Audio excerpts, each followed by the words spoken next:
Backup mic for? It's already on the chair. It's already on the chair. We already kept on the chair. Please clear the aisle. She'll be entering from here.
Hi, and it's great to see all of you. And wasn't she fabulous? Can we have another huge round of applause for the lady that we call, let me help her up here with her saxophone, the lady that we lovingly call Saxophone Subbalakshmi. And you're going to be seeing a lot of her through the day. She's got some great songs, but I think I'll ask her just one question before we let her go, right? When you decided you wanted to play the saxophone, because you're a woman, was there a lot of opposition? Yes, it was. What did they say? They say stop learning saxophone, learn cooking so that everybody can, they can enjoy in the future because everybody thinks women can cook only better cooking, not other things. So she was told, don't learn the saxophone, learn how to cook. Learning how to cook is a good thing for both men and women. Yes. How long have you been playing now? More than 25 years. And also you just became a mom. Yes, I am. He is now 18 months. 18-month-old baby. When I was pregnant, I attempted for a Guinness World Record. I played continuously 26 hours, 23 minutes. And I won it. I'm the first woman to get Guinness World Record in the whole world. Fabulous. Thank you. What do you want to say to everyone here? Okay, first, how much does this weigh? It's 5 kg. 5 kgs, right? And the sari gives you the complete look. Yes. What's the story behind the sari? Everybody thinks saxophone is a very modern instrument and it's a Western instrument. So I want to give an Indian touch. It's a fusion. It's my tradition and it's my culture to wear sari and perform. This is my style. Everybody says sax with sari. Let's give it up for Saxophone Subbalakshmi. We're going to have a lot more of her music through the day. Firstly, I'm delighted to be here. I'm delighted to see a full hall. I want to tell you that this festival, that is now in its 7th edition, travels to different cities every year. And usually we have a hall that takes about 200 people at one time. This hall has a capacity of 555 people and it's full. So thank you, Sophias. Thank you, everyone from Mumbai. Thank you to all our partners, our sponsors who made this moment possible. You'll be hearing from all of them during the day as well. My name is Barkha Dutt. I have now been a journalist for 30 years, just 5 years longer than Subbalakshmi has been playing the saxophone. I have reported everything from war zones to riots, to natural calamities, to international conflict zones. And it took me many years to own my gender. When I was a young girl entering journalism, I was overshadowed by the memory of my mother, who was India's first woman war correspondent. I had grown up on stories about how when she applied for a job at the Hindustan Times, she was told that women are not allowed to be in the newsroom. You just heard from Subbalakshmi that women can't play the saxophone. 3 decades ago, my mother was told that women are not allowed into the newsroom. If you want a job, you can cover the flower show in the city. She rose to become the head of her bureau, and then she became India's first woman war correspondent to cover the war between India and Pakistan in 1965. When I was 13 years old, my mother died, but she left me with the motto, to never take no for an answer. And from that was born, and I know a lot of girls here, a lot of women here will identify with this. We are quite confused about whether to own our gender or not in the workspace. Sometimes we say, just judge us on our work. There are a lot of men here today. I'm very happy to see so many men here. Because men too, give a round up for the men who are in the hall today. Because boys and men struggle with stereotypes just as women do. We have so many stereotypes that we impose on men. Boys don't cry, men have to be providers, the idea of masculinity, the idea of manliness. And so it took me many years to actually own my gender and realize that to get to the same point as my male counterparts, I have to work at least 3 times as harder. And when I'm successful, my struggle doesn't end. I'll be put under a microscope and judged much more harshly as well. I remember once I was interviewing Hillary Clinton, and she told me, if you're a successful woman with a mind of your own, be ready to have a skin as thick as the hide of a rhinoceros.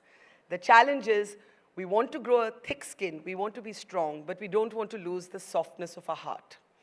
What is the idea behind this festival? And why do we have this door on stage? You must have seen the door even when you entered the complex. because we believe this day is all about women who came before us and men who came before us who opened doors for us. And we are here today to open doors for all of you and for each other. This day will be about conversation, celebration, community building, confidences shared, and a lot of fun, a lot of music, a lot of food. I want you to be as interactive in the audience as you can. If you like something, clap, hoot, cheer, whistle, whatever you want to do. If something makes you sad and you want to share, yeah, I heard the hoot, go for it. If something makes you sad and you want to share your story, raise your hand and we'll get a mic to you. The men and women here, we're all part of a community, and that is why it is We the Women. Let's get started now. Anyone here who's dreamt of being a pilot? Anyone here? So I see a lot of boys raise their hands. Stand up, boys. Let's see you. Just stand up. I want to see if there's any girl here who wants to fly a plane. Could you stand up? Oh, I just see that I didn't announce them, but they're already here, and I was saving the secret. Follow me, how did that happen? You'll have to wait for me to announce my guests. But let me welcome them, because here's a statistic that I want to share. What percentage of pilots do you think in India are women? Any guesses? Somebody give me a number. 15% of India's pilots are now women. 1-5.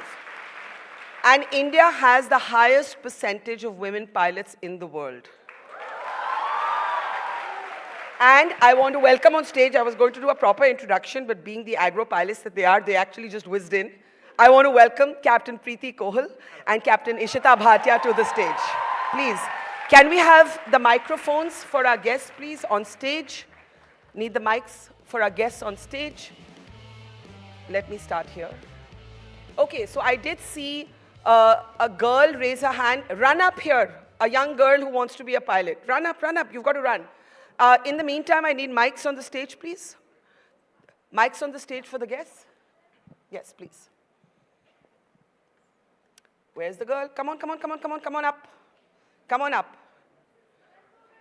Come on up. Okay. So before I talk to the professional pilots, I'm going to ask you, what's your name? Fizra. And you want to be a pilot? I wanted to be a pilot, yes. And then what happened? I just did not get to do it, that's why. You didn't qualify? No, my family did not allow that. Oh, I'm so sorry to hear that. Okay, it's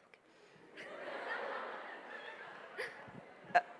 Okay, Fizra says she wanted to be a pilot, but her family didn't allow her to do that. Can I ask you what appealed to you about being a pilot? I'm a Kashmiri Muslim, and I was inspired by this woman named Iram Habib, who was the first Kashmiri Muslim pilot, because you don't see many Muslim women out there, specifically as pilots doing this job. So yeah, that's why. And I would absolutely love to be in that cabin, seeing the world out there. Well, may your dreams still come true. It's never too late. I'm going to ask you to step down, sit in the front row, and we can begin our conversation. Captain Kriti Kohal and Captain Ishita Bhatia, let's give them a big round of applause. Captain Kriti, I'll start with you. Yes. How old were you when you thought you wanted to be a pilot? I think I must have been about 12. And what was that moment? Do you remember that moment? I got the first hand of a machine, a small powered machine, and I just love machines. So it's that entire excitement of controlling. It's like all the drivers in the room. It's like a good car, and then it's like a good plane. Yeah. So that's and like when you first told your family that you want to fly planes, you were a 12-year-old? Yes. And what did they say? Whatever you want. Do you come from a family of aviation? My mom's brother was a pilot. Yeah. But it was just as growing up, it was the parents. Whatever you want. Today a pilot, tomorrow I wanted to be, another day I wanted to be the prime minister. It's, yes, sure, whatever you want. Just work towards whatever you want. So do you want to be prime minister too? I wish. Okay, Captain Ishita, what's your story? Okay, so I actually wanted to be an engineer, and I was preparing for my exams, engineering exams. Good Indian girl, huh? No, I enjoyed the physics and maths, so I think that's where it was coming from. Yeah. And my dad was a fighter pilot in Air Force. Fabulous. And I remember one day I was studying, and he came to me and he said, you know, he brought the newspaper to me. He said, you know, aviation is growing. It's a great opportunity, a once-in-a-lifetime opportunity. So why don't you think about it, do your research, and come back to me if you want to do it. I'll guide you. And I did exactly that and decided to be a pilot. So a lot of people are going to ask, is it tougher for women to be a pilot than a man? And I'll start with you, Captain Kriti, because while 15% is the highest percentage in the world, it's still not 50-50. It's still not even 40-60. So what do you think? And you know, when you sit in a plane and you say your captain is about to make an announcement, raise your hand, most of you who still assume it's going to be a guy. Raise your hand if you still think it's going to be a guy. Come on, be honest. No one's going to judge you. So a lot of people here are raising their hands. By the way, can I get the timer on here? I don't see the timer on. A lot of people here raise their hands thinking it's still going to be a guy. Who raised their hands here? The photographer. Come up on stage. Come up on stage. I want to understand where this conditioning comes from. So this is Ananya, our photographer for the day. So come here so you can see our fabulous pilots as well. Why do you, when you think the captain is going to land now, to put on your seatbelts, why do you think it's going to be a guy? Because in my experience, I've never had a woman pilot. Really? Ever, except for when I was flying to Bombay for this event for the first time. In my life, there was a woman who was a pilot for me. But before that, I'd never had one, so the conditioning just comes from that experience. And it's unfortunate, but yeah, it's just I've never had one. Right. So thank you for sharing that. Honestly, we're going to let you get back and get some photographs. Let me put to you, Captain Preeti, what is the toughest thing about being a woman in aviation? Is it very easy? Was it very easy? Did you face no obstacles? Did you face no sexism from colleagues, which they thought was jokey, but, you know, like, did you ever get weird comments? You do get weird comments. Basically, you're left out from a lot of group activities because they don't know how to deal with you. And so when I got into aviation, we had a lot of senior colleagues and who had never dealt with women pilots. So they're a bit wary. I mean, we all agree that we're great people, but a lot of people don't know how to deal with us. So saying which, it was a little bit uneasy for them, not on my part. I felt absolutely at home. It doesn't, I mean, honestly, it doesn't make a difference. Yeah. But yes, in general, even today, it's a little bit What's different. the weirdest thing that people assume about women pilots? The weirdest thing, Like, what's the weirdest, most irritating thing that's been said to you? oh, you're a woman. And then what? And so it's like, and then what?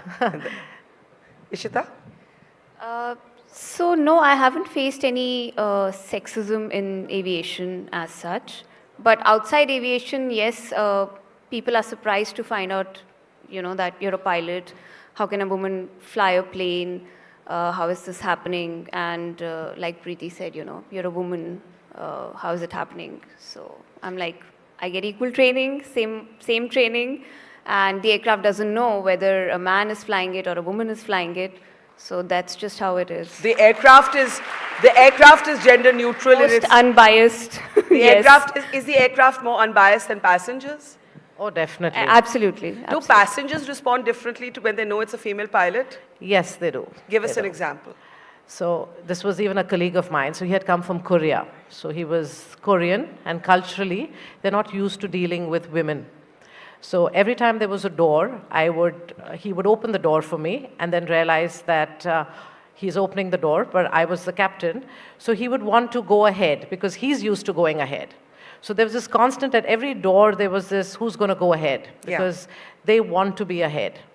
So I was doing his route check and he confessed to me, you know, Captain, I just want to let you know, this is the first time I'm flying with a woman. And I responded saying, don't worry, I've flown with a lot of men. Well said, right? Ishita, tell me this.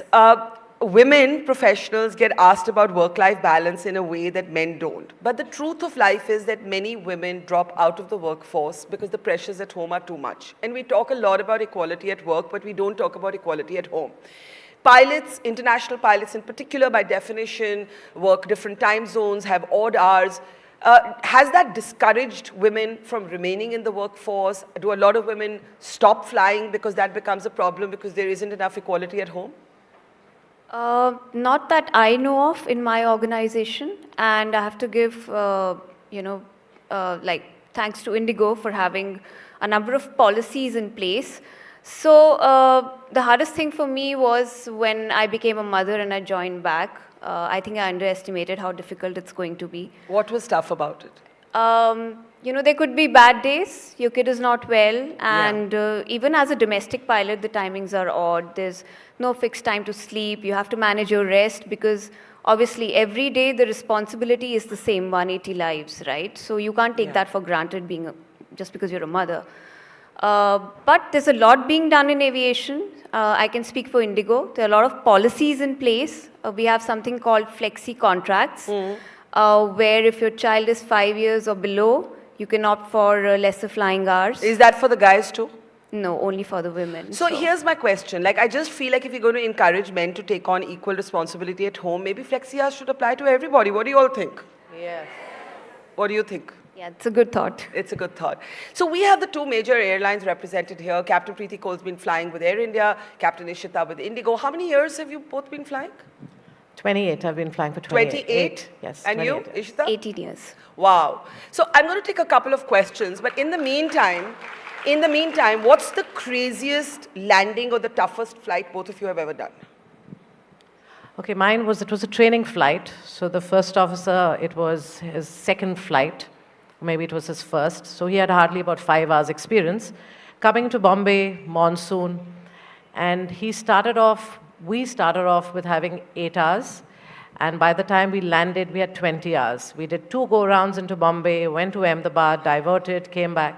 So it was just a great flight. Explain what a go-around is to them. Okay, so when you can't make a landing because of the winds being too strong or you can't see the runway, it's when you discontinue the approach and you put in full thrust and then you go around, then you come back again, make another attempt.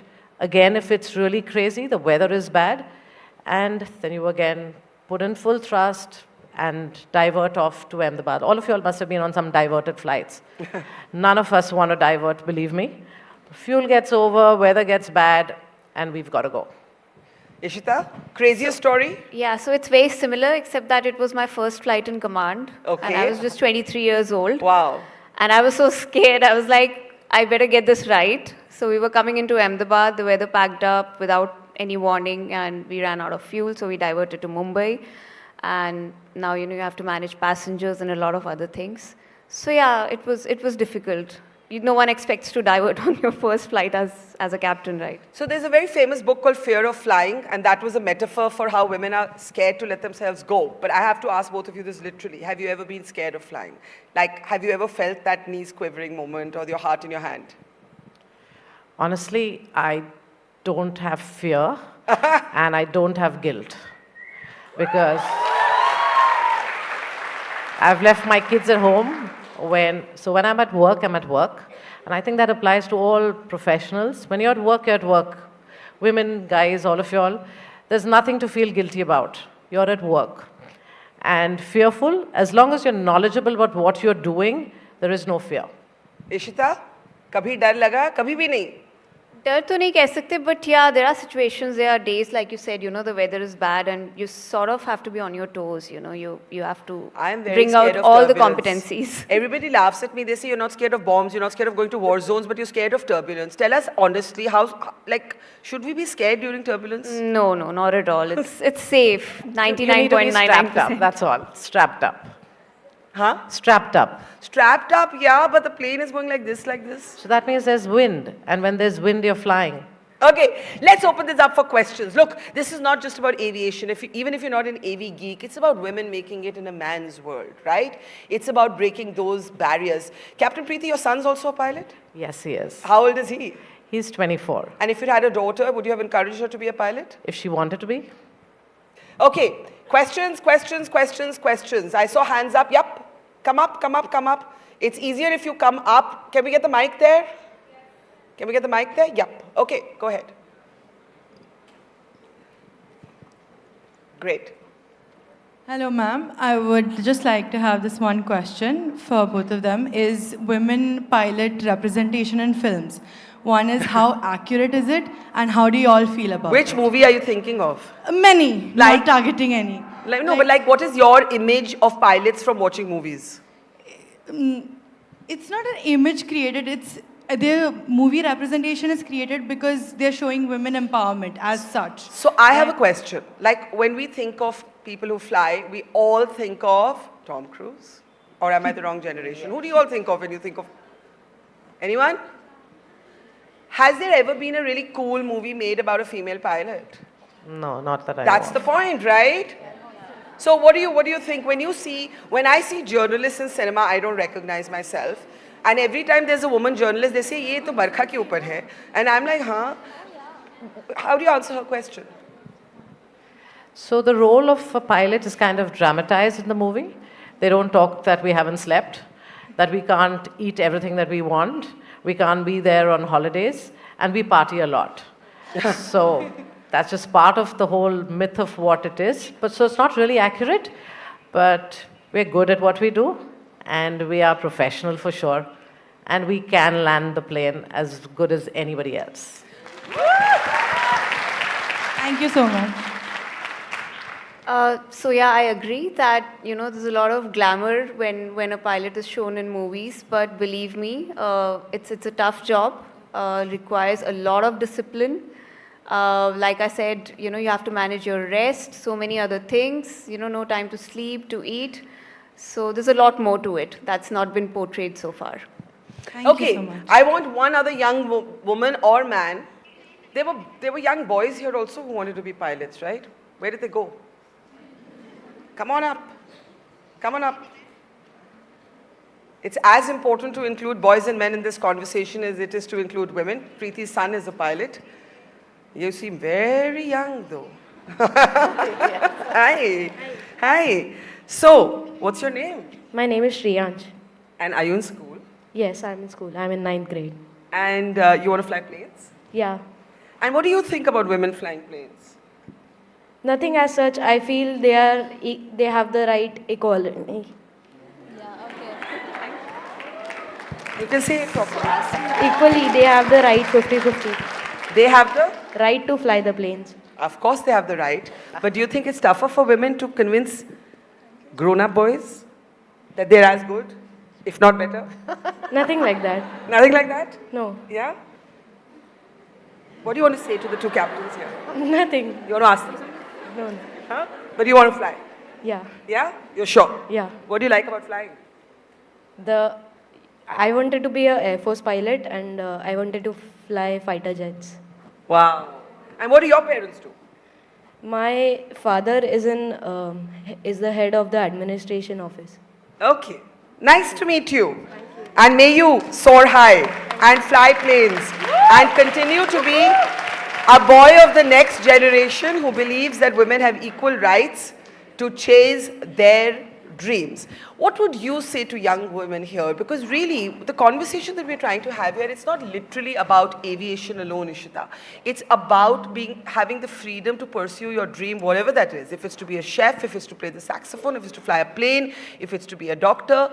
But women are held back. While this is a day of celebration, let's not pretend that women aren't held back. What would you say to women? I think honestly, we women don't give ourselves the right to make mistakes. Whenever we make mistakes, it's like we made a mistake because we're a woman. No, I made a mistake because I'm human. So you have to understand that when you pursue something new, you will make mistakes. Okay? Don't take it seriously if someone passes a comment or something. Ignore it. Focus on your goal, and yeah, that's it. Yeah. What do you say, Preeti? I would say be proud to be a woman. Not everybody has that opportunity. So it is something that is empowering. Knowledge is power.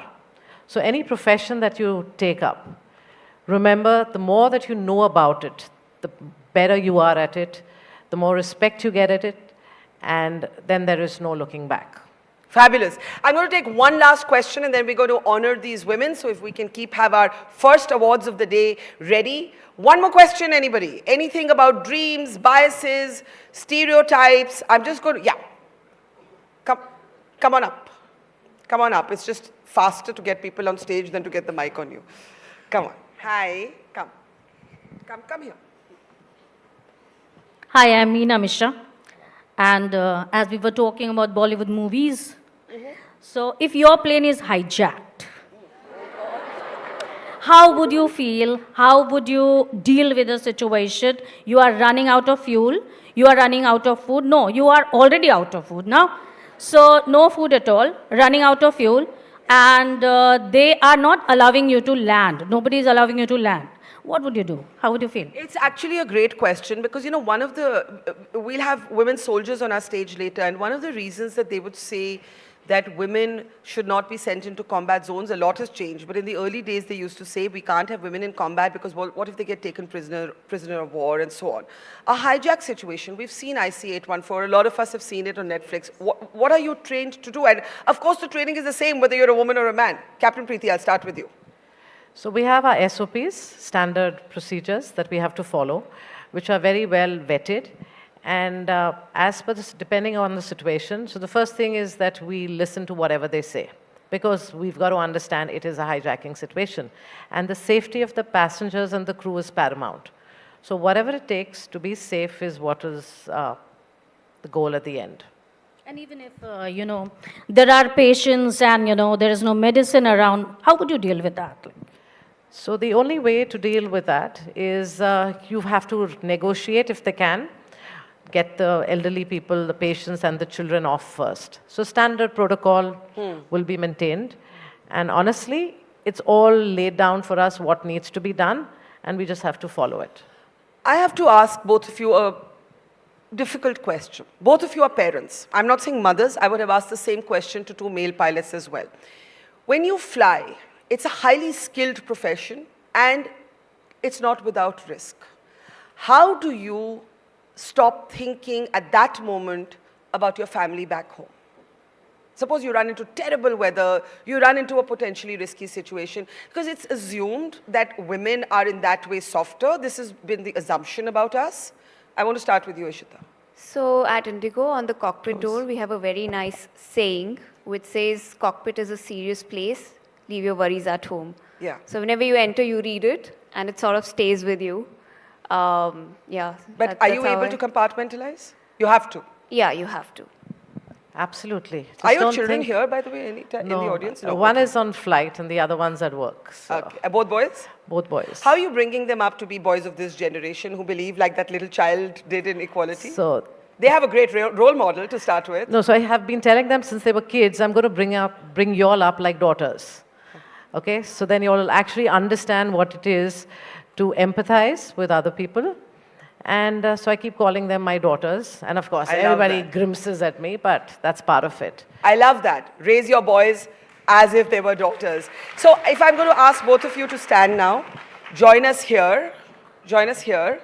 And may I please have the first set of awards for the morning. These awards are the annual Her Awards, Hope, Empower, Rise. If I can please have them up and we can have a big round of applause for, come on, louder than that. For you.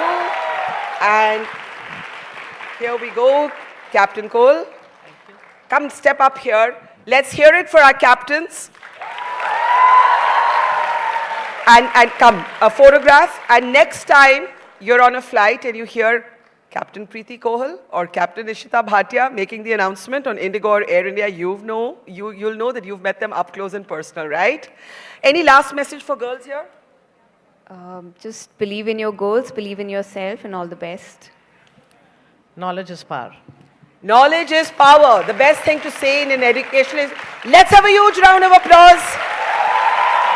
Ma'ams, please, this way, through the wing, through the wing. Yeah. Come. Okay, that was a really uplifting story, but courage comes in many forms. And before I introduce our next guest, and please do wait for me to introduce her, this is an extraordinary story that we're about to hear. And it is the first time that the survivor in this case has agreed to come out and tell her story. It's the first time she's coming on camera, and she's going to be sharing something very, very, very, very difficult with us, but it's a story of hope and courage, not only of trauma and despair. There was trauma and despair, but the story ended with hope and courage. This is the story of a girl who was raped when she was 12 years old. I know that will make some of you uncomfortable, but one of the things we do at We the Women is break the taboo, break the silence around conversations that need to be had but are not had. She was 12 years old when she was raped. The child born from that rape, she was a child herself. She had to give up that child, obviously. That child, that boy, grew up, found his mother, and helped send the rapist to jail.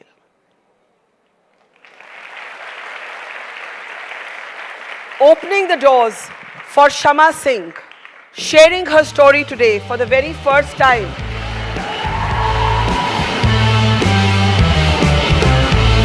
And she thought a lot कि मैं बोलूं, मैं ना बोलूं, मैं अपनी शक्ल दिखाऊं, ना दिखाऊं.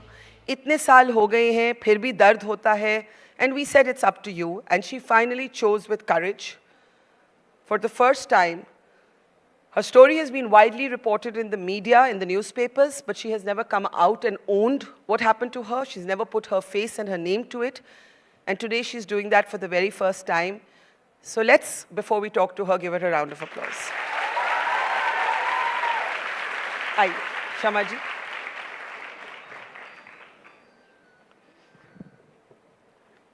इधर इधर इस तरफ आ जाइए आप.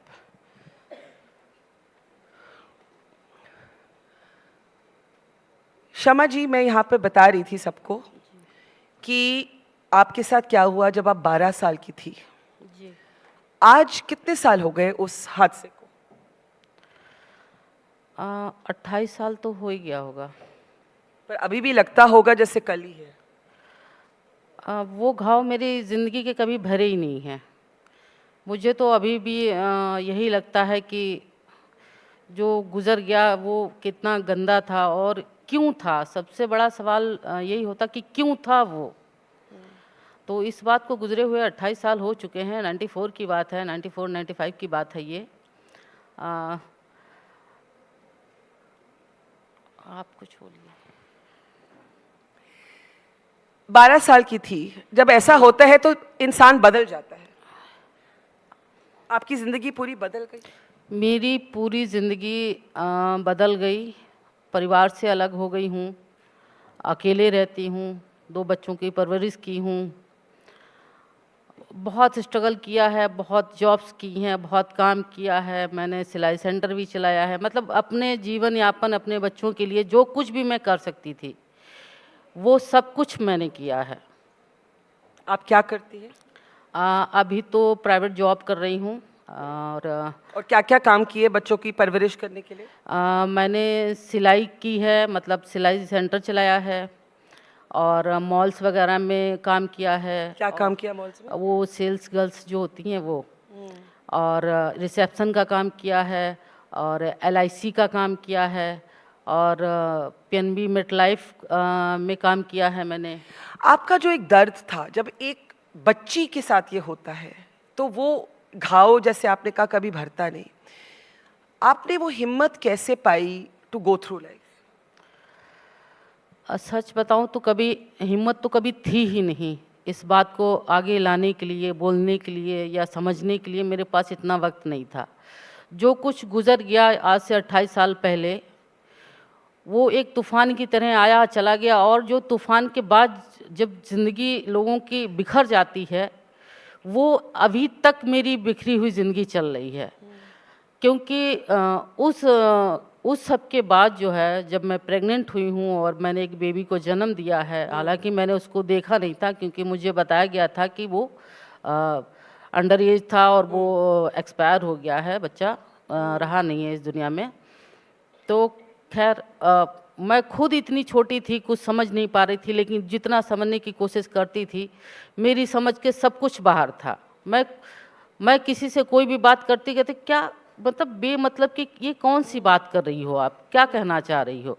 मतलब मेंटल पूरा डिस्टर्ब हो गए, फिजिकल पूरा डिस्टर्ब हो गए, पारिवारिक रूप से टूट गए। परिवार ने मुझे पूरी तरीके से अलग कर दिया, मेरी सिस्टर ने मुझे रखा, हालांकि तो आप ये कह रही हैं कि इतना कुछ आपके साथ हुआ लेकिन आपको जज किया गया जैसे कि आप विलन हैं। हाँ, मुझे परिवार में खैर इतना तो नहीं, बस ये हुआ है कि मुझे अलग कर दिया गया, दरकिनार कर दिया गया, क्योंकि मेरी और भी बहनें हैं, फैमिली है पूरी। फादर तो एक्सपायर हो गए हैं। तो वो कह रहे थे कि अगर मतलब फैमिली में, यहाँ गांव में सबको पता चलेगा या रिलेशन में किसी को पता चलेगा तो ये बताओ बाकी की बहनों की शादी कैसे होगी, लोग हम लोगों के घर का खाना बंद कर देंगे, बोलना बंद कर देंगे हैं। तो मुझे तो बिल्कुल मुझे तो ऐसे कर दिया गया कि जैसे मैं उस परिवार का हिस्सा ही नहीं रह गई हूँ। और आपकी कहानी सुन के मैंने एक नया फैक्ट आज जाना कि जब आप 12 साल की थी और ये बलात्कार हुआ, रेप हुआ, तो उससे जो बच्चा जन्मा आपको मालूम नहीं था कि वो चाइल्ड अलाइव है उस समय? नहीं, उस वक्त मुझे नहीं पता था। मुझे जब मैं होश में आई हूँ तो मैंने पूछा, केवल इतना ही पूछा क्या हुआ है, तो पता चला कि जो भी हुआ था अब वो इस दुनिया में नहीं है। अब आप कहानी में, कहानी नहीं कहना चाहिए पर आपकी लाइफ की कहानी तो है, एक ट्विस्ट आता है, आपका बच्चा बड़ा होता है और आपको ढूंढता है। ये कहानी आप बताइए, ये तरफ देख के बताइए।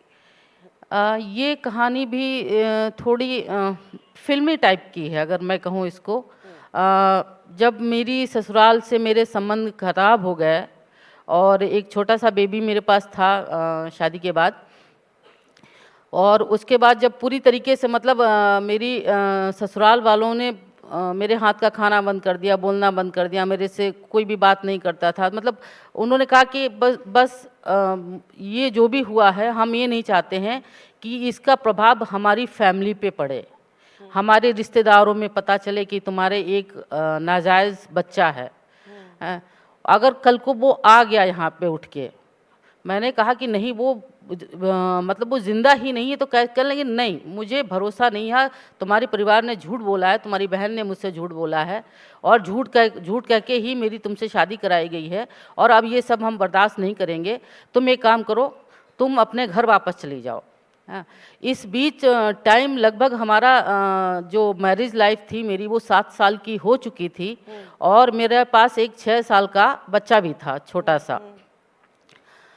खैर ससुराल में जब बर्दाश्त के बाहर हो गया सब कुछ, जब मुझे कोई बोल ही नहीं रहा है, कोई खा ही नहीं रहा, कोई बैठ ही नहीं रहा है, तो फिर मैंने जैसे तैसे जो है अपने मायके संपर्क किया। और मेरी जो सिस्टर थी अब वो ज़िंदा नहीं है, इस दुनिया में नहीं है, उनको मैंने सारी बात बताई तो उन्होंने कहा एक काम करो तुम मेरे पास आ जाओ। तो जो आपका बेटा था रेप से, वो कब कैसे मिला? वो फिर मैं उसके बाद मैं अपनी सिस्टर के पास गई हूँ, रेणुकूट, उनकी पोस्टिंग थी उस वक्त। फिर वहाँ से मैं आ गई हूँ, उन्होंने मुझे लखनऊ शिफ्ट कर दिया और वहाँ एक हॉस्टल दिलवा दिया मुझे और मेरे छोटे से बच्चे के लिए। वहाँ रहे हैं, वहाँ फिर मैंने काम करना शुरू किया है। तो जो दूसरा बेटा था उसने आपको ढूंढा? हाँ, उसके बाद लगभग 2 साल हो चुके थे हम लोगों को रहते हुए लखनऊ में। तो सडनली एक जहाँ पे मैं रहती थी वहाँ पे बगल में ही कुछ बिलासपुरी जो झुग्गी झोपड़ी लगा के रहते हैं, वो बहुत सारी फैमिलीज़ वहाँ पे थीं और मेरा भी बच्चा छोटा था, मैं भी जॉब करती थी, मैं चली जाती थी, लेकिन इत्तेफाक से उस दिन मैं फ्री थी और घर पे ही थी अपने, और बच्चा मेरा बाहर खेल रहा था। तो एक छोटा सा बच्चा जो दुबला पतला सा था और हाफ पैंट पहने हुए था और मेरे पास आया, मुझे देखा, मैं गेट के पास खड़ी हुई थी, फिर वो चला गया। फिर वो पूरे दिन वो बार बार आता, मुझे देखता और फिर वो चला जाता। तो मुझे लगा कि विलासपुरियों के यहाँ कोई रिलेटिव का बच्चा आया हुआ है, कोई नया बच्चा आया हुआ है जो देख रहा है। जब शाम तक वो बच्चा हिम्मत नहीं जुटा पा रहा था, मैं अंदर जाती थी, मैं अपना काम कर लेती थी, मेरा नल जो था वो गेट के पास लगा था, तो मुझे बर्तन पानी जो भी करना होता था नल के पास जाना पड़ता, तो वो बच्चा मुझे दिख जाता था। तो फिर वो बच्चा फाइनली मुझे लगभग 4 से 5 बजे के बीच शाम को मैंने पूछा, बेटा तुम किसके यहाँ आए हो, क्या काम है तुमको? तो कुछ बोला नहीं, वो मेरी कमर पे लिपट गया, क्योंकि वो छोटा था और वो मेरे यहाँ कमर तक आ रहा था। तो रोने लगा मुझे पकड़ के। तो मैंने कहा ऐसा क्या हुआ है? मेरा बच्चा छोटा वाला जो था खेलने में मगन था, उससे कोई लेना देना नहीं था। तो उसके पॉकेट में एक लेटर रखा हुआ था, उसने वो निकाल के मुझे दिया, और जब मैंने उसको पढ़ा तो उसमें एड्रेस हमारा ही लिखा हुआ था। और वो बच्चा, पता चला कि वो बच्चा कहने लगा, मम्मी मैं आप ही का बेटा हूँ। मैं समझ नहीं पा रही थी ये सब क्या हो रहा है, मतलब ये अचानक से एक बच्चा कहाँ से आ गया मेरी ज़िंदगी में। तो मैं बहुत शॉक्ड हो गई। मैं उसको अंदर लेके गई, क्योंकि मुझे याद था कि मैंने एक बच्चे को जन्म दिया है, और मेरी फैमिली वालों ने कहा था कि वो मर चुका है। हालांकि मैं उस पूरी ज़िंदगी मैं हमेशा एक चीज़ सोचती रही कि अगर मेरा जो भी बेटा हुआ होगा या बेटी होगी, तो वो अब कैसा दिखता होगा, वो कितना बड़ा हुआ होगा। और अब इसमें ये हुआ कि आप माँ बन गई उनके साथ भी, मतलब you became a mother to this boy also who was born from your rape. मुझे एक सवाल आपसे पूछना है, कभी आपको, मुश्किल सवाल है बुरा मत मानना, वो बच्चा उस रेप की एक तरह से निशानी था, कभी आपको अजीब लगा कि मैं इसको उसी तरह से प्यार नहीं कर पाऊंगी? हाँ, ये बिल्कुल सही बात है, क्योंकि उस बच्चे को जब भी मैं देखती थी तो जो मेरे साथ जो गुजरा था और जो वो हुआ था, मुझे लगता था कि मतलब इस बच्चे की वजह से ही मेरे साथ वो सब हुआ था। मुझे लग रहा था ये अगर बच्चा ना होता तो शायद ये सब कुछ मेरे साथ ना होता। मतलब मैं उस वक्त सोच नहीं पा रही थी कि क्या बोलूँ इस मामले में, मैं उस बच्चे के साथ कैसे ट्रीट करूँ। हालांकि मैंने सब कुछ भुलाने की कोशिश की। सॉरी, आई नो आपके लिए मुश्किल है ये। और मैंने अपने दोनों बच्चों को साथ में रखा। और वो कितना, हाउ ओल्ड वाज ही, मतलब उस समय जब वो आया आपके पास? वो उस वक्त 12-13 साल का रहा होगा, 12 साल का रहा होगा। अब मैं बताना चाहती हूँ कि 28 साल हो गए हैं, and she still has tears in her eyes, and those are the permanent scars of sexual violence and rape for anybody here. Thank you and माफ़ी। मैं नहीं चाहती कि आपको कोई दर्द हो, लेकिन ज़रूरी भी है, it is also important for us to come out and have these conversations. But ये जो पूरी आपकी स्ट्रगल है, इसका एंड में जस्टिस है, राइट? आपने और आपके दोनों लड़कों ने फाइट किया न्याय के लिए, और आज आपको न्याय मिला, वो बताइए। मुझे बहुत खुशी है कि मैं समाज के सामने आई हूँ, क्योंकि मैं तो louder I think.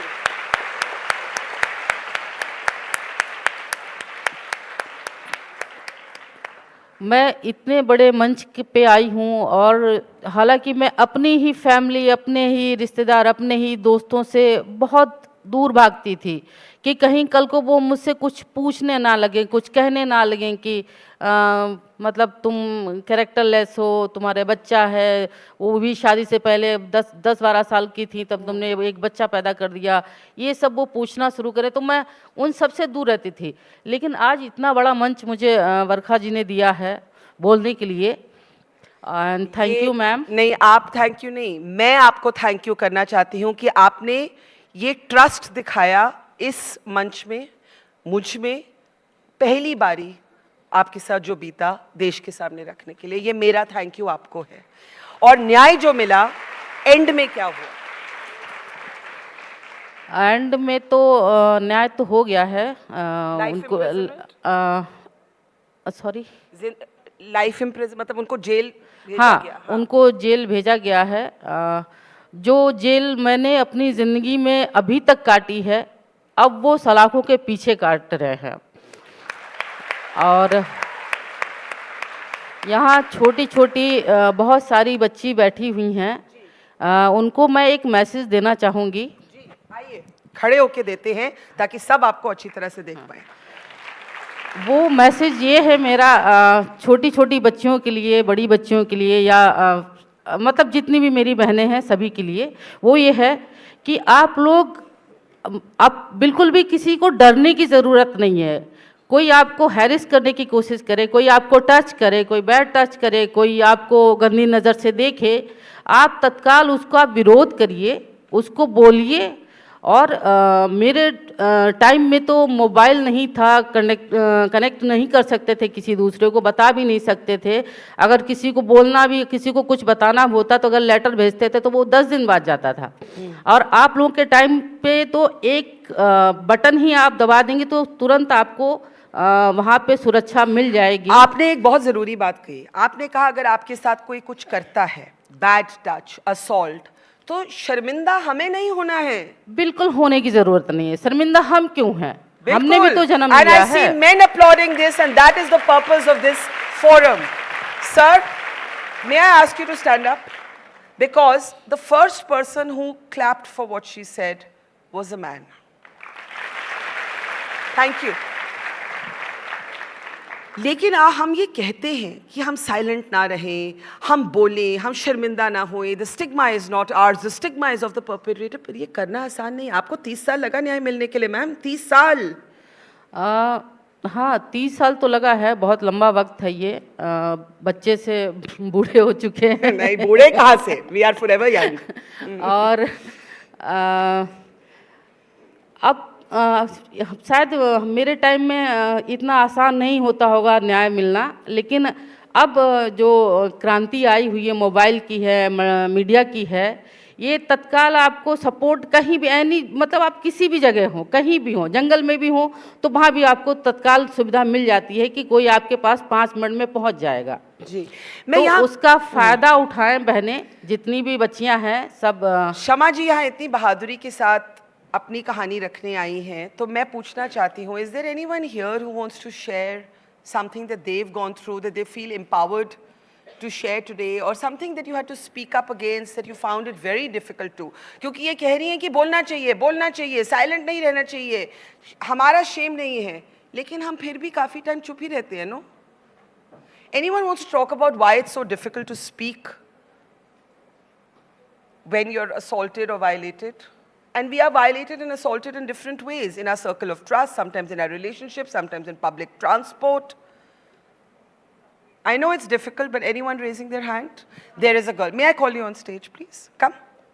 And thank you. Let's give it up. These are not easy traumas. ये आसान नहीं है कि आप मंच में आकर बताएं कि आपके साथ क्या गुजरी। शमा ने किया, and now I think she's empowered and inspired another young woman to come and tell her story. Come. You can come here. It's okay. Shama ji, आप भी आइए ना। हाँ जी. What's your name? So I'm Urvi Khadse from IIMUN, representing Sanjeevani International School here with my school. And so I'm only 15. I'm in grade 10. And I've definitely not lived life as long as many of people here have. So mostly I've not faced a lot of discrimination or stuff like that, because somewhere I feel कि मेरे parents ने मुझे बहुत sheltered environment में रखा, and I get why they did that. पहले I used to complain कि there's so many restrictions and we should all break these stereotypes and such. But now that I've been learning about the cases, now that I see the reality, I see कि why they did such. शमा की कहानी सुनकर आपको क्या लगा? 15 साल की लड़की, वो 12 साल की थी when this happened to her. I'm literally shaking hearing that. You can give her a hug. I can't.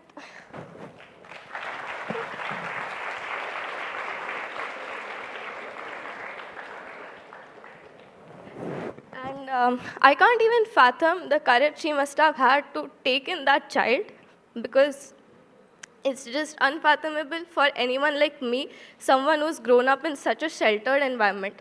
And you know how you talked about why don't girls speak out more? Yeah. I feel like as a student and as someone who has grown up in a very independent manner, that my parents have always sent me everywhere. Like for this event, I didn't even need to ask them. I just showed them But the then form you hear and they these signed stories and you realize the world out there, right? Exactly. But be strong, be inspired by her. And there's also this thing ki a lot of girls don't speak out because they feel कि अगर मैंने अभी बोल दिया, then the freedom, the little freedom that I have, it will also go away. ये मैं शमा जी से पूछूंगी. Thank you for sharing your story. You can give her another hug if you want. No, okay, all right. देखिए, मैं ये बोलना चाहती हूँ कि आपके 2 बेटे हैं. जी. और जिस बेटे ने आपके घर एक दिन खटखटाया, वो छोटा बच्चा कितनी उम्र का था तब? वो 10-12 साल का रहा होगा, 12-13 साल एंड का. हालांकि he reminded you of the rape, आपने वही प्यार दिखाया उनको और आप सब इकट्ठे. हाँ, हम तीनों इकट्ठे हैं. 2 sons and the mother. Yes. दोनों बच्चों में से एक लड़का यहाँ है. हाँ, एक है. Can I call him on stage? Sharma रहा है लेकिन एक applause तो होना चाहिए. भाई कहाँ हैं आप अमन? Yes, please. At least stand. Let us at least applaud for you. Can we call you on stage? Let's give it up for the brave boy of this braver woman. And a lot of people are feeling moved to stand. If you feel like standing and acknowledging this moment, please. I think this deserves a standing ovation.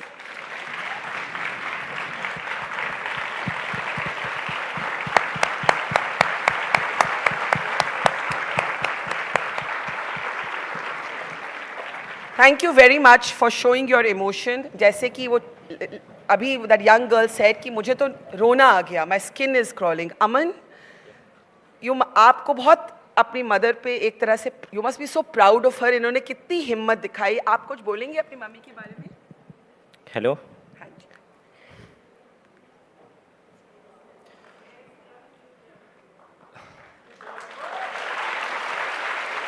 बोलो अमन.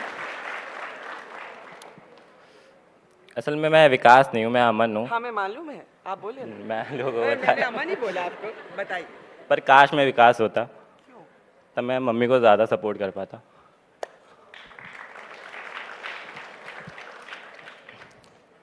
Mummy ने जैसे अकेले पाला है, हम दोनों को पाला है.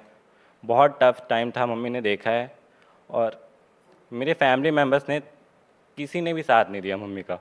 और इस पॉइंट पे मम्मी के कई बार सुसाइडल थॉट्स भी आते थे और उन्होंने बहुत मुश्किल टाइम झेला है. तो मैं सबसे यही कहना चाहूँगा कि प्लीज़ गिव अप मत करिएगा कभी भी. अपने पेरेंट्स का साथ दीजिएगा, उन्हें समझाइएगा. और एक यंग मैन होने के नाते आप अपनी मम्मी के बारे में, उनकी बहादुरी के बारे में क्या कहना चाहेंगे? मेरे पास शब्द नहीं है. कितना भी बोलूँ, कितनी भी तारीफ़ें कर दूँ, कितना भी, बस मुझे गर्व होता है अपनी मम्मी पे.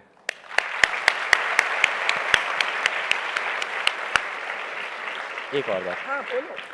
मैं आप जितनी भी, मैं सब मेरी बहनें हैं, मैं सबसे यही कहूँगा कि अपने भाई, अपने बेटों, जो भी आपके घर में मेल्स हैं, उनको सिखाइए, उनको फीमेल्स की रिस्पेक्ट करना सिखाइए. मेरी मम्मी ने मुझे सिखाया है. हम दोनों बच्चों को बहुत अच्छे से पाला है और बहुत अच्छे मैनर्स दिए हैं. क्योंकि ये तभी हो पाएगा, सोसाइटी तभी अच्छी हो पाएगी जब मेल्स को एजुकेट करेंगे और वो घर की औरतों को ही करना होगा. Thank you. I want to now announce our second award, her award for the year, jointly to Shama ji and her son. If we can please bring out the awards. I think this is a really, really worthy award. और पहले मैं दूंगी, ये विकास और अमन दोनों के लिए है. और thank you for being good sons. और आपको शमा जी के लिए, I think the loudest claps we must have this morning are for her. उठाइए ना. Let's show her some love. Thank you. Thank you. Please. Yeah. Shama ji, आप यहाँ से जाइए. Could I have mics on stage for the next session? Could I have mics on stage? Yeah. So that was, I would say, a difficult and a necessary conversation. Huh? Can you switch it on then? That was a difficult and a necessary conversation. How are you all feeling about it before I introduce the next guest? Anyone? Well, then I need some mics here. आप यहीं पे छोड़ दीजिए, please. Here. You can use this for the audience. यहीं पे छोड़िएगा, please. Huh?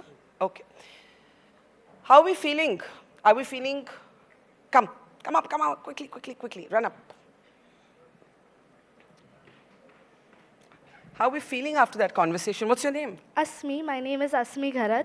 And I was expecting that this will be about women's success or such an event. But when such a scenario came up, it literally made me feel very emotional because it's women who face this. Whenever I come alone from school or even from my classes, I always feel that a bit insecure because of the environment that is created now. And I guess she was an amazing example, and we can learn a lot from her, because whenever we try to discuss such matters, even at our house, there are restrictions, or it only makes us feel more negative. Yeah. But I think this was a very positive one. And exactly why I persuaded and asked and requested Shamaji come, because I felt like it showed that she fought, and she fought without resources, and it was such a bizarre moment in her life that the son born from rape showed up at her door, and she gave him love, and they all fought together. So thank you for sharing your thoughts. I'm ready to introduce our next two very special speakers now. One of the cruel things about the age of Instagram, and this has always existed, but it's become even crueler than it used to be, is the burden of beauty. Raise your hands if you have looked at other people's images on Instagram or any other social media and felt sad about your own body. Raise your hand if you have felt negative about your own body after looking at others. So many hands up. The two guests I'm about to introduce are very special. One, at your age, used to feel like you, and then she converted that into an entire ocean of positive energy. Today, she's a celebrity influencer for body positivity. Opening the doors for the conversation on busting the beauty myth is Sakshi Sindhwani. And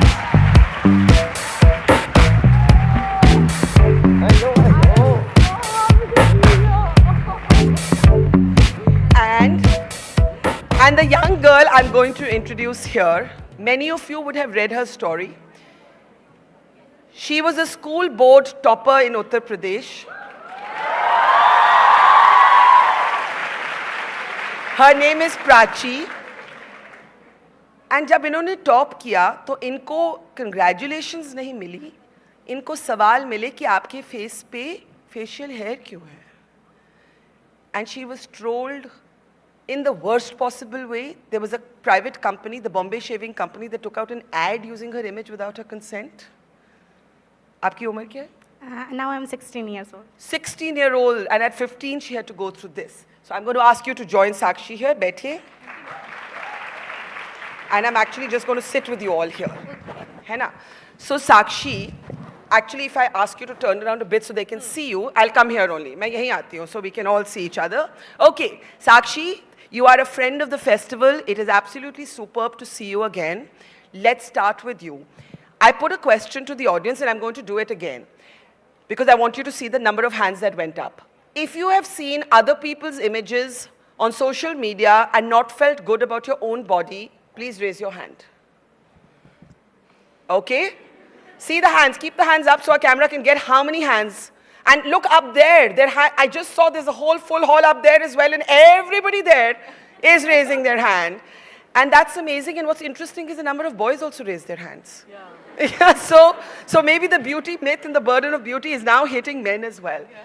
Sakshi, I think it's important for you to tell them that while they know you as this glamorous, super successful celebrity influencer who is an advocate for body positivity, when you were younger, it wasn't like that. No. And I saw one of your videos on your Instagram feed which actually explained that aisa nahi hota. I wasn't born cheerful. I wasn't born loving myself. Yeah. Do you remember what you used to feel when you were in school or college before you got all this positive energy? I mean, honestly, it's going to get a bit dark if I talk about it. But please. When I was 14, 15, I don't remember being all that happy. And it's really like, sometimes I look at myself in the mirror now and I can't imagine that this is me. Because I never felt like, I feel like I'm living a fantasy or a dream because like growing up, I didn't think that that was possible. And that was really, really difficult because I would go in the washroom, itna roi main because of what? क्यों रोते थे आप? Because my arms were jiggly. I just remember like my arms were jiggly and that is why I used to cry because other girls' arms used to not look like that. Or their tummies used to not show in the skirt, the high-waisted skirt that, you know, we used to wear in school. And that was like my battle. And not just that, it's also when you're fat, your whole personality is about you being fat. They couldn't see that I was excelling in debates, I was excelling in dancing. People used to hate the fact that I used to dance because a big body dancing was just such a joke. And growing up with that mindset that my whole personality and my whole being is that, not just in school but also at home, was quite a challenge. And when you say that you were not happy or a bathroom mein jaake roti thi, what did that transform into? Did you stop making friends? Did you start falling back in studies? Did you seek therapy? How did you deal with it? I think I became mean. Mean? Yeah, I think I became mean because I was so mean to myself. I shut myself off and to some capacity I became really possessive and really insecure. So like my best friends are my best friends, they can't talk to other people. Because what if they go and they never like me back? I had such insecurity. And I don't say like I was a mean girl. I was just mean in a way that I was so insecure. Mostly mean to myself, not to other people. And that's what it did, and it took a long time to find kindness in myself and humanity in myself. You know, empathy, we talk about empathy so much. We are, like, I don't think a lot of us realize we are the least empathetic towards ourselves. Yeah. This trauma, you know, we have cases of eating disorders now very prevalent among young. I had one. You had one? Yes. What would happen? It was really, really scary because I lost a lot of weight around when I was in 10th grade because I had dengue.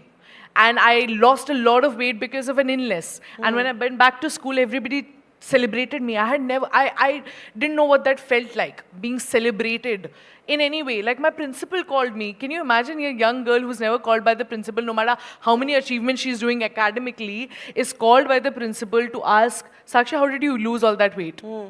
I mean, it was not wrong from her end, but it was just like, oh my God, finally the principal is giving me the recognition because so you lose weight because of dengue, and then you develop an eating disorder. Yes. What was it? Bulimia, anorexia? What was it? Yeah, I was bulimic. So you would throw up your food? Yes, I would throw up my food. You would put a finger in and throw up your food? Yes, exactly that.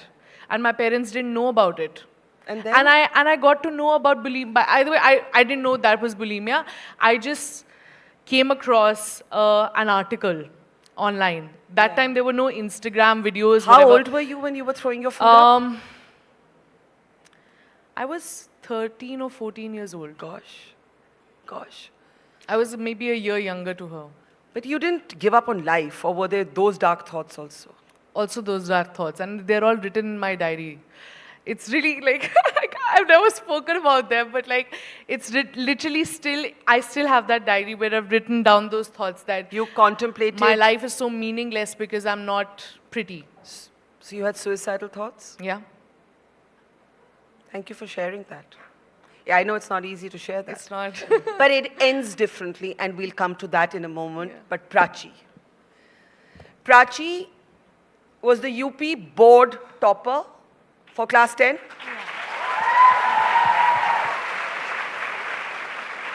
फिर जहाँ पे everyone should have been congratulating you, they were mean to you for some hair.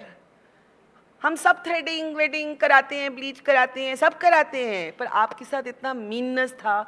क्या हुआ Prachi? What happened? जब मेरा 10th का exam board result out हुआ तो फिर मुझे इसके पहले जब मैं पढ़ती थी तो मेरे टीचर्स, मेरे फ्रेंड्स कभी इस चीज़ पर मैंने खुद नोटिस नहीं किया। आफ्टर रिज़ल्ट तो फिर बाद में मुझे जब रिज़ल्ट निकला उसके बाद भी मुझे ये नहीं पता था कि लोग इसके बारे में कहेंगे। कभी टीचर्स ने, कभी क्लास में प्रिंसिपल ने कभी भी इसके बारे में मुझे कभी कुछ नहीं कहा। सो बाद में जब मैं रात में घर वापस आई वहाँ स्कूल से, तो बाद में मुझे पता चला लोग मुझे ट्रोल कर रहे हैं। बट जिन लोगों ने मुझे ट्रोल किया मेरे लिए बहुत अच्छा हुआ, क्योंकि मुझे बहुत अच्छे अच्छे लोगों से मिलने का मौका मिला। और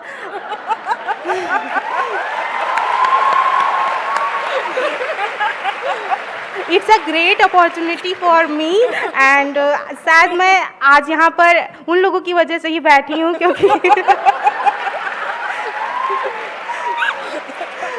क्योंकि शायद पिछली बार भी मेरे स्कूल से 10 टॉपर निकली थी, तो शायद मुझे लोगों ने इतना ट्रोल किया तो मैं अपने यूपी में फेमस हुई। बाद में मुझे लोग इंडिया लो पीपल भी जानने लगे और शायद मैं इसीलिए यहाँ पे बैठी हूँ।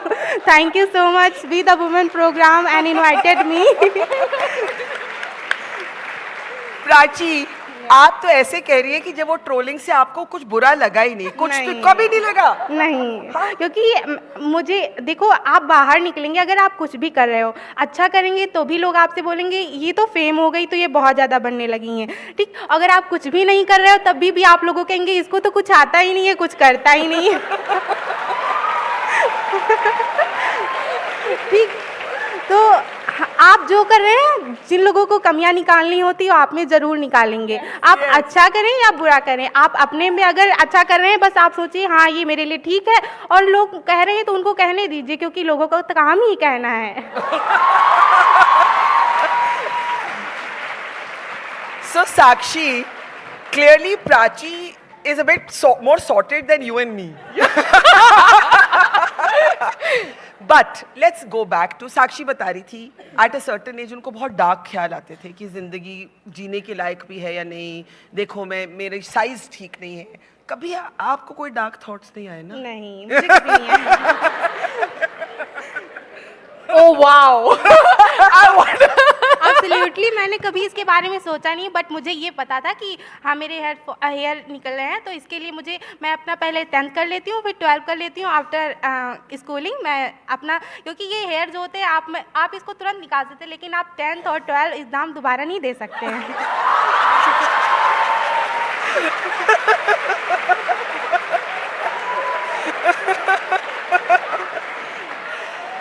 Okay, so let's start with Sakshi and then we'll come back to Prachi. How did you convert that moment of negativity into positivity, and not just positivity? Sakshi today, I would call her not just an advocate for body positivity, but an entrepreneur. She's a very, very successful woman entrepreneur in the content creation space. How did that happen for you? What conversion from a person, from a young girl hiding in the loo, putting her finger in her throat, throwing up her food because she wants to be thin, to this Sakshi Sindwani, whose wedding, oh by the way, she just got married, let's congratulate her, and has lovely photographs with her mother. Let's talk a little bit about mommies. How did it all happen? Prachi is giving you the mic. I honestly, I'll just tell you something, and I'll look you in the eye and tell you, listen, life is actually way too short to second guess yourself. Yeah. It is way too short to think that you are not good enough because instead of a 95, you got in a 93 or even a 70.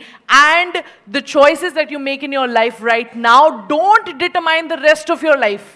If I were to think that because I did what I did to harm myself when I was 16 years old or 15 years old, and that would determine my whole life, I would not be here, and I don't guess myself, and I am, self-confidence is not that far-fetched. I actually would like to tell you that. Yeah. Insecurities don't need to determine your entire life. Just because you feel so about whatever, your relationships, your friendships, your body, your skin, the acne on your face or the dark circles under your eyes, it does not matter in the long run. You are so much more than that, and I don't just say it, I mean it with every cell in my body. I cannot begin Sakshi, thank you.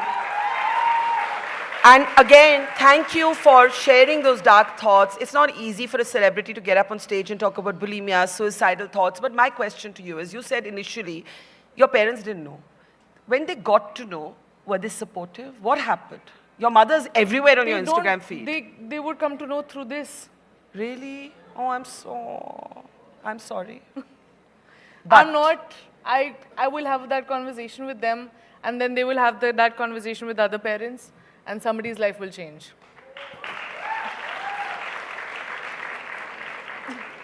How did you convert the negativity into who you are today? I think it takes support system. I think your parents do play a huge role in that. I was very lucky that I found my husband, now husband, then boyfriend, who supported me. And he didn't like me or love me for my looks or my outer appearance. He loved me for my heart. Find the guys now, when you're young. I'm telling you, that's the hack for it. If you're in school, it doesn't matter. And if you find don't find the guy, at least don't find the wrong one. Yeah. Huh. Yeah. And honestly, being alone is better than being with the wrong person. Correct. Now you're talking about support systems. I think we have Prachi's support system also here. Prachi ki mummy ji kahan hai bhai? No, I need to talk to Prachi's mother. Is she here? Prachi ki mummy. And Prachi's school principal. If I can have him up on stage also. Please. आप यहाँ आइए, mummy जी यहाँ आइए, and principal here please. हाँ जी. एक बेटी को इतना confident बनाने में दम लगता है. जब ये trolling हुई तो आपने प्राची को क्या बोला? मैंने कहा कोई बात नहीं है, ये तो लोगों का काम है कहना, और तुम किसी बात की चिंता मत करो. हम लोगों ने कभी ये सोचा ही नहीं कि इसके लिए ट्रोलिंग करेंगे लोग. अब ये इसका रिजल्ट निकला, उसके बाद लोग ट्रोलिंग करने लगे, तो हमने कहा कोई बात नहीं, हम लोगों को कोई टेंशन नहीं थी. आपने नहीं कहा कि चलो बाहर हटाते हैं? नहीं, हमने कहा कि ये पढ़ाई अपनी इधर कर लो, फिर बाद में करवाएंगे इसका ट्रीटमेंट जो है. तो उसके पहले ही लोग ट्रोल करने लगे. और इस ट्रोलिंग में Bombay shaving company put out an advertisement basically selling their own product to say this is how you remove hair, this is how bizarre these conversations can be. Sir, आप स्कूल के principal थे जहाँ पे प्राची ने top किया. आपका नाम? My name is Vagish. Okay, Vagish भाई is also a poet, मैंने सुना है. तो इस firstly big round of applause because you need men as allies. You need men as allies and we have many men in this audience who are allies. Vagish जी जब प्राची के साथ ये हुआ, now she was your star student, but yet she was being trolled. तो आपको क्या लगा? मुझे ये लगा कि शायद जो लोग कर रहे थे, जैसा उसने बताया ना कि वो बहुत फेमस हो गई, तो वो इंटरव्यूज़ करना नहीं चाह रही थी, तो मुझे काफ़ी फेम मिला उसके चलते, मुझे 2-3 इंटरव्यूज़ करने को मिल गए. तो इट्स जस्ट बिकॉज कि चीज़ें नहीं होनी चाहिए बट वो होती है, और आप सबको नहीं सिखा सकते, सबको नहीं बता सकते कि कैसे लोगों को ट्रोल नहीं करना है या करना है. तो वो इतनी कॉन्फिडेंट है, आपने सबने सुना है अभी, और मुझे बहुत कुछ कहने की ज़रूरत ही नहीं है. She's very strong. But I know you write poetry. If you had a poem for this moment, what would it be? या कोई शेर हो इस? I don't write for. I have not written for this moment actually. मुझे पता नहीं था ऐसा कुछ हो जाएगा यहाँ. मैं basically अगर if I get a cheer from your end कि कुछ सुनना चाहते हो आप, तो मैंने कुछ लिखा है. आप अगर पोएम सुनते हो तो मैं सुनाता हूँ, सुनिए. Basically young bodies हैं, तो being a young body as well, मैं कुछ सुनाना चाहता हूँ, आपसे सुनिए. And Feb is on the way, फरवरी आ रहा है, तो मैं कुछ सुनाता हूँ, सुनिए. कि देख एक टक चहकना तुम्हारे लिए. अगर वो तुम्हारे लिए आप साथ गाएंगे तो बड़ा मजा आएगा. कि देख एक टक चहकना तुम्हारे लिए, आँख रह रहे छलकना तुम्हारे लिए.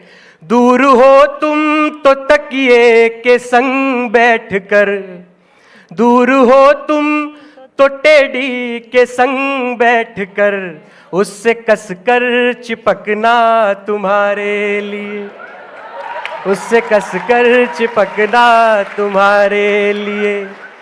जिंदगी की कहानी तुम्हारे लिए और आँखों का पानी तुम्हारे लिए, साथ रहकर बटोरी जो हमने कभी, संग रहकर बटोरी जो हमने कभी, सारी खुशियाँ लुटानी तुम्हारे लिए, सारी खुशियाँ लुटानी तुम्हारे लिए. Thank you. Thank you. I'm going to now request everybody to stand, if we can, because I want these two ladies, these beautiful women, Sakshi and Prachi, to be here. Mummy ji can come on my right side, because we want to honor them. But I want to ask both of them, Sakshi, what would you say to all the young girls here? Be fearless. Yeah, that's it. Prachi, what next? Sapna kya hai? First of all, I want to become a good person in my life. and after that, I cleared my entrance exam, and I want to become, and my father says that to me, you become in your life what you want to do. So what is that? Papa ne kaha ki jo karna chaho karo. Yeah. What is that? दो तीन चीजें भी हो सकती हैं. My dreams, मेरे बहुत सारे ड्रीम्स हैं, बट उसमें मैं दो तीन मैं अभी फिल्म नहीं करना चाहती. ओके, जो लड़कियां यहाँ थी जिन्होंने हाथ उठाया कि उनको अपनी फेस नहीं अच्छी लगती, वो दूसरों की फेसेस देखती हैं, फिल्टर्ड फोटोग्राफ्स देखती हैं और उनको नहीं अच्छा लगता, उनको आप क्या कहेंगी? ऐसा कुछ नहीं है, जैसे आपको गॉड ने क्रिएट किया है, आप तो वैसे बनेंगे ना, और आपको जैसा गॉड ने बना दिया वो अच्छा है. आप दूसरों को देखिए, कोई आपको बेगर है तो आप सब घर घर जा कर के उसको कुछ मांगना होता. आपको नहीं, आपके पास पैर है, आपके पास हाथ है, आपके पास दिमाग है, आपके पास सब कुछ है, आप कुछ भी कर सकते हैं. और आपको 2 मिनट का भी फीलिंग बैड नहीं हुआ? नहीं, बस थोड़ा सा हुआ कि हाँ शायद लोगों ने इसे अच्छा बजट टॉप ना आती तो इतना कुछ भी नहीं मिलता, और आगे तो बाद में फिर मैंने सोचा ये तो लोग तो कहते ही रहेंगे कि आप अच्छा भी कुछ भी करते हैं, तो तभी भी आप लोग को कहते हैं कि ऐसा है, और that's you don't care. Yeah, I don't care. I mean, this is so surprising to me because it's you guys, like this younger generation who thinks like that, and it makes me so proud. I think it's the power of our awareness, women feeling empowered, women feeling like they have a voice, thanks to also digital media, social media, कि हमें इतनी awareness है इन चीज़ों के बारे में. क्योंकि ये conversation जो आप कर रहे हो ना, मेरे को अब करनी आई है, and I'm 29 years old. One of the things we could think is that we open doors for women who come after. तो हमने इतनी लड़ाई की, तो आज प्राची जैसी लड़कियां खड़े होके कह सकती हैं, I don't care. Can we hear a big I don't care from the audience? I'll at a count of 3. 3, 2, 1. I don't care. Fabulous. I want to now bring out our next award from us at the We the Women team. First, we like to honor Sakshi. If I can have the award here for Sakshi. And here we go. Thank you for really leading such an important conversation. Let's hear it for Sakshi Sindwani. And now I would like to call one of our partners on stage, Bajaj. You've seen the Chetak scooters out there, so you know that Bajaj is one of our partners. If I can have Prateek on stage, please. We have many male allies on the stage today, and we are welcoming one more. Thank you, Prateek, and thank you for partnering this festival. You heard the amazing women on stage. I would like you to request you to honor Prachi Nigam.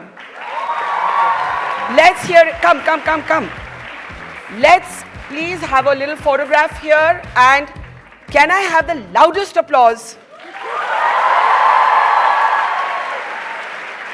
And can we do an I don't care one more time, please? 3, 2, 1. I don't care. Fabulous. Thank you so much, everybody. Please, through the wings. Through the wings.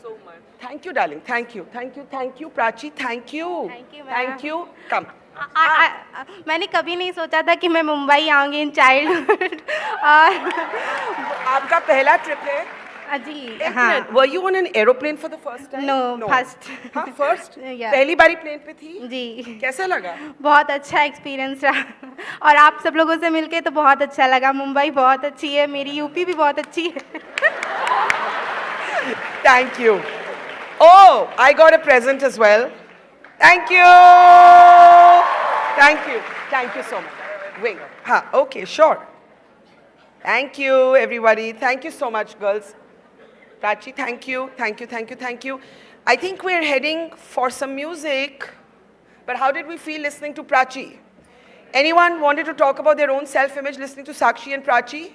Quickly, quickly come on stage. I have time for one comment. Come on up. Come on up, come on up. Yeah. Get yourself. Okay, what did you feel listening to that? Tell us your name. My name is Sara Desai. I'm from DSRIS school, Malad, and I felt that she was very confident. Yeah. Like Wasn't that amazing? It was great. I looked at her expression and she was like, why should I care?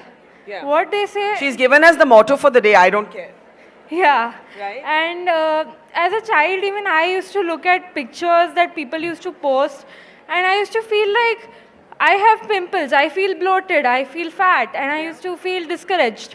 But then my parents, they used to, every time they used to tell me that I look very beautiful, and that people are, they're dumb to not understand my beauty.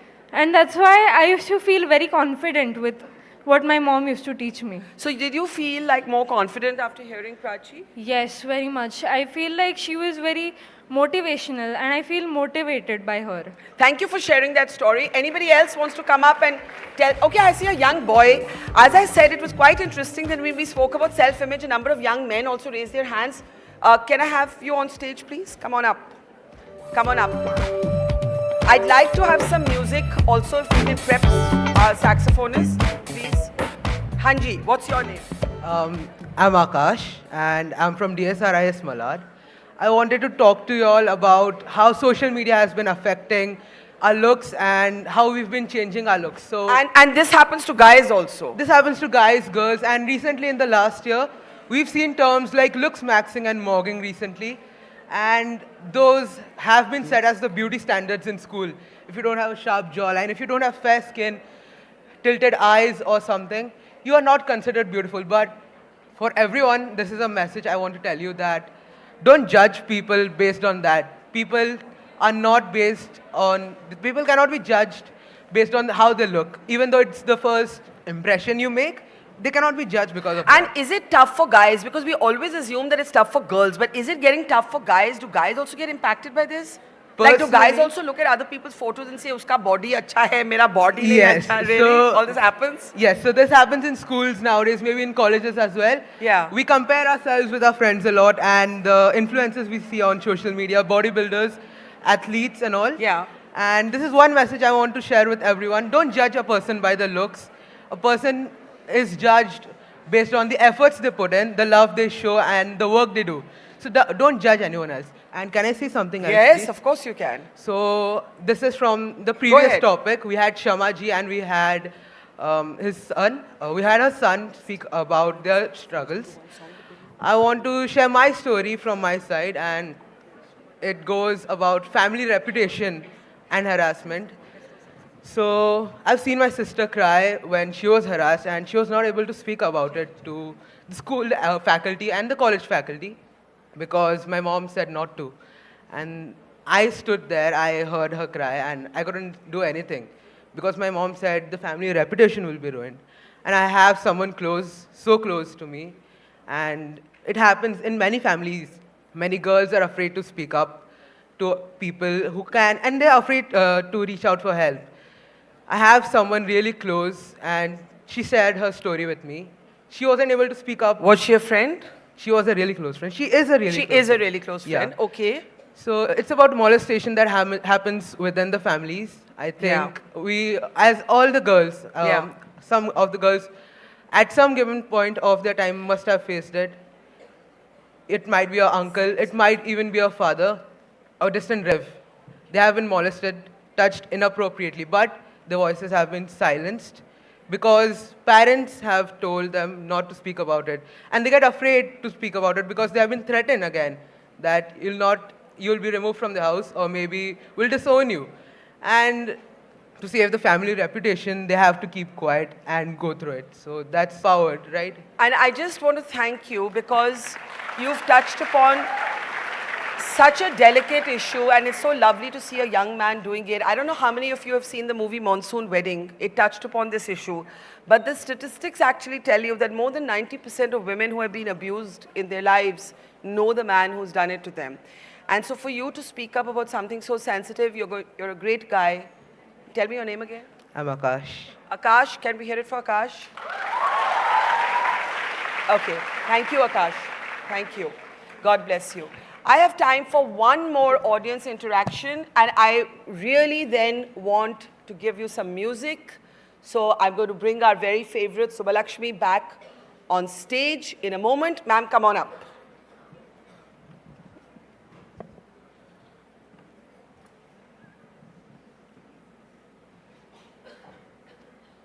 Come on, come on, come on, come on, come on. Thoda sa tez, come on. Thoda sa tez. Yeah, that's fine. That's fine. नमस्कार जी, नमस्कार. बताइए आपका नाम? माझं नाव श्री अन्वेष दत्ताराम राजे शिर्के. हल्ली भरपूर मी जरा थोडंसं मराठीत बोलतो. एक मराठीत छोटीशी 4 ओळी कविता लिहिलेली आहे. ती कविता अशी आहे की वजन नावाची. म्हणजे काय होतं, हल्ली माणसं वजन वाढवतात आणि मग जिममध्ये धावतात आणि मग जिमवाल्यांना पैसे देतात. सो त्याच्यावरती 4 ओळी लिहिलेल्या आहेत सगळ्यांसाठी. सुडौल शरीराबद्दल माझी काहीच हरकत नाही, पण पैसे देऊन वजन उचलण्यासाठी मी पावलीकम नाही. पावलीकम is like my grandfather's way to say I you stupid also. वजन उचलून पैसे कमवणे यात काहीच गैर नाही. वजन उचलून पैसे कमवणे यात काही गैर नाही, पण पैसे मोजून वजन हलवण्या इतका मी अस्वस्थही नाही. I am not that you know too much restless. So अशी कविता आहे. आणि आप यहाँ जो सब हैं उनको क्या बोलना? सो मला या कवितेतून मला असंच सांगायचं की काय होतं हल्ली की मी तुमच्या वयाचा होतो तेव्हा मी पण जिममध्ये वगैरे गेलो होतो. So I was in the gym, I went to gym. मी ॲथलेटिकही होतो. पण काय होतं ना, आपण हळूहळू विसरायला लागतो की आपण विदाऊट जिम करून किंवा चांगलं व्यक्तिमत्व होऊन we can be a good hearted. So thank you for sharing that. What's very interesting, sir, please. What's very interesting is that we've had a number of men come up on stage and also talk about self-image and body positivity. So we're going to have in a moment our saxophonist come up on stage. But in the meantime, all of our partners, yes, all of our partners in their own way are actually encouraging women to be self-reliant, to talk about subjects that aren't spoken about. And I want to just play out a small video clip from our presenting sponsor, Swatantra. If we can dim the lights and play that, and then I'll bring saxophonist Subbalakshmi out on stage.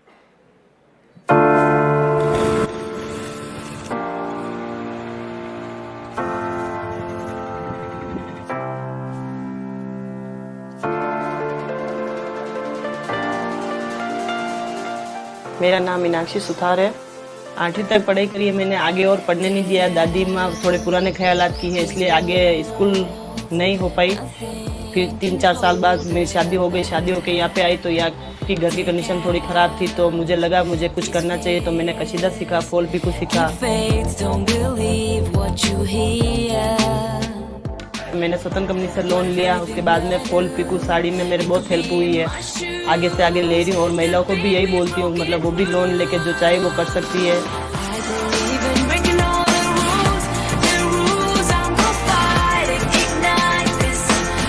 जब से मैंने काम शुरू किया तब से मैं खुली रहने लगी हूँ, स्वतंत्र रहने लगी हूँ. मैंने अपना खुद का बिजनेस शुरू किया, छोटा बड़ा जैसा भी है. तो मुझे हर एक के लिए, पैसों के लिए किसी भी चीज़ की दिक्कत नहीं आती. मैं अपना काम, हर काम, घर का, गृहस्थी का सब व्यवस्थित कर लेती हूँ. अब मैं स्वतंत्र हो गई हूँ. What if everything I do, you could be in my shoes?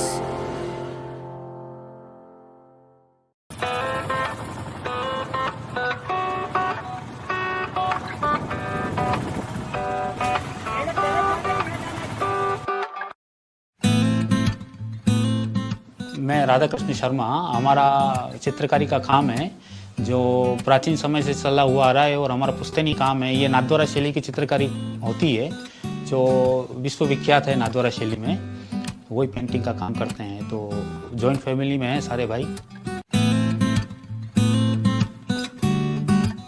मकान के लिए हमें लोन की आवश्यकता थी तो स्वतंत्र माइक्रो हाउसिंग से हमने लोन लिया। ज़्यादा कोई फॉर्मेलिटी की ज़रूरत नहीं पड़ी और घर बैठे हमको लोन मिल गया।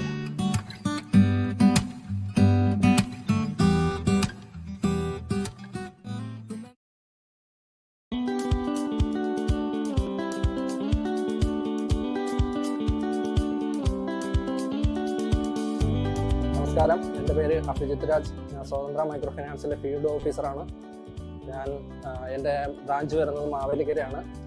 സ്വതന്ത്രയിൽ എനിക്ക് ഇഷ്ടപ്പെട്ട കാര്യങ്ങളെന്ന് വെച്ച് കഴിഞ്ഞാൽ ഒന്ന് ടൈമിംഗ് ആണ്. 9 to 6 എന്ന് പറയുന്ന ടൈമിങ് പക്കയായിട്ട് മെയിൻറ്റെയിൻ ചെയ്ത് പോകുന്നുണ്ട്.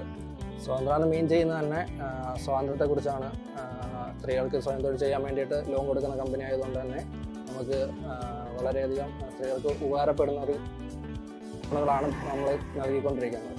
ഈ കമ്പനിയിൽ ഞാൻ ആദ്യമായിട്ട് ഫ്രഷ് ആയിട്ടാണ് കയറുന്നത്. പിന്നീട് ഈ കമ്പനി വന്ന പിന്നാണ് എൻ്റെ life.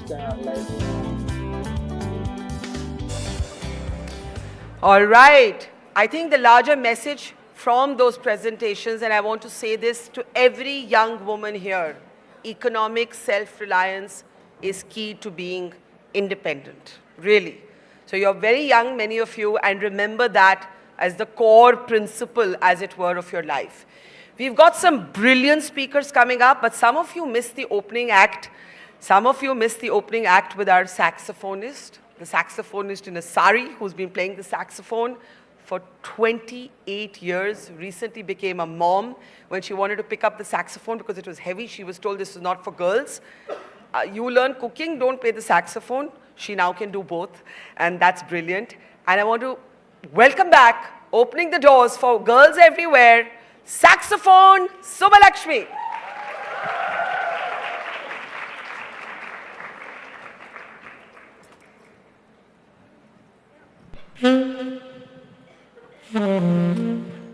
Come to me in the green room. I need makeup.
like this song? Next one.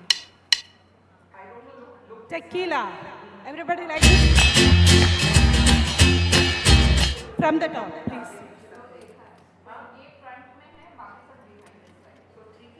I like that.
Dustproof, noiseproof, loadproof, threat-proof, splash-proof, loss-proof, tension-proof, board-proof. The electric Chetak, fully life-proof. How are we feeling? Okay. So we're going to get one more song later in the day from our very favorite saxophonist Subbalakshmi. But before I introduce our next guest, anyone here want to share what they're feeling today about what it feels like to be a young, old? How about older women? I don't want to call anyone old. None of us are old. But older than the college girls, I see a number of women here in the middle. Anyone wants to come up? Ma'am, aa jao.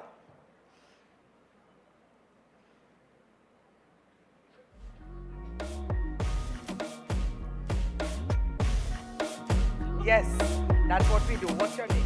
My name is Kranti Sethi. So tell us a little bit about yourself. So I am a working professional. I work as a group HR head at Swatantra, which is also a part of the team here. And I'm a mother of 2 boys. One is sitting there taking pictures. Oh, hi. Stand up. Vedant. Stand up, stand up. I always appreciate men who come for these events, and I always feel we should applaud them especially. Right? Come on up. Come on up. Come on up. So how old are you? How old are you? 19. And what do you want to say to all the young girls and boys here? Actually, I am a bit nervous. You're a bit nervous? Okay. What do you want to say, ma'am? How are you you know, we had one of our guests, one of the captains saying, I bring up my boys as if they're daughters. How have you brought up your boy? So, you know, I was also amazed when she spoke about it, and I was wondering how am I doing? I have a generation gap at home. So my elder one is 19, the younger one is going to be 9. Yeah. I was always brought up like a boy. Okay. Because I come from a family which is very different. My father was a crime journalist, and he was shot. He was shot when I was 11, my sister was 13, and my younger brother was 4. I'm so sorry. Thank you for sharing that. Yeah, and my mother brought us up. She was working with government services, and we had a tough life, right? But my mother helped us sail through. Yeah. And today what we are is all because of her. And all I would want to say to everyone, each woman, and of course men, because it takes a great deal to support a woman, right? Now, that's amazing. I mean, you know, you were brought up by a single mom. Single mom. And so here's to mothers everywhere. And you know, when we were younger, we were told independence used to be brought up the same way as a boy. But today, parents are talking about bringing up their boys like they bring up their girls. So life does come full circle. Correct. And I want to thank you for sharing your story. Thank you for, you know, giving me that opportunity. Thank you, ma'am. Please. Thank you. Please, come. Come. Yeah, thank you. So I'm going to introduce a very wonderful woman. I mean, no woman is ordinary at We the Women, no man is ordinary at We the Women, but this is a great, I know I say that before everyone, and I find it so difficult to decide which one is my favorite, because they're all so incredible. But this is the story of a woman who could not complete her education, and then she used technology to teach herself English, and she now runs a YouTube channel teaching other people English. She's from a village in Uttar Pradesh, and her channel is called Dehati Madam. Opening the doors for dreams everywhere, can we please welcome Yashoda ji on stage?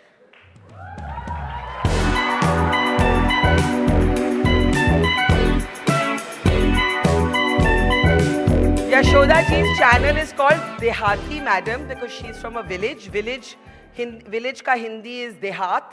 So Dehati, and madam because she's now a madam teaching people. Hai na? Yes, yes. Okay, now I am confused. Should I talk to you in English or Hindi? Anyone. Okay. Okay.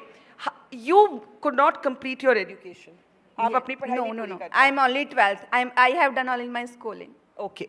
Why couldn't you study beyond class 12?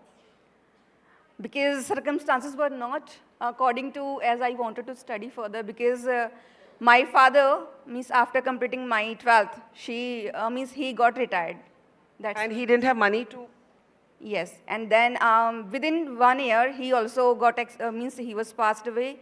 So that's why I had to started working to run my family. That's why. And what were you doing after class 12 when you were working?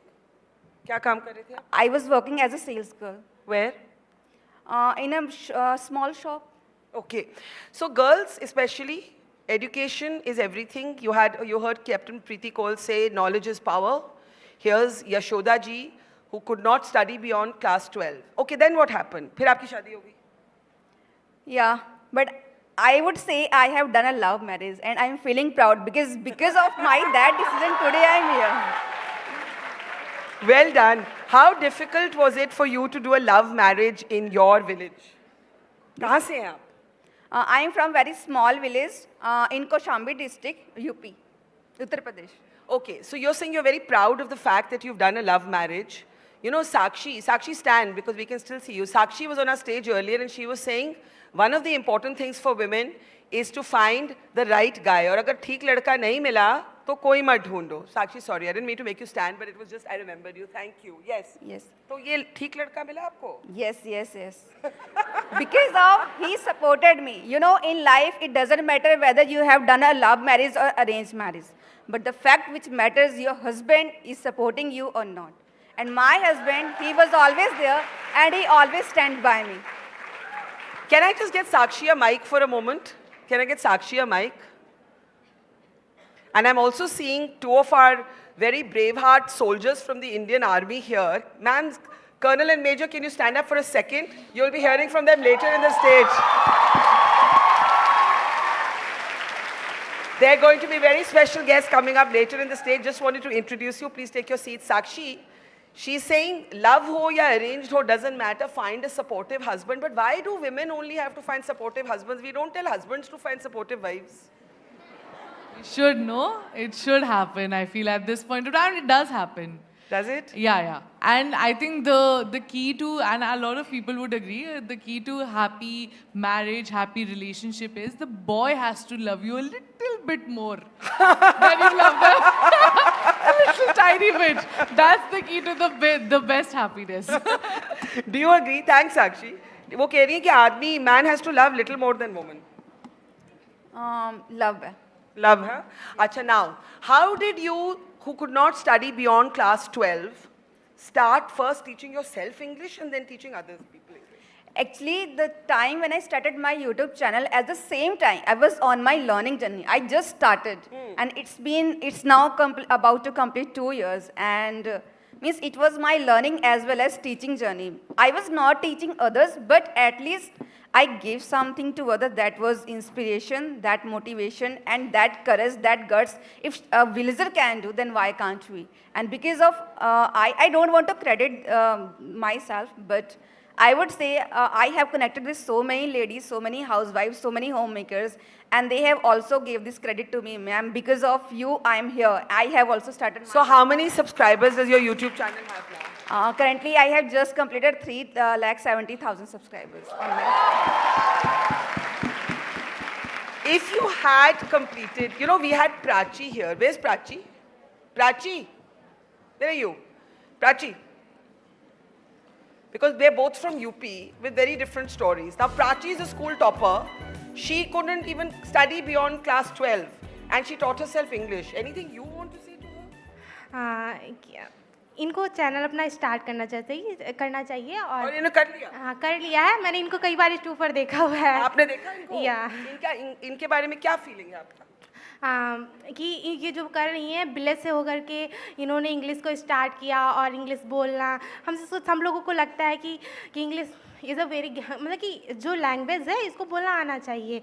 तो ma'am को मैंने कई बार YouTube पर देखा हुआ है कि English पढ़ाते हुए. तो या मैम अच्छा पढ़ाती है? हाँ, मैंने 1-2 बार वीडियो देखी हुई है. ठीक है, आज बहुत अच्छा है. I have also started offline teaching. Wow. So why is learning English so important? Because especially for girls from smaller towns. लड़कियों को जो विलेज टाउन होते जैसे हम लोग आते हैं कि जैसे आप डेली लोग, जैसे आप सब लोग बैठे हैं, आप डेली घर में अपने इंग्लिश में बात करते हैं. आप कुछ भी चीज़ें हैं आप इंग्लिश में बात करते हैं. और जैसे कि हम लोग एक यूपी एंड सीतापुर उसके टाउन में हम लोग महमूदाबाद में रहते हैं, तो डेली हम लोगों को हिंदी में ही बात करना पड़ता है और करते भी हैं. तो इसीलिए मैंने आते ही कह दिया था कि मुझे हिंदी में बात करनी है क्योंकि I am prefer to Hindi. तो इसीलिए मैं. But you feel English is needed to get ahead in life.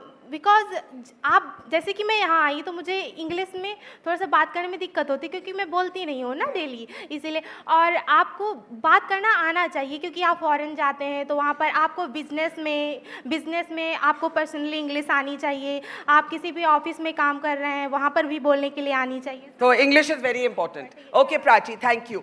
आ जाओ आप नीचे बैठो and we continue our conversation with. अच्छा, so how did you teach yourself English? YouTube videos देख के? Yes. Just by watching YouTube videos. I have learnt about YouTube as well as... But your class 12 tak education was in Hindi medium or English medium? Hindi medium. So you had studied in Hindi medium till class 12 and then you taught yourself English. Yes. And this naam, Dehati Madam, ye iski kya kahani? I think it's just a God's blessing. Because of God, He gave me that idea and I put this name of my channel. And even I never ever asked from anyone about to put my channel's name.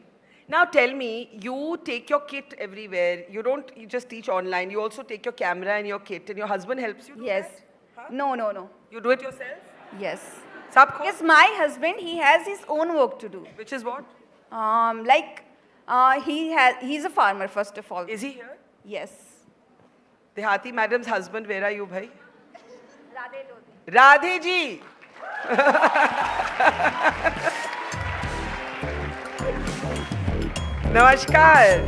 नमस्कार आइए ना, आइए वो mic लीजिए ना।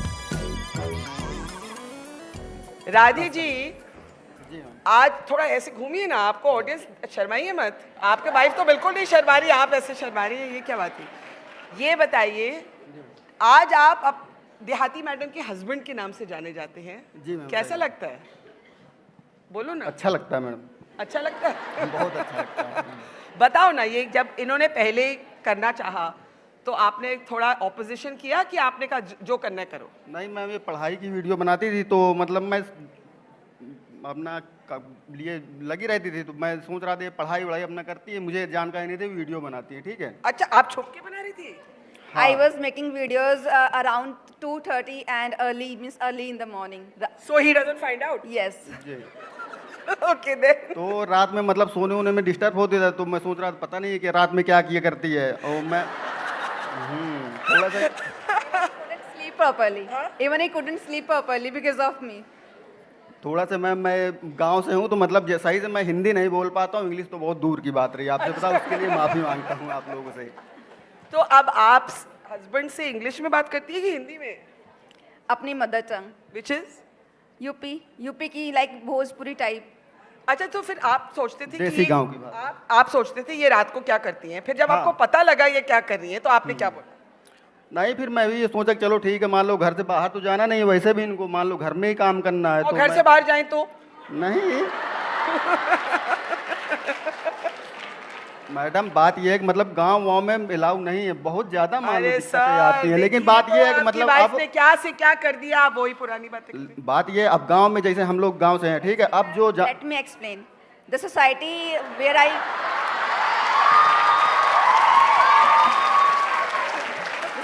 the society which I belong from, the area, it's totally rural area, and people, all the villages, they don't allow their wife to go out without your husband. If you have to go anywhere, then you have to go with your husband. ये तो बहुत annoying चीज़ है लेकिन। But it's there, no? It's really very small. I can't deny this thing, na? And that's the reality. Yes. Yeah, that's the reality. Okay. And even still, when I was coming here, then my mother-in-law, she was saying that, means वहाँ जा रही हो, you have to put that wheel, okay? मतलब? घूंघट आपको करना है। आपको घूंघट पहनना पड़ता है वहाँ पे? ये means she was saying that वहाँ पे बड़े-बड़े लोग होंगे ना, तो वहाँ पे मतलब यहाँ पे? Yes, here. But you are not wearing. But no, because I know that. I know the importance. अब राधे जी, अपनी मम्मी को बोलना डांट ना लगाए। जी मैम, बोलेंगे जरूर। Okay, so अभी your wife has become, मतलब इतना उन्होंने अचीव कर लिया, आपने कुछ अंग्रेजी सीखी इनसे कि इंटरेस्ट नहीं है? नहीं, इंटरेस्ट नहीं मैम। दूसरी बात ये कि मैं ज्यादा मतलब पास में रुक भी नहीं पाता हूँ, पूरा दिन मैं अपना काम देखता हूँ। आप क्या काम करते हैं?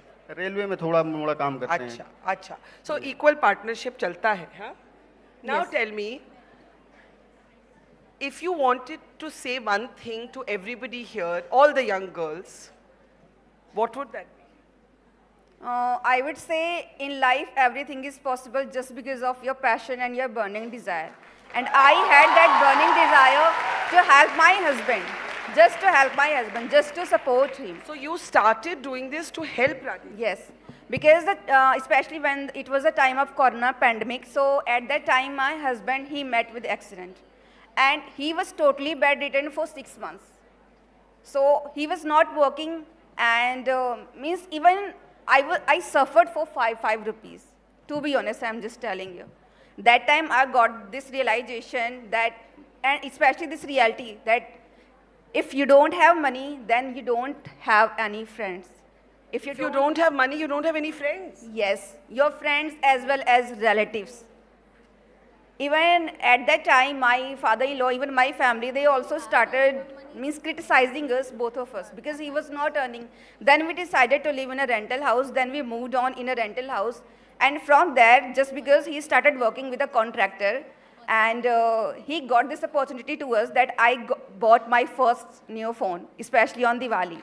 So that was my journey of grooming myself to help my husband. I'm also inspired by Sandeep Maheshwari sir. He has inspired me a lot to start this channel, and then I learned everything. I never ever looked behind. Wonderful. Now, if you had been able to complete your education, Radhi ji, आप बैठिए ना. अभी आप अपनी wife को कुछ अच्छा सा कह के जाइए ना कुछ. क्या कहना चाहिए? इतना लव मैरिज किए, कुछ लव तो दिखाइए. नहीं मैम, वो सब अब बात ये अब इतनी लोगों के सामने थोड़ी मतलब अच्छा लगता है. बाकी अच्छा कर रही नहीं, मैम. पर आप अपनी are you proud of, मतलब आपको गर्व है? जी मैम. कुछ तो बोलिए ना. महसूस होती है. इतने लोग देख रहे हैं, कुछ तो बोलिए. कुछ तो मैम बोलिए. इतना बोलेंगे बहुत खुशी महसूस होती है. गांव में घर में मान लो कुछ इज्जत है, मानते हैं लोग अब जब जानने लगे हैं वैसे तो. Thank you, Radhi. Thank you. So we'll take another music break soon, but let's actually get questions for Dehati madam. I'm sure a lot of you have questions. A lot of you want to share your own stories, because this is really a story of dreams, dreams in a way coming true. And I think, as she said, never give up, never think that something is not in your realm. And I just want to open the floor now for anyone who wants to share their story. This is such an inspiring story. I'm seeing a hand somewhere there. Yeah, here, come on up. Come on up. Come on up.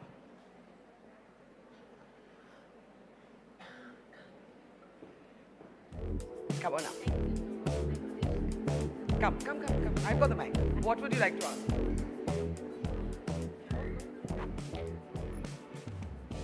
Madam, आपने जब अपना काम शुरू किया तो आपको ऐसा कभी भी लगा कि मुझे किसी से पूछने की ज़रूरत है? No. किसी के परमिशन की ज़रूरत है? नहीं. No. So that much confidence you had in yourself. Yes, I was confident about my decision, that the decision which I have chosen for myself, it's right for me. And that's why I always say this thing to me throughout the day, and even I also prefer this thing to others. Always think about yourself, whether you are able to speak this language or not, that you are the best. Every human being has so many qualities. It's something or the other, but you have to focus on, you have to figure it out, what is there inside you. What is your passion? Since my childhood, I just wanted to be famous, and my dream has come true. Yeah, there's no doubt. Though I have done so many things, I have achieved this much, but still, in my village, no one appreciates my work. No one appreciates? No one. No one. Why does no one appreciate your work? Because they know only one thing, that she is just wasting time. She doesn't do anything. But you are earning money for your home. Yeah, there is no doubt. That's why not only my husband, but also my father-in-law, he also supports me. But if I talk about my nanand, bhabhi, saas, so the male members are supporting and the females are not supporting. No. So do you ever tell them that you are not okay with what they are doing with you? Yes, ma'am. उनको बोलिए madam कि I am not okay with the way you are treating me. कभी आपने बोला? Actually, ma'am, they just want to work with them.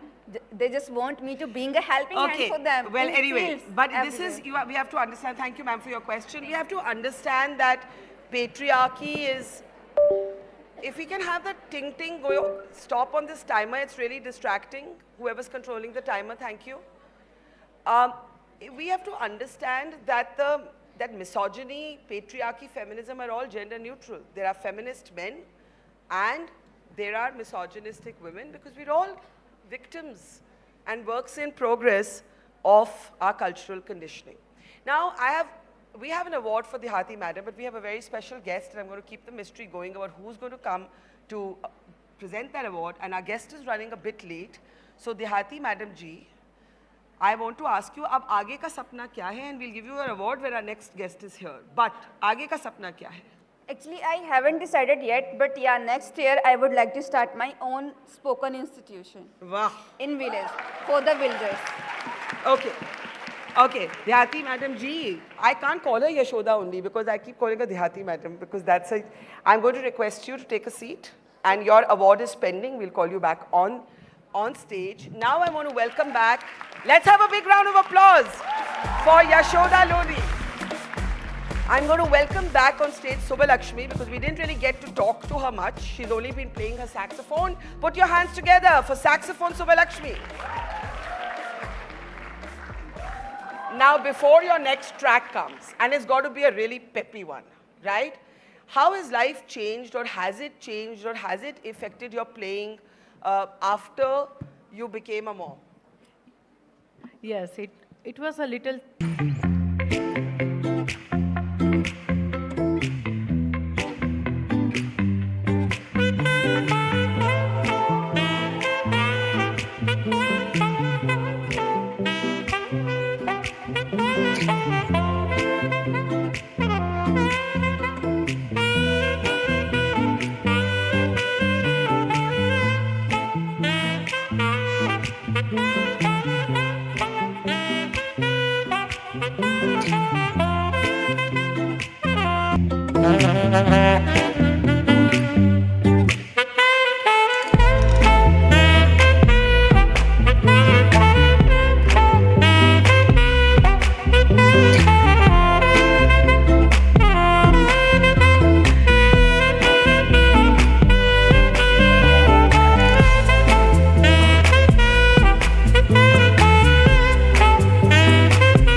It's Avicii, Wake Me Up.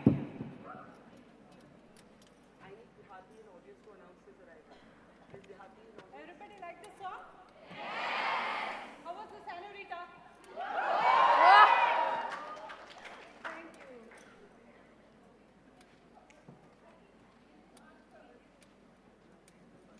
Anybody want to sing along with me? Wake me up? Some steps? No? Why today Mumbai have low energy, expecting more from you kids? I was expecting more. Come on, cheer up.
Fabulous.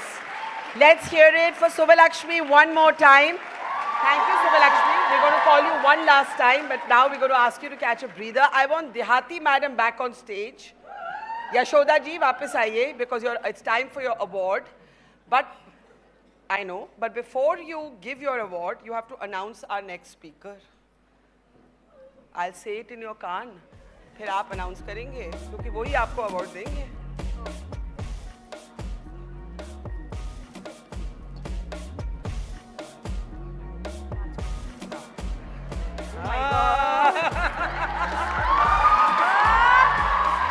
English में announce करना पड़ेगा, है ना?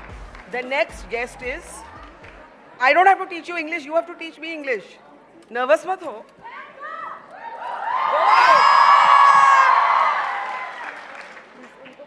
हाँ, बुलाओ ना. So I would like to have on this stage Mr. Rajkummar Rao.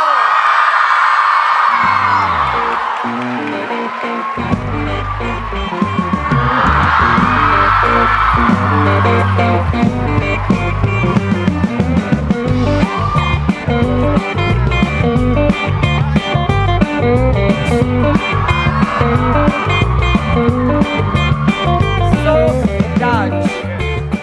Can we hear it for Raj? Thank you so much.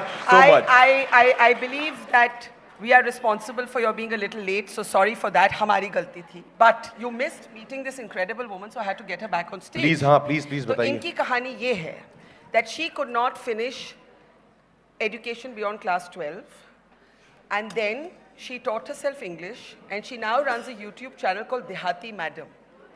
And that is why she did your announcement, and she couldn't believe that Rajkummar Rao was actually coming to give her the award before we begin talking to you. आप पहले क्यों नहीं मिली हमें? मैं जब इस शहर में आया था मुझे इंग्लिश का एक वर्ड नहीं आता था. Why did you meet me You also before? didn't know English. I had no idea about the language. Oh my God. Yeah. I couldn't even say oh my God. मैं बोलता था बाप रे. Actually, I have also watched your interview with Bare Biceps, Ranveer Allahabadia, and from where I got to know about how did he learn English. But you tell him how you learned English first. Please आप अपने बारे में बताइए. एक minute. I know you've already told the audience, but he missed that. ना फटाफट बताइए. How to learn English. No, How did you? Your journey.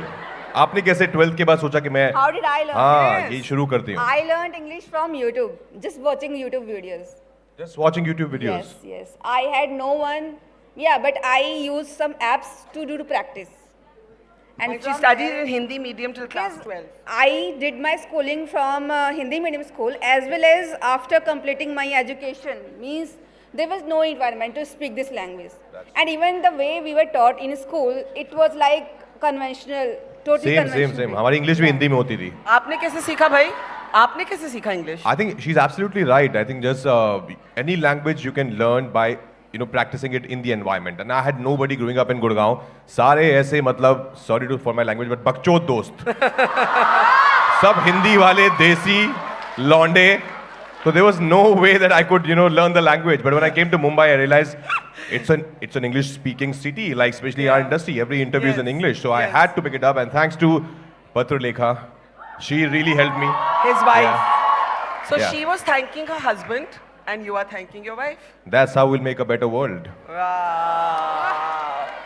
Okay, can we please bring out the award for Dehati Madam from the most appropriate man, what I'm calling the Stree's Choice of the Year. Have you all seen and loved Stree?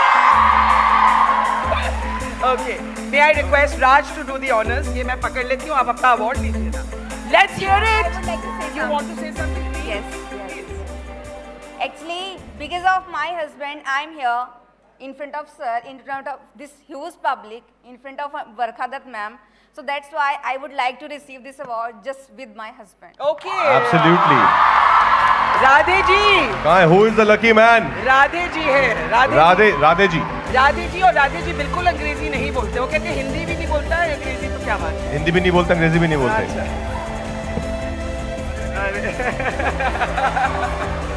इधर आइए ना आप jointly receive. नहीं Raj wants to receive. They both want to receive. आप मतलब. And this is a beautiful moment. It's a lovely, lovely, lovely moment. Can we have a big of applause. Thank you. Thank you. Thank you. Thank you.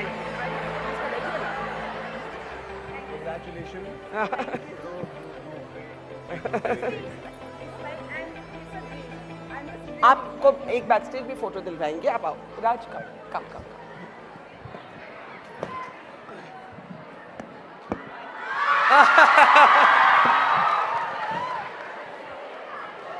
So, I'm not giving a... Look at how many people are here for you. And I'm here for them because I love you guys. I am giving away no secrets when I say that Rajkummar Rao is our man of the year. How many of you have seen Stree 2? Is that a full house? Just keep your hands up. Just keep your hands up. There is nobody here who has not seen it. It is amazing. It was an extraordinary movie. And मैं तो हंस के रो गई भाई. Raj, thank you for being you. Okay, let's everyone settle down now because we want to hear him. Did you think कि ये होने वाला है? I mean, this kind of success, it has been your biggest commercial. There have been other critically acclaimed successes, but it has been your biggest commercial success. You know, not only mine, it's the biggest Hindi language box office film ever. Wow! Wow! I knew this year. I didn't know ever. Yeah, ever. Ever? Yeah. It's Wow, the biggest yaar. blockbuster. तो आप तो शाहरुख खान के बाप बन गए फिर. अरे भाई, please don't say that. Please, मैं उन्हें बहुत प्यार करता हूँ. मैं उनका, मैं बहुत बड़ा fan हूँ उनका. You know, actually no, none of us expected that for this to happen. Of course, we were very sure because 3-1 got a lot of love. We were sure that people were waiting for part 2 to come, and that's why we took 6 years to make it because we didn't want to make a project. Yeah. You know, sometimes it happens that one film does well, then you want to cash out on it and make another one ASAP. We really worked hard. Our director Amar Kaushik and Narena writer. Yeah. They took 6 years to come back with part 2. 6 years. 6 years, yeah, 2018 and 2024. We knew that people would love it and it would do a decent number, respectful number at the box office. But for it to break all the records, I think that was overwhelming. That was unexpected. What do you think it is? Because it's such an interesting genre. There's horror, there's feminism, there's humor. And humor, to bhai, I mean, you were I think you were doing so many improvisations that it must have been crazy for the directors. I love it. I tend to improvise a lot as an actor, especially in comedies you can. Yeah. You know, all those things that we see in the film, like the calm down. Hola Shalila, she bola, she lile, she calm down. All that is improvised in the moment. Hola Shalila, she go, she let it lo. But that's how life is. You know, as an actor, I pick up a lot of things from life. Like as we were talking about the language English. Yeah. When I used to listen to those songs sitting back in Gurgaon, when I was a kid, I didn't know those lyrics, of course. So I would just say, Macarena, because I just knew Macarena. Rest everything I would make. I don't think anybody knows the other lyrics even till now. Even now? Okay. Yeah. Okay, then it's fine. Yeah, then I don't feel that odd. Yeah, so I think that I just took it from life because in a small town like Chanderi, there's no way a guy like Bicky would know Calm Down ka lyrics. Correct. Yes. Bicky, hai na? Okay, 3, 2, 1. At the count of 3, 2, 1, we're going to go Bicky. 3, 2, 1. Oh, thank you. There's that smile you have that has broken many hearts in Stree. That goofy smile, wo thoda for our girls karke dikhaiye na. Boys also. Yeah, of course, for everyone. I'm gonna repeat what you guys just said as Bicky. उसने हमारा हाथ पकड़ा, हमारी आंखों में देखी और बोली,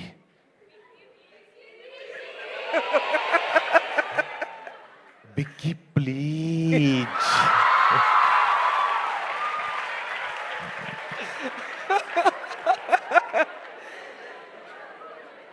How many people here know how Raj got married and what he did on his wedding that was so different and makes him so special? Who knows? One lucky person is going to come up on stage who knows the correct answers only. Huh? Come on. Come on, come on, come on. Come on.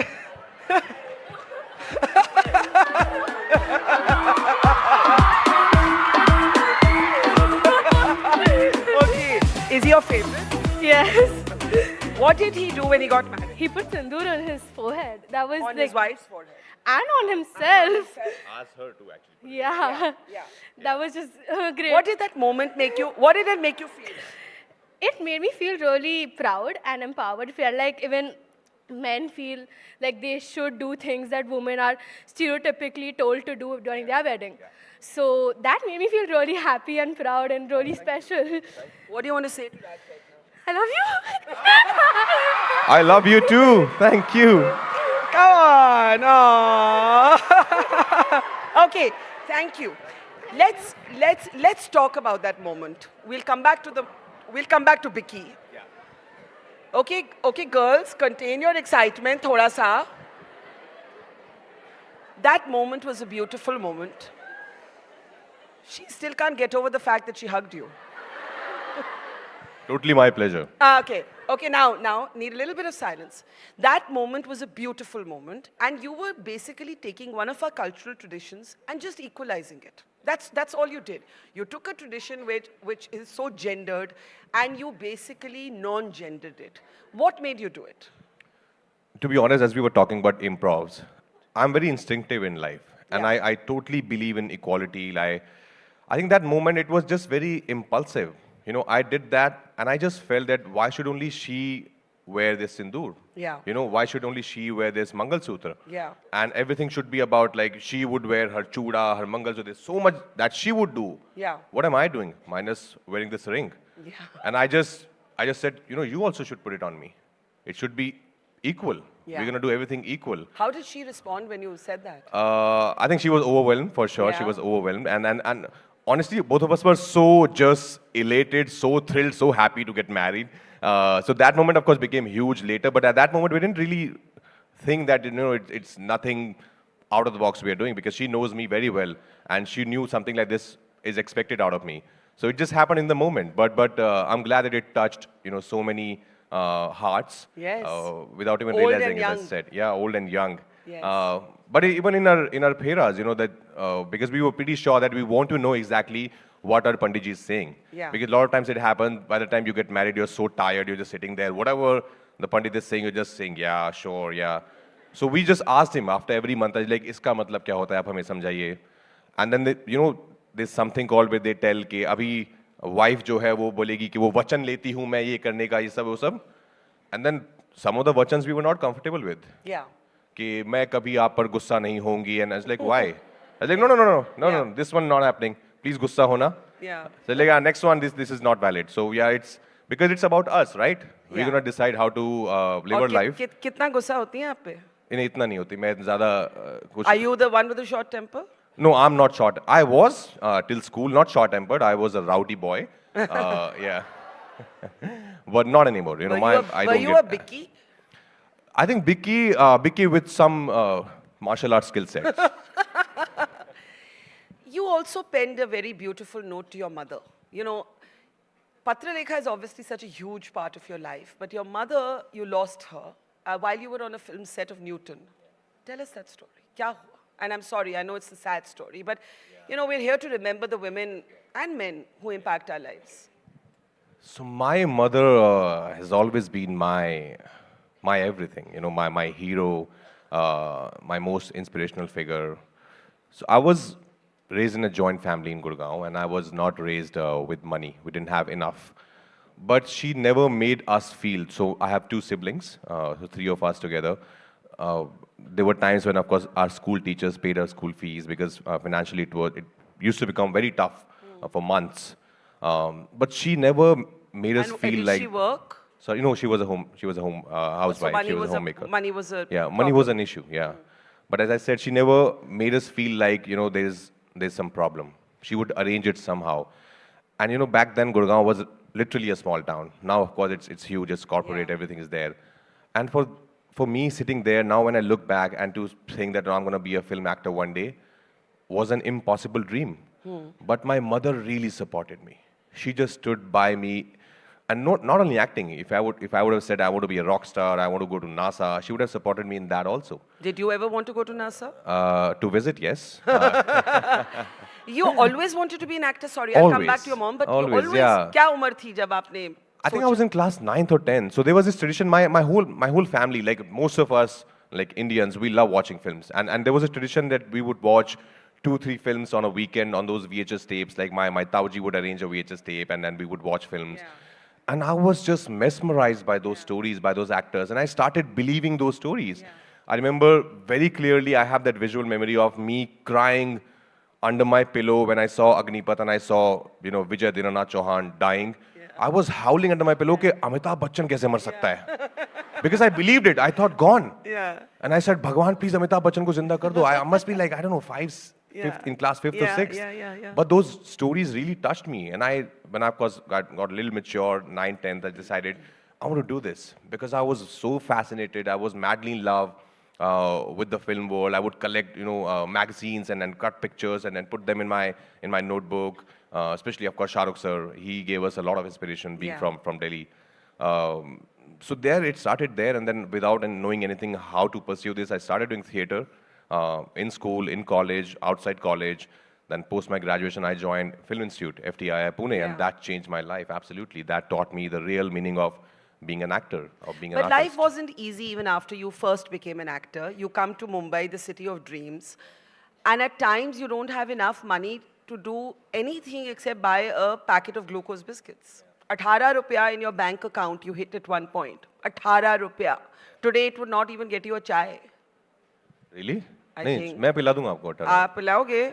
I think अभी भी cutting मिल जाती है। में चाय कितने का भाई? 5 में मिल जाए 5 rupees, right? 5 रुपए मिलता है। 5 में cutting मिल जाएगी। But you know what I mean. I mean, 18 rupees is tough.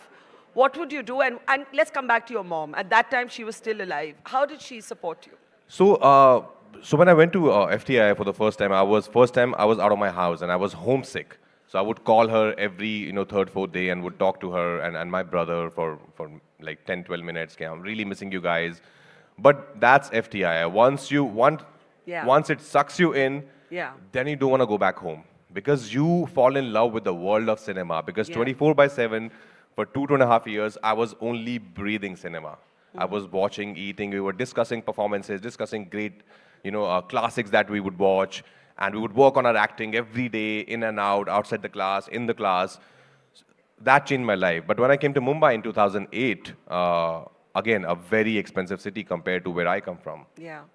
And there were days when there was not enough money, and because you don't get work. Not enough money to eat. To eat. And there was, I didn't know anyone in the city. I came here with one showreel of mine, which my editor friend made from FTI. And I thought, I'm going to come here, I'm going to show this to everyone, and they might give me some work. But that didn't happen. It took me 2 years to get my first film, LSD, 1.5, 2 years. And those days, of course, I would just call back her again, and, or my brother, that, I would never cry, I would never say that I want to come back. And also, she never asked me to come back, or she never asked me to, कि films नहीं हो रही है, तो sometimes you say ना कि television kar lo, it's the same thing. But I was like, no, I always fell in love with films. I want to be a film actor. She never asked me for that also. And I would tell her that, mummy पैसे नहीं है यार, मतलब ठीक है, I think हो जाएगा. और कितने भाई बहन थे घर में? 3, हम लोग 3 हैं, like 2 brothers, 1 sister. I'm the youngest. That's why, most pampered. Yeah. But then again, she would arrange it somehow. I'm sure it's a story of so many of our women in our country, especially in small towns and villages. They are magicians. Yeah. They are so strong. They're so powerful. They just do it somehow.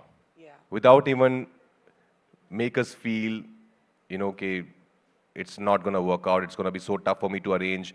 They would just do it. I think that's Ma. There's nothing more beautiful in this world than a mother, than being a mother. Yeah. That's the most, I think that's the purest, unconditional love that you would ever receive is from your mother. And you're on the set. Go ahead and clap. Let me not stop you. You're on the set of Newton when you lose your mother. You get the information. Patra calls you, Patralekha calls you and tells you कि ये हुआ. What happened? She was not so old. No, she was 54. She was 54 when she died. Yeah. So I was shooting for Newton, and before that she started going in and out of hospitals, and I was in the shot. I don't know if you've seen Newton. There's a election booth, and I was in the shot. I was sitting on that chair, and the shot was I was supposed to step out of the room and stand at the hallway, in the hallway. So I did that, and I saw a guy running towards me, and I was like, what is he doing? There's a camera rolling. Why is he running? And he was really running like in panic mode. And he came towards me, and then you could see it in someone's eyes when there's something Bad news. Bad news. And he said, "Ki Patra ma'am ko aapse baat karni hai." And then Patra gave me the news. Of course, the world came to a standstill for me, and it was very tough because we were shooting in a very small town called Dalli Rajhara in Chhattisgarh, and the closest airport was almost 3.5-4 hours, Raipur, and it was around 3 p.m. And I said, I have to go back, guys. And it was a small film. It was very tight budget, small film with some 300 people, including the juniors, extras, everyone. And I also knew that, my duty here, I cannot ask them to cancel the shoot for next 10 days because there would be huge losses, and it's a very tight budget film.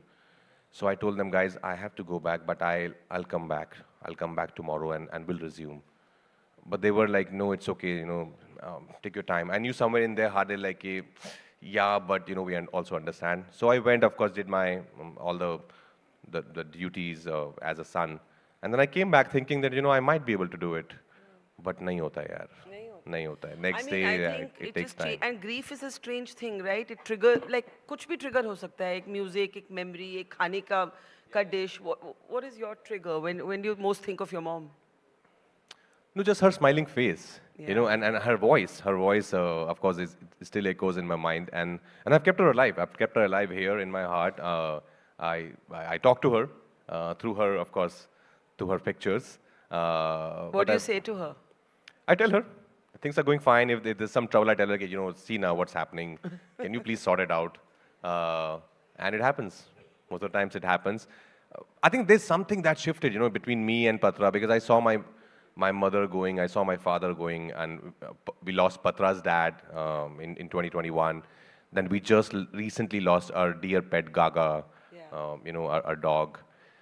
I think we saw death so closely now, something shifts. You start seeing life with a different lens. That, none of it matters. What matters is you should be at peace. You should be happy. You should be kind. Towards people, towards your friends and families, and help as many people as you can. And just because you never know what's going to happen in the next moment. So don't have any regrets. Be happy, live in the moment, and enjoy your life. So I might be able to squeeze in one more question and one more moment on stage. Come on up while I'm asking the question. Let me ask you, how did you fall in love with Patralekha? Oh, yeah. It's a very filmy story. Tell us. So I just finished LSD. So before that, I was asked to come to Pune to shoot for a playback exercise, like a song, like in the institute. One of my juniors student was making it, and he said, I want you to act in it. I said, sure. And he said, there's another girl who would be traveling with you from Bombay. Her name is Patralekha. I was like, yeah, sure. And we started traveling, and I saw two girls. One was Patra, one was her sister. And her sister was sitting in the middle. Patra was there, and I was here. And Patralekha was not talking to me. I was like, I don't know, why so much attitude? She's not talking to me only. And then in between, we stopped somewhere for chai and all. And then I said, there should be some conversation. We're going to be together for next 3 days. We're going to act together as husband and wife. So I started asking her random questions, small talks. How are you? Where are you from? What have you done? And she's like, yeah, I'm here from here. And I've done some ads. I said, what ads? Then she mentioned one ad. And cut to a month back, I was sitting in my room watching television randomly. And this ad film pops up. And I look at the ad.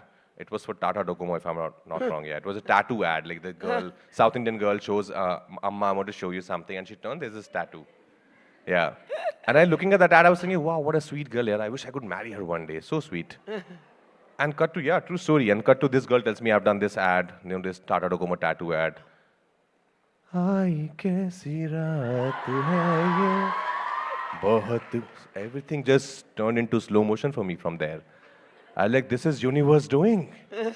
This is all God. It's his plan. Sorry?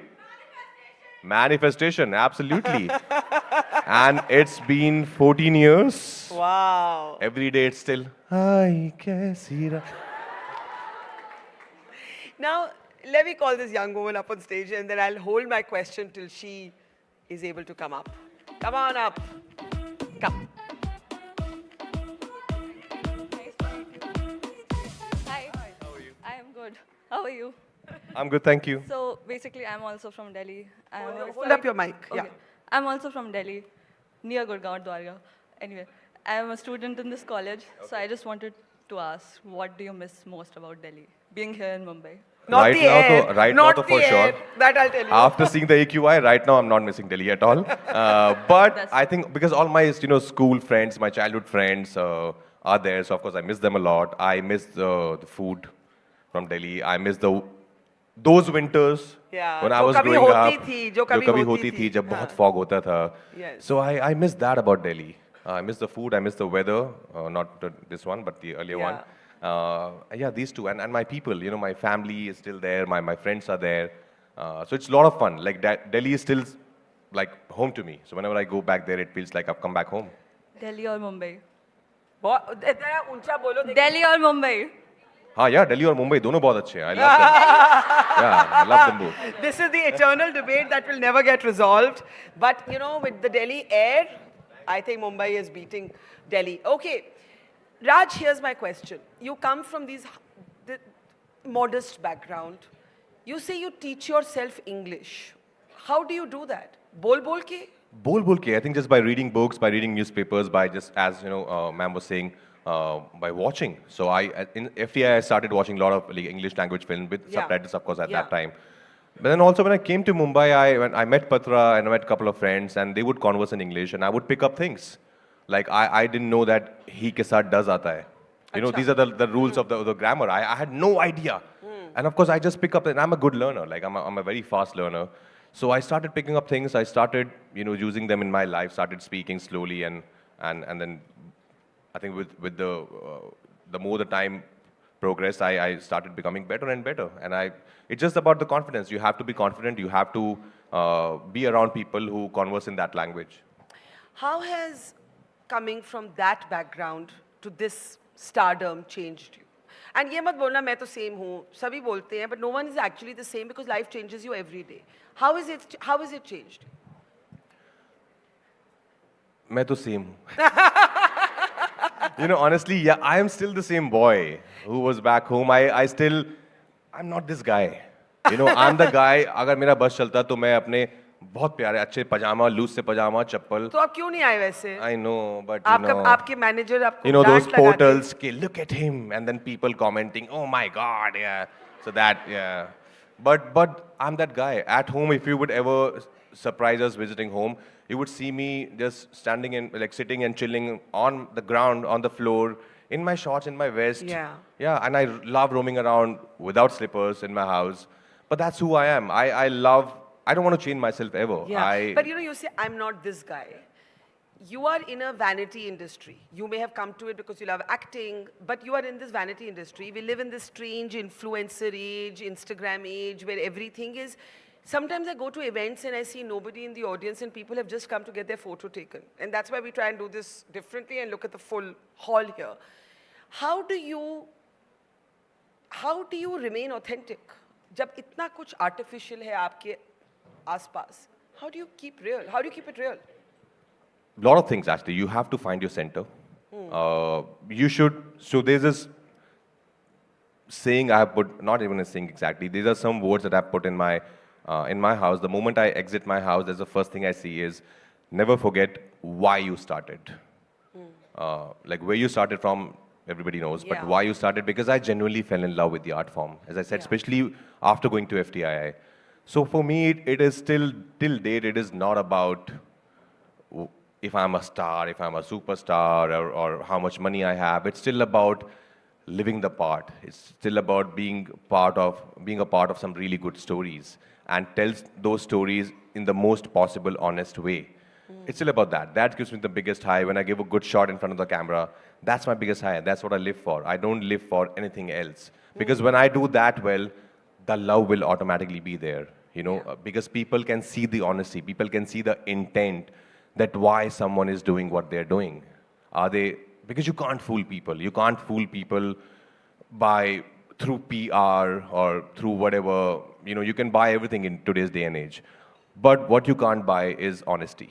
You can't buy is intent. What you can't buy is what you see on screen. For that, you have to be sincere. And I focus only on that. I try and focus only on that because that is what has taken me till here. I know that is what will take me forward ahead. So I don't want to focus on anything else, just that. That's my center. As long as my focus is there, nothing can change me. You said कि वो portals पे फिर comment आता है कि ऐसा लग रहे थे या ऐसा लग रहे थे. Women, you know, we've been talking about this all morning. I don't know if Prachi is here. Prachi, ऊपर आ जाओ. Of course, Prachi, I know you. How are you? Prachi, you know Prachi's Of story. course. She was a UP topper. Yeah, the prettiest girl. The prettiest girl. How are you? Oh. Amazing for me. Such a pleasure, such an honor to meet She you, got Prachi. trolled for some facial hair, and she said, "I don't." Those are losers, you know, na? They are jealous of you. They are losers. This is and that time was a very difficult for others, everyone, but not me. What do you want to say to Raj? Raj को कुछ बोलना चाहिए? I want to say that it's a very amazing for me. I want to meet you. Thank you, Prachi. All the very best. Do very well. आप बहुत अच्छा करोगे life में, Sir, बहुत I ऊपर never जाओगे. thought that I want to meet you. मैं मिल पाऊंगी मैं भी जब आपको जान रहा था, मुझे भी लगा था मैं कभी आपको मिलूंगा. Yeah. One hug. Oh. Thank you. Thank you. Thank life में Prachi. किसी की मत सुनना, सिर्फ अपनी सुनना I और know. बहुत ऊपर जाना. Sir, I want to take a picture with Barkha ma'am and you. Okay, come on, let's do it. You can all clap also. Thank you. The reason I brought her story up is we were talking in the morning ki kaise, you know, women, I've seen posters up. What are you all trying to say? Huh? Can't see. Autograph. Sure. Autograph, yeah.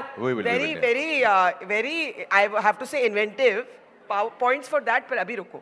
Okay. We were talking, guys, pipe down. We were talking earlier in the day about how women have to face this male gaze, और even from other women कि आप कैसे दिखते हो, आपका body size क्या है, आप कितने मोटे हो, कितने पतले हो, आपके बाल कहाँ हैं, waxing किया, threading किया. Do guys today have to go through it also? Because you said कि वो portal पे ये लिख देते हैं, वो लिख देते हैं. Is there a kind of emphasis on looks that there wasn't there earlier? Yeah, there is. I would be lying if I'll say no, there's not. There's certainly. I won't say as much as, you know, girls face it, but it's there on men as well. Like you have to. I don't know who made those rule books, by the way. Yeah, I want to meet that person who made those rule books. This is beautiful as per their rule book, and this is not, or this is pretty, this is not. You can be who you are, right? You can be yourself, like, but being, especially in our industry, I know it's also a show business. You know, where people see you, people admire you for what you're wearing. Also, they get influenced by what you're wearing. So you have to be like, I'm not saying that I don't want to wear like whatever they ask me to wear, but I want to wear what I'm comfortable in, not under any pressure. I don't want to go that extra mile, put in something which I'm not comfortable with just because it's in trend, it's in vogue. I can't do that. Just be yourself, but still, I think there are, you know, because of social media these days, it's very tough to save yourself from trolling. This is bound to happen, but the only way out of it is ignore it. Have you been trolled? Yeah. क्या बोलते हैं? People comment on anything. There's no way in the world that everybody would love you. And if everybody loves you in the world, there's something wrong with you. Yeah, I agree. Yeah. That means there's not a bone of authenticity in you. Correct. But मुझे ये बताइए that, you know, you have always, till this mad success of Stree, आपको एक critical acclaim की नज़र से देखा जाता था. Rajkummar Rao, what a fantastic actor, and they would slot you or stereotype you in this sort of art house genre. You're now a legit, you know, like you said, you've had the biggest Hindi film hit ever, not just of the year. somewhere do you feel that you find that stereotype irritating कि ये artsy है, ये commercial है, ये conventional hero है, ये unconventional hero है, ये होता है? Maybe not anymore. When I came to the city, it was happening. For next 5 years also, it was happening that, they put you in a box. You do 3 dramas and they're like, oh, he's such a serious actor. Oh, he's good for art films. You do 3 OTT films together. He's good only for platforms. He's not meant for theaters. It happens a lot. They put you in a box. But I've tried that very consciously, that I should not do only one particular genre all my life. Yeah. I've done comedies. I've done dramas. I've done biopics. I've done rom-coms and romantic films like Shadi Mein Zarur Aana or Bareilly Ki Barfi or Omerta or Shahid. I think it's very important for you also as an actor to keep trying. Otherwise, they'll put you in a box. Then it becomes very tough to come out of that box. So that was my conscious choice, that I would never ever keep doing the same thing again and again. And do you think you've escaped those boxes now? I have. I think that's what I love about it. When I do something like Shrikant, which released this year, which is a biopic of Shrikant Bola, it was very challenging for me to play a visually impaired man. But I thought, if not me, then who? I took it as a challenge. It was very tough, a very tough part to play. Yeah. But I thoroughly enjoyed it because fear gets me going. When I'm scared of something. What are you scared of? I'm scared of maybe I should not get corrupted. I'm scared of not get entangled in the the whole hoopla of how to be an actor. Yeah. How people tell you, how people guide you should do this, should do that. Or do this PR or that story, get clicked there. I don't want to do that. I'm very scared of that. I should never ever And sometimes think you're like scared that. that you may become like that? I think it's too late. Now I won't. Given that you came from struggle, how important is money to you? Are you scared of not having enough money? Are you scared that one day maybe I won't have? I once asked Amitabh Bachchan, I said, what are you scared of?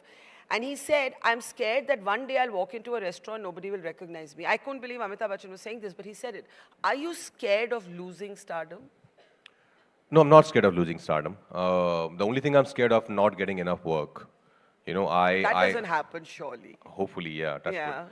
The only thing I'm scared of that is that I just want to work every day of my life till I die. I just want to be an actor. I want to keep doing this forever, till eternity. That's the only thing I'm scared of. I'm not scared of not having enough money because I've seen that. I've seen that growing up. So it cannot get worse than that. I've seen the lowest. So you cannot take me lower than that. So there's nothing to be scared of. So which dialogue do we want Raj to do for us? Come on, you have your chance. हाँ? वो तो मैं अभी आ रही हूँ उस पे, पर someone suggesting a song. I'll come to that later. हाँ? चलो जी. Guys, I'm not in school and college anymore.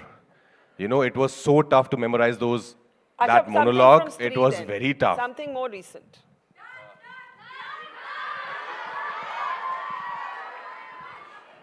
Yes. Okay, give us a second to get the track ready. Give me a go-ahead when you have the track. You've been teaching the hook step to people. Yeah, I love dancing. I've been dancing since I was a kid. Okay. Yeah. One lucky person. One gets to learn the step. That's all. That's all. Okay. Are we ready? Go for it. झूठी खाई थी कसम जो निभाई नहीं ओ झूठी खाई थी कसम जो निभाई नहीं झूठी खाई थी कसम जो निभाई नहीं काटी रात मैंने खेतों में तू आई नहीं काटी रात मैंने खेतों में तू आई नहीं ओ काटी रात मैंने खेतों में तू आई नहीं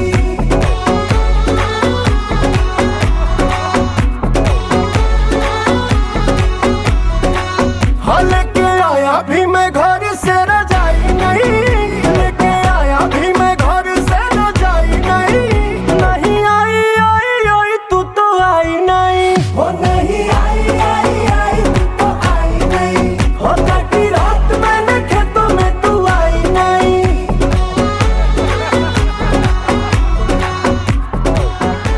Okay, hang on. You kind of seem to know it already. Have you been practicing?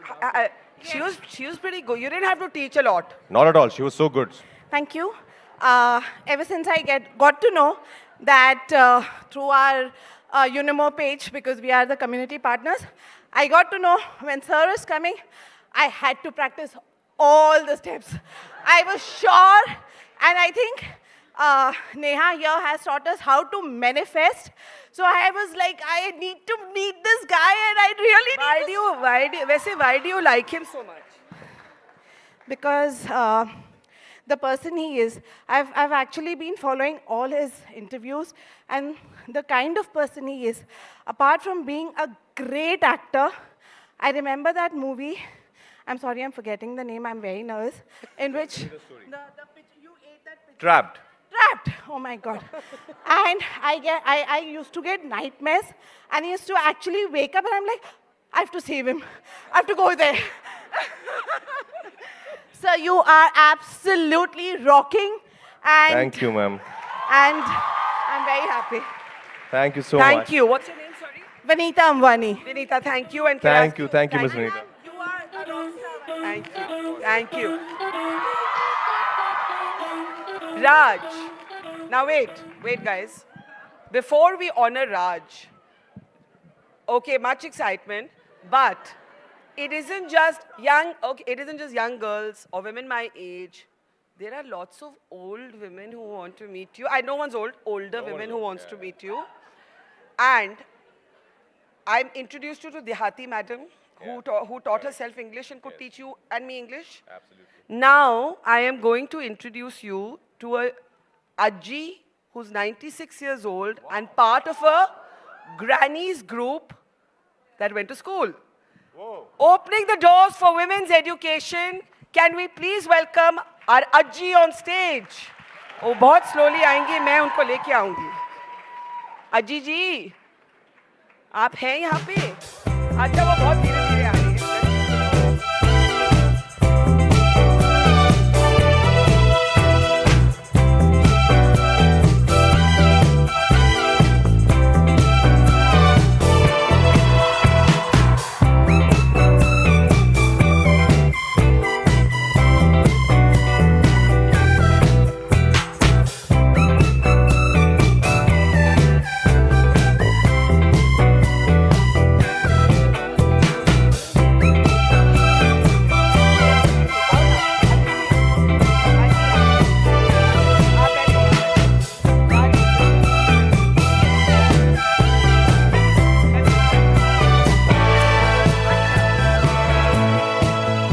So Raj, we promised you're going to meet a variety of women today and we are keeping our word. Namaste. Namaste. Namaste. 96. और आपकी उम्र?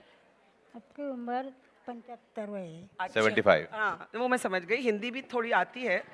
अच्छा, uncle जी आप थोड़ा इधर आएंगे तो आप थोड़ा. हाँ जी. अच्छा योगेंद्र जी आप वहाँ बैठ के ट्रांसलेट हमें करना, ठीक है? अच्छा, ऐसा है योगेंद्र जी, ये स्कूल बैग दिखाएंगे. ये देखिए थोड़ा खड़े हुई है ना और हमारी तरफ देखिए, उधर दिखाओ सबको.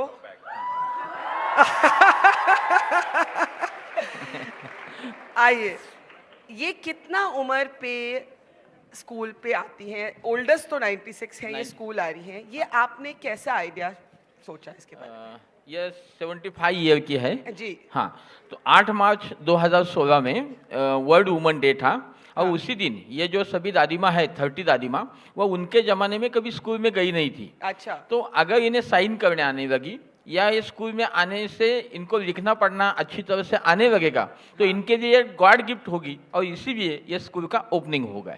तो आपने सोचा कि कम से कम नाम तो लिखना आना चाहिए. कम से कम नाम लिखना आना चाहिए. अच्छा, तो अभी नाम लिख सकती है? नाम लिखता सकती है. वाचता पण थोड़े थोड़े येते हैं. थोड़ा थोड़ा आता है. उसको पढ़ना भी अच्छी तरह से आता है. खुद का गीत भी वो अच्छी तरह से गाती है.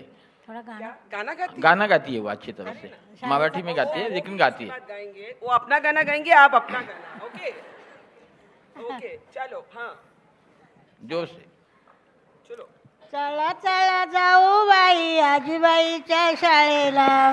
पाटी आणि पेन्सिल घेऊ जाऊ शिकण्याला आडानी मी गोळाबाई मन माझं उदास उठ हुर हुर वाटे बाई कधी मी शिके बुक दिले नवे कोरे वाचायला हातात डोळे असून वाचायला मला नाही येत आजीबाईची शाळा चालू झाली फांगणी गावाला चल ग सकू चल ग ठकुलियन शिकू शाळेला गावाला मी जाते कुण्या मोटारीत समजना पाटी आहे तिच्यावर वाचायला बहुत अच्छा। लेकिन अब मैं अभी राज से गाना, हाँ एक एक एक एक कोई भी है ना रिक्वेस्ट, हाँ कौन सा रिक्वेस्ट, हाँ चलो ना। I'm not a singer, guys, but go okay, for I'll it try. यार, कोई बात नहीं।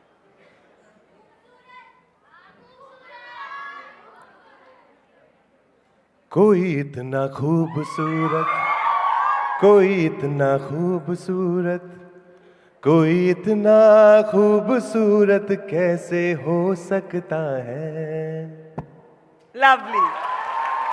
So Raj, I'm going to ask you to honor all of these Ajjis who have come, Ajji की पाठशाला, but also the man who started it. ये कैसा idea है आपको शुरू करने का सर? गांव में हम बहुत ऐसे जो डेवलपमेंट के प्रोग्राम कर रहे थे, तो उसी समय हम छत्रपति शिवाजी महाराज की जयंती उधर मना रहे थे। जी। तो मनाने के लिए सभी गांव की महिला जो है वो इकट्ठा आकर छत्रपति शिवाजी महाराज के चरित्र का पठन कर रही थी। तो उसी समय ये सब दादी माँ आई और वह कहने लगी कि अगर हमें भी लिखना पढ़ना आता तो हम भी ये आनंद में हिस्सा लेते, और इसीलिए मेरे मन में आया कि इन सभी को आनंदित करना है तो हमें इन्हें लिखना पढ़ना आना जरूरी है। तो हमने उसी समय मोतीराम गणपत दवा चैरिटेबल और ट्रस्ट आपने क्या पाया कि औरतें जब वापस आई स्कूल में उनकी जिंदगी में क्या बदला? उनके जिंदगी में बहुत ही बदलाव निश्चित तरह से हुआ। उन्हें कॉन्फिडेंस आ गया, आत्मविश्वास आ गया, और हमारी जिंदगी नई से जो शुरू करनी है, क्योंकि जो लिखना पढ़ना है उसके लिए आयु की कोई जरूरत नहीं है, कभी भी हम So never too old, never too old. अच्छा राज, I know हम बहुत देर से कह रहे हैं कि आपका man of the year award due है, लेकिन can I request you to honour the अज्जीज? Absolutely, yeah. Okay, can we have the award for the अज्जीज on stage? And आपकी बाकी अज्जीज कहाँ है? उधर है सब। जल्दी से आइए अज्जी जी। सभी दादी माँ यहाँ आइए। दादी माँ, दादी माँ जी।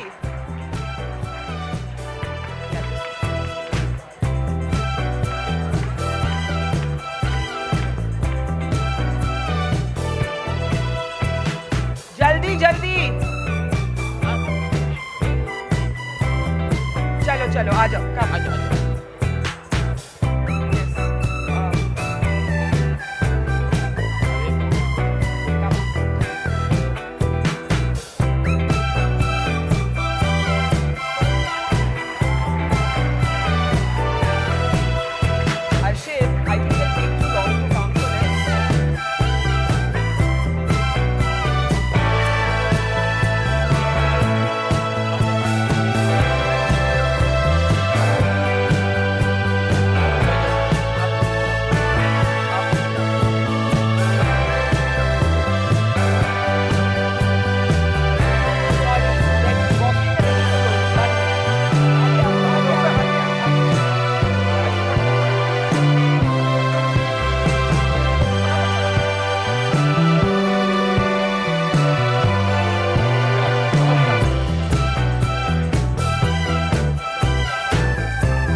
आपने पहले ही ले लिया होगा।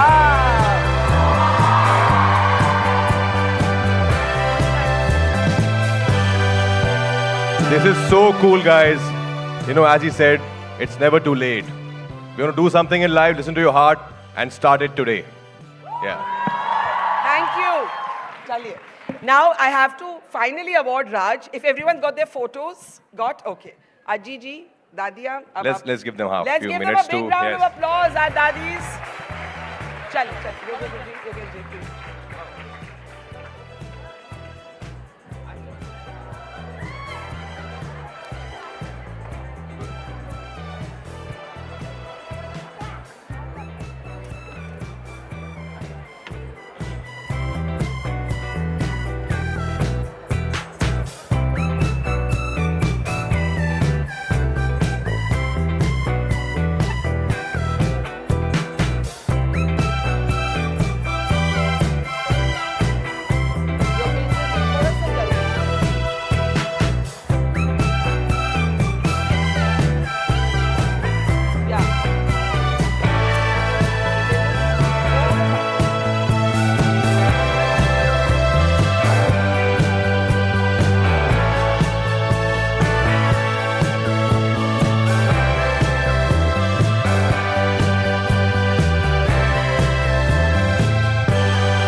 Okay, can I just say why I love Raj?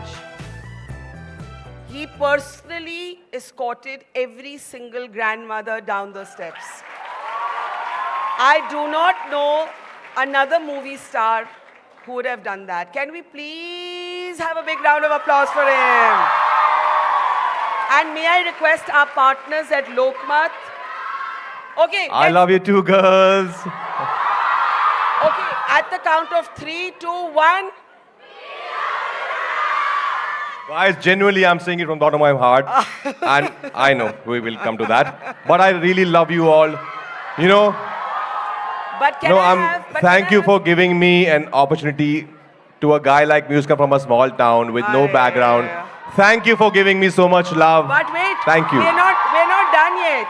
May I request our partners at Lokmat, Sanjeev ji from Lokmat, to please come up to present Rajkummar Rao with the Man of the Year. Man of the Year award. Let's hear a large as large as we can manage.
Settle down.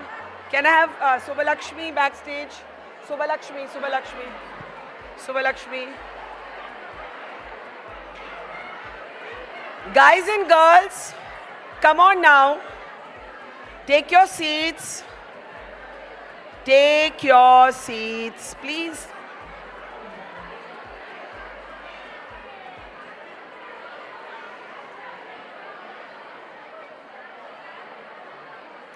Okay, you have 30 seconds. We have to start. Take your seats, take your seats. Yeah. Girls, I need help here. I need you to keep quiet now. Come on. Okay, everybody pipe down. I'm going to ask one person, what we felt after that conversation. What a kind, gentle person he was. I was so moved to see him walking down with every grandmother personally. No tantrums, no star angularities, nothing. So I want anybody who watched that conversation, what did it make you feel? Somebody who hasn't come up, I know you've already come up, so somebody who hasn't come up yet, come. Come on. It's not easy to come up on stage before such a big audience. Right. What's your name? My name is Bijal Joshi. Bijal, what did you feel after that exchange? There were so many things that happened in the last 40 minutes, right? Yeah, first of all, those old ladies, I really appreciate. I would say that my mother was illiterate, but she started teaching me, ABC, and she was literally was my first teacher. And then I grew up and I taught her how to, write, do the signature and all.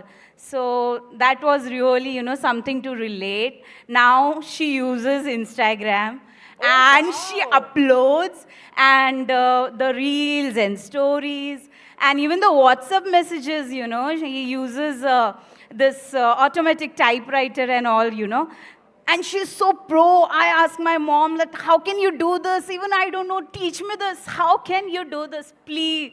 Like, so pro. So I hats off to all those old ladies. And yes, Rajkummar sir, I really, admire him from the bottom of my heart. Very genuine, down to earth. Thank you, but I'm amazed to hear. So your mother did not go to school? No. Actually, we belong to an orthodox, Rajasthani family, Marwadi family. Yeah. And I'll tell you, my story, it's about 5 sisters. And then the younger one is the son, my brother. So that's, I'm the eldest one. And we all 5 sisters, my father, he supported us like anything. All my relatives in my native place, they used to say, you are taking all the girls to Mumbai and you are settling there. So dekh lena naam roshan karegi. And actually I'm telling them, yes, हमने उनका नाम अच्छी तरह से रोशन किया है. Fabulous. Thank you. And remember, I think what we really took away, you can be very successful, but you don't have to lose your core. And from the conversation with the Ajis, it's never too late. And that even a simple thing like knowing how to read and write and sign your name is actually very, very empowering. All right, we're waiting for our next guest, and she should be here any moment. But any requests for music from our saxophonist? What's the request? I have to see if she can. Subbalakshmi, can we have you back? What's the request? I can't understand. Okay, I need Subbalakshmi to be back. Is she coming? Meanwhile, okay. So Subbalakshmi, can we have you back on stage, please? But I'm not able to understand their request. You only asked 2 songs, 2 requests. Kya? What? 2 of my favorite. Your 2? No. What is the song request? Careless Whisper. No. Young people are saying no.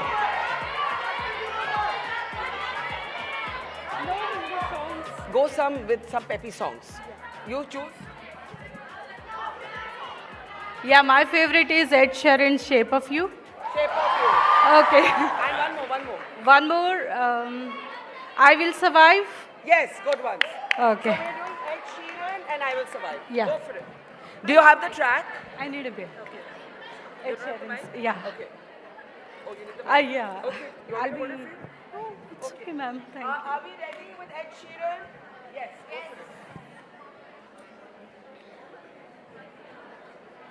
Shape of You.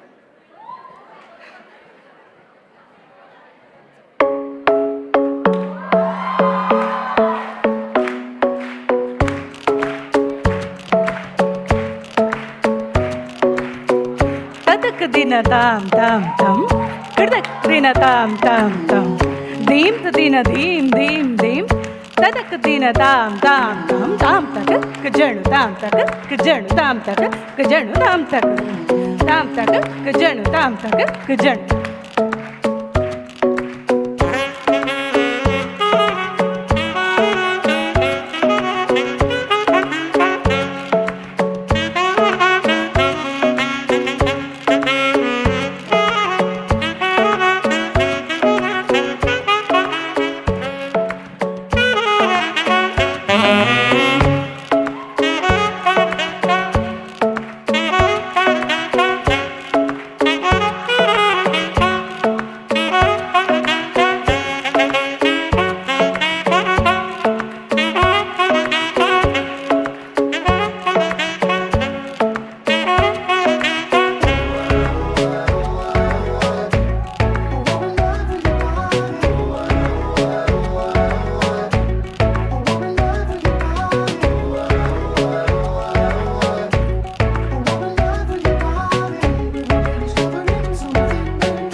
My favorite song, so I had to be back.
Fabulous.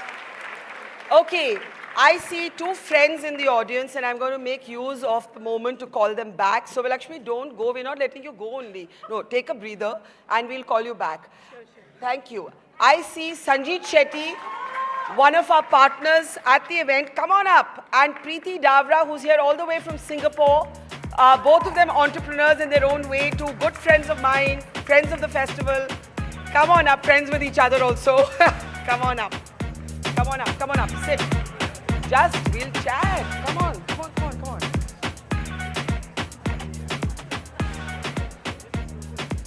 So, Sanjeet is, you know, you've been seeing very unusual male allies all morning.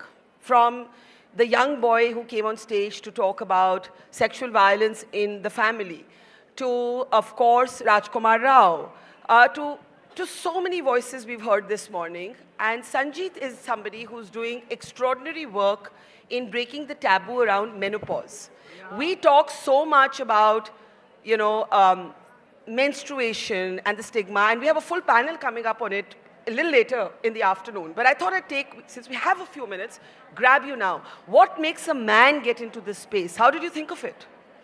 Guys, pipe down at the back. See, first of all, I must say thanks to you. You know, I'm such a fan. Thank you. You converted me last year. Oh, thank you. This is my second year, and I think I'm a fan for life. You know. Thank you. But I must also, you know, really thank everyone here because, you know, when you go back home today, just give your mothers or whomever has brought you up such a big hug because women all through have just taken care of someone else. Yeah. It's always someone else. Yeah. It's the children, it's the parents. If they're not pissed off with their husband, it's their husbands at times. But, you know, but it's always about someone else. So, you know, it's never about themselves. So I was surprised to hear every woman will go through this phase of perimenopause and menopause. They will go through it for half of their life. Yeah. Through 40 to 50 symptoms. Yeah. Educated women still don't know how to deal with it. And it really has serious implications from cardiovascular issues to osteoporosis to... Why do you think we don't talk about it? I have no idea. Because, you know, I mean, I guess it's stigma that, you know, it comes with old age. You know, it's just... I mean, my closest friends are women and they won't talk to me about it. And so... Preeti, we're that age. Are we not talking? Are we in denial? Is there a lot of ignorance? I think it's ignorance, and I think it's our culture that says everything is a phase in life, and this is a natural phase in life. We are going through this, whatever happens to the body happens.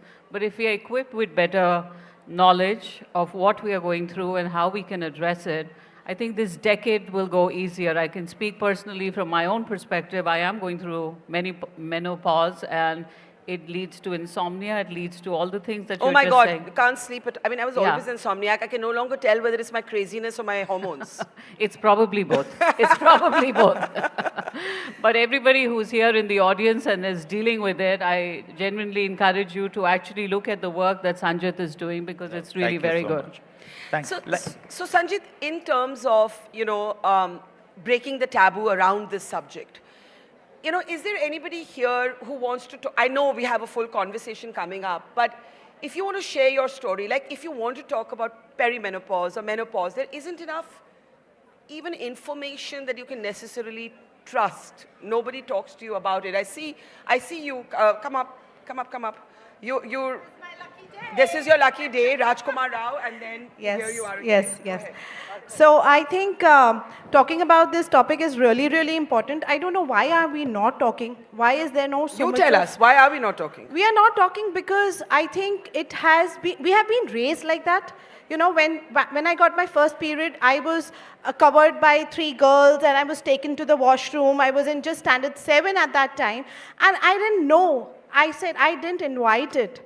I am not the one to tell it, you know, come inside my body and just flow out or whatever. Yeah. And at that time only, I was feeling that, you know, I have always had my guys as my best friends. And then, but, you know, when I was taken to the washroom, don't tell them, don't tell them. So I was surprised. I said, why is this world not ready? I mean, what is it? We are getting education. I am also very surprised when there is a lot of hue and cry about girl education. girl has to get educated, dude. I mean, yeah, but these are basic things yeah, that don't happen, so I think right? they're not I happening. think it has to do also with the lack of this association of menopause with a loss of women's sexuality. Yeah. Yes. And I think that this sort of fear that if we tell the world that we are menopausal, then we lose our sexuality, sensuality, and I think that's very, it's a genuine fear. Yeah. And nobody is really talking about it in a way to say, well, look at you and look at me, and we're not losing any of this. Yeah. So Or I anything think, else. Or anything else. Yeah. So do you agree that that's... Totally, and if you speak to the leading gynacs, they tell you the same thing, that don't ever think that, age should stop you, sexually. And sometimes people think this puts a stop to that. Yes, of course, you cannot have children, but that doesn't mean, there's so much more you can And you don't know where science will evolve to. Tomorrow we're already in the space of, frozen embryos, frozen eggs, and all the rest of that. Exactly. Sanjeet, when you got into this space, what are you hoping to achieve? I know since you started, the community has only grown. Talk a little bit about what you're hoping to achieve. So again, it all starts with the conversation. You got to. How did you start this? Why did a guy get into the menopause space? I tell them why not.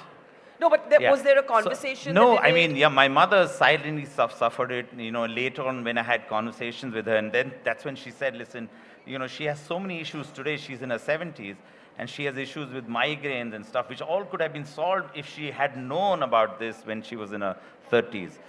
So I said, and I think I've become such a better person. Yeah. I've become a much better husband. I've become a much better friend. Yeah. Because I relate to it so much better. Because a woman doesn't have a gash or a rash or a wound, because it's all internal. Sometimes, I mean, you talk about insomnia. That's just one. But you just sometimes feel low, and you cannot explain it, right? And I mean, I was talking to someone who's a leading HR professional, and she said so many women in India, when they're reaching the peak of their careers, are actually dropping off. There is data about women dropping off from the workplace in the UK, but nothing in India. But women in top positions in India are actually feeling lesser, confident than their male counterparts, and then they become consultants. Yeah. Let me ask both of you in the end, guys. I really need some little bit of silence. What do you want to say to the men and women both in this audience? Preeti, I'll start with you. I think that actually this periods is the ultimate symbol of fertility. And without fertility, there wouldn't be life, there wouldn't be creativity. So we should celebrate both the onset of and the moving away of, because it's liberating to know that you no longer have to, it's your sexuality is not intertwined with it, and actually it liberates you to have partners without worrying about being pregnant.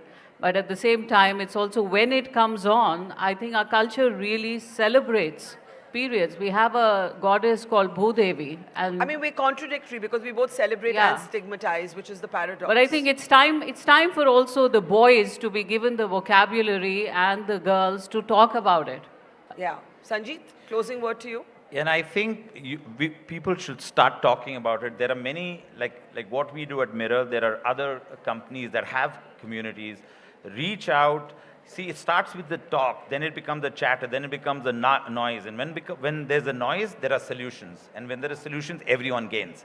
So we've got to start talking about it. And husbands and sons and brothers in the house should actually proactively come and ask. I would like my son Sahil to ask me, Mom, are you going through this? Correct. Yeah. What can I do for you? I would like my husband to do the same thing. It's amazing. So many people ask me, can you come and talk to our husbands? And I said, I'd love to. I'd love to. And I love to be that guy talking about this. I'm loving it. This is the best part of my face. Let's hear it for Sanjeet Shetty and Kriti Davra. Thank you so much. Thank you.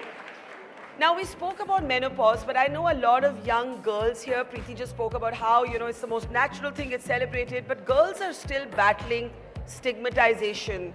Menopause on the one hand, menstruation on the other.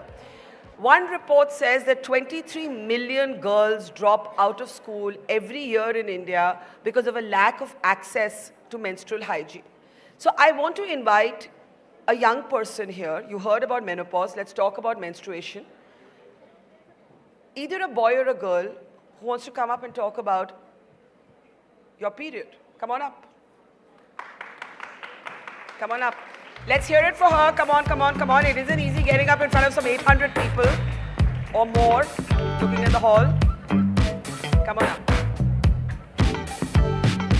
Hi. Hi everyone. Am I audible? Yeah. My name is Shivani. I work in menstrual health space. So starting from menarche until menopause, things have been so horrible, especially when it comes to access to resources. So we work across India. So when we go down to Salem in Tamil Nadu, we realize that people have difficulty in access because of maybe Brahmanical patriarchy, and we go down upwards in say Bir in Himachal Pradesh or villages above Bir where we see that some women do not even have access to like panties that they can wear during their periods. Yeah. Sometimes we've seen that, very unique story. In Bir, there's a village where women have one collective sanitary napkin pack for the community. So throughout the year, they don't wear panties or sanitary napkins. It's a free flow of blood. Yeah. But if there's any occasion, if there's any festival, they will share that community sanitary napkin pack and wear it just for that particular occasion. And these are just two examples of Bir and Salem. Across India, we've been seeing issues related to this. And this is while they're menstruating. When we talk about, when you're starting your periods, then the lack of awareness, the harmful practices, the issues that they face at home, the kind of untouchability, discrimination, etc. that takes place across, it's horrifying to see that. When I started my first periods, I, like most of you, I guess, had no idea about it. I was told that it's something that just happens, and as women, we are told that this is something that we just have to endure.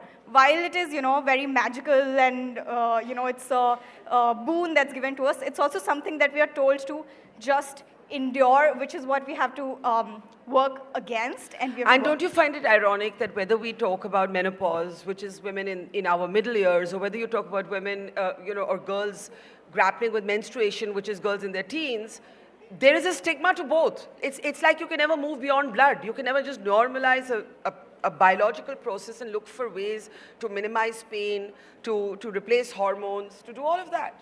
Oh, for sure. It's actually incredible that all the issues that are faced by women medically have the least amount of funding. Every possible situation medically that has more statistics of women will have less funding. It's facts. So definitely it's ironic, it's shocking, and it's just so humiliating to see that going on right now. If there's something you want to say to both those grappling with menopause and menstruation stigma, what would you say? I think what we are trying to do is create communities where it's easy for you to talk about it in a way that there's no shame attached to it. Like, when you talk about mental health, you say it should be treated just as any other physical ailment. You should deal with it just as any other physical ailment. Simply with menstrual care, be it menopause, be it menarche, be it any sort of situation that you face during menstrual care, all of them have to be treated exactly like that. It's a bodily process. It has to happen. Just when it is happening, ensure that everybody is getting access to it.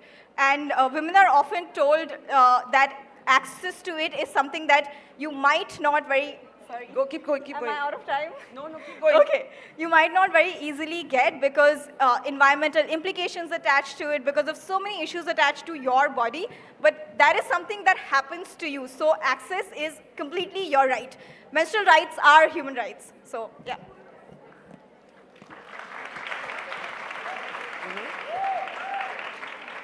I'm sorry, I'm just grabbing a sip of water because I've been talking so You've much. been talking since the Thank you for that. Thank you for that. Okay, I'm going to now introduce my next guest. Thank you for that. Thank you. Okay, any guesses who's coming up next? Any guesses? We're waiting. I'm waiting to be told when she's behind the door so we can welcome her. She is. Okay, we are going to, at the count of 3, 2, 1, and then I'll open the door. You're going to, with all the energy you have, announce my next guest. Everybody ready? Yes. But it's got to be really loud. Like, I've got to hear it till like the steps of Sophia's outside. Okay? You're going to take the name at the count of 3, 2, 1. But really loud, and guys upstairs, hi. Hi. Hi. How are you doing? I know you're far, but you're here. Thank you. Okay, 3, 2, 1. No, I didn't hear you. 3, no music, please. No music, no music. 3, 2, 1. Putting your hands together to welcome Sonam Kapoor.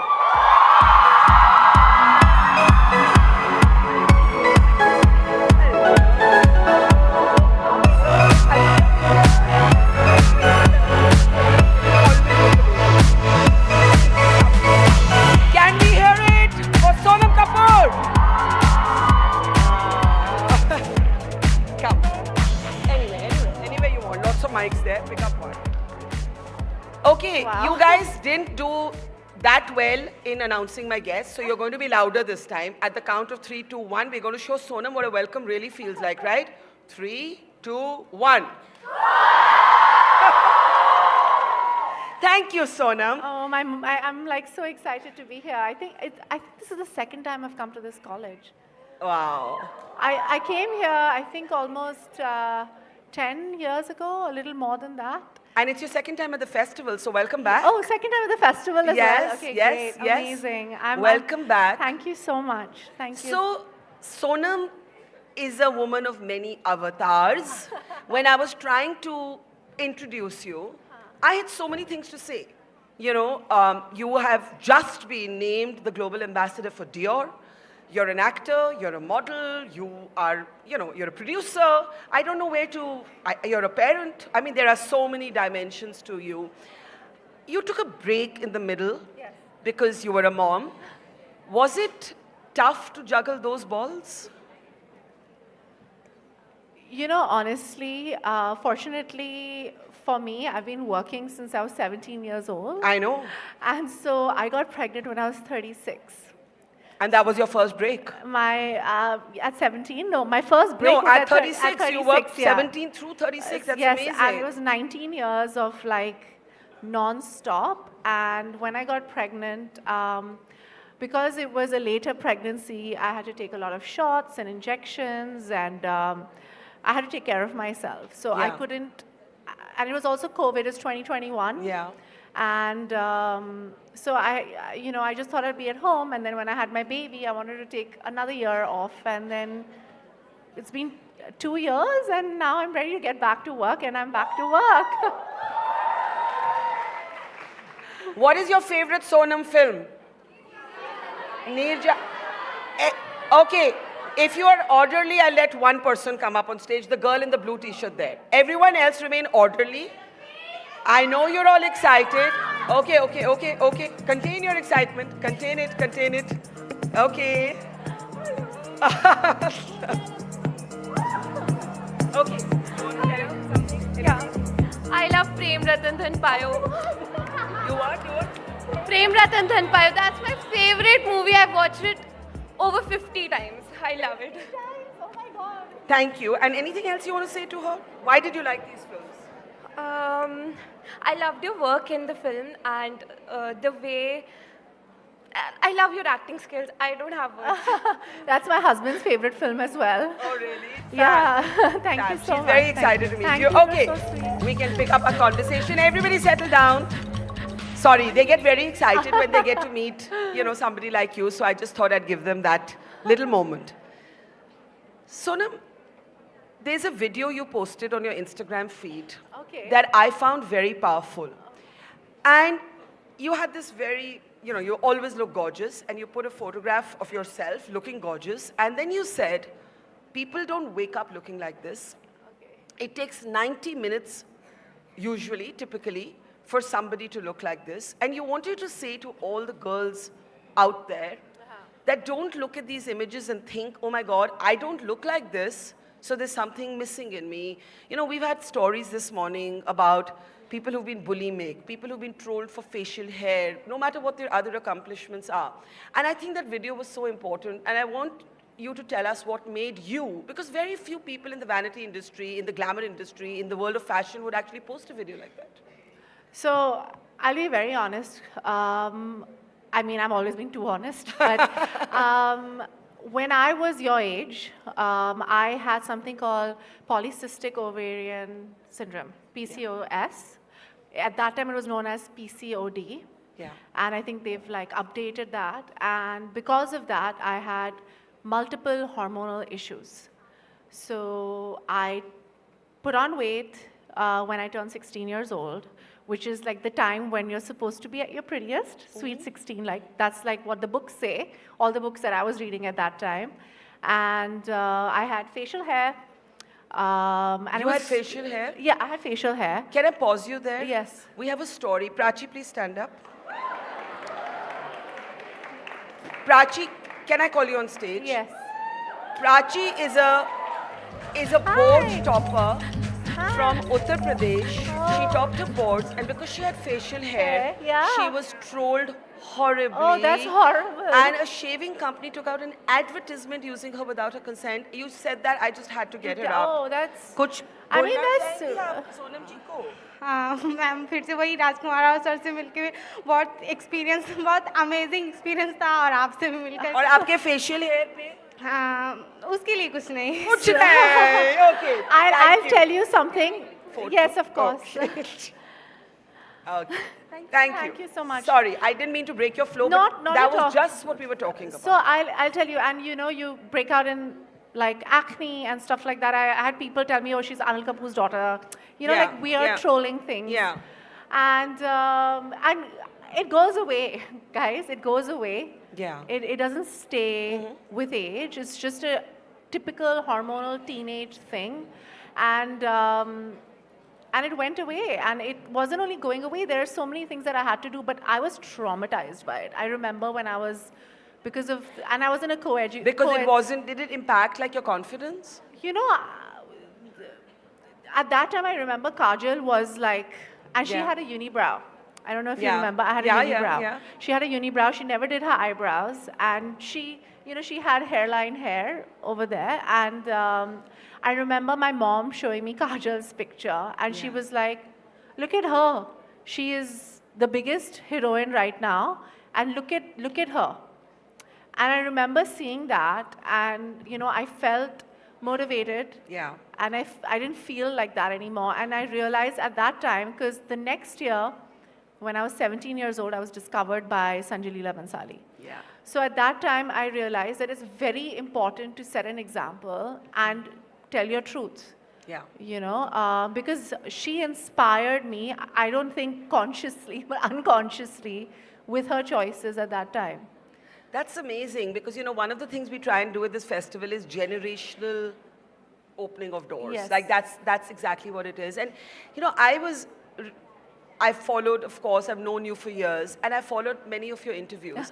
And I saw one that you did with Vogue, where you also spoke about the extreme sexualization of imagery today when it comes to girls, and how we think that, oh, that's emancipated, but it isn't always, because it's so commercialized, it's so massy, it's so much pressure on young girls. Talk a little bit about that.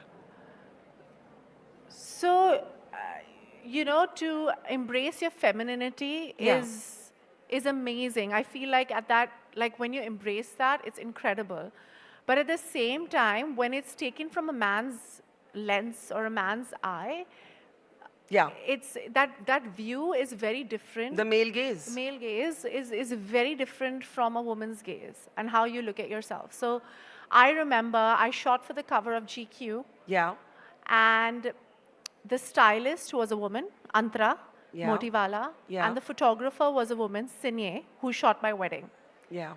And the comfort that I felt while I was shooting for a magazine that was meant for men, because I was shot like by a woman and styled by a woman, was very different. Because I know that if it was a man shooting me or a man styling me, a straight man shooting me or styling me, it would have been a completely different kind of idea, and it wouldn't have looked the kind of same. I was very comfortable, and it was a very sexy shoot. It was me embracing my body. I was in red latex.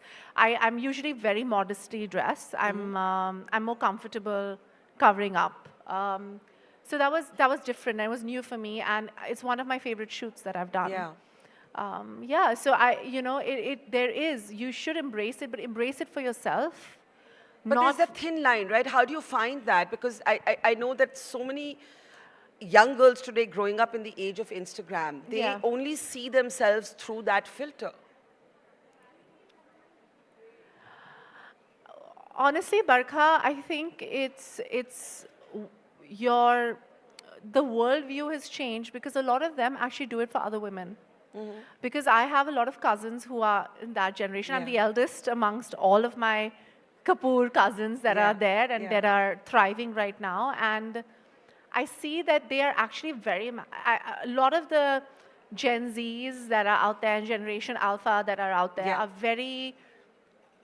they are either extremely conservative or extremely free thinking. I think this is a generation of extremes that are there. And they are either very free thinking or conservative in the way they portray themselves. And it's the way the generation thinks. It's not something as a millennial that I understand very much, but they do celebrate themselves, and there is a fine line. And I think in our generation and the generation before that, it was more for the masculine gaze. Over here, I think it's more for the social media and what their friends are saying and how they are liking it. And it's that, like, it's a different vibe than what we had. No, I was telling this story. I went to receive an award the other day, and I went to this event, and it was almost like everybody had come for their photo on Instagram and not actually for that space. Yes. And there was nobody really in the hall. And I was like, I think it's because I know that it's my generation who's created social media. Yeah, We've created social media, Facebook, Instagram, Twitter, TikTok, Snapchat. It's all been created by our generation. The connectivity that there is. But, at the end of the day, it's a tool. And I've said this before, a tool, you can either build something with it, or you can, or a tool can be very destructive as well. So it's how you utilize it, right? And right now, I feel there's no, there should be certain restrictions, right? Like in terms of how you use it. Like some control. Some control over it. And as a parent, I'm sure, it's too young for you, but you must be thinking of these things. I do. I honestly do. I'm extremely liberal in the way I think. And I feel like there should be complete, you have to have complete autonomy. You should be able to say what you want to say, put out what you want to put out. But there should be an age bracket. Like there is for drinking, and then there is for driving, right? And you utilize it at that point. That's something to think about. Now, I want to ask you, as I said, it's Sonam's many avatars. Okay. Indra Nooyi, who used to be the chairperson of PepsiCo, she famously said, women can't have it all. And she told this story about how she got this big promotion, and she came back home, and she was, really excited about it. And then her mother said... Maybe in her generation. Maybe in her generation. Her mother said, but you forgot to get the milk. And her mother told her, leave your crown in the garage, right? And she said, that made me feel women can't have it all. Now, I don't know what having it all means, but when I look at you, Sonam, I feel you have it all. Because I have a partner who believes in sharing everything, right? Whether it's the care for my son, the household expenses. That was a different generation. And I know there are a lot of people in my generation who don't have it all either, but I'm extremely privileged in the way where my husband doesn't, he's an American school, he's basically he's brought up in the Western world, right? And he's brought up in a way where he thinks in a very different way. It's not a patriarchal way of thinking. We're also Sindhis. It's more matriarchal society. His grandmother founded the family business. So it's a very different way of thinking, or the right way of thinking, where it's not only my responsibility to be, take care of the home and take care of my son, and it's not that. He doesn't even think that, I'm so glad you mentioned that, because we were talking earlier in the day about how so many women, whatever they do, they drop out of the workforce because they can't manage the inequality at home. And our entire conversation is focused. It's expected of us. Yes. It's expected. And so are you saying that you guys are pretty much equal in whatever way at home? Yes, we are. The thing is, a child wants his mother. okay, or her, she Yeah. wants or he wants. I mean, in my case, it's my son. It is a biological thing where the first couple of years you are needed, right? Breastfeeding, he wants you when he's upset, when he's sick, when he's crying. It's just is biological. Yeah. But that doesn't mean my husband cannot help me with that and do Sure. the same thing, right? Like if I wanted a whole night's sleep, he was there to kind of make sure that there's a bottle there, or there's, once my son had colic when he was younger, so he was waking up in the middle of the night and he Yeah. was with him. So it's not that. It's about taking responsibility and saying that I need to take care of. So he took care of me because I had to take care of my kid, right? Yeah. And I think that's important. How was it for you growing up? Did you have the same sort of freedom as you would want to give today to today's child? I don't know, Barkha, have you met my dad? I have met your dad, my and dad he is the is, most, I mean, that 1, 2 ka 4 is he still is- what defines his energy. Yeah, He's but amazing. he is my parents were both at St. Xavier's College here. Yeah. They met in college, and they are very liberal in the way they think, and they're very open. And we were brought up as individuals, all of us. There Yeah. was no distinction. Did you ever argue with your parents growing up? I still argue with them. And what do you disagree on? Not fundamentals. Not fundamentals, not our worldview, definitely not politics. Yeah. We agree on we agree on the main things, but like silly things like how much money I'm spending, am I saving? The usual things that parents are worried about. Am I taking care of myself? Am I working out? Or am I going out too much? And are you Same going out? things. Like basically what they were asking you when you were 16, they're still asking Still you. asking. I think parents stay parents. Yes. Like, are you eating? You're not eating right. You're eating too much junk food. Stop ordering pav bhaji from the... Yeah. That's So the I same want to thing. ask you towards the end, what does fashion mean to you? You have always been such a sort of diva of design. Right, somebody stole the word from me. Diva, absolute diva. You can clap. Isn't she a diva? Yes, absolutely. But, your video on Instagram where you said it takes 90 minutes to do this reminded me of this amazing video. Guys, if you haven't seen it, see Kate Winslet, where she's doing this makeup Removing video. it, She's yeah. removing it instead of putting her makeup on. I just found that video so powerful. So I want to ask you, what does fashion mean to you? As this global ambassador for Dior, but as someone who has always been immaculately fashionable, what does fashion mean to you? So I feel fashion, or what is fashionable at the time, defines the time we are in. Yeah. So if you look at the 50s or the 60s, the 70s, it was the social, economical, political, whatever was going on was reflected in the clothes that people wore. Yeah. And the way they dressed, and Yeah. the way they were treated. So the 50s were a certain way, the 60s were a certain way. So I feel it's very important because it defines a generation. It defines what's going on in the world right now. It's a great showcase of what is going on in the world. I also wear fashion like an armor. I feel like it kind of tells people who I am when I walk into a room. And so you just walked in here. Huh? Who are you? I'm someone who appreciates fashion as art. Yes. I appreciate artisans. I appreciate artisans, craftsmen, designers, artists. It takes a lot to make a garment, a shoe, the design that goes into it, the ideas that go into it, what people are trying to say with it, Whether it was Galliano, whether it was Lee McQueen, whether it's Maria Grazia, who's known as who's a big feminist who champions Indian. She's the first one who basically decided to champion Indian embroiderers over here, the karigars that we have. Yeah. Most of the fashion houses use Indian embroidery in all their brands, the couture brands. But she was the first one to kind of recognize them here. And I think it's important to see the work that, I was just going to ask you that you have this big global presence, but you carry a bit of India into that Everywhere. space. And that's so beautiful to watch. And I want you to talk about that. You know, you're at home in the world, but you carry India with you into fashion and wherever you go. My love for India is what I learned in school. I was in a very simple school when I was growing up. I was in a school called Arya Mandir in Juhu, AVM.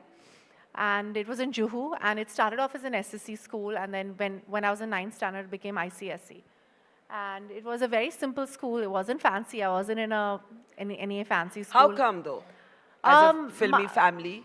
My mom, my nana, and my mom and my dad came from very modest backgrounds. And they wanted us to kind of understand that. So, you know, I knew who my father was, but I wanted to be more like my friends. Yeah. And, you know, and I think she was very wise, and she understood that, you know, satsang, they say the people you grew up with is... Your community. Your community is very important. And they came from, my friends came from, like, families that were all working class. And I appreciated that, and I liked that, and it kind of made me understand who I was as well. Yeah. And I don't remember. We were talking about carrying India into. I think the idea. You said you learned it at school. I learned it at school. The idea of having, you know, having this national pride in our you know, in our artisans, in the secularism of India, in the idea of where everything came from. And that made me really proud, right? Like the fact that we are so, you know, where everything comes from somewhere. We have so many languages, so many civilizational in a way. You know, and it was incredible to me to understand that. And my mom was a fashion designer. Yeah. And so I understood what, you know, Bandhani was, Zari was, Jamewars were, what, you know, what came from Kashmir, what Kanjivaram came from the south, or, you know, Parsis had a different way of embroidering their clothes, and, you know, as Sindhis, we wore, you know, ponchas with, you know, a salwar, or a Punjabi wore a certain way. So I just loved that. I loved it so much because I saw that growing up. And I've always felt. And then I went to the school called UWC, which is, my high school and 10th standard, I went to this school called United World College of Southeast Asia.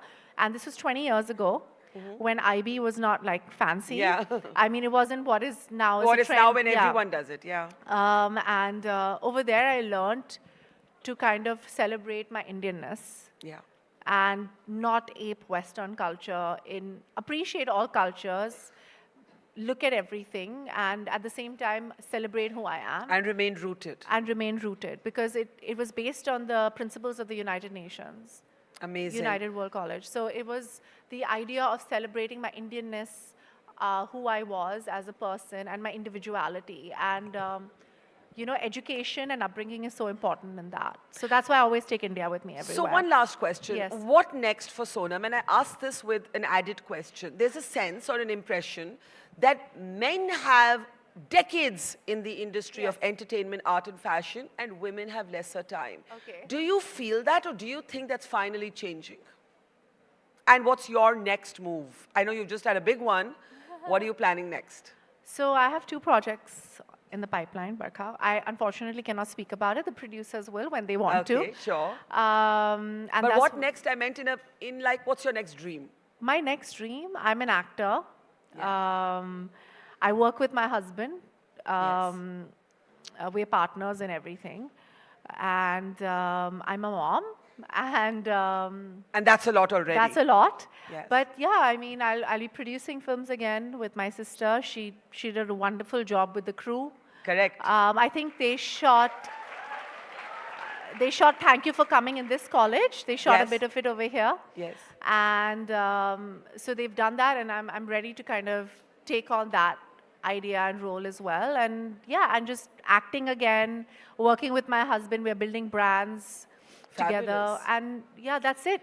So now you've spoken about the crew, and we want to honor you.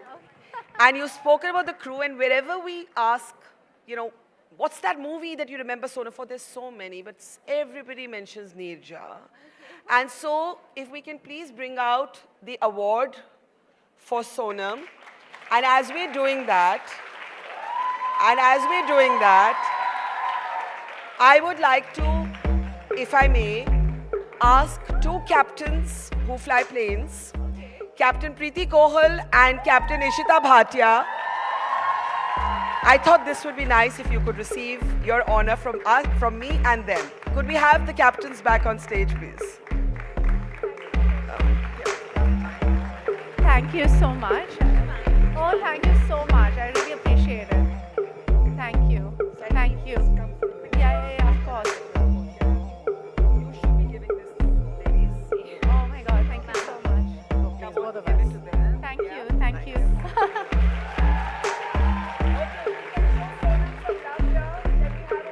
Oh, that's fine. Thank you. Thank you. Thank you so much. I just want to ask all three of you quickly. Anything you want to say to Sonam? Enjoy motherhood and you can do it all. I agree. Ditto, actually. Yeah? Ditto. Because you're both parents? Yes. And flying planes. Sonam, what would you tell your 16-year-old self today? And to all these young women here? What would I tell my 16-year-old self? Your teenage years are difficult, very difficult. Your 20s are a little easier.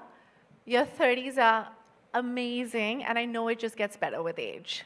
Thank you for saying that. It really does. It really does. I mean, I love aging. I think it makes me, I just love it. Thank you, Sonam. you Can so we much. have a huge round of applause for Sonam Kapoor and our captains here? And can I give you a hug and say thank you? And we have to catch up. Yeah? 100%, Thank you. 100%, thank you. Just through the From woods. here? Girls, Okay. yes, please. Thank you. Thank you very much. Bye. Okay. Are we ready for the next? How are you feeling about how it's all going so far?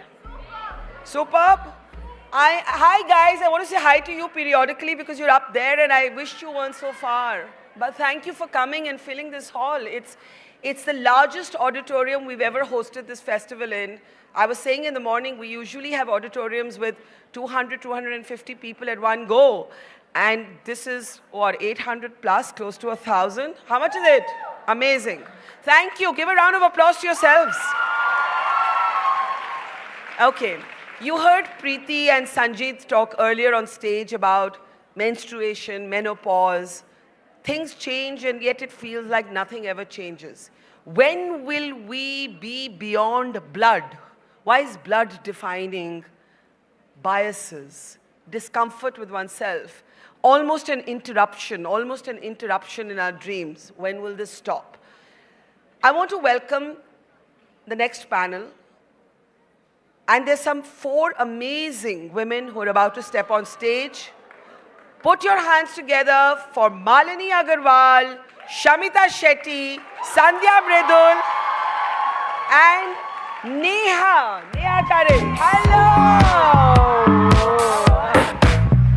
Hello, hi. Hello, hi Sandhya. Hello. Malini.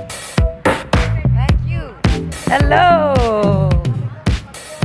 Wow, this is so exciting. First of all, please give yourselves a round of applause for being this fabulous audience that's here to talk about such important topics. And Barkha, can we give her a round of applause for putting this together every year?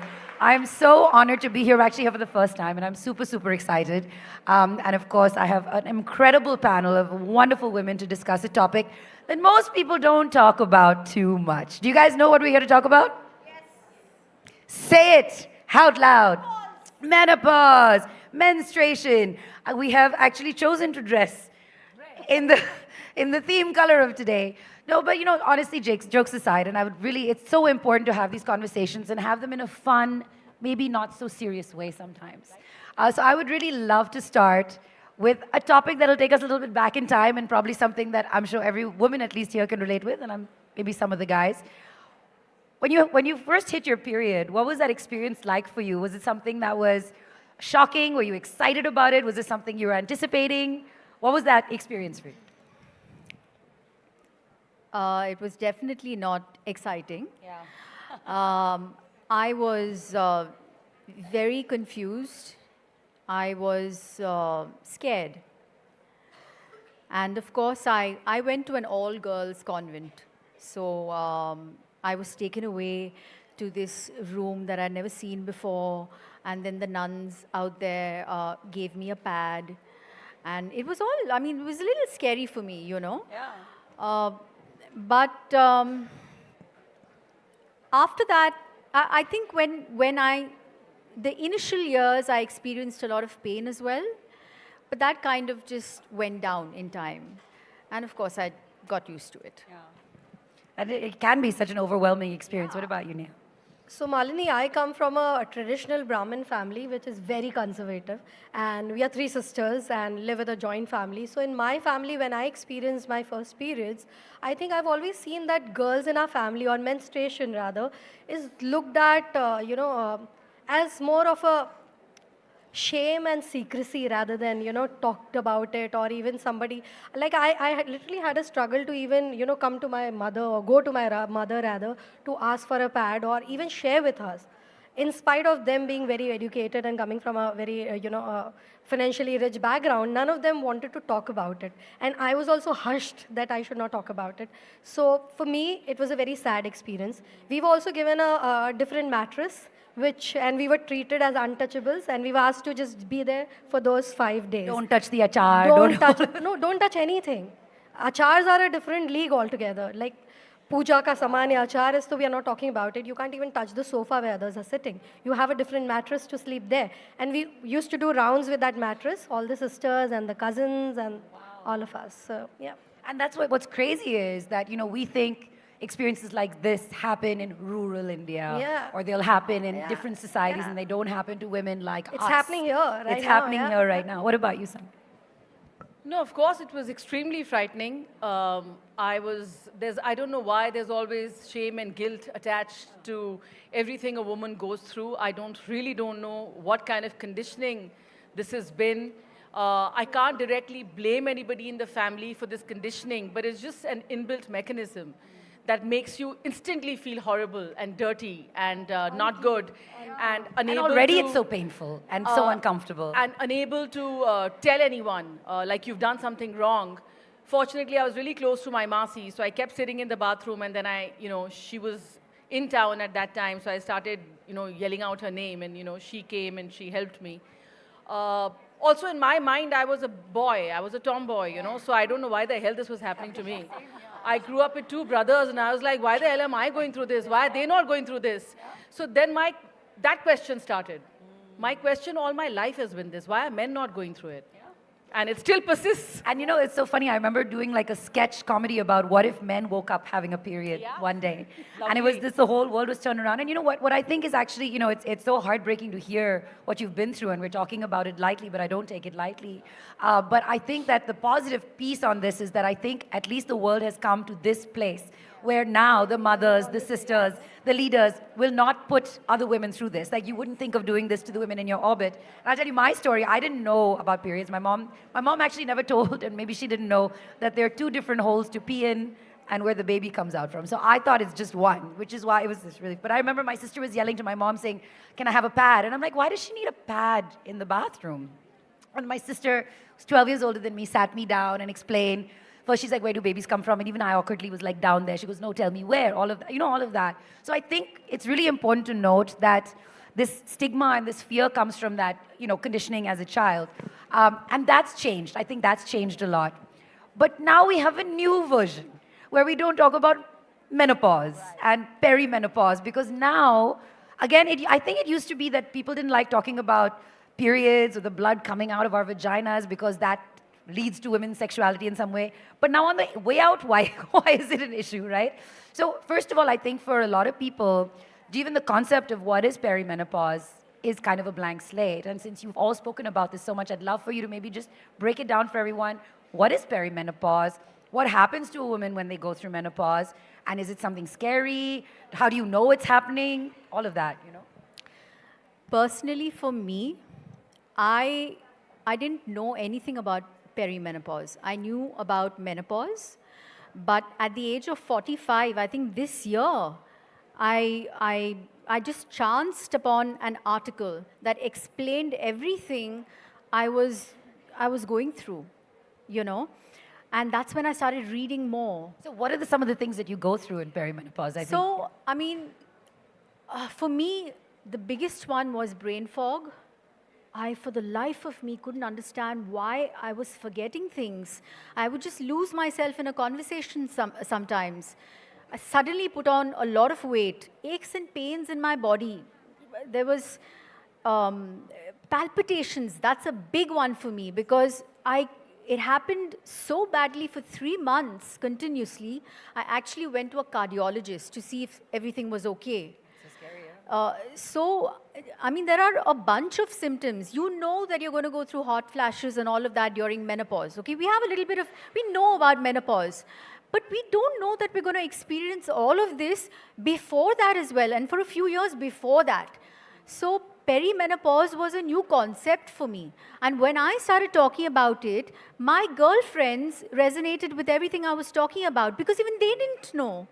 So, I'm so glad that this generation is actually talking about stuff like this, you know. And openly. And I think, openly, and I mean, I would just like to involve the audience here.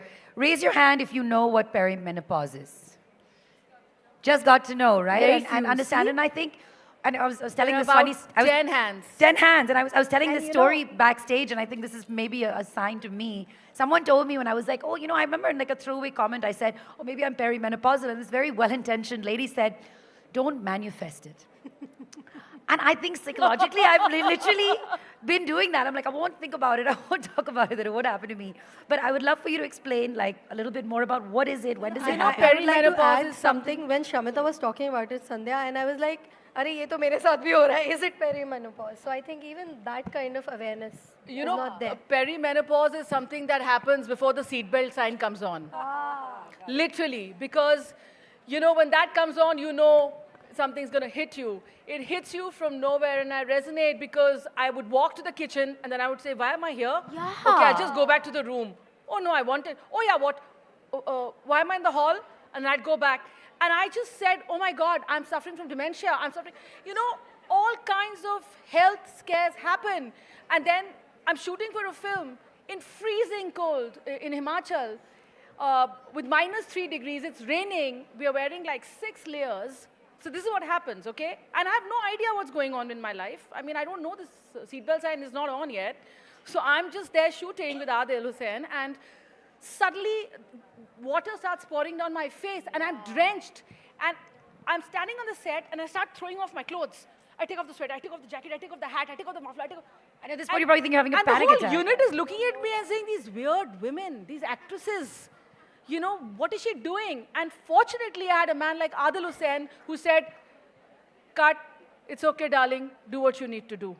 And I went, cut, cut, cut, cut, cut. And the next minute, I started freezing, so I started wearing it all back. So within 3 minutes, I had taken off everything and worn back everything, you know, and this is the beast that you know, I'm not prepared for. And I think what happens is, honestly, is that, you know, it all sounds so maybe almost trivial at some stage. You're like, oh, so then what's the big deal? You're not having a heart attack. Nothing really is happening to you. But, you know, where they've done those experiments where they made men put on the feeling of if you had cramps, what you'd feel like. You know, Neha, I want to come to you on community on the piece a little bit, is that you work with so many moms. And it's so interesting, especially in countries like India, when, you know, we don't want to talk about periods, we don't want to talk about menopause, but everybody's very excited when there's good news.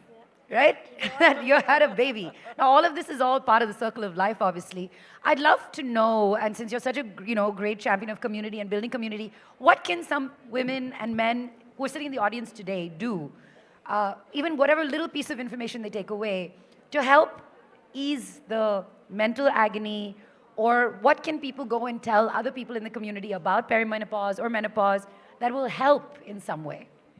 So Malini, as you rightly pointed out, that a community of mothers is a great space or safe space to discuss topics like this. But unfortunately or fortunately, till the time Facebook never had anonymous tab on their groups, our mothers were still not talking about it. I'm glad that Facebook started with this anonymous tab, because of which today mothers are sharing more.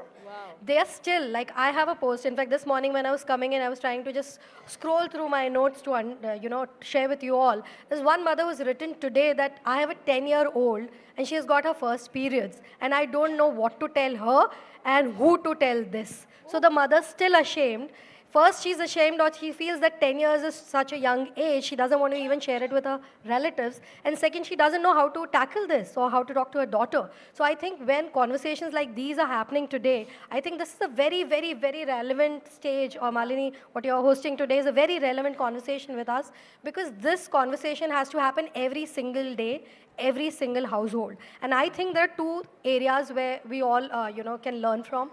One is creating awareness through forums like this, and in every way you can. Right. Talk to your neighbor, talk to your best friend, talk to whatever age you guys are.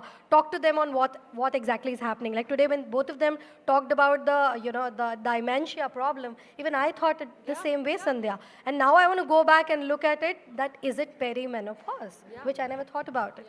Second, I think, is education. Of course, go to the right sources. Do not just go to any random people and talk about it. Go to your gynec. Go and see a doctor if you ever feel that there's something wrong with your body. I think how mental health is a taboo. Unfortunately, anything and everything which begins with men is now tabooed, which shouldn't happen, guys. But on that note, I want to do add. Oh, she said it. Just to add one thing, I do want to take a little moment to appreciate all the boys and men who are in this audience. Please give them a round of applause, because I know that in society your conditioning is that you don't need to be part of this conversation. This is not for you. But the most important piece of learning is we just discussed behind, backstage, that there's this guy who has sent me a message. After seeing that we are on this panel, I got to read it for you, because it's a man, and that too, not my friend, someone very random, who wrote to me. I just know him work-wise. He's writing to me on this posture. It's an important subject to loosen the taboo on this subject, and such platforms will create a great change in our society. We also want to work on this subject and come up with a solution to let every girl and women live a life which is taboo. That's amazing. Men are talking about it. Thank you, guys. Thank you so much. No, but more men need to, I think, be educated. A little on this issue, because at the end of the day, it helps when our partners know what we are naturally going through, and every woman out there is going to go through this. So I actually have a question for both Sandhya and Shamita. I'll tell you what it is. I think let's get down to brass tacks, right?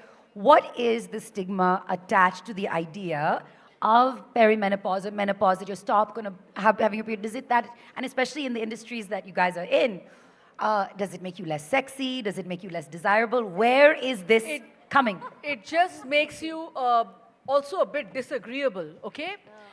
And it's not like we are being difficult or being moody. We are just going through hell.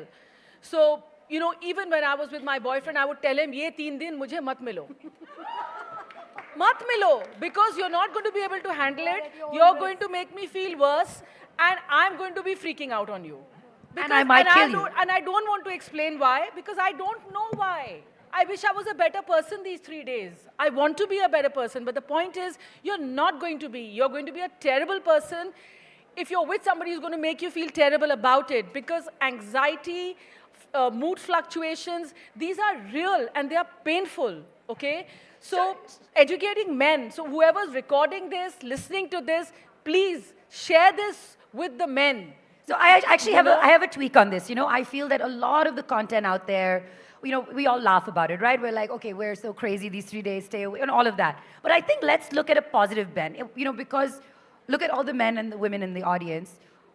Let's look for the empathy factor in this, right? What are we looking for that will help us during, whether you're having your period or you're menopausal or you're menopausal or any of the things. And, there are conditions. How many people know what endometriosis is? Endometriosis. All right, I think, Shamita, please explain what it is and how serious it is. Oh, wow. So endometriosis is something that can just happen, okay? There are no reasons why it happens, and a lot of women are actually suffering from this and don't even know they are suffering from this. And I have to say, for about 6 months, I was complaining about a lot of pain, to my gynac. My gynac did not tell me. My gynac did not suspect this could be an issue. I changed my gynac and went to the right one, luckily, after doing my transvaginal scans, to CT scans, to MRIs, to everything possible. She's the one who actually suspected it could be endometriosis. So basically, it's the lining, you know, in the uterus, okay, that goes, that obviously forms in our monthly cycle. And when the egg goes in and it's not fertilized, it comes out with the lining and we get our period, right? Sometimes this lining goes up in reverse out of the fallopian tubes, and it can just go deposit itself on various organs out there. And every month, it bleeds from there. It starts to collect. It starts to collect. And it is extremely painful. Now, I am someone who can take a lot of pain. Okay, I've been through several injuries in my body. But for me to actually wake up from my sleep with this pain, I knew something was off. And now that I've done my surgery, there's no guarantee that it's not going to come back. I still have uterine endometriosis. But what was outside at least is taken out, you know. So, and when my own sister did not know about endometriosis, my mother couldn't even pronounce it. It took them a while, like even I'm you still just struggling. now. Yeah. So these are not things that are in our vocabulary. not They're in not our things we think vocabulary. about. There at is all. so much that women have to go through because we are literally controlled by our hormones. You know, where a lot of people, I see so many videos on social media where men are making fun of women, their mood swings, and how we overreact and all of that. Damn it, have these hormones, and then I want to see how you're going to be. What she said, what you've asked is so relevant because then they say menopause, perimenopause, like an umbrella. It's an umbrella, but under that umbrella is very scary stuff. Okay? There's palpitations, there's this, there's endometriosis, there's fibromyalgia, there's heart, there's cardiovascular issues, there's anxiety, there's depression. There's a lot of sicknesses under that umbrella of menopause. And it starts with perimenopause. So I have one, since I only have a minute left, I would like for each of you to maybe say to your younger or older self, one piece of knowledge or advice that has come to you over time that maybe you weren't aware of that might help someone in the audience. And can everyone raise their hand and make a promise that you're going to share this with someone today, whether it's a friend or a family member, a sibling. Please raise your hand if you're going to make that promise. I want to see everyone's hands up. Yeah. Okay, so everyone, and I will do mine as well. One thing that you wish you had known that might help. My God, we're all stumped because really there's nothing you could have known that could have There's helped. just more and more you get to know in time. But I think to my younger self, I would probably just say it gets better. Stop being so hard on yourself, you know. Sometimes we're always seeking validation from outside. And it's okay if people don't understand what you're going through. It's natural. You know what I mean? Just don't be scared to express yourselves. If you're not feeling okay, bloody say it. It's okay. It's fine, you know. So I think to my younger self, I will just say it gets better. Yeah, I'm stronger today with all the information that I have, and I know I'm not alone in this. You know, I know every woman out there is going to go through this or is going through this. That makes me feel better. Yeah, I think that's a good message that you're not alone in this. I think my message would be something which is also our community's tagline, that ek break to banta hai. So mothers community, I would want to say that mothers and their me time is the most critical time. In fact, whatever we are saying here is all about you as a caregiver. But don't just be a caregiver. Also give yourself some self-love, because that's the start of everything positive, everything good. So start with self-love. And on the menstruation thing, I would like to give one-liner from my side that, of course, we are doing a lot of storytelling here and we all have started storytelling. But don't just be a storyteller. Try to break the stigma, because that's where we'll really bring in the change we are looking out. So that's it from my side. I would tell my younger self that be prepared that anything can happen. When you take a trek up the Himalayas, you don't know what's going to happen, but you are prepared for something to happen, right? So be prepared for anything to happen because that will give you some level of acceptance. People will not understand. Don't expect them to understand. Give yourself that acceptance, and hopefully you will get acceptance from people around you. And be prepared for whatever it is to come because it will come. And I'll give you my last piece of advice. Yes, please. Applause is always welcome. Please show us the love. One final piece of advice I would say, and I would like to tell my younger self, don't be afraid to ask for help and kindness from your circle of love and friends. Not everybody will understand, but there's going to be someone, a friend, a family member, and what you can go and tell someone today is that, you know, if you're ever going through a painful time, whether you're having your period or you think you're perimenopausal, you can talk to me about it. And that would be a huge help. Educate your sons. Yes, absolutely. Yeah. And guys, educate your friends. And we're out of time. And Barka, thank you so much for having us. And I think Shamita was trying to say something, so let me carry the mic to her. Yes. No, I was just trying to say this, you know, just educate your sons. I think men need to be sensitized a little more out there because at the end of the day, we live our lives with our partners, right? And it would really be, it would make our relationship stronger and nicer because now I see there are so many relationships just falling apart and women are, you know, blamed for being oversensitive and over-emotional and all of that crap. But they need to understand that it's a package deal. We come along with all of these, you know, emotions and hormones and all of that. We're born with it. I do want to add one thing. When you go to shops and you buy pads and they cover it with newspaper, please remove it and throw it right there. Absolutely. Absolutely. And the black plastic bags that you have Just throw to it hide right them in. there and send your brothers to buy your tampons and pads. Maybe we can start there. Well said. I want to take this moment to honor these 4 amazing women who are breaking the taboo, the silence around conversations and are so outspoken. Malini, Sandhya, Neha, Shamita, can I ask you to step forward? Can we have our awards out?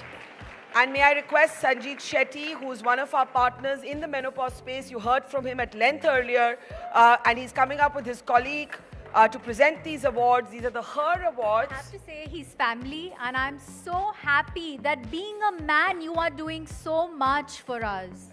Sanjeet, we've heard from you, but any last congratulations you want to give to these 4 women? You have to really salute them. You know, it's so tough for you to come in a public platform like this and really speak of something that is so inside and something so personal. So can I just bow my head? And well done to being a male in this space and leading the conversation. May I ask you to honor the 4 Her awardees, Hope, Empower, Rise. Malini Agarwal, let's hear it for Malini. Sandhya Mridul. Sandhya Mridul, let's hear it for Sandhya. Neha, very old friend of the festival. It's great to have her back. And Shamita. Let's hear it for all of our fantastic awardees. And, all right, let's get a picture there. And I really hope that the conversations today make it easier for all of you to have these conversations in your own spaces. And that is what you take away from the day you've spent here today. Thank you very much, ladies. Let's hear it for Barkha, who has been inspiring conversations like this year on year, relentlessly. Thank you, Barkha. We all love you. Thank you so much. Very kind of you. Ladies, if I can ask you to, you can go through the wings. Oh, they all want a picture? Well, 1 minute. Backstage. Okay. Here, through the wings. Sanjay, you can go off stage. Bye. Okay, before we start our next panel, I need a change of mics, please. There's some mics that aren't working. I'm going to do a quick test on all these mics. Tell me if you can hear. No, they're not. Hi, are you okay? No. No, Shamita, can you hear? Hi, everyone. Can you hear me? Okay, now. Hi, everyone. Can you hear me? Cool. Hi, everyone. Can you hear me? Okay, I need one more. Hi, everyone. Can you hear me? Okay, I need one more. Mike. I need one more mic on stage, please. Okay. I have a question. Anyone here wanted to or wants to join the military? So, Abhi, somebody, okay. Anybody, a young woman? Come on and stand here. I'm going to introduce you to two incredible women.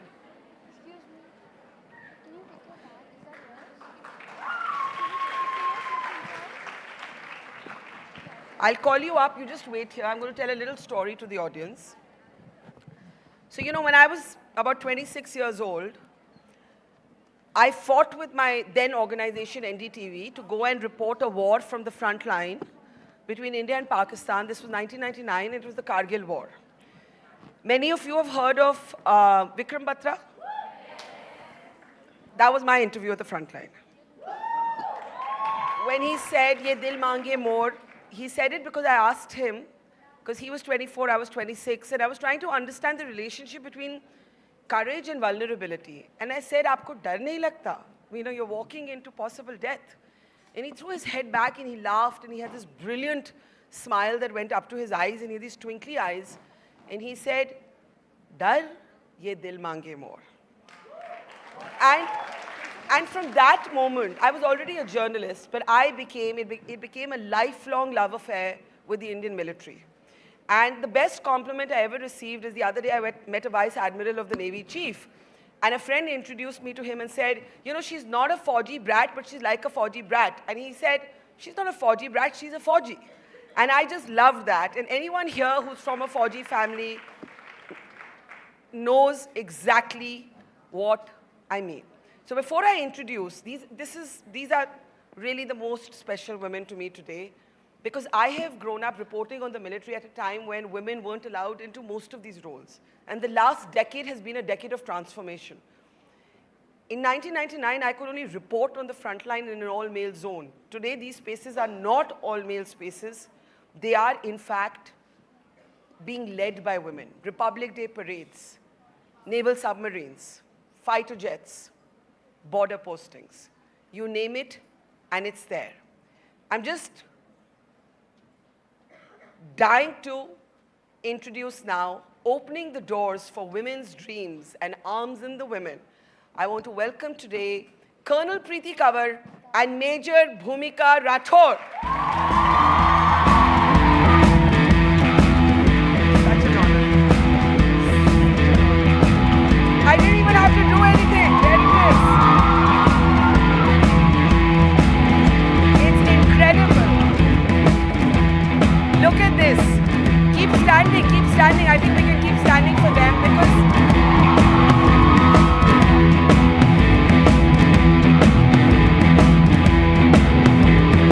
it's lovely. Okay, come. What's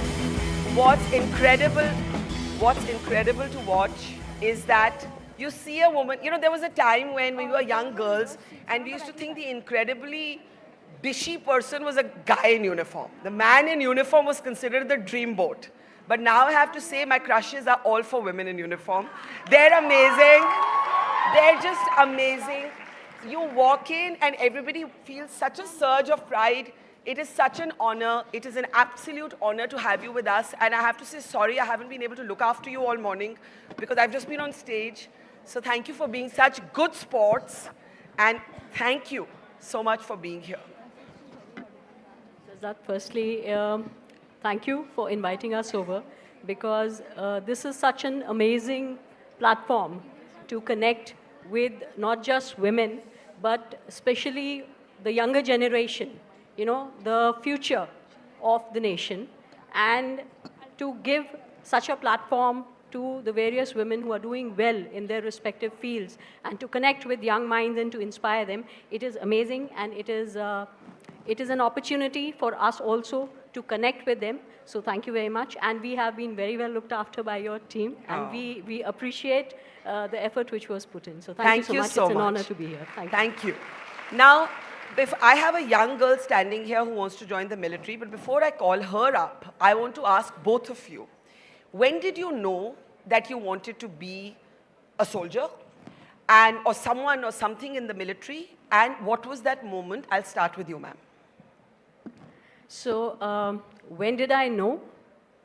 I guess I was 3 when I knew that I wanted to don the uniform. Yes, 3. I don't even remember what I thought when I was 3.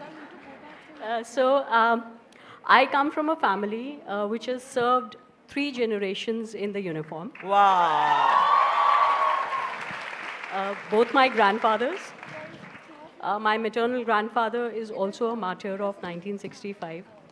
His name is there on the National War Memorial. Wow. So that was one. My mother reported that war, so that's incredible. Yes, yeah. yes. And after that, the next generation to don the uniform was my father. And he's been an army officer. He's retired now. So he was a major inspiration. And now I'm the 3rd generation in my family to serve the nation in uniform. So I was 3 when I knew that I wanted to don the uniform. What about you, ma'am? I would say it's the same legacy that I'm carrying ahead because my father was also in the army. I'm a 2nd generation officer. My father served in 3 mechanized infantry. And it is when he passed away, I decided that I'll also fit in his shoe. And I always looked up to him, and the uniform always inspired me. So then I wanted to move back to army and then be what he was.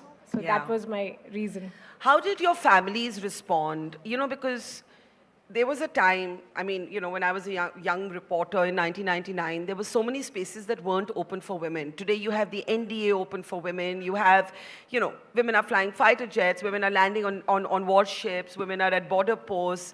And we've seen amazing images that are playing even as we speak to you of both of you, you know, whether it's the shooting range or Siachen or mountaineering or border post things. You've done it all. How did your families react, ma'am? So as far as my family is concerned, it was no surprise to them. Because Fauji family? Because of the Fauji family, and because I have also so vociferous in my intent on joining. Would you kind of dress up as a child in your dad's uniform? My father's shoes, you say, you know, trying to fit into your father's shoes. So his military boots, his military jackets, his caps and his hats. I used to try it all as a child, and they knew. And even after I finished with my bachelor's in science and bachelor's in information technology, it was always very clear to my family that I wanted to join the forces. And they have been supportive throughout of my decision. So so the families have reacted absolutely normally. And even after I got my commissioning, wherever I have been posted to, the length and the breadth of the country in various field locations, or whether it was peacekeeping in the United Nations, they have been okay with it. You've served in Lebanon. I've served in the Democratic Republic of Congo in the MONUSCO mission. I was in one of the provinces of Congo, that is the Ituri province. As part of the UN peacekeeping force? As part of the UN peacekeeping force. So whatever postings were there, whatever field locations were there, the family has been supportive, and kind of it's normal. It's the par for them. But you know, whether you're a man or a woman, the jobs that you do in public service, they come with a risk. You know, I remember meeting a young captain at the Kargil war front, and I said to him, I was again asking all these young men about fear, and Vikram Batra, Sher Shah, he of course said, "Ye dil mange more," but this other young captain, Vishal Thapa, he said, I have been trained all my life for this moment. If I feel fear in this moment, it means my entire life has failed. Yet, courage is not the absence of fear. Everybody has human attachments. You know, you have families, you have children, you have partners. How do you manage fear, ma'am? Actually, we're not managing fear. We have been trained all the life to actually take it on. Take on the fear. Just look at it in this. And more than that, I would say it is more of an honor for us to be there and represent our unit or our Paltan there. We take it like that. It's our pride. It's our job. That's what we are meant to do. And then we have got an opportunity, so we'll show them that, yes, we are worth it. While this has been a decade of transformation, the change is coming at the officer level. The Paltans are still, the Jawans are men. Is there a problem or a challenge with female authority? Like how do they, like I remember interviewing a soldier who said, they call me sir. or they call me Madam Sir.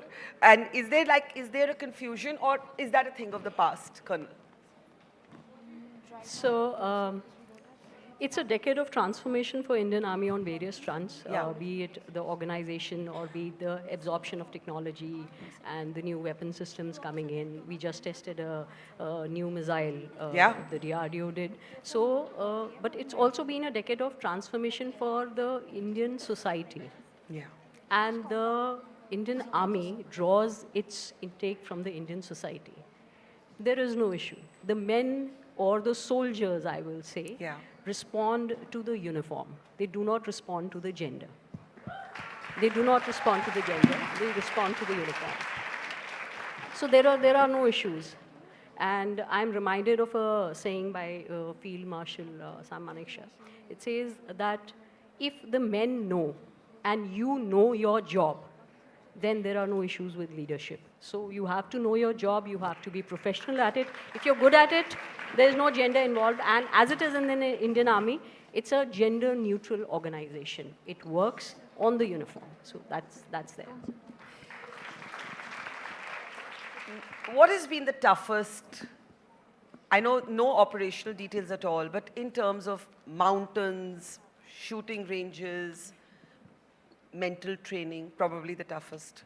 What has been the toughest thing you've done so far? Well, I would say in Army, I've got an opportunity to do shooting.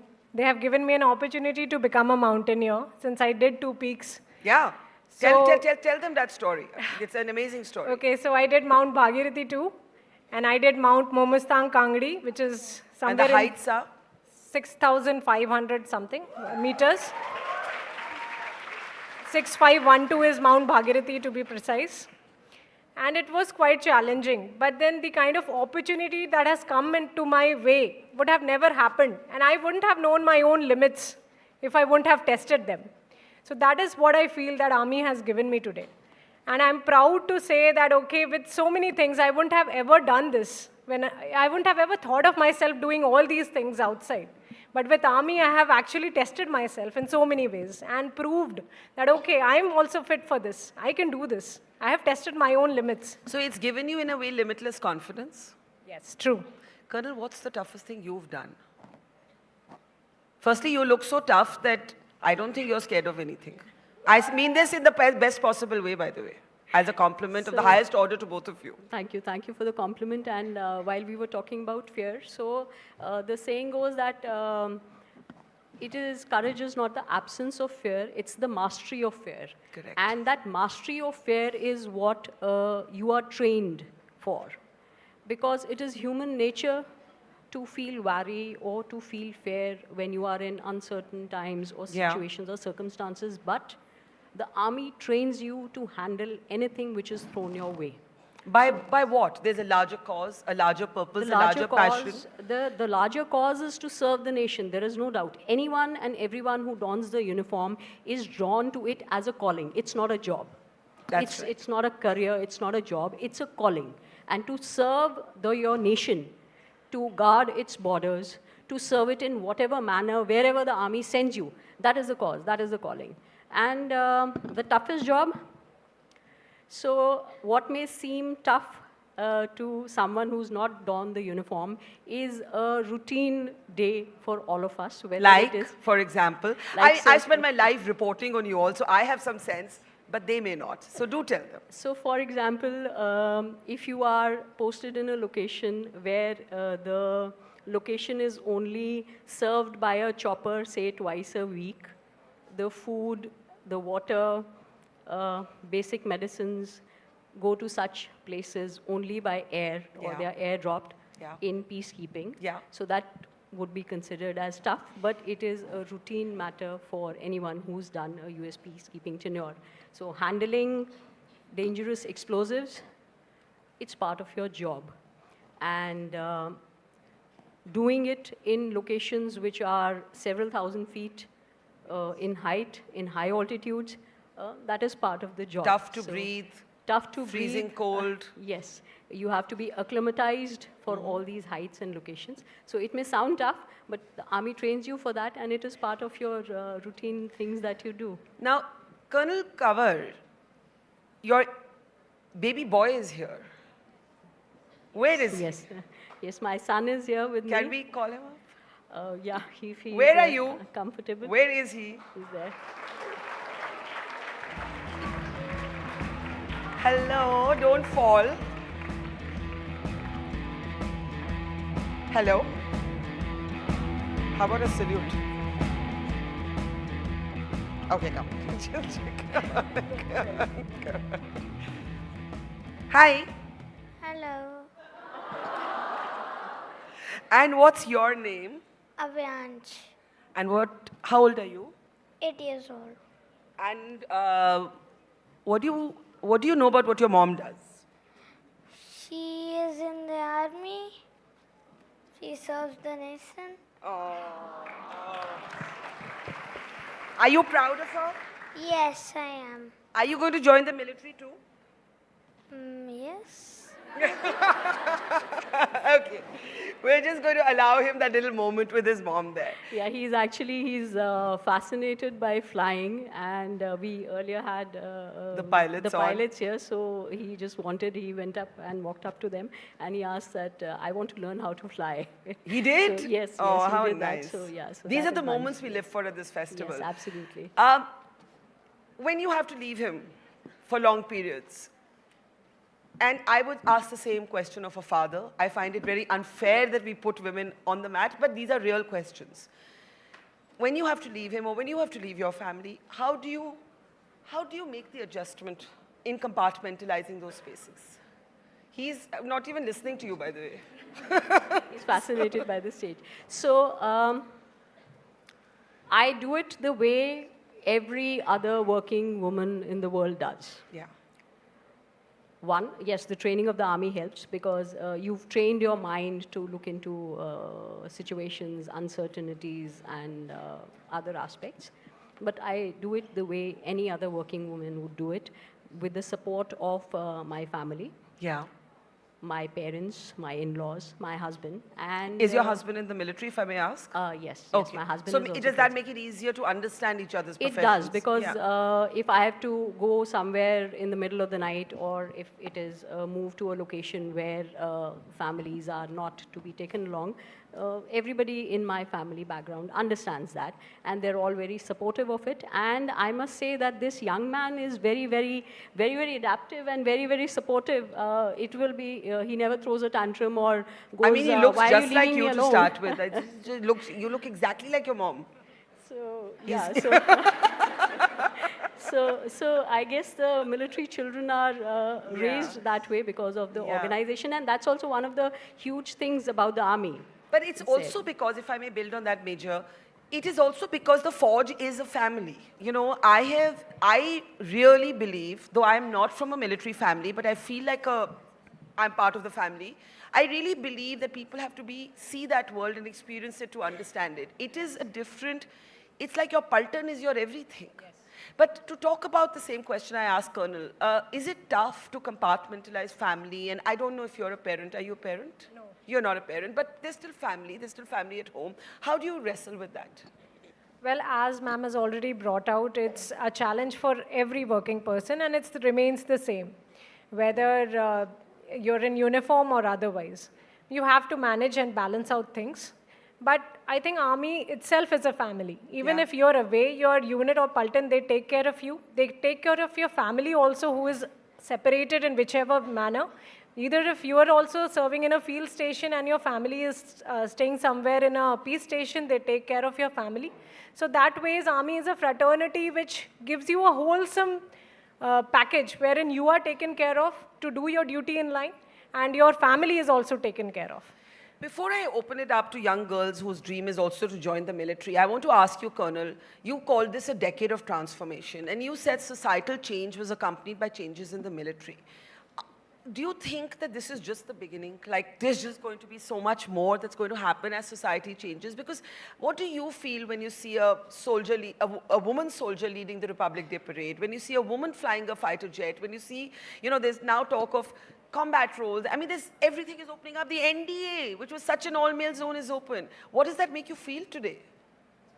Well, it makes me feel incredibly proud that as a nation, we have progressed by leaps and bounds in giving opportunities to women on equal platform. I've had the opportunity to interact with the representatives of various nations while I was in peacekeeping, and also during my interaction in my technical roles in various panels.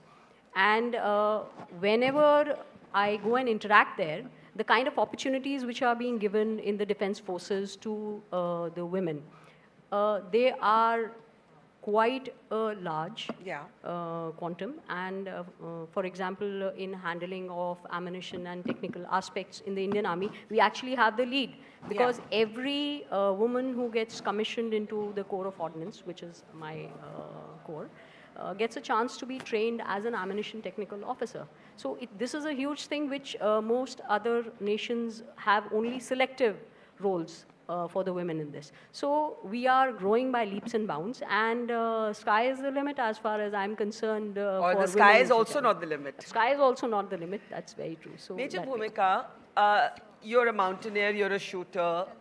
Tell us about the shooting. How did that become such a big part of what you trained to do? I know all of you are trained, but you have a core passion for it. Yes, actually, in Army, yes, everyone has to be trained into shooting. But what I pursued later was 10-meter air rifle shooting, which is too much of precision, which requires that level of focused training. And Army gave me an opportunity to pursue the same. And we did a lot of trainings for the same. It was not a one-day effort. It has actually taken me 6 months to have developed that talent, and then represented at AMU. And then finally, it was such a close battle. You know, it goes till points when you're actually fighting over there and competing on the tournament. And it was by 0.1 that I won my gold medal for Northern Command. It was such a proud moment for me. Wow. And the GOCNC Northern Command also congratulated me and awarded me the commendation card. Fabulous. Our entire team did exceedingly well. And Barkha, to your previous question also, I am an instructor at NDA presently. You're an instructor? Yeah. And I'm so very proud to be an instructor to the female cadets. When I see them, I actually go through my own journey of training. Yeah. And now that I see all 99 of them that are there, I feel, okay, these are the people, next generation, they are going to join the Army. Now there'll be so many more women in the Army who's going to represent us all there. And it is so good to see the young energy in them. And they are nowhere behind the male cadets, if I'd say. They are just equal in energy, in terms of training. They are equally there. Yeah. So that's what I want to It bring must be out. such an emotional moment. You know, you two walked on stage and I was feeling that emotion. So as an instructor at the NDA, that has only just opened its doors to women. For you to be an instructor there, I have goosebumps. Yes, when I address them, and next, after 6 months, we'll have the first course of female cadets passing out of NDA. One. The first batch. And I will be there. I'll be extremely proud to be hosting their POP for them. And when they'll be, again, I'm so attached to each one of them that when they'll move out, I'll be having certain amount of tears in my eyes. Yes. I'm so associated with each of my cadets. Lovely. Now I want to call the young girl up on stage who wants to join the military. Come on up. Come on up. Come on.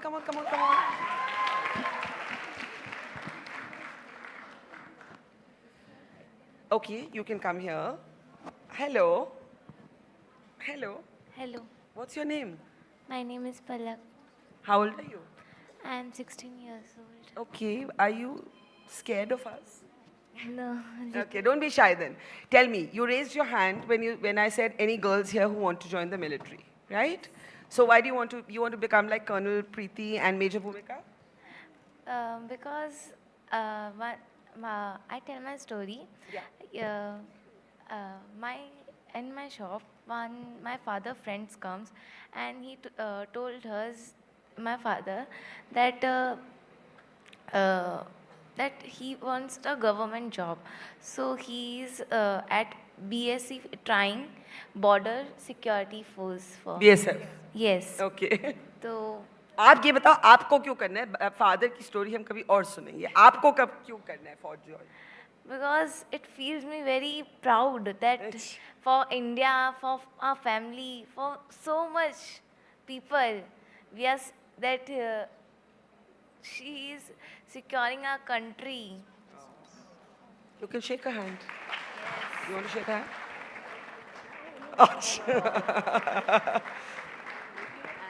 You'll be very, very proud. If you want to join, you must train hard for it, and I'm very sure with your enthusiasm and your conviction to join, you'll be very welcome to don the uniform. Meet Major also. Congratulations, and you must join the own, please. Thank you, ma'am. Join the NDA and see me there. I'll be there. Okay, come on. Anyone else who has dreams of the military, who comes from a military family, who understands, ma'am, please sit, who understands what a transformational change, these moments are about. I know I'm seeing some hands at the back, but you've got to help me come forward because I can't actually see you. Okay. In the meantime, what would you say to young girls? Because, we always talk about how the military, as you said, is not a job. It's a passion, it's a calling, it's not a career. But today, there is the lure of corporate high salaries, an easier life. The forge is an act of love to your country and that higher calling that you spoke of. What would you say to young people? Why would they consider a life in the army? We all love the army. But for those who don't know anything about the army, what would both of you say, especially to young girls? Okay, so the army is an adventure, that's true. But it's also an opportunity to grow in your respective fields that you're interested in.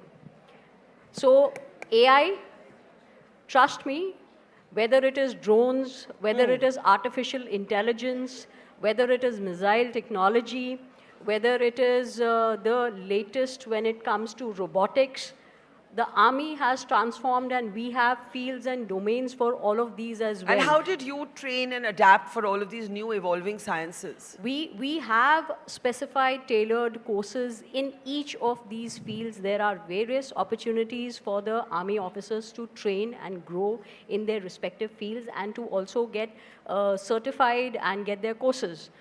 So you can get a master's in technology in any of these fields if you join. So it's not just about the adventure, it's also about being at the cutting edge of technology as well. And the lure of corporate, well, no other calling will give you an opportunity to climb mountains one day, go river rafting the next, go for shooting maybe sometime else, then go and probably go for a UN peacekeeping mission, and then sit in the lab and work on quantum computing. Wow. It's all possible in the Indian Army, trust me. So please come and join and live a life less ordinary. Major. Well, the tagline for Indian Army says, and that is what it is, that you live a life less ordinary, okay? In the army, you get to do each and every adventure that you would have ever thought of, whether it be shooting, or whether it be mountaineering or parasailing. You can do each and everything from scuba diving. Each and every adventure is there for you. And in addition to that, we have technical arms wherein you can pursue your career, you can pursue and go ahead with your niche technology, and all those aspects and avenues are also equally available. I can say it for myself since I belong to a technical arm which is Corps of Signals. Yeah. We are moving ahead so much leaps and bounds with technology, with the NFS network coming in, with OFC technology coming in. And the Indian Army does give you avenues to pursue your MTech and your post-graduation degrees also. So those avenues are also open, along with all the adventure that you have it within this package. What did both of you study, like before you became a soldier? What did you study? Were you all science subjects, I think?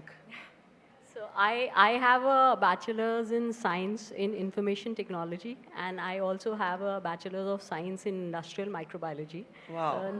This is before I joined. Wow.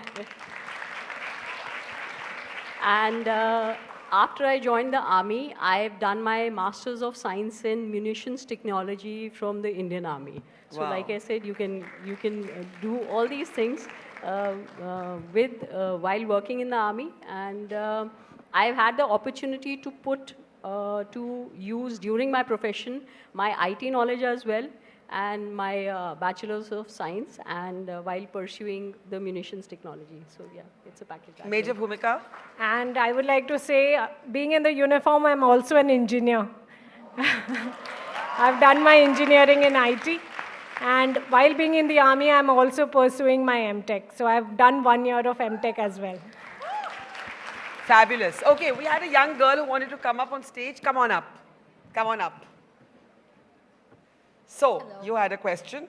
Tell us your name. No, I didn't have the question. Huh. I wanted to serve the army. I gave NDA, but I could not pass that exam. So after my graduation, I'm planning to give CDS, and hopefully I'll see you someday in the uniform as well. Definitely, it would be a pleasure. Please keep trying. And the tagline that the Army has is that you never give up. So keep trying, and I'm sure that Can I we'll see ask you soon. why you thought of joining the military? My maternal grandfather, my mother's father, he served the army, and it was my mother's dream that one of her daughter or son, but we are 3 siblings, all of us are daughters, so it was her dream that to see us in the uniform. So that is there, and it was also my dream to serve the country. So yeah. I hope your dream comes true. Thank you very much. Yes, of course you can meet them. Of course you can. And can we please have the next HER Awards? If we can have the awards come up. I will in the meantime take one last question from somebody if anyone has a question, a comment. Yeah, just as soon as the awards are ready, they're there, okay?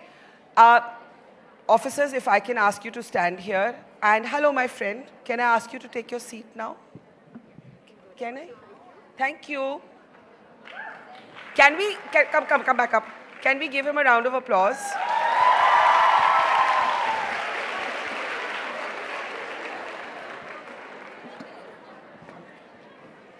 Now, the thing that makes this festival what it is that A, no woman is ordinary, no man is ordinary. Everybody has a special story.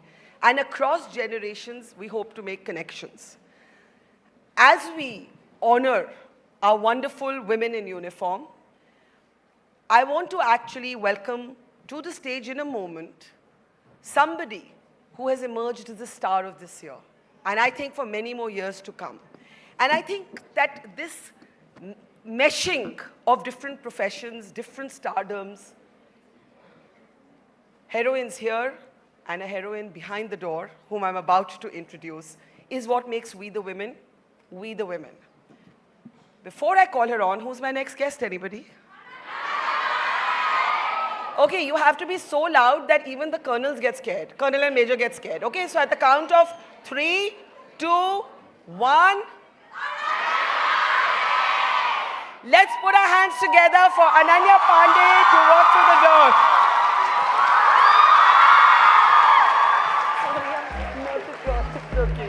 I want you first to meet with Colonel Kriti covered, Major Bhumika, Ananya.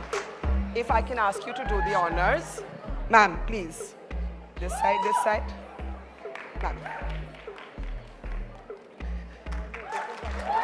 You Major Bhumika. And ma'am here. Ma'am, come on.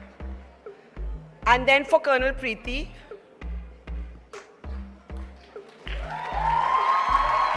And can we have everybody here for a photograph? Yes. Now, isn't this an incredible cross-generational moment? It's wonderful to see because every woman has a story of achievement. Young, my age, older, no one's old here. We're just young, older, and then oldest, right? And Ananya, you missed this incredible conversation with Colonel Kriti Kanwar and Major Bhumika, but we were talking about how many strides women are making in the Indian military. If you just want to say something about your award, did you watch Ananya's? No, I have watched you, and it gives me an immense pride moment to share a stage with you. I'm sure we are from a different careers, but we are actually, I'm so happy to be here because I'm getting to see so many people from so many different genres that all are doing their job in their bit, where they are. And it's good to see so much of positive energy here. Fabulous.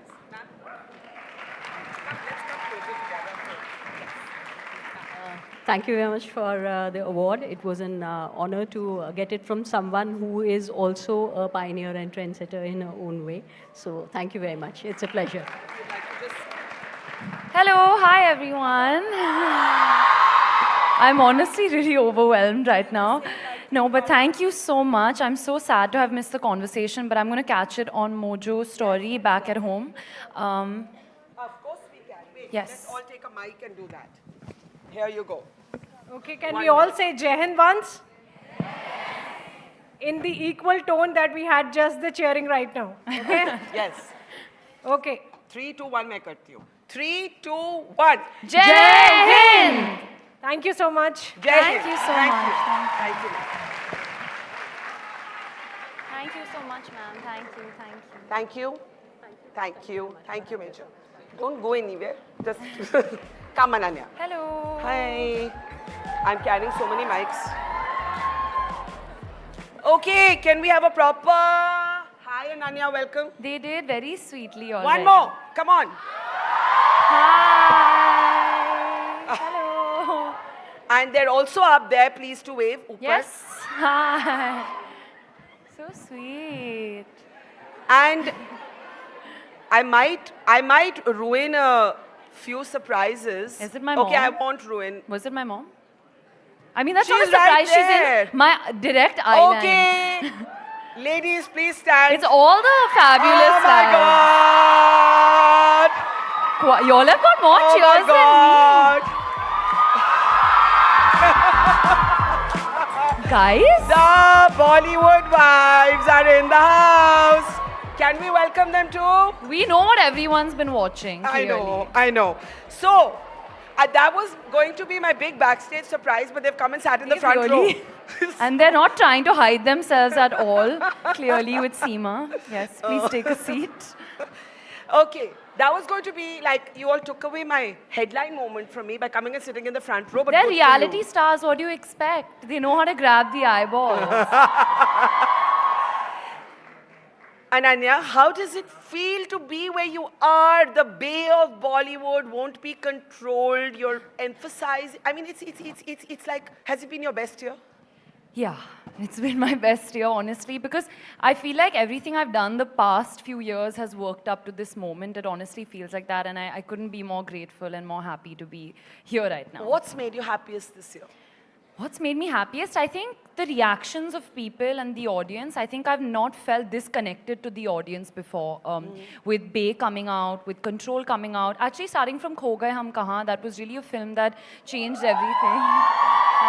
Thank you. Yes, so I received a lot of, not even, I would say, like, I'm not saying about my performance, but it was more about how the character connected with so many young girls and boys out there. And with that, I truly understood the impact that cinema can have. You know, it's not about the box office numbers or always about praise and performance. Sometimes it's mostly about touching people's lives. And I really felt that difference with Kho Gaye Hum Kahan, and then with Call Me Bay, and then with Control. So that's why. Let's start with this idea of touching people's lives. You actually have your own YouTube channel, your own program, which tries to look for positive stories in an environment where trolling is really cruel. And, you know, all day long, we've been hearing stories from girls who say, this was said about our weight, this was said about the hair on our face, this was said about the color of our skin. Before you had this dream year, have you been trolled in a really horrible, I know you have, but everybody may not know. What hurt you the most that was said about you? Honestly, a lot has been said about me, so I can't really choose one incident. But do you remember a moment when you said, oh shit, I have a thick skin, but that feels really rotten? I think sometimes when I can't control a narrative is when that makes me upset. So, for example, when I just started out in my first year, someone made like a fake account on Instagram, and they started writing that they were in school with me, and I was like this, I was like that, I lied about my education, I lied about getting into college and all sorts of things. And first I was like, oh, no one's going to believe that. Why would someone believe it? But people did believe it. And then when that kind of spun out of control and I couldn't control that narrative, that really upset me, I would say. And then that's actually the reason personally why I started so positive. But once I started it, it wasn't about me. I think it was. No, it I know. became You more have than now that. like a whole range of guests walking in. But something triggered you to start it. Do you remember that feeling? Because I really think we undermine how, look, you're Ananya Panday. You still have the strength, the community to stay online. There are people who aren't famous or accomplished, who don't have and they just go off. And it's a way of silencing women. So I'm just wondering if you remember, like, what was that touched a nerve that you started so positive? I think just feeling very helpless, that you can't, you know, if you say something back, it's going to start a chain reaction and it's going to be endless. And as you said, I'm in a position of power. You know, I'm an actor. And sometimes I have to be on social media, even if I don't want to be on social media. Do you not want to be on social media? Some days I definitely don't want to be on social media. But I also saw like the direct impact on my younger sister, Raisa, because she's not an actor and she has no plans of becoming an actor. But anytime we posted a picture of her and we used to tag her, she used to be like, listen, don't tag me. Like, I don't want to be tagged because people follow me or they message me nasty things or they write something about how skinny I am, how I look. And that's when I guess what you're talking about, that's when it hit me and I'm like, okay, it doesn't just happen with actors, it happens with everyone, you know. When I was in school, social media wasn't as prevalent, you know, Facebook had just about come about. And people used to say things at that time. Like when I was in school, I'd been called everything from hunchback to flat screen to chicken legs to hairy, you know. So, and Really? but that was in our school. So we were in a bubble at that time. It wasn't, you know, all over the world. But now, you know, because of social media, the smallest of voice can be amplified across the world, and it's definitely a scary But time. kids can be very cruel without even meaning to necessarily. Yes. When those things were said to you at school, did you sort of say, oh, this is just how kids talk? Or did it impact your confidence? No, the fact that I remember exactly what people said and who said what, even like 10, 12 years later, shows like, you know, the impact that words can have. So, no, it did affect my self-confidence, and it still does to date. You know, I think self-love is a journey. It's not really a destination. You keep getting a little bit better every single day, and no matter where you are in life, things still affect you. You know, I was reading this data point just this week, that between 15 and 45, women actually don't take decisions regarding their own health, not even their own health. And when we talk about women and how we're feeling and how our health is, we forget to factor in how we're feeling up here. And somehow when we talk about how we're feeling holistically, it's considered like a rich person's problem, a privileged person's problem. So I know you must get a lot of that. You know, you must get a lot of the whole, you're from the industry, you're a Nepo baby, all the rest of that. Has that impacted at any point your peace of mind, your sense of wellness, your sense of sort of just well-being? It used to at the start. I think it Like had. what would happen? Like I would just break down. Like I wouldn't be able to. I didn't want to go on set. I didn't want to work. I felt like I'm not good enough. I felt like I don't deserve to be here. I don't belong here. So I used to really like, you know, When not. was this? This was at the start when I just started out. I would say the first year when this college thing happened, and then that whole round table thing happened, which I think everyone obviously already knows about. No, tell You them. all know, na? No, but tell them properly. Okay, so basically I said something on a round table where I was talking about how everyone's journey is different and you can't really compare any two people. You know, the fact that I may live in a certain city and someone's not in a certain city, I already have an advantage over them. So things like that. Yeah. And I was sitting with Sid, Siddhant Chaturvedi, and he said something in a very like gully boy fashion, rapper, funny way he said. And then I think it got picked up out of context and people started making memes about it and joking about it. And it really, I think till date is something that's stuck with me. And I felt like, oh, I need to go and defend myself. I need to clarify myself. I need to, you know, explain what I said properly. And I've realized that nothing speaks louder than your work. You know, honestly, you just kind of have to sometimes put your head down, do your best work, and it'll reach people at the end of the day. But when you would break down on set, who lifted you? I wouldn't break down on set because No, we I don't mean have the before liberty to do set. that. Okay, before but I guess getting my on to mom or like my family or my friends, I've had a really strong support system. I've done therapy also in the past. I'm not as regular now. But you with did therapy, seek but professional help? I have done therapy. What made you do that? I couldn't articulate my emotions. I used to just feel very, very down. And the thing sometimes I feel like with mental health and social media is that you may read something in the moment and you may not realize that it's affecting you. Because I'm fine right now, I'm having a good day, I'm in the car, I'm busy, I'll read a comment and I'll ignore it. But weeks later, it could still be there in your subconscious somewhere, and things like that really pile up. So I think with therapy, I was able to just consolidate my feelings and articulate my thoughts a little better. Do you think there's still a stigma around talking about mental health? Especially when you live in the public gaze?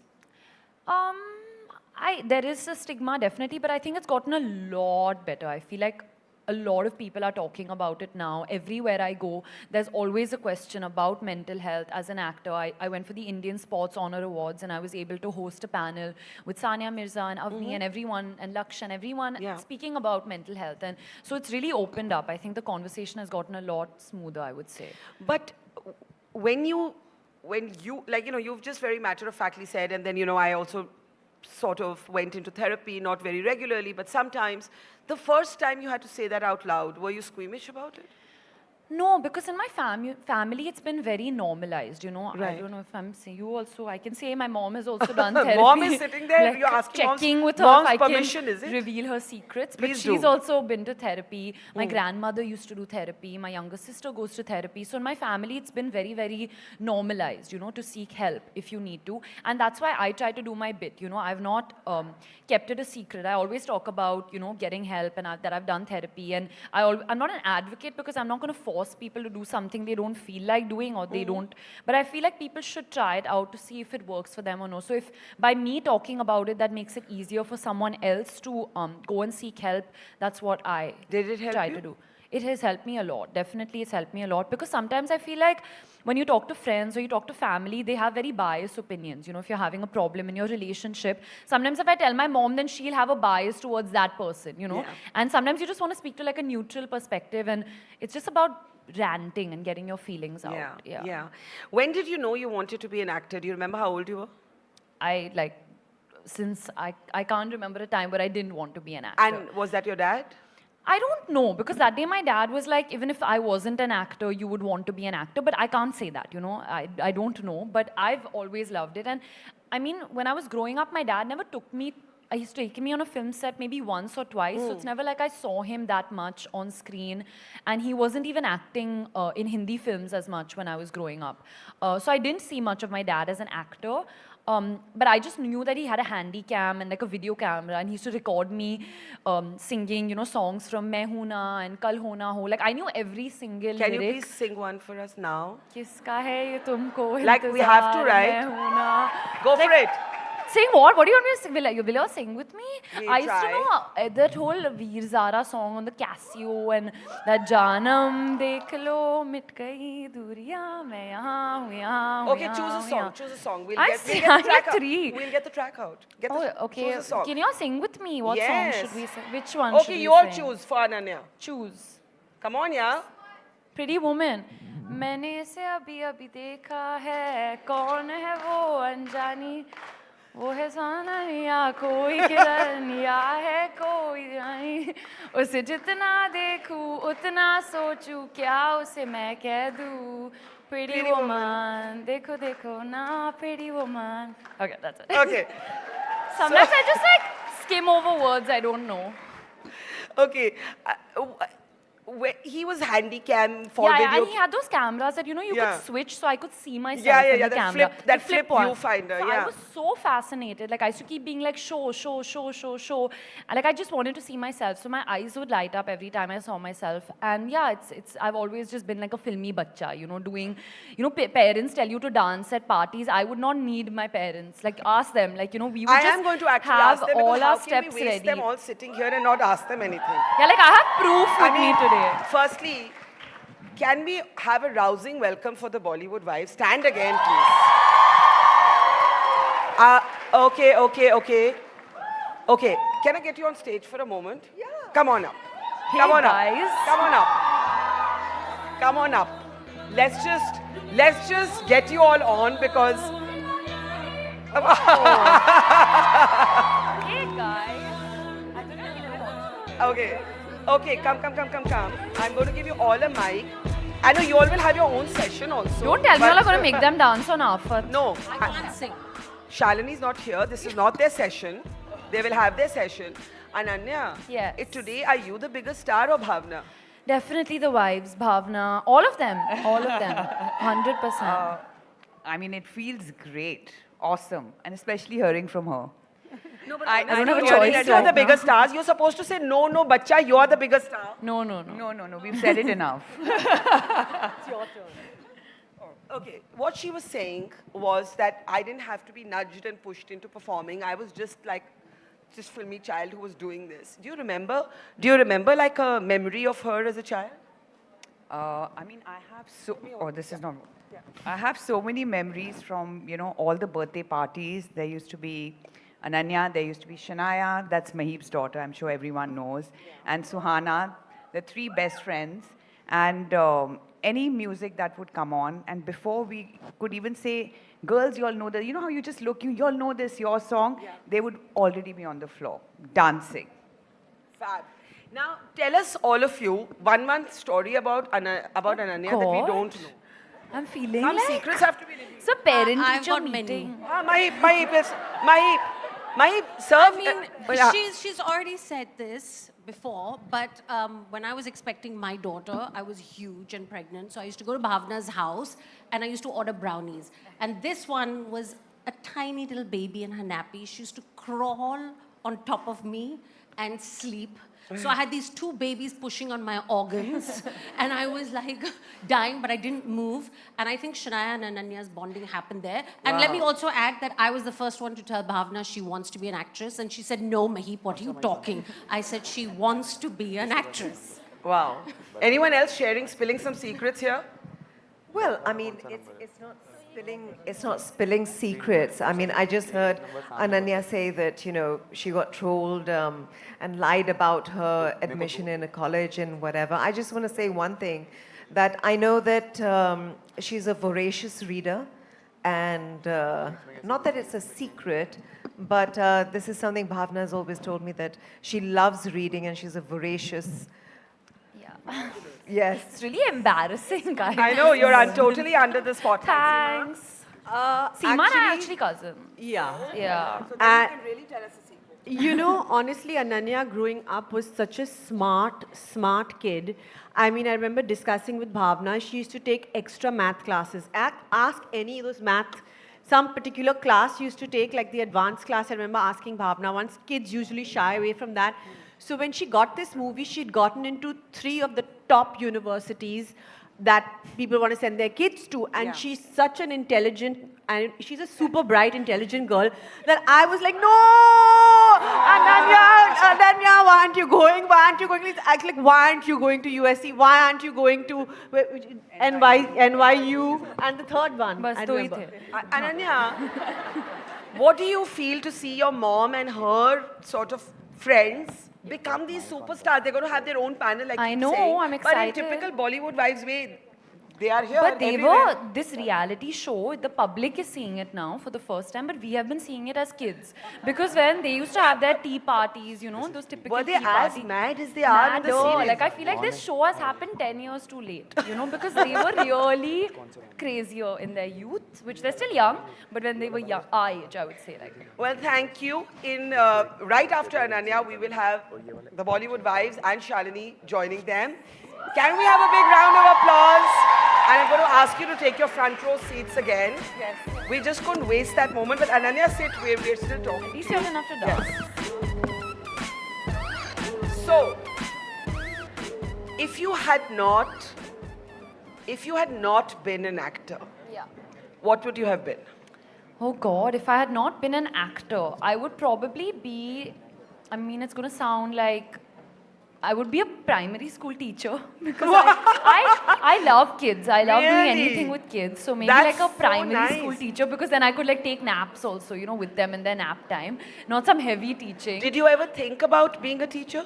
I mean, I've just loved kids. So if I have to think about something to do with kids, I would say that, or something maybe with animals, or I would say a doctor, because I know no one would trust me in an operation room, but my grandparents were both doctors from my dad's side. My grandfather was a heart surgeon, and I loved biology in school. It was one of the subjects that were my favorite subjects in school. So there was a brief period where I was like, should I become a doctor?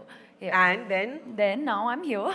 And do you love it, or are there days when you say, okay, why did I do this? Become an actor? Yeah. I love it. I love acting. Let's put it that way. Like when you're actually on a set and doing the job, I love that. There are days where I don't like love the frills around it. Probably like getting ready is exhausting. Sometimes promotions can be repetitive.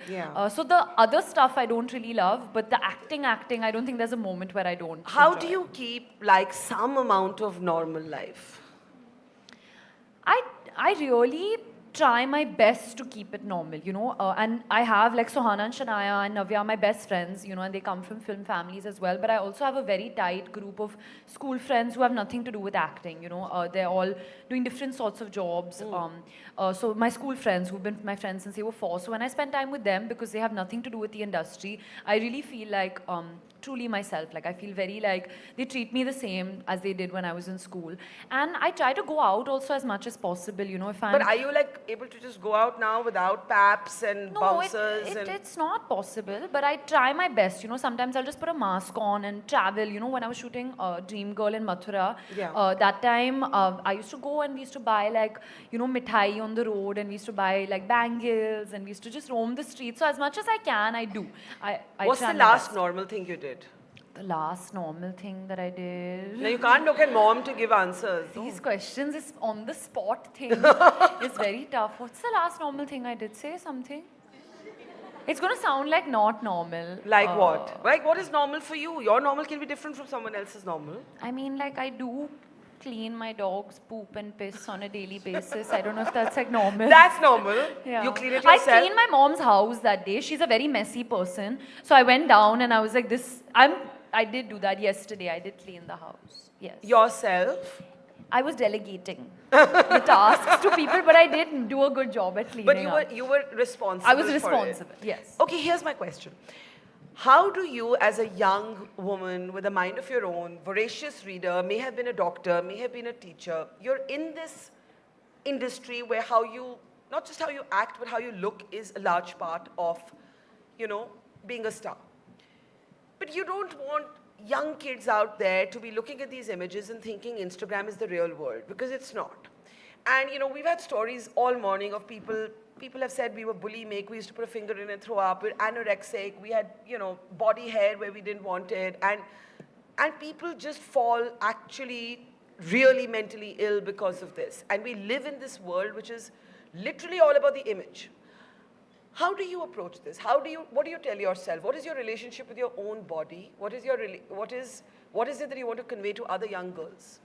So for me, I try to keep it balanced. You know, being glamorous and looking a certain way is a part of my job. So that there are times where I dress up. So it took me time to get ready like this. You know, it took me like an hour and a half to put on this outfit, do my makeup, do my hair, take pictures and come, and that's a part of my job, and I have to do that. You know, I'm getting paid to do that. You know, people are coming to see me look a certain way. And there are days where I don't look like this when I have my time off. And I show people that as well. You know, if you see my pap pictures, normally I don't have makeup on all the time. I'm in my chappals and my, you know, ghar ka clothes all the time. And even on Instagram, I post pictures like this also, but then also without filters, without any makeup on. So I keep it balanced, and when I have made an effort to look this way, I make sure people know that. I'll never lie that, oh, I just woke up like this. I never say that, you know. It's like, I took time to get ready. Did you ever go through your journey? Because I've seen perfectly, firstly, I think everybody is beautiful, so I don't actually rank people in that way. But did you ever go through that journey where you looked at somebody else's pictures and you said, oh my God, they look so much better than me, and have a confidence issue? Constantly. I mean, like Instagram does that to you, know, because everyone doesn't post their failures on Instagram or their bad days. You know, everyone's only posting their good days on Instagram, and you're constantly comparing yourself with someone who you think has a better life or is constantly traveling or looking happy or doing this or that. It always happens, you know. And I've also obviously had that, but I've kind of realized, as I said again, that self-love is not going to just happen in one day. You know, I also have days where I'm not happy. Like, I was traveling a lot. There was Diwali and my birthday, and I put on a lot of weight. You know, I was not fitting into my skirts. They had to add like extra panels to it and everything. So I also have days like that where I don't feel as confident and as beautiful. But you have to just go through those days. You know, you have to just let yourself be. I think that's the most important, and that's something that I've really done, to just take every wave as it comes, you know, every mood as it comes, and not be too hard on yourself. And as an actor, the best I can do is talk about it. You know, if I'm feeling like I put on weight, I tell people that, listen, I'm also not feeling my best today. So I've really realized that talking about things makes a big difference. But you know, I know how much you admire and admired Alia Bhatt. Yeah. And Alia was at We the Women last year. And I was shocked to discover that someone like Alia said when she came with Shaheen. She came once with Shaheen, and then once she came by herself. And she said that she had issues with her body and she had to go into therapy because she had issues with her body. Alia Bhatt. And it kind of makes you wonder that there's something wonderful about all the adulation that all of you get, but there also must be something so like constantly feeling like you have to perform. And that, you know, to live like that for a long time must be emotionally exhausting. Yeah, I mean, when I started out, I was 18 when I started acting, and I didn't even know the concept of a diet or training or working out. And at that time, I went through a lot of body image issues because it was the first time I was also seeing myself on camera. And what would they you say feel? that everything looks 10 times bigger on camera, for sure. So suddenly it was like, oh, your thighs are too big, this is too big, you need to Who lose said weight. this? You felt it on your own? I mean, like there was chatter happening around, or I would also feel that, you know, I need to lose weight or I need to put on weight. There was Tara also was in the film, and Tara's stunning and beautiful, and she's a ballet dancer, so she had a certain kind of body, so I'd be like, why don't I look like her? You know, so you're always comparing yourself in that sense. But the more that I've grown and the more work that I've done, I've just really become way more comfortable in my own skin, because actually Vijay told me this when we were promoting Liger. He said that right now, you know, if you're not yourself, 100 people may like you and only 10 people may like you for being yourself. But in the long run, you'll feel so much happier that, you know, even those 10 people liked you for who you actually are. Because after some time, it's just going to get exhausting. Like, how long can you keep up pretending? We're anyway, you know, not ourselves in front of the camera. Then to do that off camera is honestly exhausting. I mean, you need some corners of reality, right? Yeah. The whole Nepo kid thing, does it bother you? Not anymore. Did it used to? Yeah, obviously it used to bother me because I felt like, I was like, this is also my dream, you know, just because my dad's an actor, that doesn't mean that I should shy away from it or be like, okay, no, I don't want to be an actor. But I think the important thing is to acknowledge the place that you're in. I've always said that I've had an advantage. I've always had that one step into the door. I've you know, started earlier than everyone. I had that, you know, privilege to be able to do that. So acknowledging it is obviously the first step. But once your film comes out, after a couple of films, it kind of becomes a even playing field, you know, then the audience judges you for what you are and what you're presenting to them. And there are enough filmy kids who never made it that big. Exactly, and then there are so many outsiders, the biggest stars in our country, who don't come from film families. And I feel like this insider-outsider thing is dividing the industry. Because growing up, when I saw my dad, who didn't come from a film family, and Shah Rukh sir, who didn't come from a film family, and then I saw Sanjay uncle, who did come from a film family, they all were friends. There was no, you know, division that ye insider hai ya outsider hai. We are all friends. That's what I grew up seeing the industry as. So now when I'm a part of it, I'm like, why can't everyone just, you know, be friends and get along? So I feel like there's this whole insider-outsider thing is just dividing us within the industry, and I think everyone needs to realize that the industry has given us so much, the audience has given us so much, so to just like work and put our best foot forward, there's no point cribbing and complaining about things. Your dad was a proud father following you around with a video camera when you were a child, and he's obviously a super proud... Shalini Passi in the house. Okay. Oh my God. Before the claps came, I was just... Oh my God. Telling everyone. What are these Bollywood wives? It's a rage. They are a rage. They are a rage. Oh my God. Can we have a big round of applause for Shalini? Shalini, please stand. Shalini, please stand so we can see you. Shalini.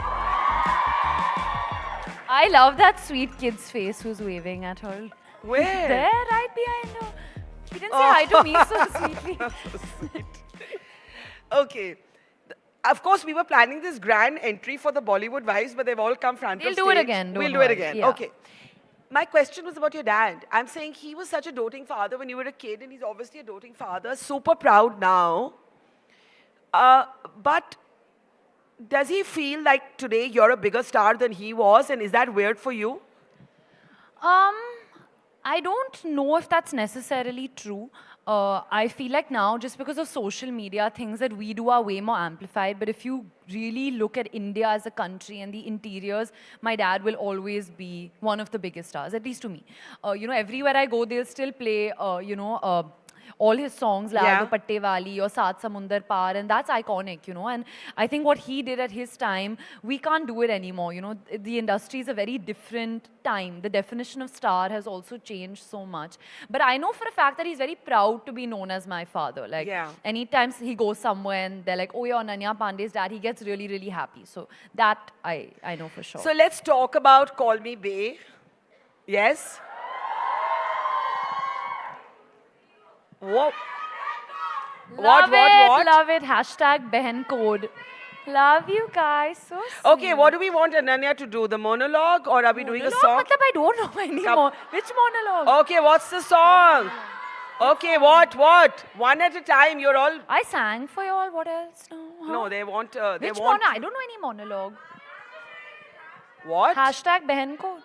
Affirmations. Yes, I can do that. Okay. Everyone can follow after me. Yes. Okay. Okay, go for it. Okay.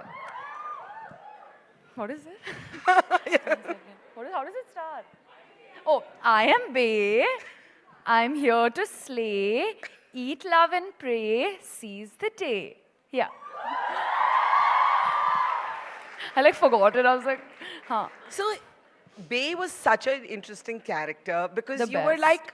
owning all the criticism that somebody could level against that character with absolute self-deprecation. What was it like for you? It was so much fun. I had the time of my life playing Bae because, as you said, the tone of the show was only very self-aware and self-deprecating. It was very on the face about that. And I feel like rarely do we do stuff that has pop culture integration in it. And I love that it had that. It had a reference to Sid and Kiara's wedding and things that, we talk about as the youth, but we don't necessarily see it on screen. So I liked being a part of something like that. And yeah, on the get-go only, they say words like privilege and bubble. So you're acknowledging that already and you're getting past that and then really getting into the show. So you're kind of owning that whole privilege. But I also liked that, okay, the show was fluffy and privilege and that sort of thing, but Bae as a character, there was so much to her. She really had a heart of gold. Yeah. She went through a change. She never let go of kindness, even though people said lots of stuff about her.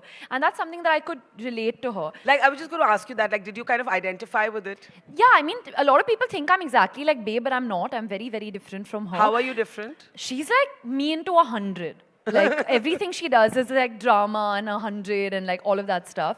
And she's obviously lived a very different life from me. She's from Delhi and she got married at a very young age, and her mom and her dad put a lot of pressure on her to be this perfect wife, and she lived in an uber privileged life, and then she had to come to Mumbai and hustle and figure it out.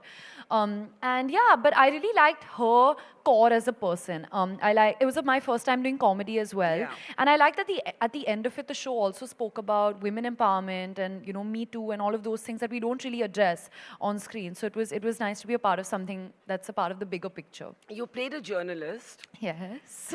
Seeing your eyes come on No. My trick question is coming now.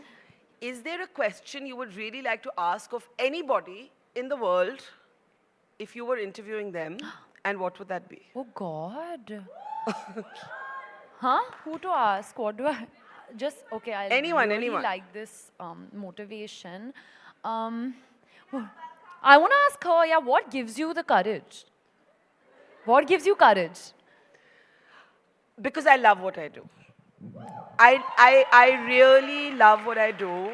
And the other thing that gives me courage, and again, there are shitty days, there are days that you feel like, why am I doing this? It feels thankless at times. It feels dangerous at times. I've been to war zones and, all conflict zones. And I mean, literally, I've lost track of the number of wars and conflict zones I've reported from. And when you risk your life and you sometimes come back and you feel, okay, why are you doing it? And then you will meet a young girl somewhere and she will hand you a note, and this has literally happened to me in literally every city of the world I've traveled to, and she will say, you know, I was so-and-so years when I saw you doing this story, and it changed my life. It made me feel I could do it. And then that's amazing. And that's why you do it. You do it to touch somebody's life. Exactly. And I'm sure it's the same for you. For sure. I'm sure it's the same for you. For sure.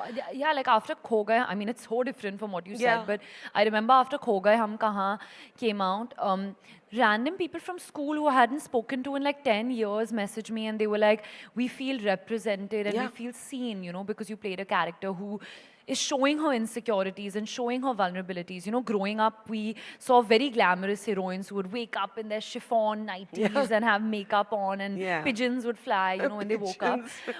And then we also saw a time when there were just real women on screen. You know, there was like Konkana and Wake Up Sid, and you know, there was Janelia and Jaane Tu Ya Jaane Na, and those are the girls I saw on screen growing up, and I was like, that's me. Like, I felt represented and I felt seen. And if I can do that through my work, if I can make a young boy or young girl feel like they're represented, or one of my films is their comfort film, that's like a big victory for me. That's such an important thing, because, you know, the reason we have this door is it's a metaphor about women opening doors for other women.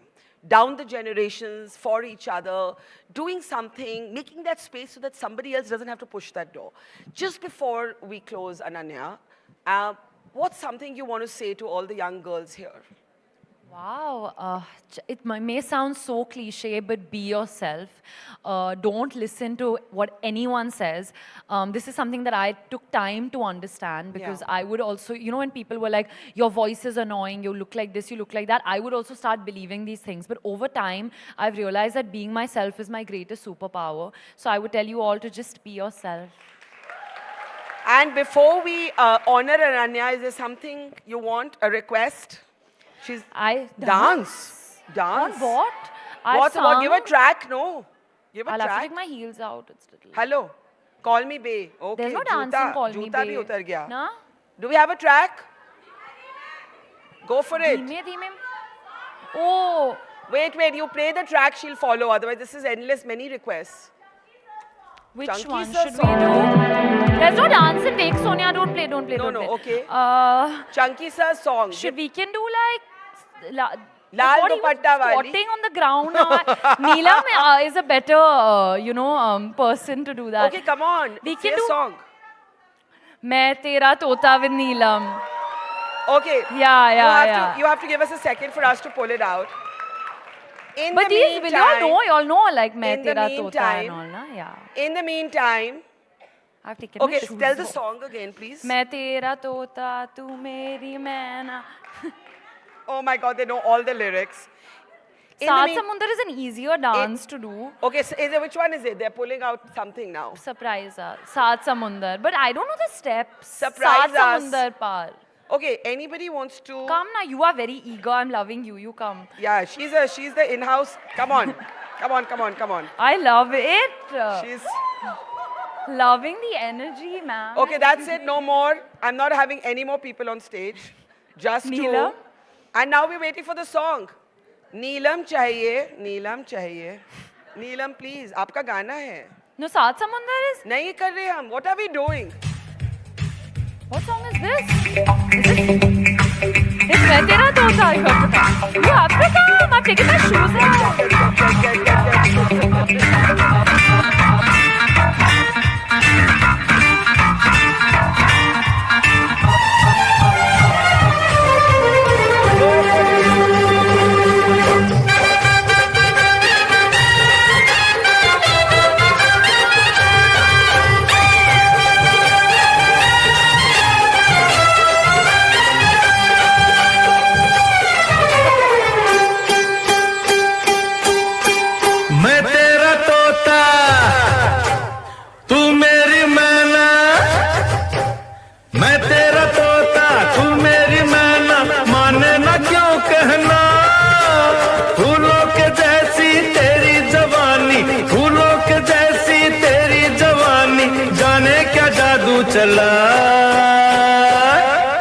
मेरा दिल तोता बन जाए कैसा मिठू मिठू बोले हाय मेरा दिल तोता बन जाए कैसा मिठू मिठू बोले हाय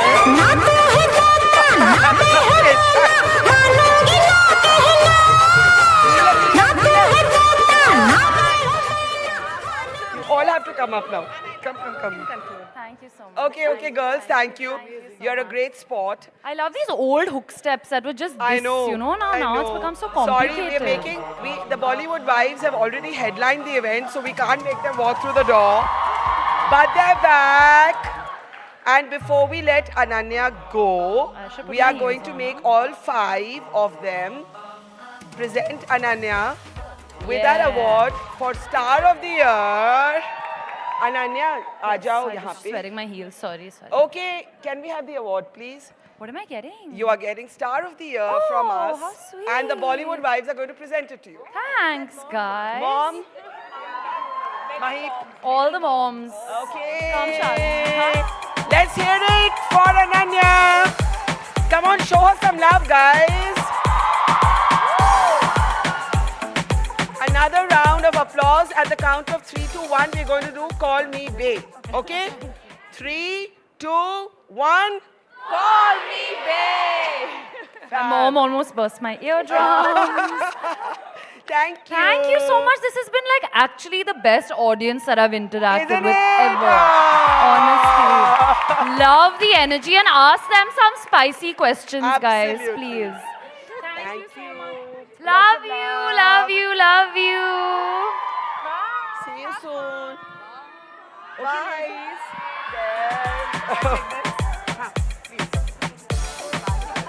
Come. Shalini. Oh my God, hello. How are you? Good to see you. How are you? See you. All day.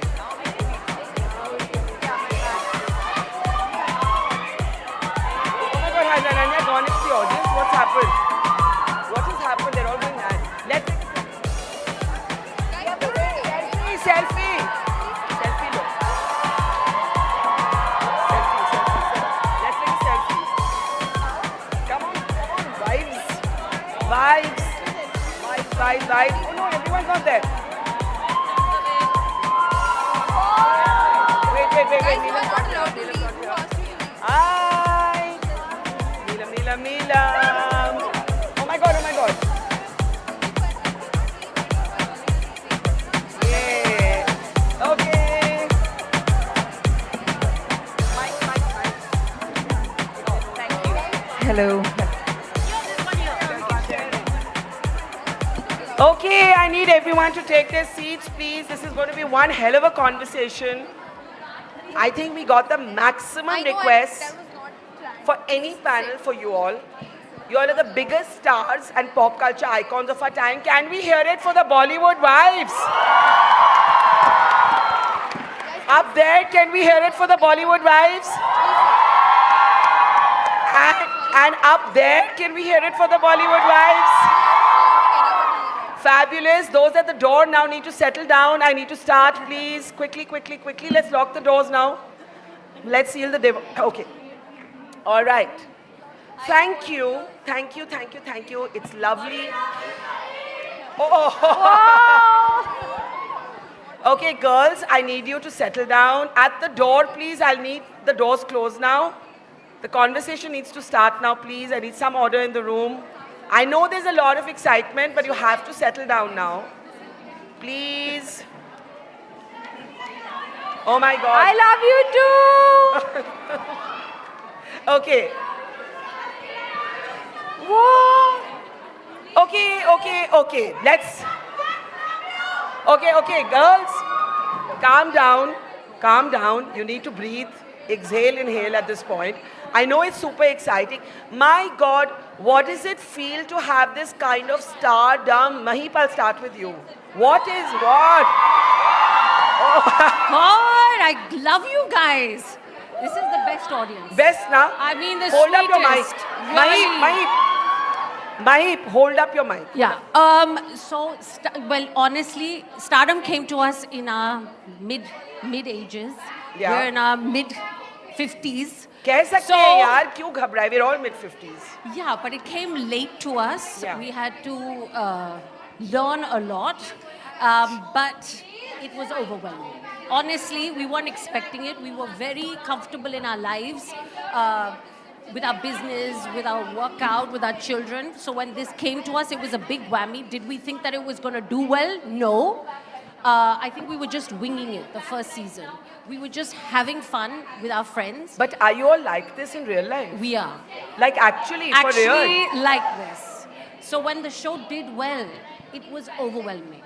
Now come to season 3, there's a lot more pressure, there's a lot more expected. Like I feel the pressure of saying the word twat all the time, you know? And Can we do twat at the count of 3? 3, 2, 1. Twat! But Mahip, Is that allowed in a college? अब बोल दिया, अभी I बोल didn't दिया, know that. अभी बोल दिया, पता नहीं Where बाद are में the देखेंगे. teachers? No, don't look for teachers. Okay, Mahip, before I come to the rest, what's with this story of your being drunk and ending up in marriage because you were drunk after a one-night stand? But we are in college. It's okay. This is not what I want to teach these It's kids. okay. It's the real world. But yes, it is my story, and yes, it did happen. Can you tell us the story again in brief? Okay, in a nutshell, I gate crashed his party. Woo! I gate crashed his party, and I ended up having a one-night stand with him, guys. But it's 25 years later, 2 babies down, I'm settled and I'm a lot more mature and I'm not so stupid. But we were young and frivolous and whatever. Okay, now. Can you hear me on this? Yeah. Shalini. Yes. So, story. Shalini and I from the same school in Delhi. Yeah. My sister and Shalini were in the same class. Yeah. This is modern school Delhi. Shalini, you are one national obsession. What is going on? I know. Like, yeah, like that. People have been telling me that. Apparently. Do you feel like a national obsession? No, I was always obsessed with myself, and now I think it's each to its own. Huh? Wait, I'm going to sit with you all Okay, so that I can hold the... No, I have to hold the mics. I always looked up to Barkha because her sister was there, and we all used to look up to her in school and say we wish we could be like her. And still we all wish we can be like her because there's no one like her. If everybody from our batch looked up to her in school, and yeah. Thank you. We all did. No, but Shalini, now, to the point that you were always obsessed with yourself. Yeah. Your most viral line is, don't get angry with people or care about what they think because it's bad for your skin. Yeah. ये क्या इसका मतलब क्या है? So there's a whole logic behind it. Like if you're not like happy with yourself, it affects your sleep, it affects your hormones, and then obviously then if you're not functioning properly, it'll finally come out on your skin. So that was just a very short line of a very boring description. You have to draw people in with something fun, no? Yeah, that's what I did. That I agree. That's what I did, yeah. Neelam, more Yes. seriously, while Mahip says that this kind of attention has come late, the fact is, and full disclosure, one of my dearest friends, Anisha, is a creative force behind the Bollywood Wives. But as Anisha and I often talk about, the Bollywood Wives has used the vehicle of culture to talk about things that nobody talks about. It has headlined 5 women in their mid-years and made them the biggest stars of this country. And just for that alone, I think it is a remarkable, revolutionary series. Did all of you feel not seen before Bollywood Wives? I think the conversation we don't have is how this industry is so cruel to women as they get older. And Bollywood Wives is an exception. It's not the norm. And I want to ask all of you to talk about that. I'll start with you, Neelam. Well, first of all, Barka, thank you for having us on this panel. It's a real honor and privilege. Thank you. So you said that, this Bollywood Wives, we're talking about topics that, a lot of women don't talk about. It's not been seen on Indian television. I mean, it's so strange that you're saying this, that, I mean, I'm speaking for myself. I was 50 when I signed on for Bollywood Wives. I was scared to face the camera again. Really? Yes. I was scared to be rejected because I was seen like 30 years back, and I have aged, so I was very insecure. And I think in season 1, we all discussed, you know, Botox, we talked about fillers, and, you know, Bhavna with the face yoga. So I think this is the first time women have openly discussed treatments for the face and what they're okay with and what they're not okay with. So I think that was also a huge eye-opener. Season 2, we spoke about menopause. Yeah. And we're all there. We're all there, and well, some are sailing through it, some are not. And yeah, so I think it's given us an opportunity to make a change, make a difference. And season 3, there have been topics which Seema and me have sort of discussed. And you won't believe the amount of DMs that we get from married women. Saying we went through this too? We went through this, and kudos to you guys for coming out in the open and discussing it. And it makes us feel that even celebrities and known personalities do go through this. So it feels fabulous. It is. That is why the fabulous Bollywood Wives, right? But Bhavna, I think Neelam said something quite honest there about, you know, the fear of facing the camera in your mid-years and feeling like people may judge you. Did you go through that? Yes, of course. I mean, there's a lot of fear of judgment. We had not really put ourselves out there before, except Neelam, who's been an actor. So there was a lot of fear of judgment. There was a lot of fear of suddenly, you know, getting opinions or people making comments on the way you look. And also for me, I think it was a time when we started shooting season 1, Ananya was launching as an actor in the same year. So I think I was very worried because I was like, anything I say or do should not impact, you know, her or her progress in any way. So I was like, you know, extra worried and extra careful. But I think the amount of love we've got from everyone, all those fears have gone away. And I'm sure people must have noticed in season 3, I'm way more confident and way more opinionated than I was in season 1. It's only because of the love we got. It gave me the confidence. Yeah. Amazing. Thank And I think, as Neelam said, Seema, a lot of taboo subjects, right? I mean, everything, right? From menopause to Botox to diabetes to, I don't know, affairs. It's all there. It's just all there. And it's extraordinarily honest. And has it been tough to be this honest for like 1 billion people and plus to see? So look, you know, before I did Bollywood Wives, I wasn't really concerned about being seen or felt unseen because I didn't know otherwise. But I think, you know, when I did the show, the only thing, I think my mom sitting there, she just said one thing. Can mom please stand up? There she is, being very shy in the front row, but the camera can pick her up. So there were some, you know, sensitive right here in the topics front row. that I had to touch upon, you know, and question about my marriage and the status of my marriage and how I was leading my life. So I think the only thing she said to me was, you know, Anisha kept asking me, how do you want to put it out there? How do you want to portray it? And, you know, she just said to me, whatever you do, just don't lie. So, you know, that's the way I approached it. I will just not lie about my life because I'm not doing anyone any favors and, you know, especially not myself. And as long as I had just one mantra in mind, like, you know, I'll say it like it is as long as I don't hurt anyone's feelings. And to be honest, that I get from my mother. She's the one who gave me that, and I did the show. That was my basis of the show, that just don't tell lies, be you, and just don't be insensitive to anyone. Well, mom is being shy, but we've managed to pick her up on camera. Thank you for coming, ma'am, and for allowing Seema to share her story so honestly. I want to ask all 5 of you, what has been the toughest thing to talk about on camera? Shalini, anything?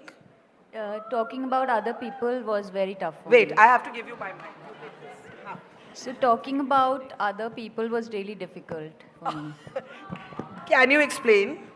Because it's like I don't want to dissect anybody's looks, their behavior. So that kind of just puts me in a Because very- you want to do that in private or you don't want to do that? Well, I mean, no, I don't really even discuss them with my therapist, honestly, like anybody, like, you know, it's like... Because it's bad for your skin. I get 2 hours with my therapist and I want to talk about me. And yeah, because I found it very difficult because to talk about someone else because it's just like, that was very difficult for me. So I think one thing that everybody wants to know is this is reality TV, but is it real or how much of it is staged? Like a lot of people don't understand that, Neelam. It's all real. It's all real. You all It's are all saying all real. these things about each other like for real. For real. And you can be friends after that?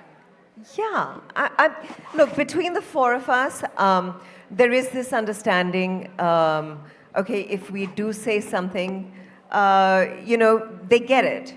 You know, we're cracking jokes at each other. Maheep is bullying us, abusing us. We're used to it.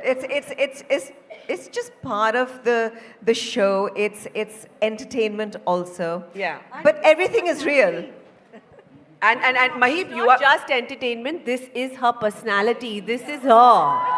So quite frankly, this is what you see. I mean, there are people who've come up to us and, you know, who know us and have said when we're watching the show, we don't feel like we're watching a show, we feel like we're with you guys, like having chai or sitting around. Yeah, but because how this- different is it? How different is it from being a sort of a fly on the wall in your home and having these multiple cameras and knowing, because you have to know some, like do you forget that they're cameras or are you performing for the cameras? No. So that credit totally goes to Anisha, Manu, Naomi, Vishali, the whole team, because honestly, for me, Are they here? Yeah, they're here. Manu is here, they're all here. And honestly, for me, they're family. Stand, creators of Bollywood Manu, Wives, stand. Vishali, please stand. Stand, please. There they are. Yay, well done. Yeah. They're actually, for me, they are family to us. They're in our homes, in our most private spaces. And honestly, when I'm talking to them, sometimes they have to hold me back. Rather than me holding myself back, they have to hold me back and rein me back in. Like, you know, there are cameras rolling, I forget. Yeah. But it's just that, you know, you get to be yourself, and eventually when you see yourself and coming through on the show, especially I can give you the example of season 3, I was very worried because I did shoot the show at the most vulnerable time of my life. Yeah. So I was a bit, you know, very worried about how I would come across. And when I saw it, I actually called Manu and I said, thank you, because I don't think I could articulate it as well as he did, or, you know, he actually put it out there exactly how I was feeling. Yeah. I couldn't have done it better myself. Amazing. Thank you, love you guys. Maheep, you have spoken about so many things from diabetes to, you know, I've lost track of menopause, so many issues related to women's health that actually are completely invisibilized for women our age, right? Absolutely. What's been the response to that from women who are not famous?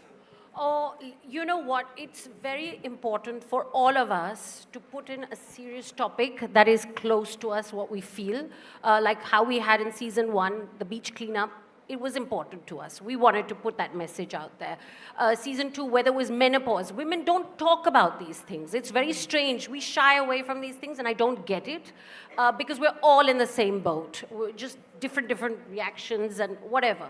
For me, it was also very, very important to discuss diabetes. I got so many DMs, it was overwhelming. And one DM hit me very hard, was this mother who said to me that I rewound the scene with you and Neelam where you were jabbing yourself with the insulin pen. And I called my 9-year-old son and I said, see, she's doing it and she doesn't care, because he was so conscious going to school and doing this. It broke my heart, but I felt like, listen, if I can just help someone or empower someone in some sort of way, my job's done. I don't take this platform in frivolously. Yeah. You know, it was very important that we put in these serious topics. So everyone does feel inclusive and everyone does feel that, look, we're all in the same boat, guys. And it's important. And as moms, what is it that you all wanted to put out there? You know, I mean, those of you who are parents, what did you want to put out there? Bhavna? Shalini? I think, I mean, Ananya was here earlier, and what she said is like, you know, be real, be yourself. Let the world know that... Yours is fine. Okay. I think be real, be yourself, and you got to feel what you got to feel, and it comes out. Like you were asking, what were the most uncomfortable times when we shot? So, I mean, we are all in groups of friends, and we all have our ups and downs. I think for me, in season 1 and 2, you know, there were so many misunderstandings and, you know, things I've had with my friends, especially with Maheep and Seema, which was brought on camera. And we actually cleared those misunderstandings, and we felt those emotions. I mean, there were times after shooting the scene, we've all come back, and I have actually cried at home because it was almost like bringing it out what I was feeling. So I think this show has, I always say, this show has, what it has done is it's given me immense growth, whether it's personally or professionally. So I can never be more grateful than that. So for me, it was, you know what, for me, I was really concerned that I didn't want people to follow what I was doing because... You did not want them No, to? I don't want them to jump into the sea if they don't know how to swim. Like me. I was a little concerned and later on, like, you know, I don't want to become, like, I don't want people to follow what I'm doing, or it's a little impractical way of life as well. And, but like, I think they're sensible, you know, that was my concern. Like, what is it that you would say to them, don't do this at home? You know, they say now after movies, don't try this at home. Don't jump into the ocean if you don't know how to swim. So what is the Shalini Passi ocean? The ocean, it's my world where I stay. It keeps me safe, and I'm very productive in it because I sort of block out a lot of the noises which are not... But now you're a public figure. How do you block out anything? Well, I don't read a lot of stuff which I don't want to read. Like, I go on an app and I read the news, so it's very selective. And I mean, I need to function as well. I need to be able to work. I need to be able to exercise peacefully. If all the time I'm hearing what people are saying or talking about, obviously I'm not insensitive and I'm not, you know, not like, but I need to be a little bit away from what is actually like the reality. Because I'm a creative person, I cannot live in that very bare world, which is very, very harsh. Because I also need to protect my feminine energy, you know. The world is so aggressive and masculine that, you know. So for me to preserve my energy, to be able to give back, whether it's to the art world or the society or even my family, I need to protect my creative feminine energy. And what I see now is that women want... Surprisingly, you'll get shocked because people love honesty. And is it easy to be honest in this sort of glam world? Not at all. How do Not people at all. react?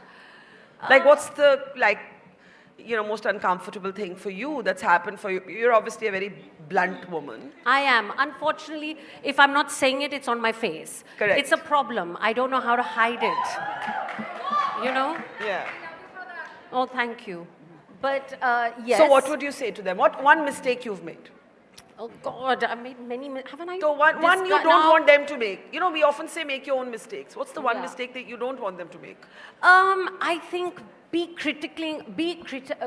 criticizing yourself, being critical on yourself, don't do that mistake. Because you know what? You'll be surprised. The person sitting next to you is going through the same damn thing. You know, you're not aware of it. So I think as women especially, we're so harsh on ourselves and we're so shy and we're so constantly, we have to be the strong person. It's okay to be weak. It's okay to be vulnerable. Before my pre-diabetes, I just wanted to be strong for the family.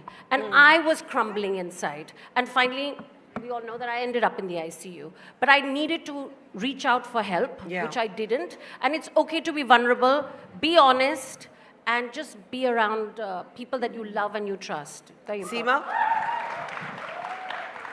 So for me, the biggest takeaway, I mean, what's transformed me as a person through this show is that I always operated out of fear.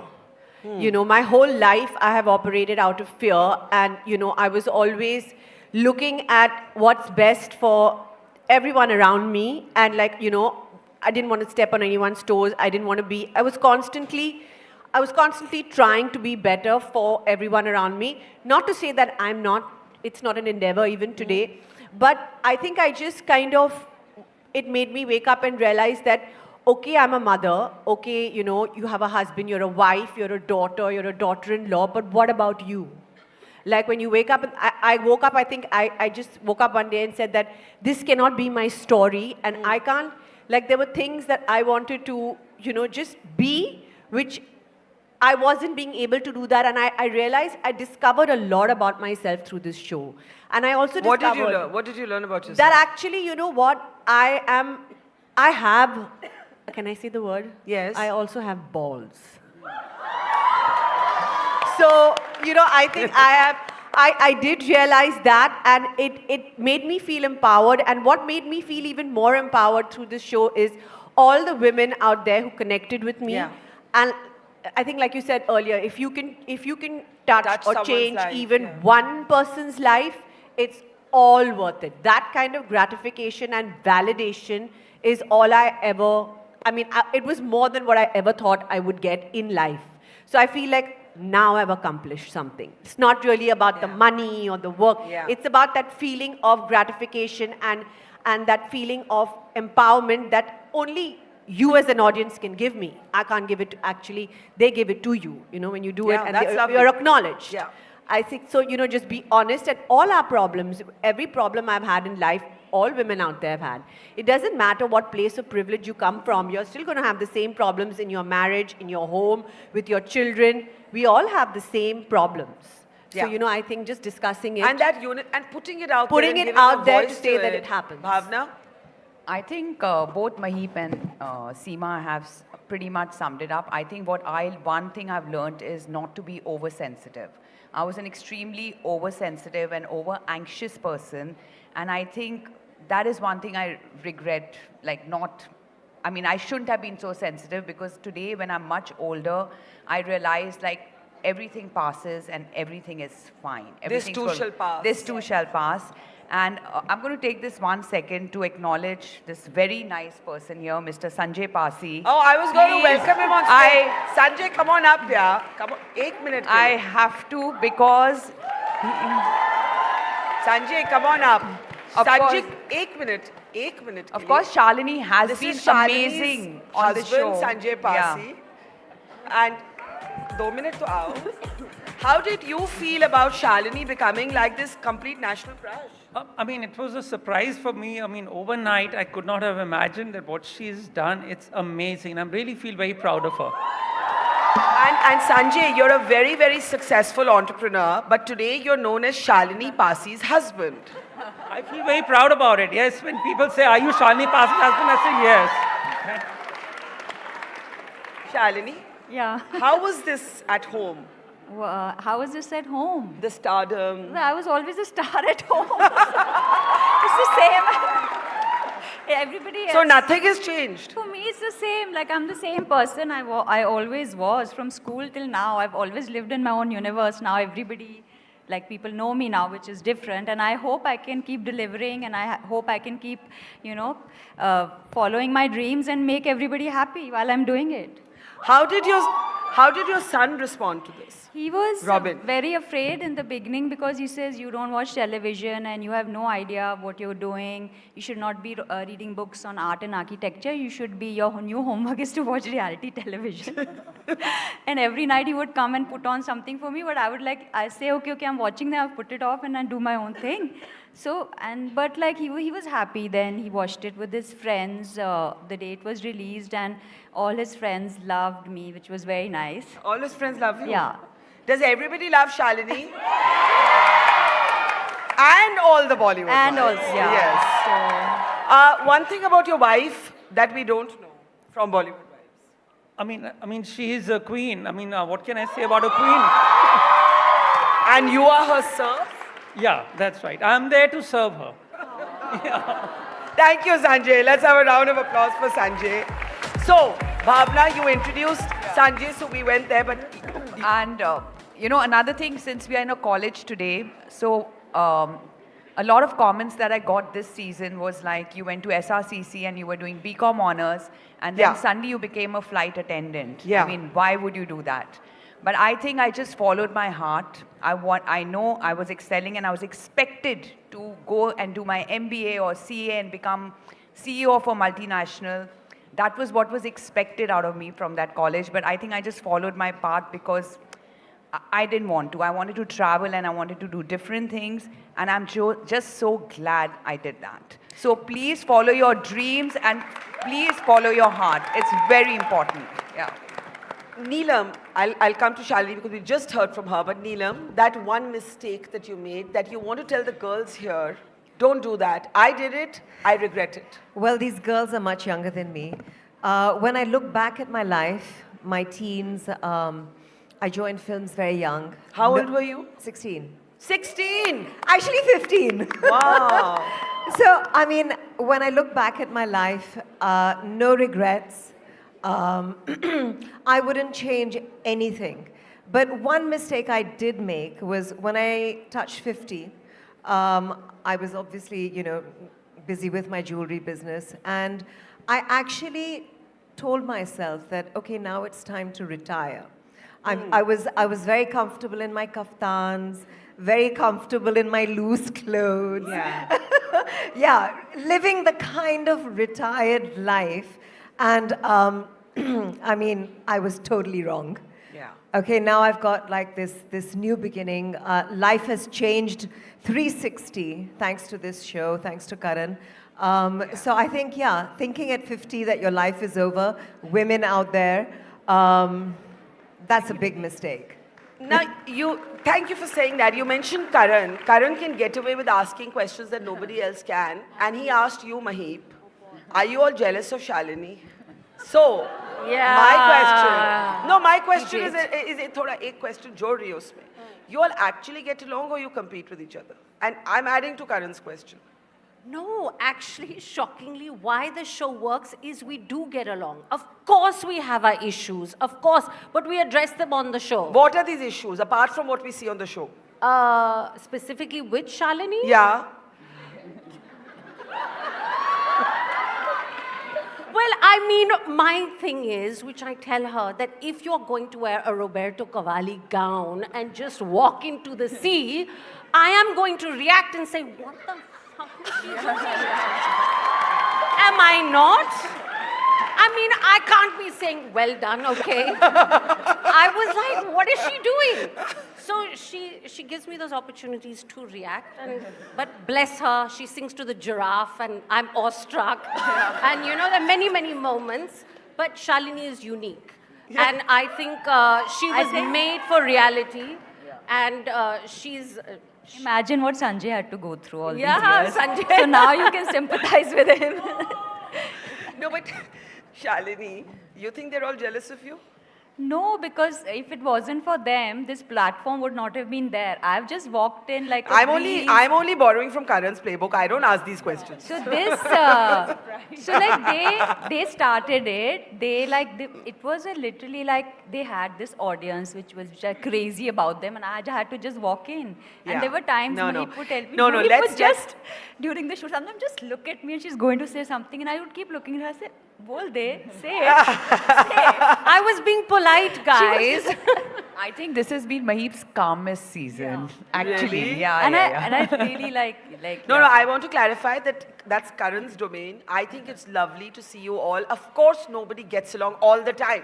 That's not real life. Everybody grates on everybody at some point. You don't agree with everybody. It's just wonderful to see what you've been able to do for women everywhere, and it's across age groups, and it's absolutely wonderful. So before I come to my last few set of questions, a big round of applause for these wonderful women.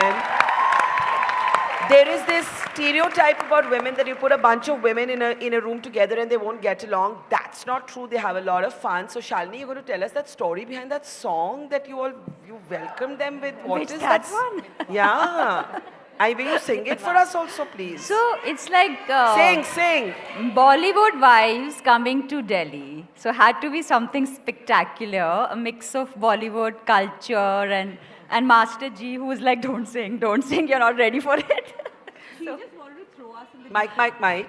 Yeah. I said she threw us right into the deep end. Scene one, day one. Didn't give you any That's time. it. We knew the tone was set from that song. Yeah. So now we want to hear this song. Really? Yes. That one? Yes. I'm not trained for it. Everybody, Okay, not just all her. of Yeah, you are all. Okay. You want a mic? There's no mics here. ये बता दे तू किस और चला किसी और चला है तू, क्या पाया नहीं तूने, क्या ढूंढ रहा है तू, जो है अनकही, जो है अनसुनी, वो बात क्या है बता। Come on, get up. कहीं धड़कने तुझसे क्या। When I say Mitwa, I raise my hand. But there is a song that we should have them dance to. Does anyone know which one I mean? It's Mahip, Mahip, Mahip. Yeah, I know. Nigori, Nigori. Nigori. Okay, then you choose a song. No, Neelam's done her Listen, bit. I've danced enough. No, I've Neelam has done her bit. Mahip has to do a solo number. Mahip has to do a solo number. Yeah. Go for it. Mahip. Okay, let's have the track. Then we'll just make them do it. Do we have the track? What is this, Barka? Nigori. Track. Start. They're trying to find the track. Do you have a preference? It's coming, I think. I think your song is coming. Come on.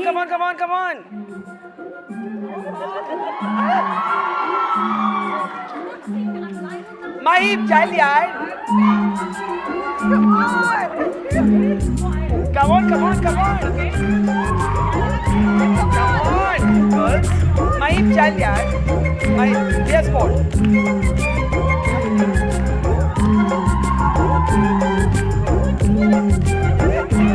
कैसी जवानी है, निगोरी कैसी जवानी है।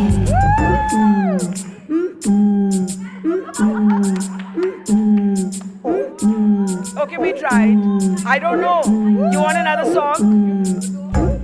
निगोरी कैसी जवानी है, जो बात सुने ना मेरी निगोरी। निगोरी कैसी जवानी है, जो बात सुने ना मेरी निगोरी कैसी जवानी है, जो बात सुने ना मेरी निगोरी बड़ी मस्तानी है, जो बात सुने ना मेरी निगोरी बड़ी मस्तानी है, जो बात सुने Virginity on the stage. We've done enough. This is the first time Mahip has danced without the tequila shots. She said she broke her dancing virginity on the stage. Mahip, take the mic. Mike. Hanji, Mahip. Yeah, I did break my dancing virginity. I don't dance. I'm not a dancer, only for you guys. Made a big ass of myself. No, you didn't. Are there roles are the things you did many years ago, those of you who have been on camera before, that you wouldn't do today? Like the song we just saw? No. Then why were you so... I'm 51. So I was what? sprawled on a car. I was gorgeous then. I was 19. You are gorgeous, even more gorgeous now. Even more gorgeous. Yeah. So I was sprawled on a car. I was dating my husband. He had come on the set. And but I don't regret anything. Any of those things. Neelam, do you? Because you were so young, like you were 15 or 16. I think I would definitely not wear a lot of the clothes that I wore back then. Okay. Yeah. I mean, I've got What to do you remember, oh my God? Like weird combinations, like yellow with purple, those dhoti pants, and those. And my mom and my masi used to do my clothes, so all my necklines were up till here, okay? Like fully covered. I think that's one thing I would definitely change. Okay, now all five of you are going to tell us, I don't know, do we have time for a couple of audience questions? You're going to tell me that. But in the meantime, all five of you are going to tell me something that we don't know about you, that we're hearing for the first time, that you're not saving that story for Bollywood Wives next series. Tell us a secret. Tell us a secret. Tell us something that we don't. Anisha's going to kill us. Yeah. No, I'll handle Anisha. We're going to open the house for questions in a moment. No, can I yes. Start? Okay. Yes. So everyone thought that, this this Neelam, has no temper. Oh, Okay, yeah, you look very controlled. Yeah, very in control. So Yeah. the first meltdown that I had on Bollywood Wives was actually with Miss Anisha Beg. That's so And funny. she was in shock. Yeah. Okay. She's never seen that side of She's you. never seen that side of me. And then I saw a side of her which I've never seen before. Lovely. And I think on this season, we saw a little bit of my temper with Yeah. Shalini, a little bit, which they cut out. Why did they cut it out? They cut out a lot. They cut out a lot of her stuff, my stuff. Tell us that stuff here now. No. I mean, I just got a little irritated with her because, you know, she was having fun. She was giggling a lot. And listen, I just wanted to wrap up and go home, get into my pajamas. You know, until you don't finish your content, you can't leave. Yeah. So it was a little difficult and challenging that day. So I lost my cool. So do you often lose your cool with Shalini? No. No? It was just that one time. I kind of like, Shalini, stop it! Shalini, you look like you never lose your cool with anybody, do you? I do also, like I'm human obviously, but I channel it. I like dance, I sing, I take it out on other things. Like I take that energy out. I take that crazy energy out and my trainer will say, "Aaj kiska gussa utar raha hai?" So I'll say, "Aaj ye lagao, zor ki then I dance." You know? Tell us something about you that we don't know.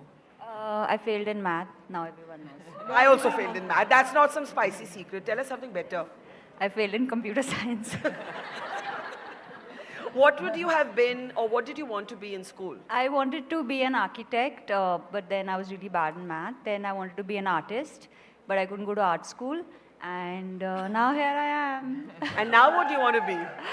I just want to keep. I want to be effective in whatever I do. I want to have fun while I'm doing it. I want to. There's so much that I want to do. I just want to be on this journey where I'm learning and doing things. I don't want to be stagnant. I want to be a Yeah. new person every day. It's like this, like, you know, you Yeah. change your clothes, change your energy, change your personality. Bhavna, tell us a scene. None of you are, you're being very like... One thing I don't understand. Very well behaved. This changing clothes. You know, when you ask... Wait, Neelan's saying something. Neelan? That's one thing I don't understand about Shalini. Why constantly changing clothes? We came to your house. Are you change of energy, na? Yeah. Changing I of think energy. she said changing clothes changes her energy. Yeah, changing clothes, like if you're wearing, girls, are you here with me? Yeah, so changing, like if you're wearing a structured jacket, you'll walk in a different way and you'll sit. And if you're wearing a flowing dress, you'll have a different energy. I mean, for me, I'm very, very sensitive. I don't know. So what is your energy, Abhi? This is very hot in Bombay and humid. I need the air to be here.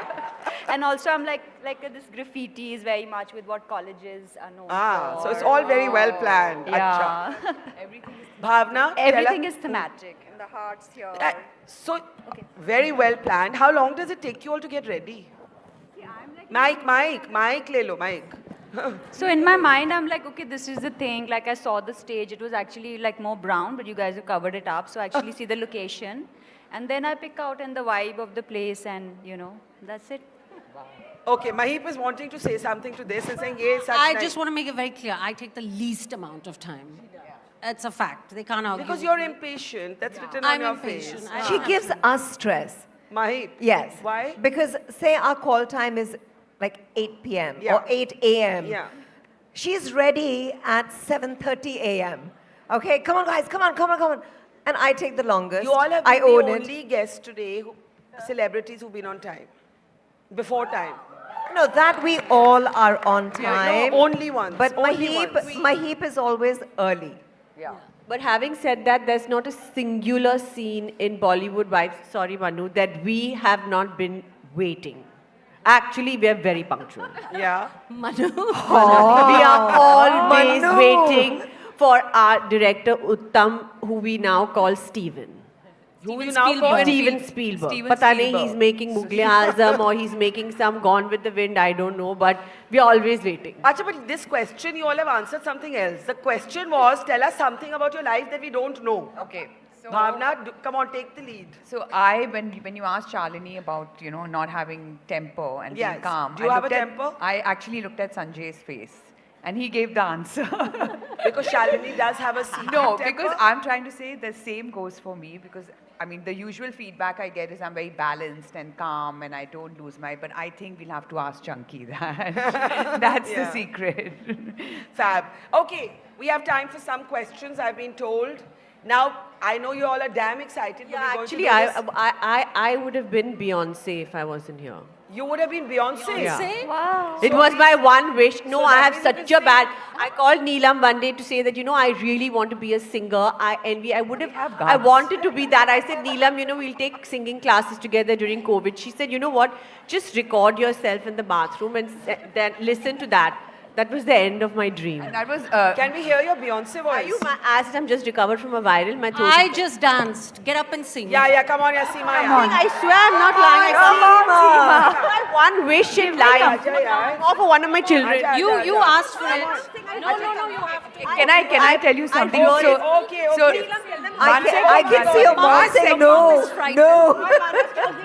I want to tell you all a secret. So the both of them during COVID recorded their voices and sent to Raisa's music teacher. My younger daughter Raisa sings very well, I have to say. Yeah. And he called me up and he was like, "Listen, Bhavna, I'm really sorry, but I have to refuse your friends. I hope you understand. I cannot train them. I just can't." Okay, that's a good story. But can you do a song? I seriously just recovered from a viral. And mummy saying It no. sound husky. Yeah. I really can't. Otherwise, she's very good. She is good. Otherwise, she's very good. Sima, do 2 lines, yeah? 2 lines. No, I can't. Sing Mithra. Come on, everybody sung on the stage. Okay, Shalini will accompany you, you sing. Come on. Come on. I'm not singing anything. What? Come on. Just sing any song. Sima. Chalo, yaar. Murder. Acha, 1 second. Choose the song. Yeah, but I just said what I could have been. I wanted So to can be. you sing When you- your voices? Just get on to the part now. So let's see what we missed out now. Season Baba. 4. But I can't say. I really can't. What should I sing? Twinkle, twinkle, little star, how I wonder where you are. Even that doesn't sound good. Can you say George Michael? Acha, song? now, come on. Let's choose. Swear to God. Okay, Shalini, you lead. You lead and she'll follow. Come on.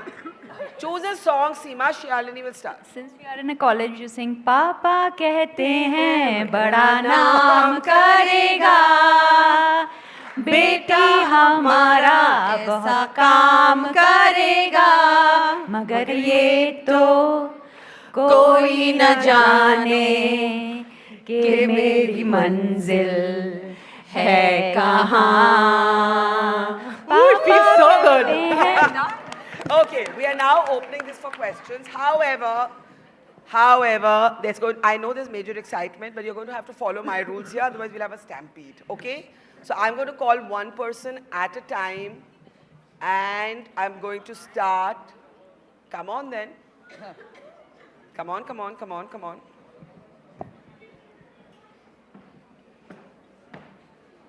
Hi. How are you? Come.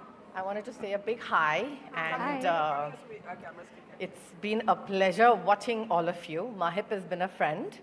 Our kids went to school together, and of course, Bhavna I've met at the Ayyappa temple with Shabina. Oh, yeah. Yes. So I've known, of course, Mahip the most, and we've been mothers of kids who've gone to school together, and she's an amazing person. Thank you. You know, and I'm so happy to see each and every one of What you. is it that you want to ask them or So say about I didn't want to ask. Okay, this say is about them. this is about Neelam and Chunky, and the movie that Tu Mera Tota, that Maina movie, right? Yeah, she does. And yes, Paap Ki Duniya. yes, and I was in school, and I was a big fan of Chunky. I think I've mentioned this story, I don't know, a million times. And I used to write letters to Chunky in my, and I would post it. And I would get a reply. And it's only after I got married I realized my dad was writing those replies to me. And I thought it was Chunky writing.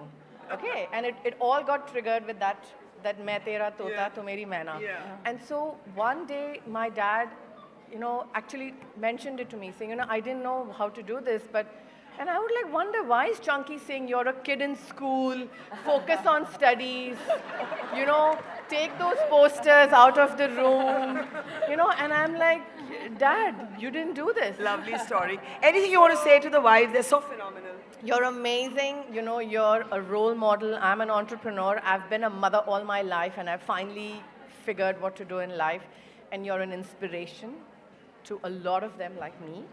And keep it going. All the best. You all rock. Thank you. And another thing about Bhavna, she's very spiritual, right? And very real. I mean, that one day that I met you in the temple with Ananya, it was amazing. I mean, I was there with Shabina, and you were there with Shabina, and it was like an eye-opener. Thank you for telling us. Thank you. Thank you. All right. The young girl here in the middle. Come on, come on. I can see your hand. But you have to run up. Run up, run up, run up, run up. Be fast, quick. They're all quicker than you, I think, at this point. Come on, come on, come on. Come on, come on. Hi. Hi. Hi, good to meet you. Good to meet you. So my question is specifically to Shalini. I have been watching all of you from season 1, but you spoke about feminine energy. Yeah. I'm in my early 30s right now. I did my engineering MBA, worked for many years, and I'm an entrepreneur right now. And what I've realized is that to be taken seriously, at some point, I've had to be channelizing the masculine energy more to be taken seriously and having to sacrifice the feminine in me.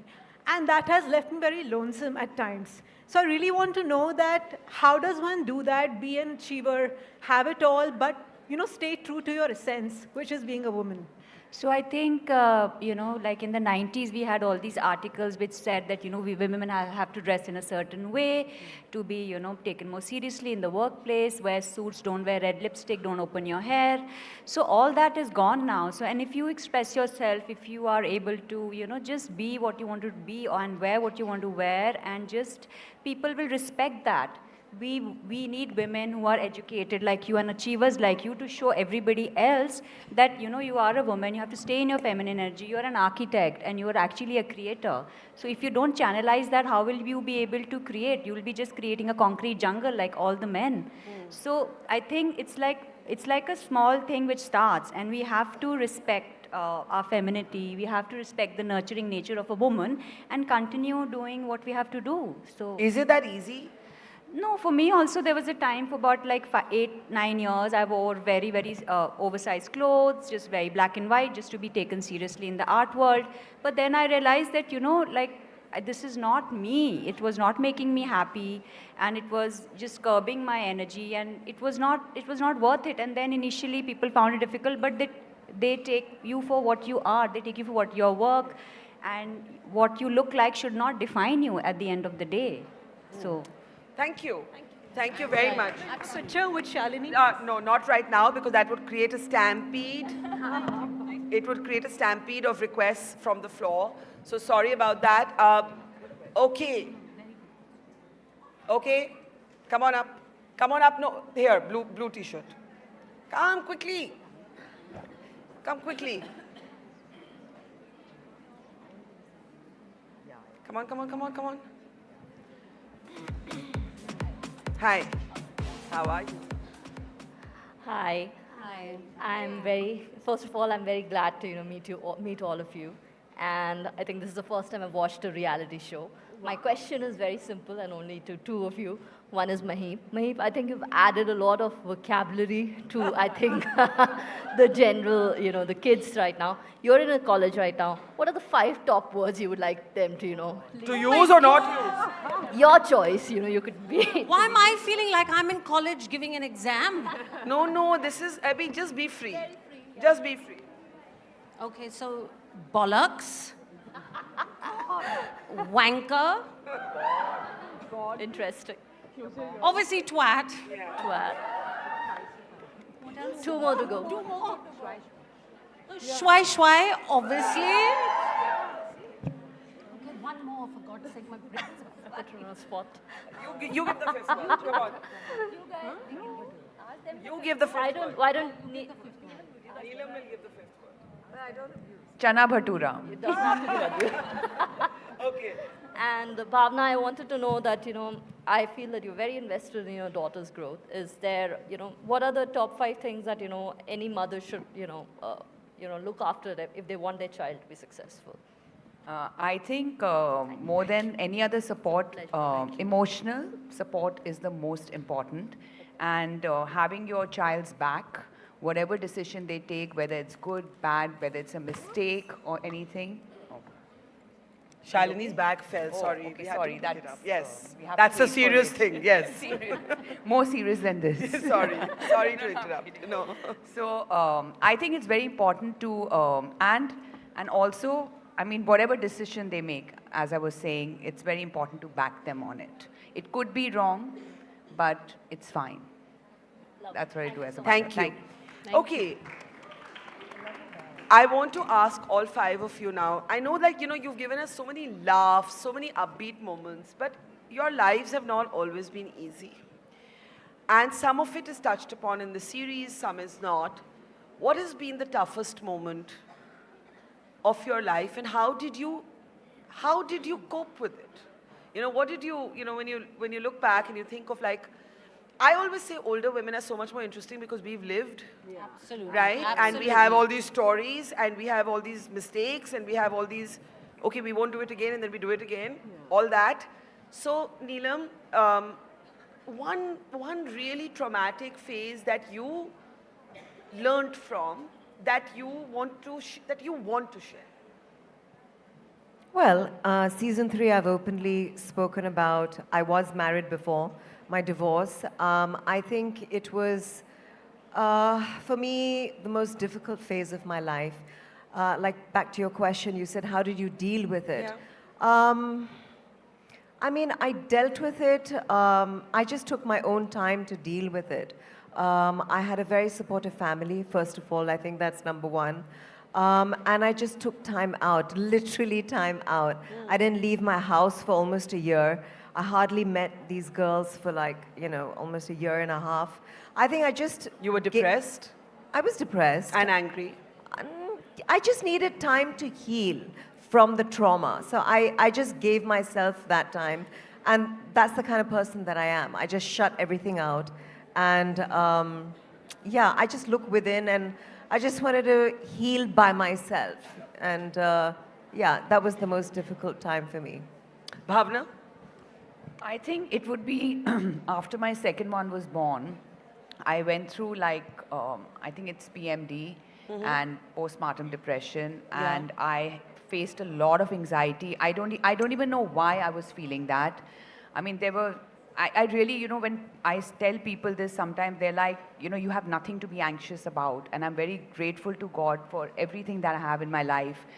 But I don't know, maybe it was hormones, it was just anxiety, which was maybe subconscious, maybe since I was a child or anything. I don't know what it was, but it all came out after my second one was born. And I remember my friends, they used to tell me that, are you okay? You're looking sick, because I had become like 47 kilos. I was very, very underweight.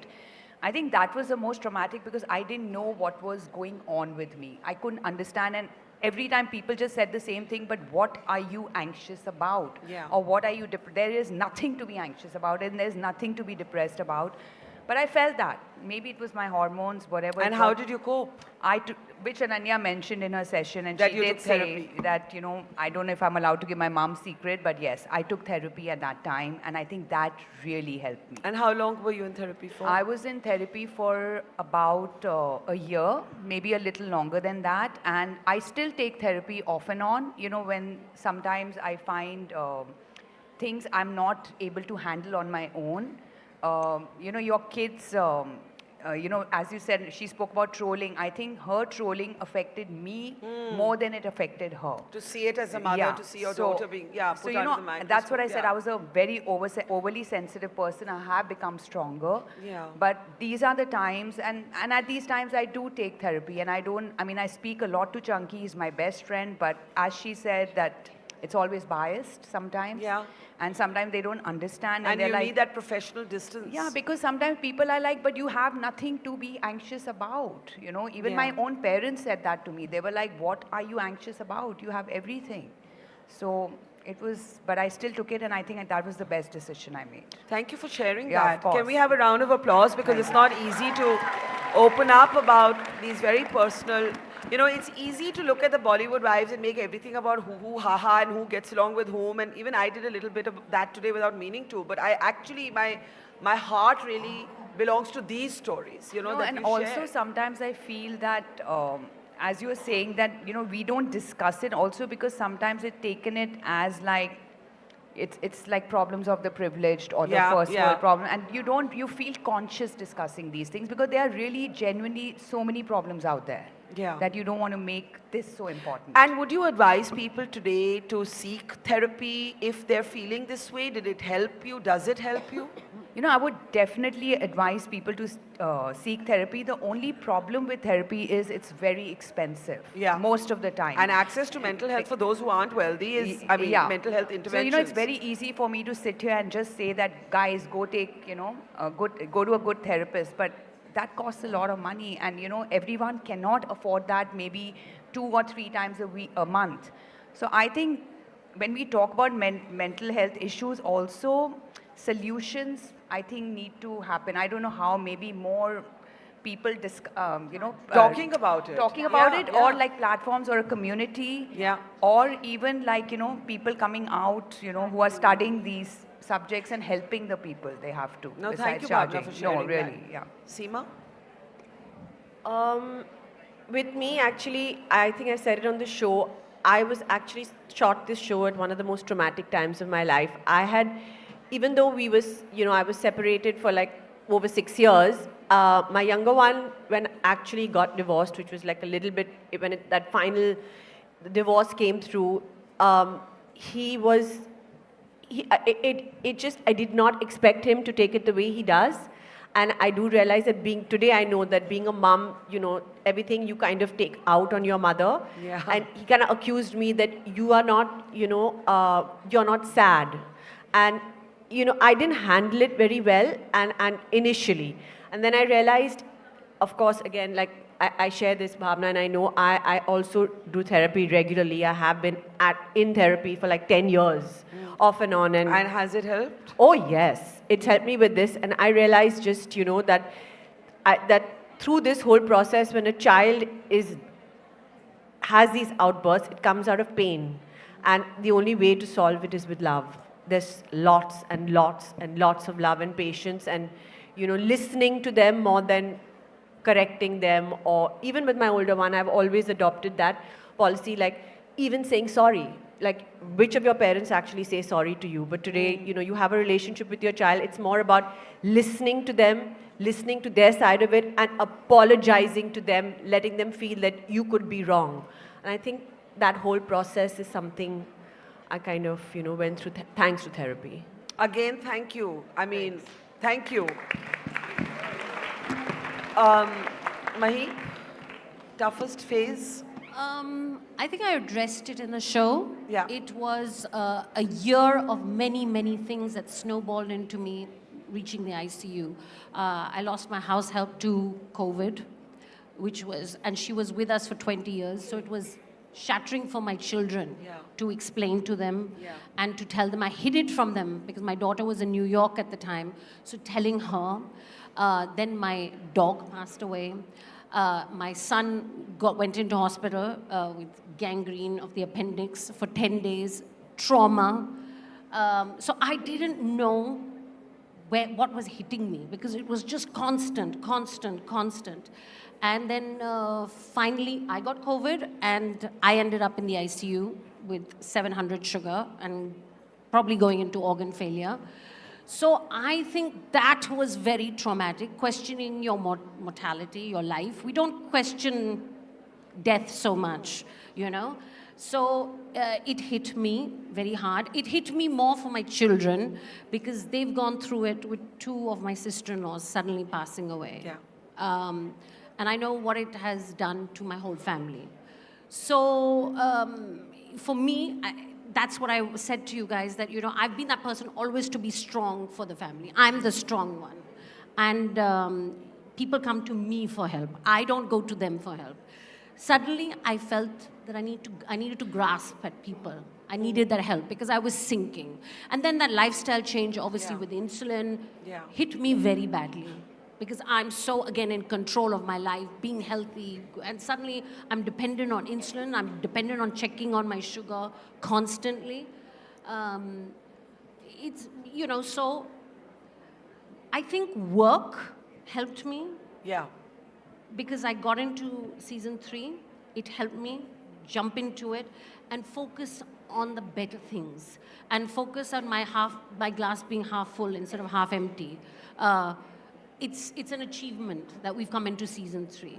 You know, in my middle age, for me to be sitting with an icon like you, asking me questions. Thank you. In my life, I would have never thought. Thank you. It's the truth.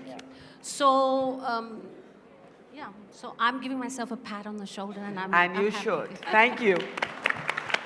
Shalini, toughest phase of life. So, like Charlie Chaplin said that, life is a tragedy in close-up and comedy in long shot.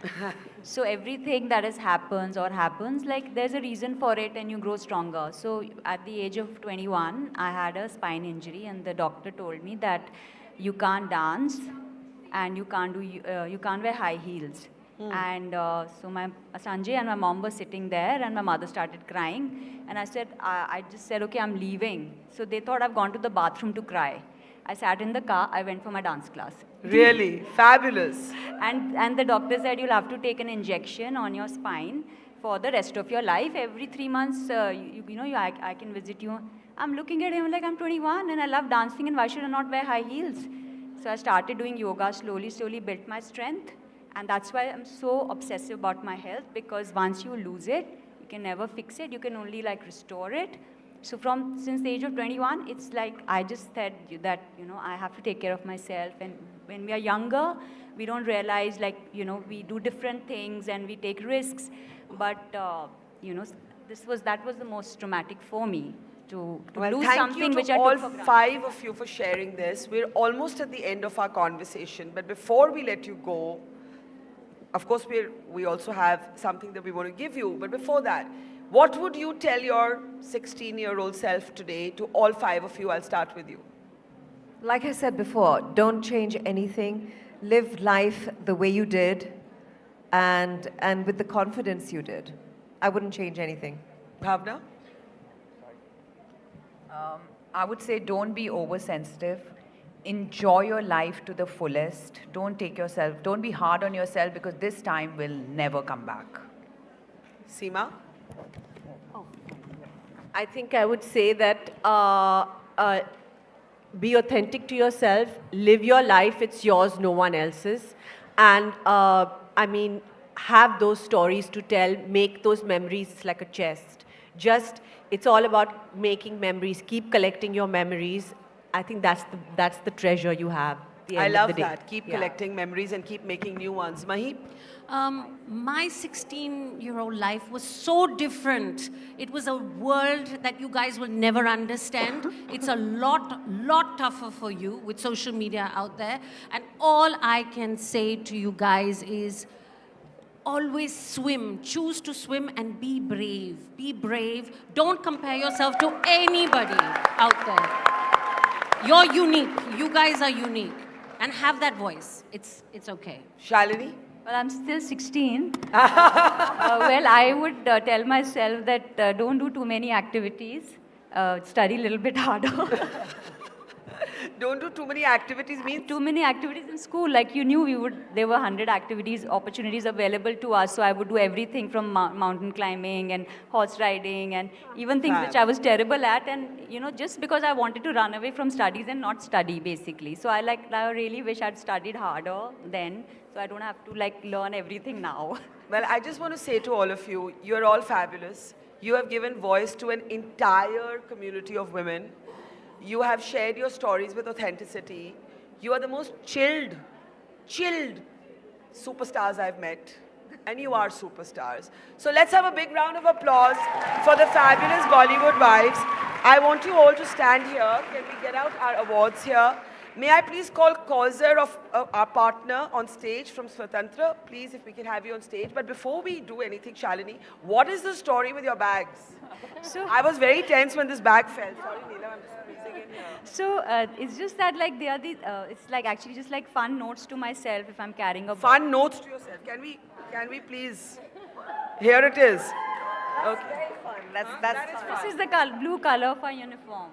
Yeah, modern school. Uniform, yeah. But what is the story with your bags? Well, it's like a personal note or a fun thing to myself. Like it's like I'm having fun with my own self, like a secret message to myself. That's all. That's what it is, and everybody liked it. So I want to say that I think the Bollywood Wives were the women of the year. I really do think.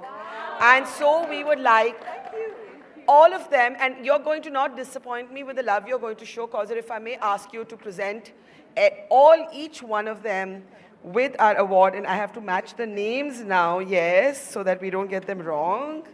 Yes, here's Neelam. Okay, we're going to give a big round of applause to Neelam, Shalini,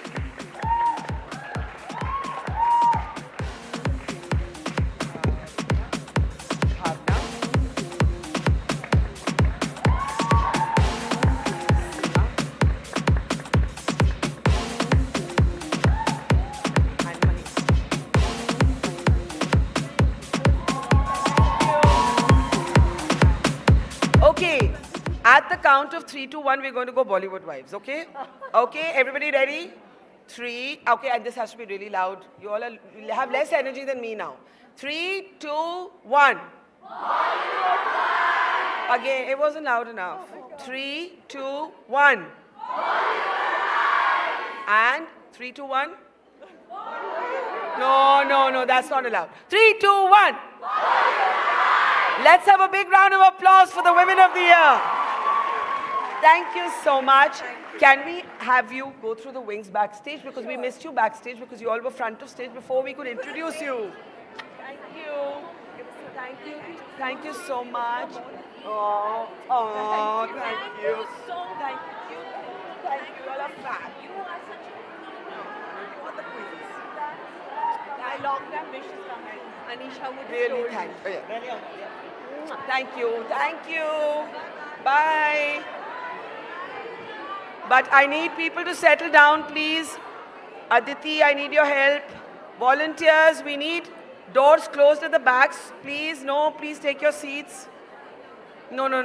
No, they have to sit. No doors open, please. Please, please, please.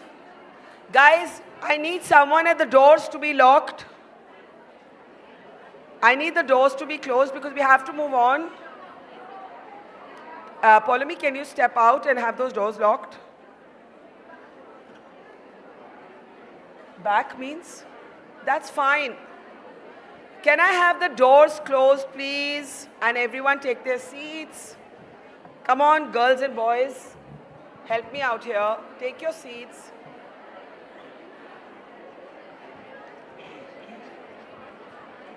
Hi, girls. We need the doors controlled because everybody's moving in and out, please.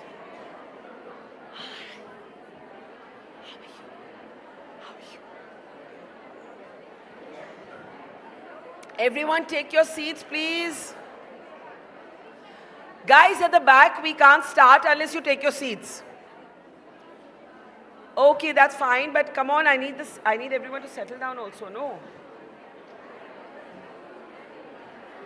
Hello at the back, can we have the bouncers stand at the door? Polemy, can you step out and just have it done, please? Can the doors be locked? Can the doors be locked so that everybody can just sit where they are? No, I can still see the open doors, please. That's all right. Can you have the doors locked here? I'm really requesting somebody at the back. Polemy, I really need this done. I understand, but they're not, there's a lot of movement at the back. May I request everybody at the back to just squat on the floor if you don't have seats, but I need you to settle down. There are guests waiting. We have to introduce our next speakers, please. Please, and there are empty seats in the front. You can come up front and take seats if you're not getting one. Excuse me, at the back, could you please settle down? Could our student volunteers make the students settle down at the back? आप please सब ठीक करिए आधा तो on नहीं होता है okay नहीं sir okay how many of you this Diwali saw the Diwali Barbie? The Diwali Barbie. It was such an important statement of inclusion and representation. For those of us who grew up, with Barbie dolls, we would look at these dolls and they would be very remote from anything that was close to our reality, right? But Anita Dongre created, in the interest of this wider representation, the Diwali Barbie. And Anita Shroff Ajanya, I've often told her that she's so elegant herself, but that she could make a lamppost look stylish. Please put your hands together to welcome the divas of design, Anita Dongre and Anita Shroff Ajanya. Thank you. Let's, come on, show them your love. Thank you for coming. Thank you for coming. Thank you. Thank you. Yes, please.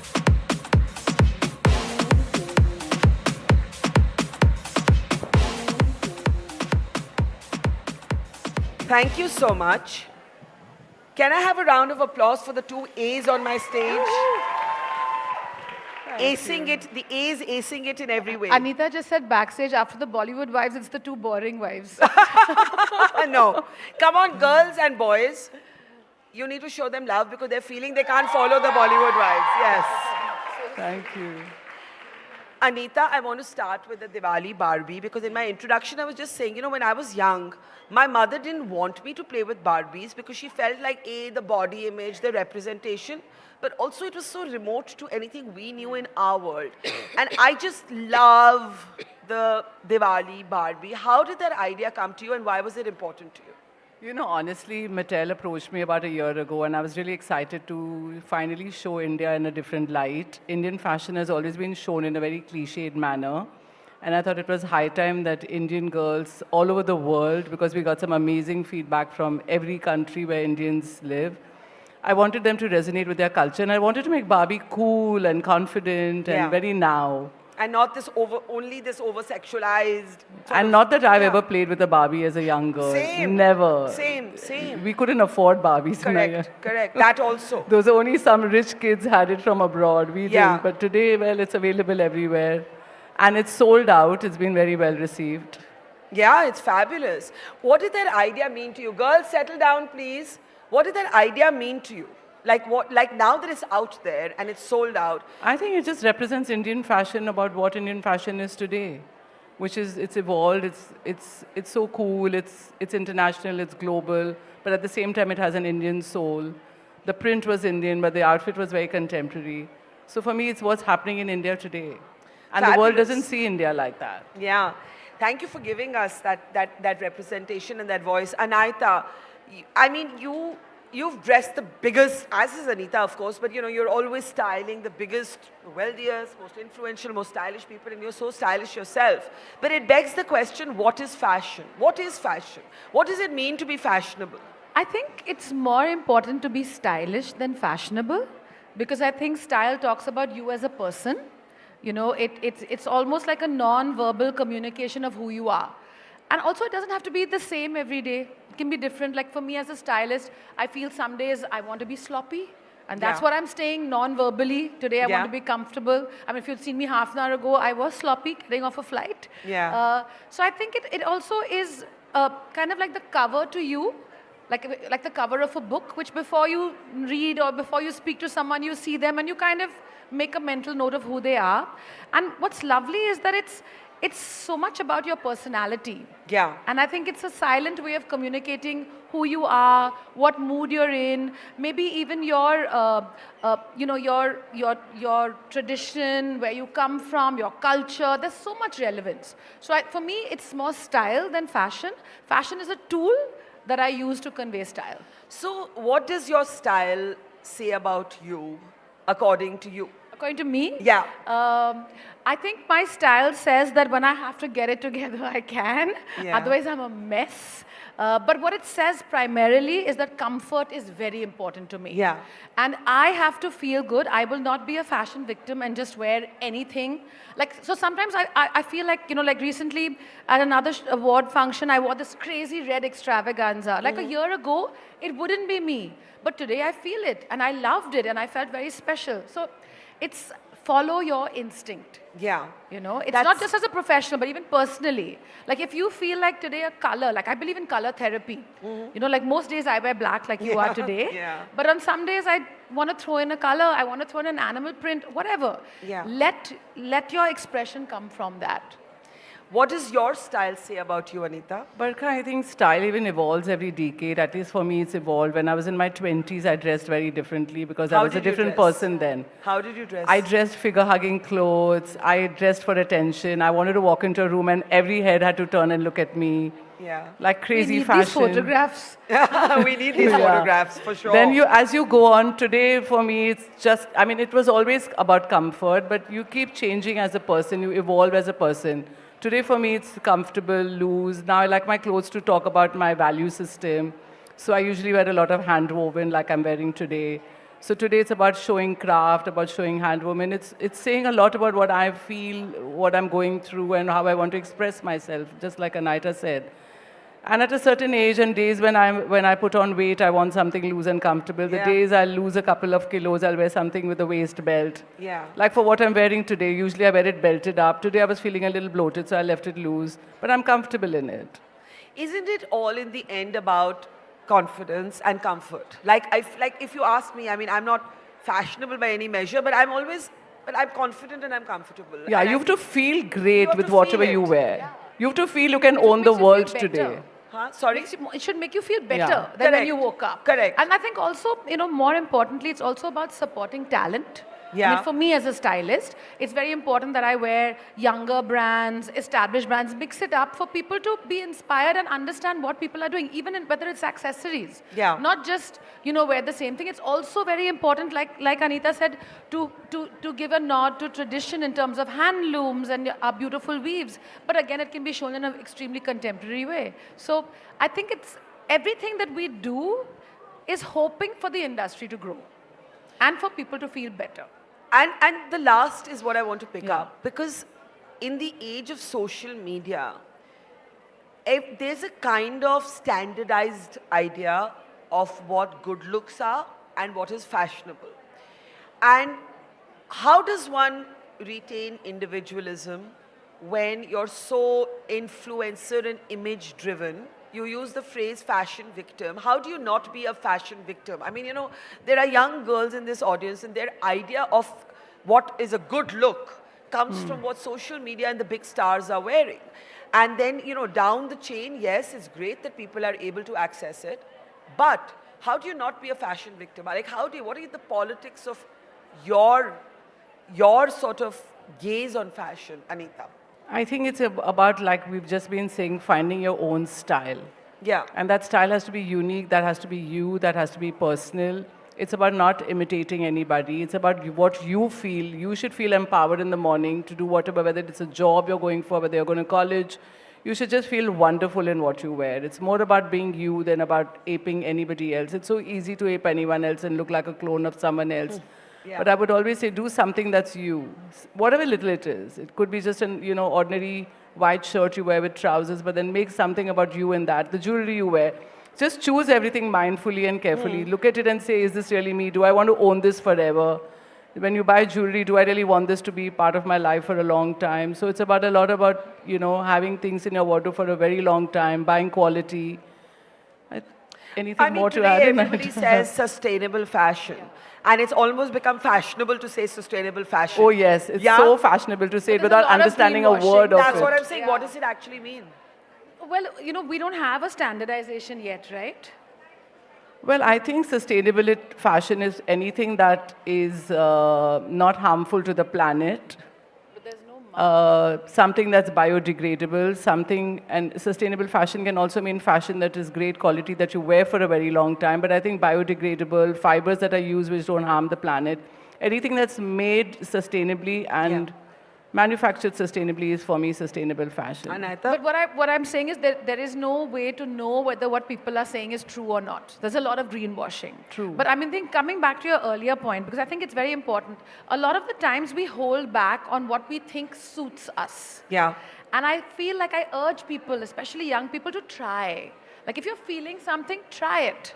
it doesn't matter. And again, it doesn't have to be a big buy or whatever. We are so lucky to have our darzis on every corner. I know. Get it made. I did that in college. You know, I always wanted these in-cut halters, which were never available. My tailor made them in red and white checks. It was in fact tablecloth material. Yeah. But I just felt super cool, and I felt like I was very Italian chic or whatever at that time. So try different things. And you know, with time, you will find what works for you.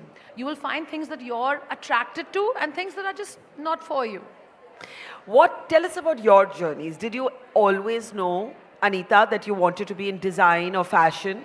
Yeah, I knew at 15. At 15. So what was that precise memory or that moment? That I wanted to learn fashion design. And like what did you see or what did you read or... I don't know, but I just knew. Yeah. It was something that I knew, and I went looking for a design school and found one at 16 and joined design school at 17. Really? I was just lucky, not very... So you were just that focused, like you always very knew? focused, yeah, very focused. And was there anyone you were influenced by?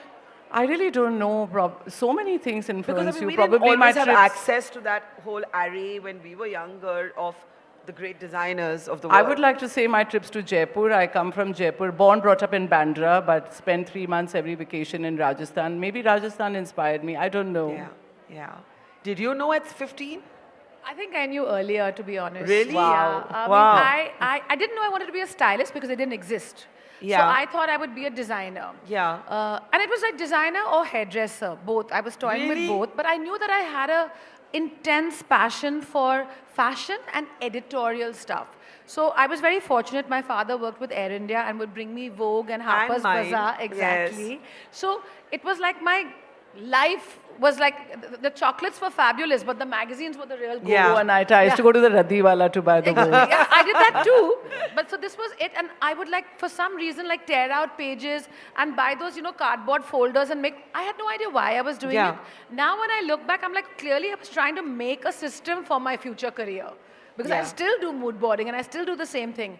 And finally when I thought, oh, okay, I have to be a designer because there's no other way, but I never thought I had the talent for it. Why? I still don't think I do. Come on now, stop it. I don't. Oh, come on. Genuinely. Anita. Design is a craft that's so elevated compared to what I do. I put people's great work together. That's easy. But that's they also have to a sense create of, it first. Yeah, but that's also a sense of design. No, absolutely. Right? But what I'm saying is, I'm the first one to agree that designing is not my forte. So I was very lucky that when I wanted to go to design school, my mom was like, you should be a graduate.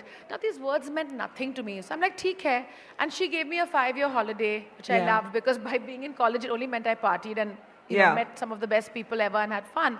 And then styling happened by accident. You know, I heard about Elle coming to India and I was like, I need to be a part of it. I don't know what I'll do, but I just want to be there. And that's how it started. What has been the toughest part of getting to the pedestals that you today stand on? It couldn't have been easy.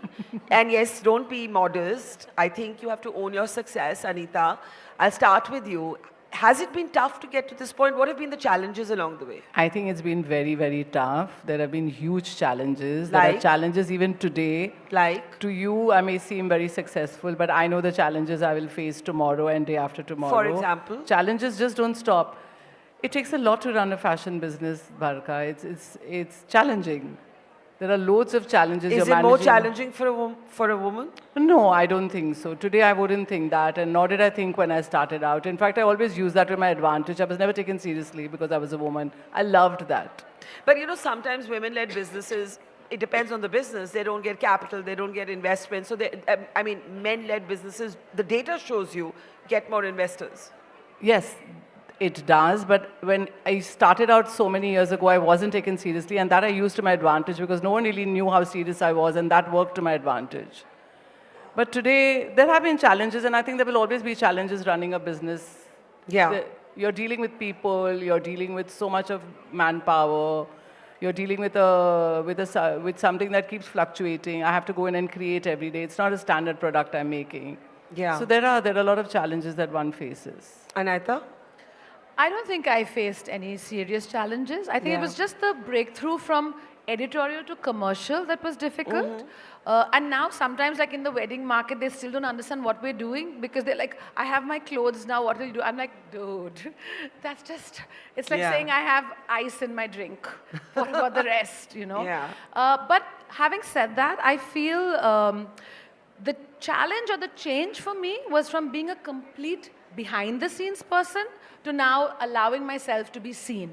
I mean, and, you're and a I enjoy it. You're both personas. No, I don't know. It's just a natural flow of how things went. I think the lockdown made that possible. Yeah. Because people were like, oh, we can't see you. We need a video or whatever. Yeah. And suddenly you're like, oh, I'm enjoying this. It's fun. Yeah. You know, So in the end, I want to ask you, is this something that you thought was fashionable that you today think is ugh?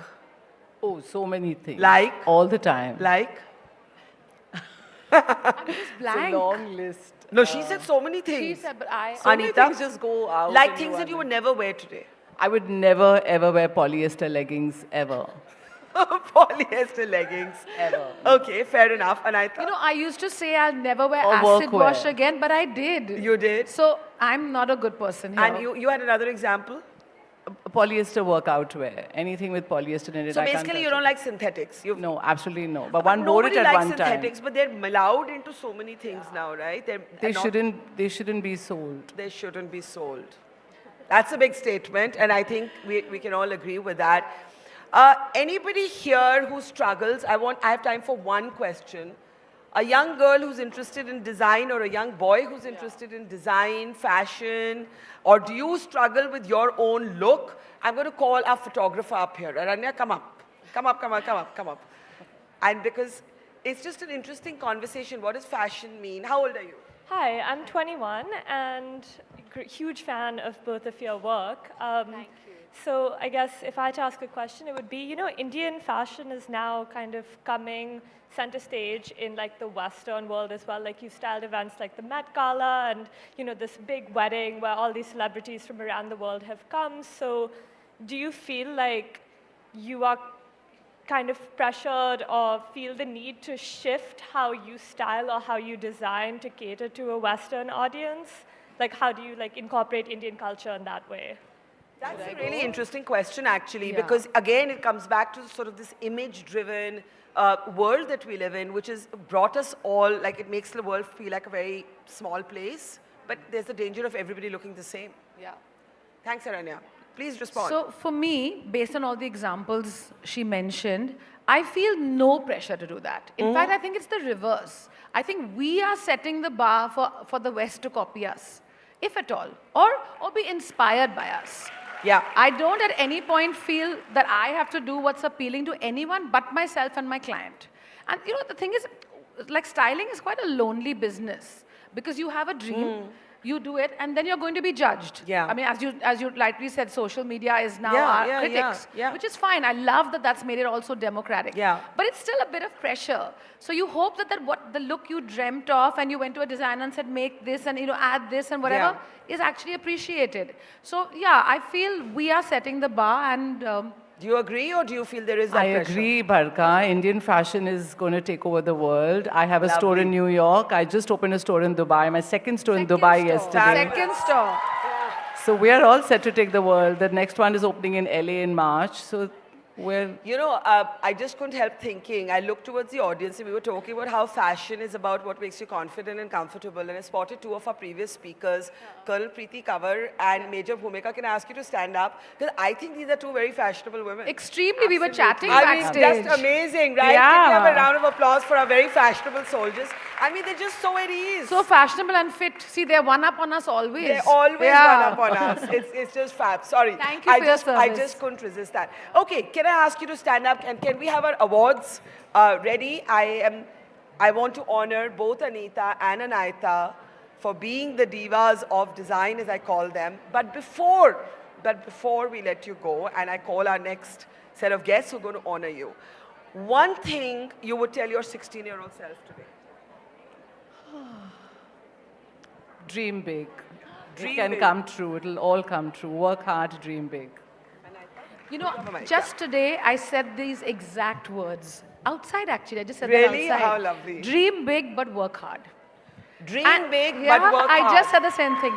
And also, don't keep looking at your phones, guys. There's life out there. This is very important. Yeah, just be observant. Yeah. That's all. Just live more fully. Now, these are our divas of design, and to honor them with the Her Award, Hope, Empower, Rise, I'm going to call another three incredible women on stage our next set of speakers in a panel we called On Her Own Terms. They come from different walks of life, but that's the whole point of this festival, that we have this intersection of all kinds. Everybody from artists to soldiers to designers to I don't know, lawyers. So please, can we put our hands together to welcome Nisaba Godrej? Is she backstage? Vinita Bali and Sonali Bendre. Can we have them on stage, please? And I think we're still waiting for them. Are we waiting for them? Are we waiting for them? Could we? Okay, I'm going to announce them again. Ah, there's Nisaba. And Nisaba, hello. Hi. Can we ask you to do the honors? I'm very worried because I think I'm wearing a polyester shirt. I don't know how I got called out to give this award, but congratulations. Exercise. Okay. Because she was just very stern about no polyester. Yeah, you know, they just caught me and said you have to give this award. Okay. Can we have the awards out, please? Come. Yeah. And that's Anita's.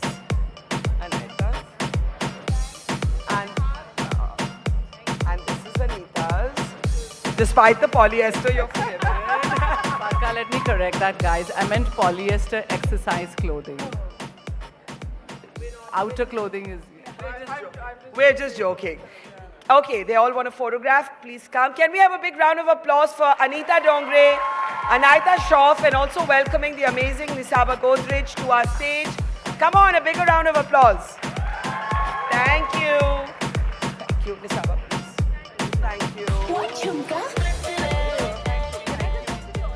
You can, of course. Okay, anyway. So this conversation is called On Her Own Terms. And I want to welcome my next two guests now. If we can put our hands together for Vinita Bali and Sonali Bendre joining Nisaba Godrej on stage. Let's welcome them with a bigger round of applause.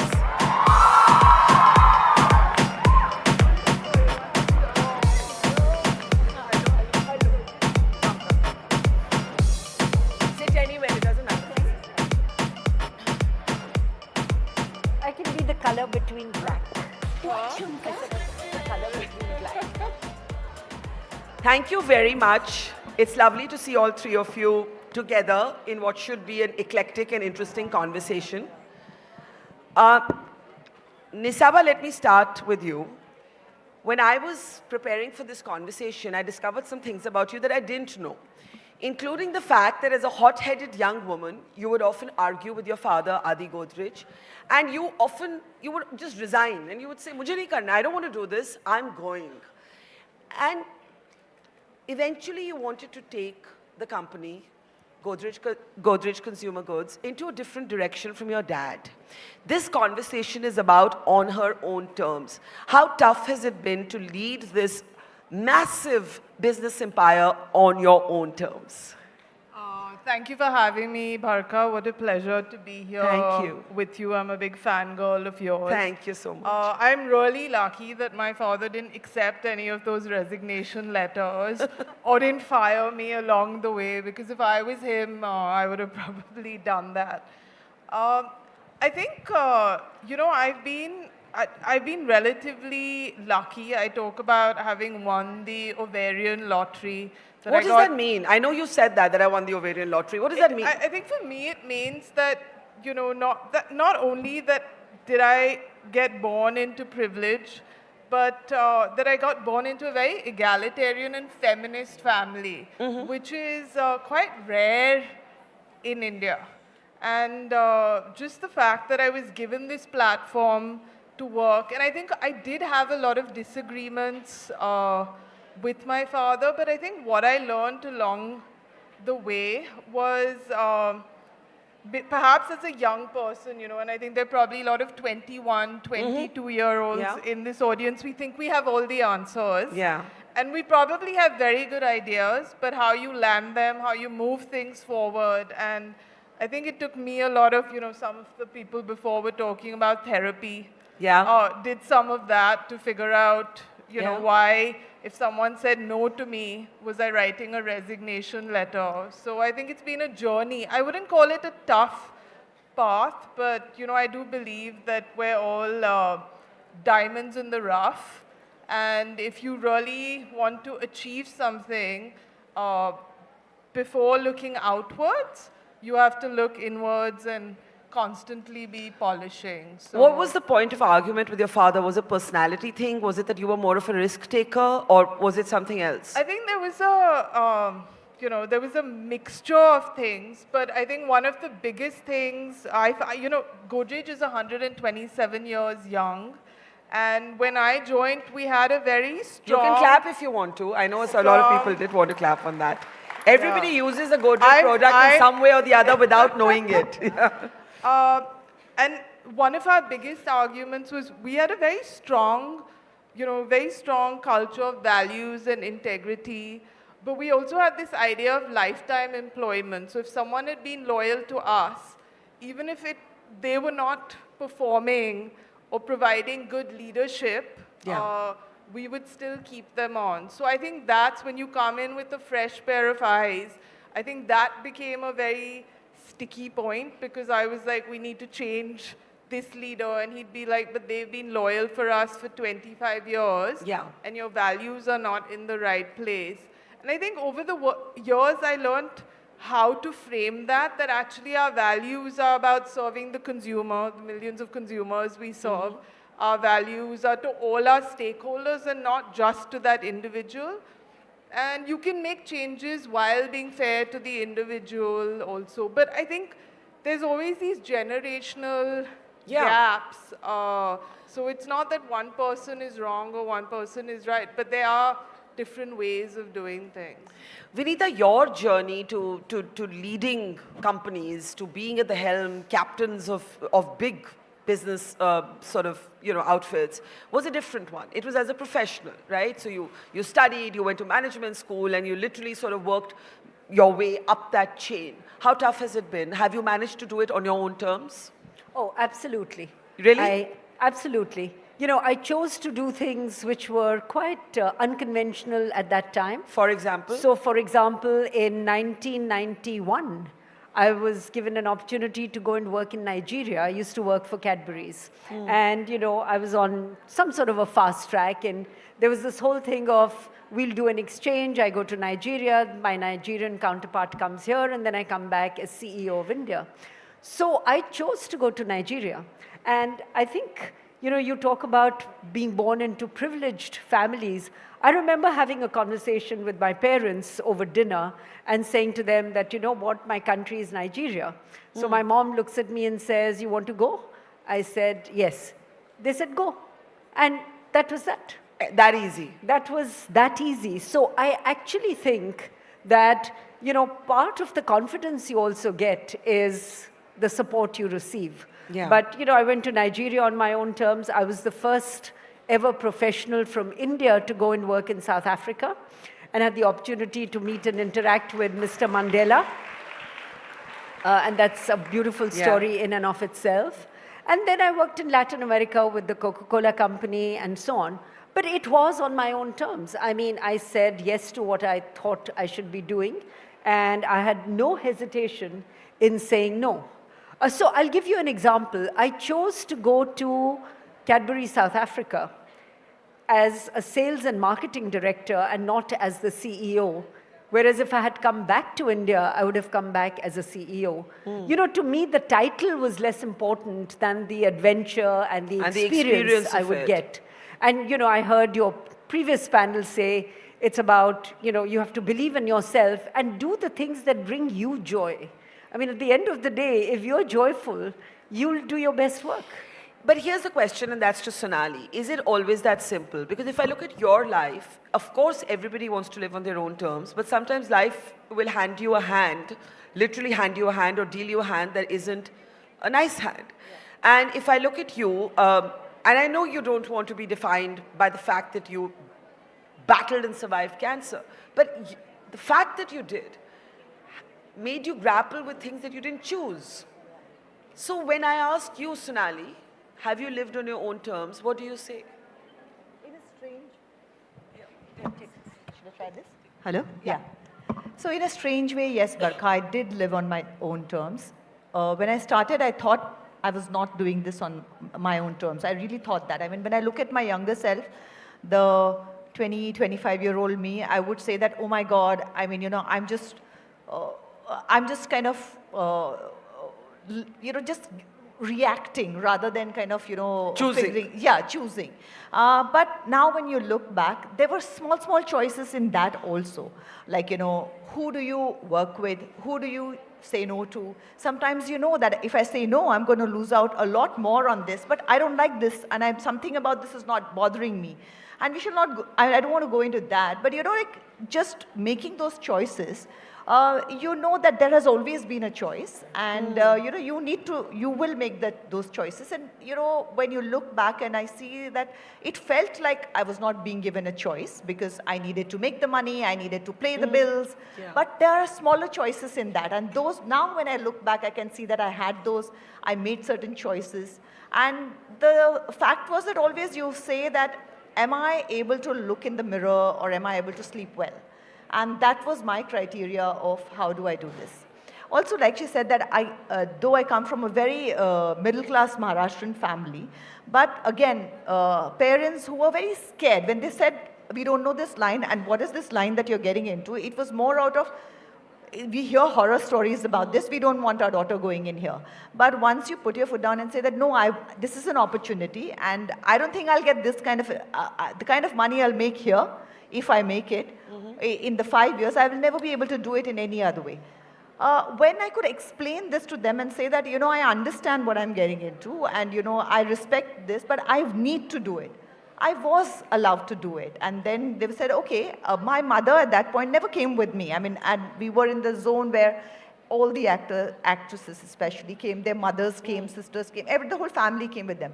And my mother just said that, listen, if you went to an office and you were doing a job, I wouldn't be sitting at the table next to you. You're going for a job, you better well do it and come back. And I've brought you up well, and I trust in my upbringing, and I expect you to respect that. I'm so glad that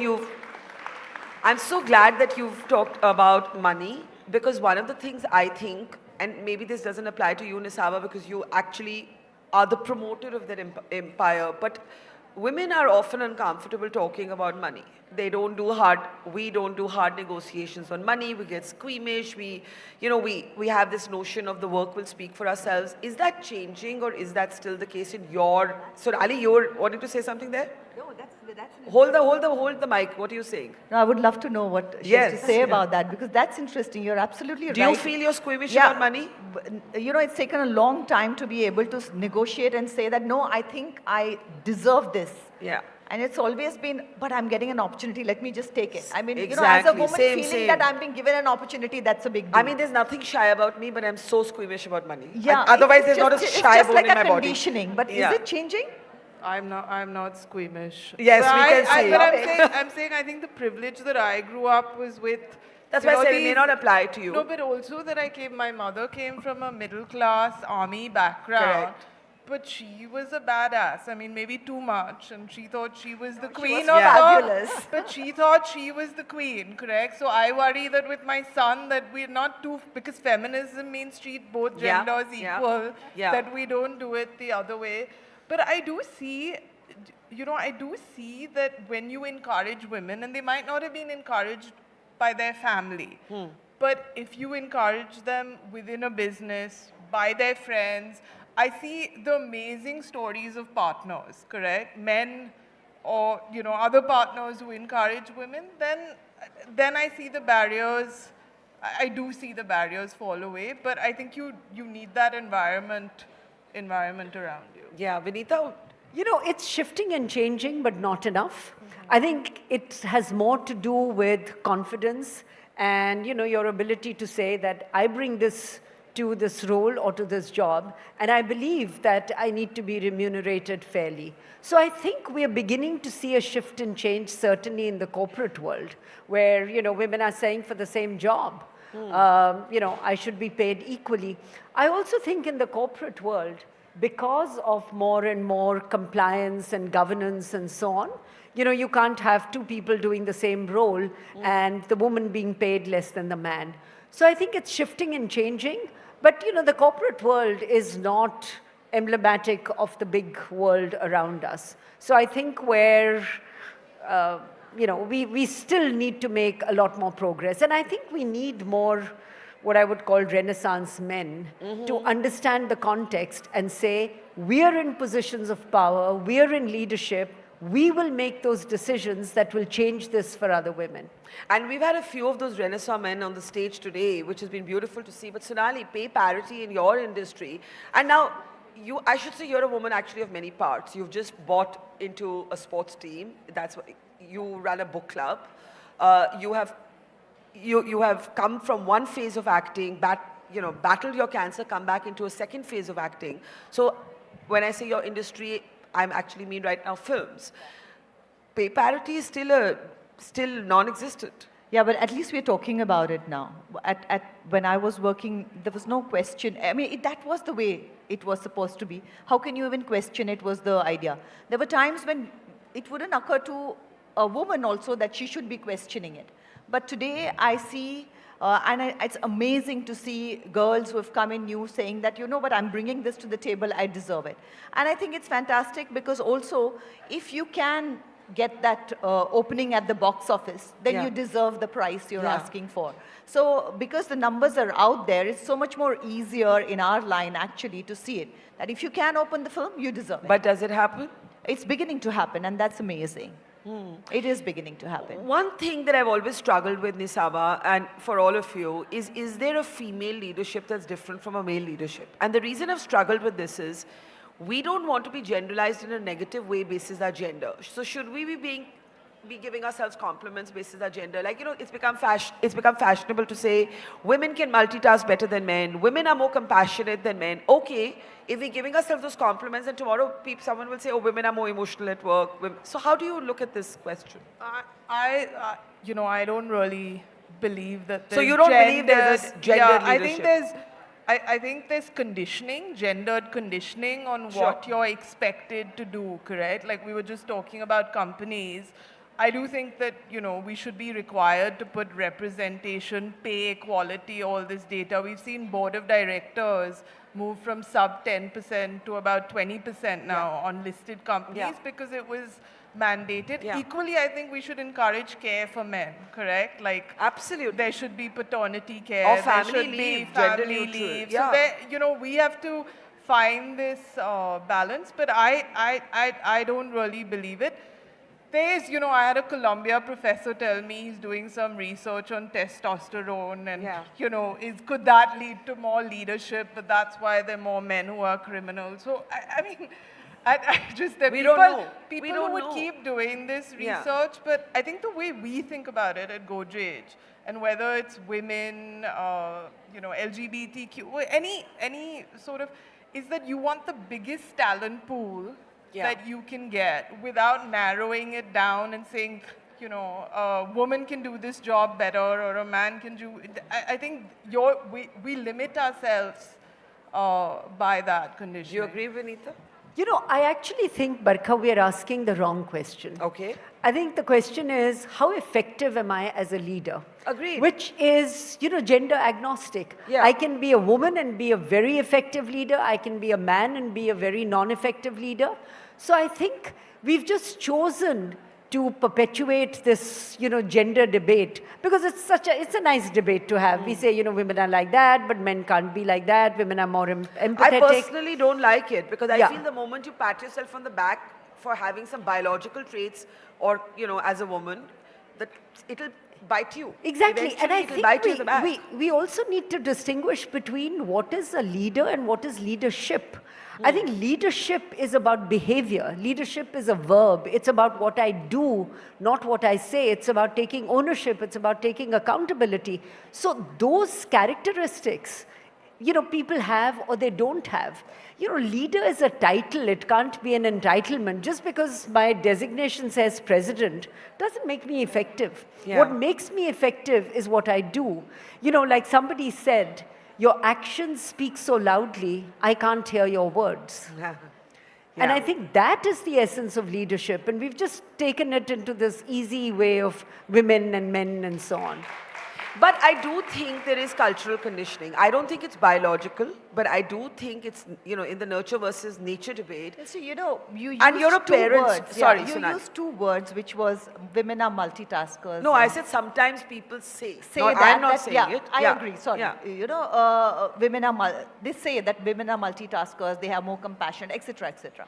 It took me this nearly like, you know, kind of, we believe in it so much, and it took me a really long time to understand that I'm not a multitasker. It's my husband who's a multitasker. Yeah. I need to do one thing at a time, and in trying, just because it's been perpetuated that, you know, women are multitaskers, Yeah. and I believed it, and I was really trying, and, you know, I was killing myself in that zone. So first of all, those are all, it's easy to kind of put that on and expect women to do many roles at the same time, and that's something that has been kind of, it's in our subconscious. We've been kind of, I'm you know, so really glad you said this, because this whole idea of the superwoman woman Yeah, in our absolutely. advertisements, who's like immaculately dressed, has an immaculate boardroom, has a string of gleaming and pearls. a great kitchen, Huh? a gleaming kitchen. And gleaming kitchen nahi. Then phone call comes from home, what do you want to make? And she'll say Matar Paneer, but she can close $1 billion deal. And like you're expected to do it all, these are chains of gold. This is not a compliment. This is just expecting us to do multiple things that we can't. But here's my question to you, Nisaba. In one of your columns, you called yourself, it was a different context, you were talking about the right to same-sex marriage. That was the context. But in that column, you described yourself to be a happily divorced woman. And I was struck by both the things. One, the cause that you were advocating, because not many business leaders actually come out and take a position, but I know Godrej has done great work on diversity and inclusion. But two, that you self-described yourself in that way in this fuddy-duddy corporate world. Once you did it, was there judgment? I don't know, I've not heard about any judgment. But Is there an idea of how a woman is meant to live? I know your mother busted that myth long back, but is there still an idea?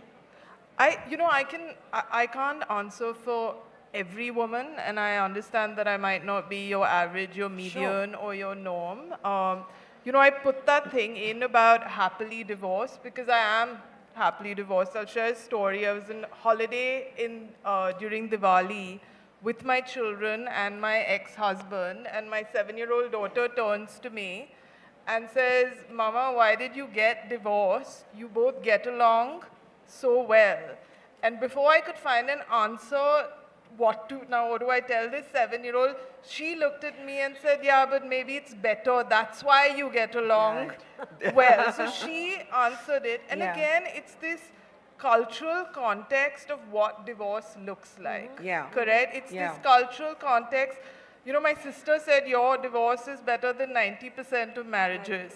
So I think it's this, people sometimes, and it's not stay together because, your parents want you to, or what will the community say. This is what was right for him and me, and frankly for our children, correct? Because they're happy, they're thriving.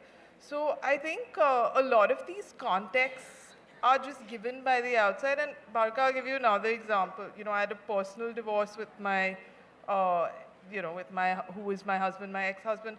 But we also went through a huge family restructuring. We've all been following that. Group, which we worked on for 5 years. A month after this restructuring, the cousins from both sides, we went on holiday together. To celebrate someone's 50th birthday. So I think there's a culture, you're told that marriage is good, divorce is bad, having children is good. Who is to decide that? I agree. Correct? And my experience has been actually, in companies we talk about demergers to unlock value. Actually, if you separate something out, it'll unlock value. So, my experience in life is that this author from Untamed, Glennon Doyle, she says, maybe imagination is where you go to remember reality and not forget it. And you have to live from your imagination, correct? Not from the constructs of what someone else gives you. And, my experience is then it can work out pretty well. And you can do difficult things with love and decency. I completely agree, but yet I feel, Vinita, that for a number of women, and we don't talk about this enough, equality at work is our whole conversation. We don't talk about what's happening at home. Exactly. And what's happening at home matters and impacts both men and women. And a lot of women don't have equality at home, or they have gendered roles, again, not biological, but society determined at home. And our workforce numbers show us that women are dropping out of the workforce. Is that because when we think of the family, we still primarily put it at the doorstep of the woman to carry that responsibility?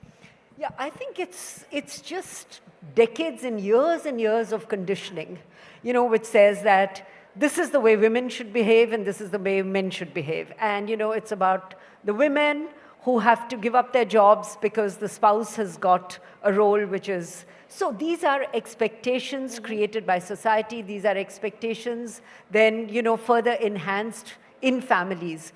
So I do think, you know, because the workplace is part of the ecosystem. It's a sub-segment of the ecosystem we live in. And I think the bigger issue, which you've pointed correctly, is one of mindset. It's about the mindset of men, but it's also about the mindset of so many women. You know, so many women who are mothers-in-law or even mothers who will say, no, you know, on this, you have to take care of the family because somebody else is doing something else. Says who? Yeah. And I think those notions, you know, that's why I think having Renaissance dads, I keep saying, if everybody had a Dangal dad, you know, things would be different But for you know, Melinda women. Gates, I remember I was once interviewing her and she said, you know, we've got to move away from maternity and paternity leave to family leave, because if you don't encourage men who may want to go and drop their children to school or look after their child when he or she is not well, then you're gendering the home space. And if you gender the home space, the workspace will have disparity.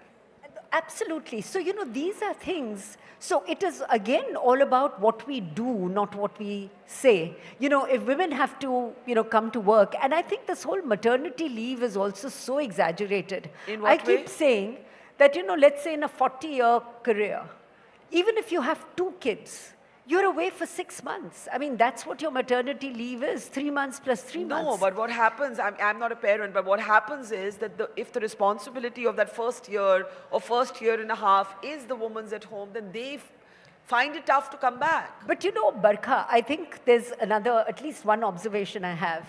If you look at the lower socioeconomic group, every woman there is a working woman. You go to a construction site, women are working side to side with men. You go to, you know, all the women who keep us who we are. You know, as they say, behind every successful woman is a maid who's taking care of our homes. They all get up and come to work. So it's only in some, you know, I think it's also a factor of a socio-economic group that feels that they can actually condition women and so on.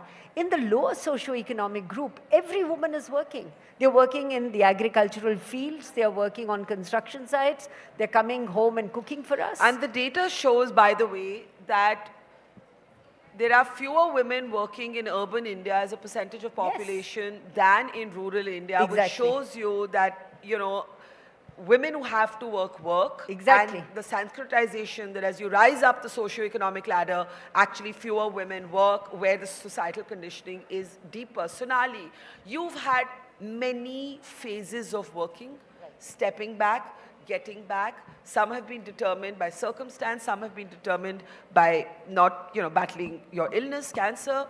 Some have been determined, I guess, by the state of the industry. Now you're venturing into kind of being a sports entrepreneur.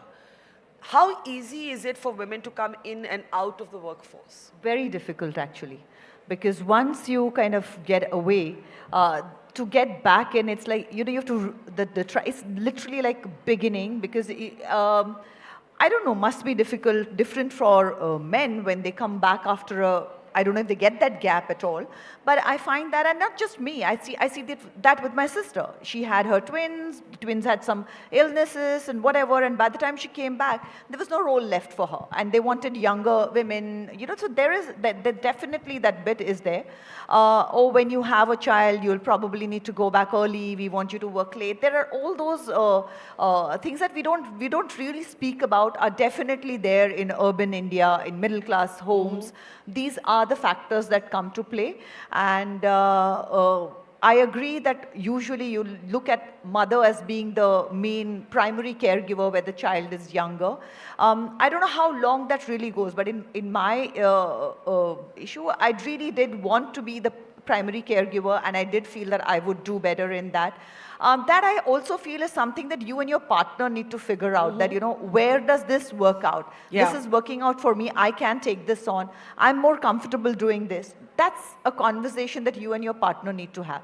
But the question is that how many places can you have this conversation with your partner? Because most of the time when you go in and you look at the homes, when I wrote the parenting book that I was writing, the main thing that when fathers want to be part of the child's life and they say, oh my God, what is this woman's job that you're doing? You hear educated women, mother-in-law, mothers, aunts, relatives, talking about this and demeaning that thing. And the men are like, I want to do it, but I'm not sure if I should be doing it.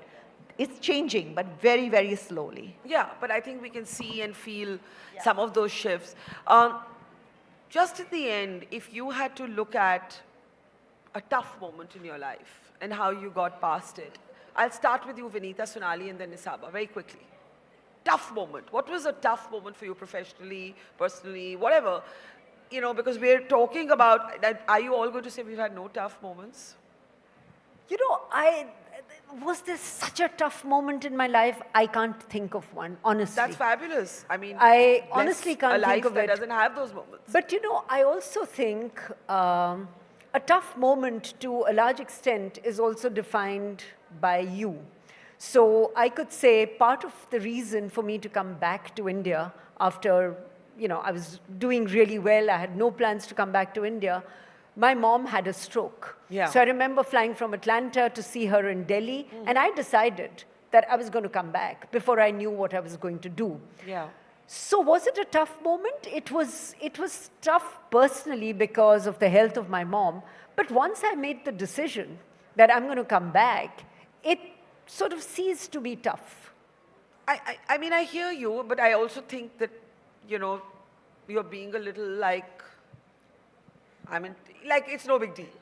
Not that your mother had a stroke is not a big deal, but that this happens in life, that life is that, and you take it head on. Yeah. And I hear you because in a way I'm like that, but a lot of people can't cope with it like that. Yeah, so I think the point I'm making is, tough is how you see a situation.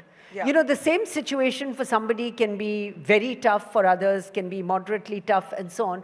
But I do feel that, whatever happens, our ability to deal with what happens at that time defines, what is really tough and you can cope with or you can't. Sonali? I think there's nobody in this world who can say they've not had tough moments. It's different. What appears tough to me might not be so tough for others, we were talking about it, in fact, backstage when we were talking about it, and a lot of times you're told that you went through cancer and you survived it and whatever. And I said, what must have been so tough for you and everything? Yeah, sure it was, but the moment you look at it from the point of view of where, and there are so many of the women who, when they get this disease, are thrown out of their houses with their children and don't know if they can get a treatment, if they can be treated. And when you look at that and you say, yeah, it's cancer, but look at how lucky I am. So that is something that I think it's a point of view, and we need to, there is nobody who doesn't have tough times in life. We are all going to go through it, and at that point it can be difficult, you tide over it, and it's just the way you look at it, and it's the attitude that you look at that tough times with. Nisaba? Feel free to clap more generously, guys.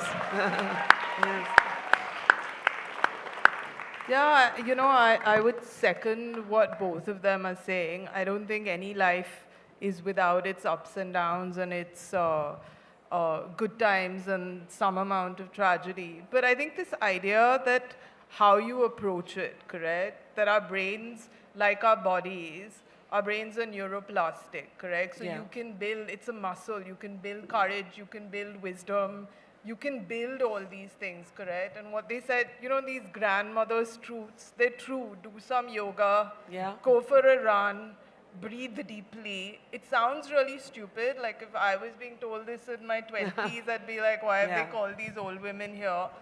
But really, it's that choice you make every day when you wake up to do your inner work that gives you the resilience. Absolutely. And you know, you have And to so remember, much is mind over and matter. you have to remember this too shall pass, correct? So I think Amazing. That's Well, thank that you. would be my perspective. Thank you for being role models for so many women. Thank Can you. I request you all to just step up and have, this is the next, her awards. We call these awards Hope, Empower, Rise. And may I actually call Colonel Kriti Kanwar and Major Bhumika to present these awards, if we can. And it's always great to have them back on stage. So great to have you with us. And may I please request you to present these awards. Yes. And that's to Sonali, if you can, ma'am. If you can, to Sonali. Ma'am, could you present it to Nisaba?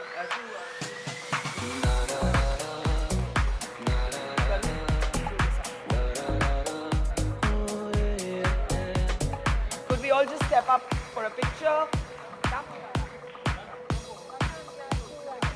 Thank you. So nice to meet you. Can we have a big round of applause for our winners as well as our women in uniform? Let's do a bigger one. Thank you so much. Thank you. We need to give you one also. Thank you. Thank you. Thank you. Thank you. Thank you. Thank you. Thank you very much. Thank you so much. And thank you, Colonel and Major Bhumika and Colonel Preeti. They're going to leave us now, so we can say thank you to them as well. Thank you. Stay safe. Okay. You've been a great audience, and we have some music coming up. And I want to welcome... Come. Yeah. Okay, sorry. Are you trying to say something to me? Hi. Come, take a seat. Take a seat. Whoever doesn't have a seat, there's seats here. You don't have to stand at the back. You can take seats here. Okay. I want to welcome now, you know, we asked the students in Sophia's, who would you want to hear sing? Wait, sing. Javed Akhtar will come, but sing. We asked everybody, who do you want to hear sing? And the artist I'm going to call on stage now was everybody's top choice. Please put your hands together for Trishita. Can we have her on stage? Hello. Hi. Hello. Thank you for coming. Thank you so much for having me. I'm actually going to leave you to the music in just a moment, but you were everybody's top choice. I'm very flattered. I'm not sure who these people are, All but the kids. We asked them, who should we get? Who do you listen to? Who do you watch? Oh my gosh. And they all said you. How did you decide to get into music? I actually was into dancing first. Oh, really? What kind of dance? I used to learn Kathak. Lovely. And I lived in a very small town back then. And my only good teacher in town left. Okay. So singing just kind of happened by accident because there was no one to teach me dance, but I still wanted to be on stage. So it kind of just like happened like that. And has it been tough as a young woman breaking into the music world? Very difficult. Very difficult? What's tough about it? It's hard. The woman part is, of course, there, but it's harder to be a first generation self-made. artist. Yeah. So nobody from my family has gone into any conventional fields of work. So I often find myself like a headless chicken, you know, just doing a lot of trial and error to figure out what's right, what's not. Well, more power to you. The stage is yours. Thank you. I'll be back after your songs. Go ahead. Thank you. Hello, Let's hear it everyone. for Trishita. Hi. Are there people who know me at all over here? I'm told that some people recommended my name, but for those of you, I'm assuming majority of you who don't know me, my name is Trishita. I'm an independent artist and a playback singer. I'm originally from Kolkata, but I've been living and working in Mumbai for the past 3 or 4 years or so. Today, I'm going to sing a couple of songs to you guys that you've probably not heard before because they are my songs. But I hope you guys enjoy it. I have not done a sound check, so this could go very well, or it could go just well. We'll see what happens. I'm not giving myself a worse option. So, all right, let's get the track started.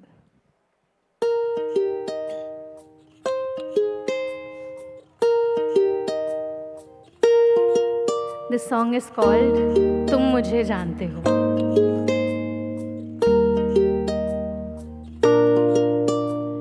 खबर तेरे आने की खुशी दे मुझको, बिना बोले तू मुझे सुनूं मैं तुझको.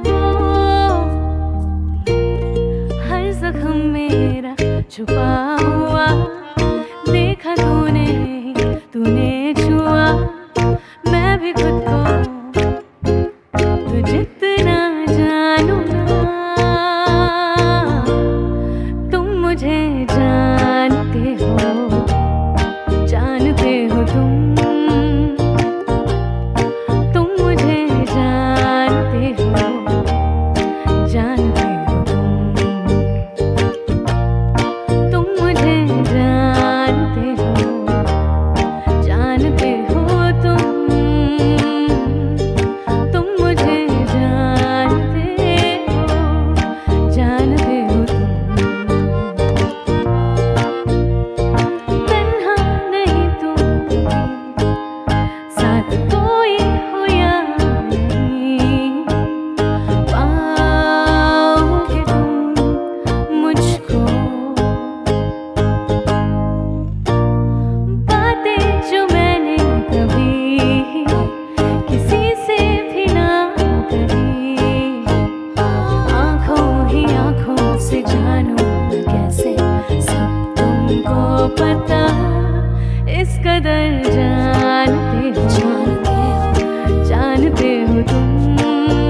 के तुझे सब पा लिया, ऐसी सर चढ़ी ये यारियां, मैं भी खुद को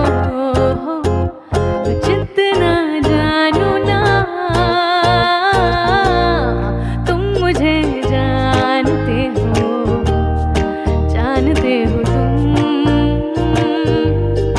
तुम मुझे जानते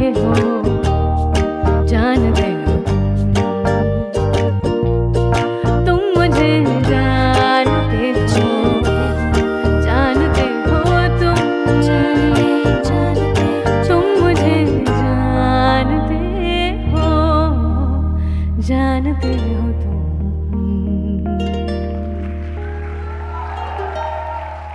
थैंक यू। क्यूट है ना गाना, बहुत क्यूट है ना। अभी घर जाके अपने बेस्ट फ्रेंड्स को डेडिकेट करना, और जिनके बॉयफ्रेंड गर्लफ्रेंड्स हैं आप उनको भी कर सकते हो। आई होप वो आपको जानते हैं।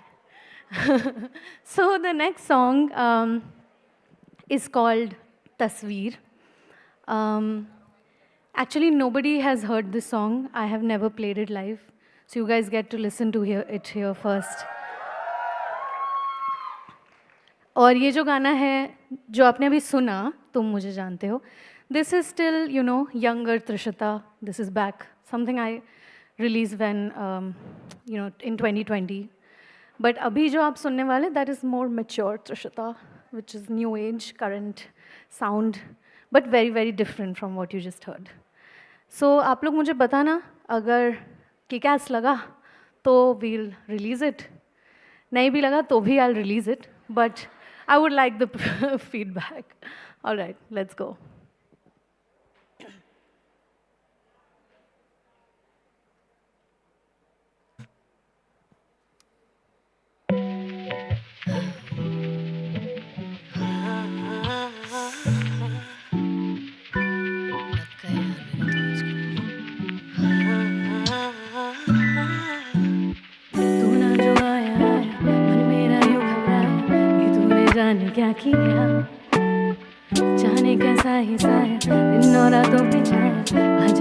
जाओ पिया तू ना जो आया आया और मेरा यूं घबराया ये तूने जाने क्या किया जाने कैसा ये साया दिन और रातों पे छाया आ जाना आ जाओ पिया तस्वीर तेरी तस्वीर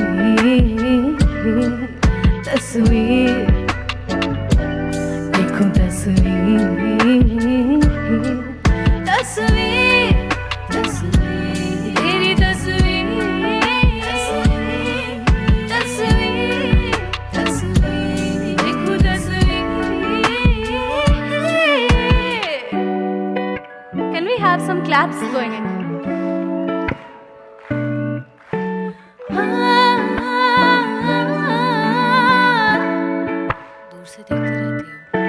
सारी सारी रात तारों के साथ बिता रही थामी थामी हाथ छोड़ो ना साथ मेरे हंसी प्यारी प्यारी बात यादों के साथ सता रही बारी बारी मैं तेरी ही ओर चली जा रही सुन सुन जरा ये धुन धुन करूं मैं यूं गुनगुन तेरे लिए चुन चुन मुझे तू चुन चुन बना है तू मेरे लिए तस्वीर तेरी तस्वीर तस्वीर देखो तस्वीर तस्वीर तस्वीर तेरी तस्वीर तस्वीर देखो तस्वीर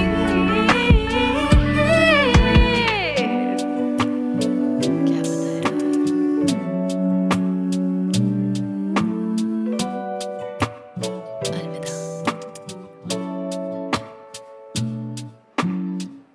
Thank you. Thank you.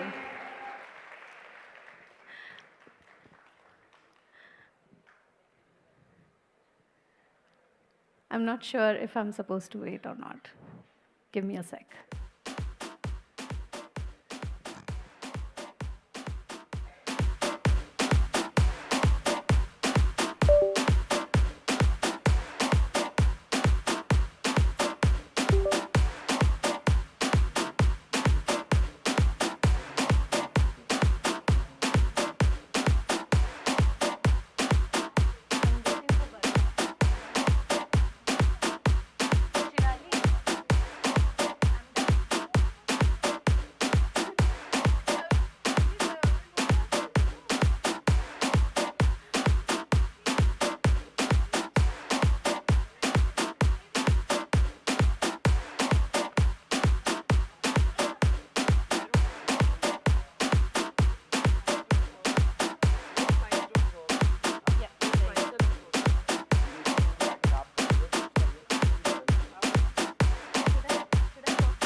Mics aren't working. Are you all able to hear me at the back? Okay. So how are we doing? Are we looking forward to our last band of speakers? Next 2-3 hours, we have an amazing set of, everyone's been amazing. And I know I keep coming out and saying amazing, but we have an even more amazing set of speakers still to come. Now, you heard a number of our women speakers talk about male allies and male champions, and I'm going to actually call on stage today somebody who I would call one of the most loved doctors of India. Every time you ask or you talk about women's health and you say, okay, who's doing some good work in it? And you think somebody is going to talk about a female doctor. Everybody mentions the same doctor. And that doctor is a doctor. Some of you might be familiar with his name. Others are going to meet him this time. That doctor is Nozer Sheriar. I want you to put your hands together to welcome Dr. Sheriar on stage. Can we have him on stage?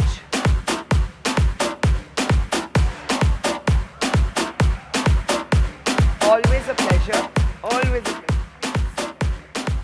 Can we show Dr. Sheriar some love? I really think he's the most popular doctor that everybody Every time we do We the Women, we have a request, please can you get Dr. Sheriar, no matter which city of India we go to. So he's that popular and that loved, and that's how much women in particular trust you. And all day long, we had Vinita Bali here on stage, and she said, we need Renaissance men. And I think in the next hour or two, we're going to be meeting a number of Renaissance men, and one is sitting here. How did this journey begin for you that you became such a passionate advocate for women's health, Dr. Sheriar? It starts with having the right parentage. I had a great mother and a father, but my mother was one of the most sensitive, caring doctors in government service, but sensitive and caring. And just seeing a great woman, you get inspired. What would she tell you when she was bringing you up? I mean, you were being brought up right, but at the same time, when it came to looking after my patients' women, her favorite quote was, the best thing about care of the woman or the patient is caring for her. Yeah. You go into medical college not knowing what you want to do, and you go through the different terms. And the first time I saw a baby being born, I said, that's what I want to do for the rest of my life. Get up in the middle of the night and... Yeah. Feel free to clap. So my specialty, gynecology and obstetrics, thankfully, I always say I only have to look after women. I consider so important because it's one specialty which gives us the opportunity of caring for someone through life. There's no one who cares for men through life. Yeah. We care for women from adolescence through their reproductive years, right through the midlife. We look after everything. And that's such a great opportunity because I personally believe that there's so much we can do when you look after women. But I want to share some data points that I was reading today. I don't know how many of you know, but only 37% of Indian women have access to healthcare. It's not an equal access at all. And the more startling data point was that women between the ages of 15 to 49, a majority of them surveyed said that they were not taking decisions for themselves over their own bodies. I mean, that is just shocking. How have we reached this point, Dr. Sheriar? It was even worse. And what you're quoting now is probably an improvement on what's happened over the years. Yeah. And I'm just looking forward to the time it will be much better. First of all, when you talk about access to healthcare, for me, if there's two things we owe to the population of a country, it's healthcare and education. And let's face it, almost every place and country in the world has failed. We are very proud of our military might and budgets, but what about healthcare budgets, and why aren't we demanding that from? Yeah. The other thing is also the fact... Go ahead, you can show your emotion. Most countries in the world are so proud, and do you understand, I once saw a statistic which said that if you just took a few aircraft carriers, the cost of those aircraft carriers would take care of all reproductive health for all women worldwide. If you spent $5 per couple per year, you would take care of everything. $5 per couple per year, pregnancy, mother and child, everything. Guttmacher Institute, I'm privileged to serve on their board, puts this out from time to time. That's amazing. Okay, and it's just that much. What's even worse is the fact that most of this is self-financed.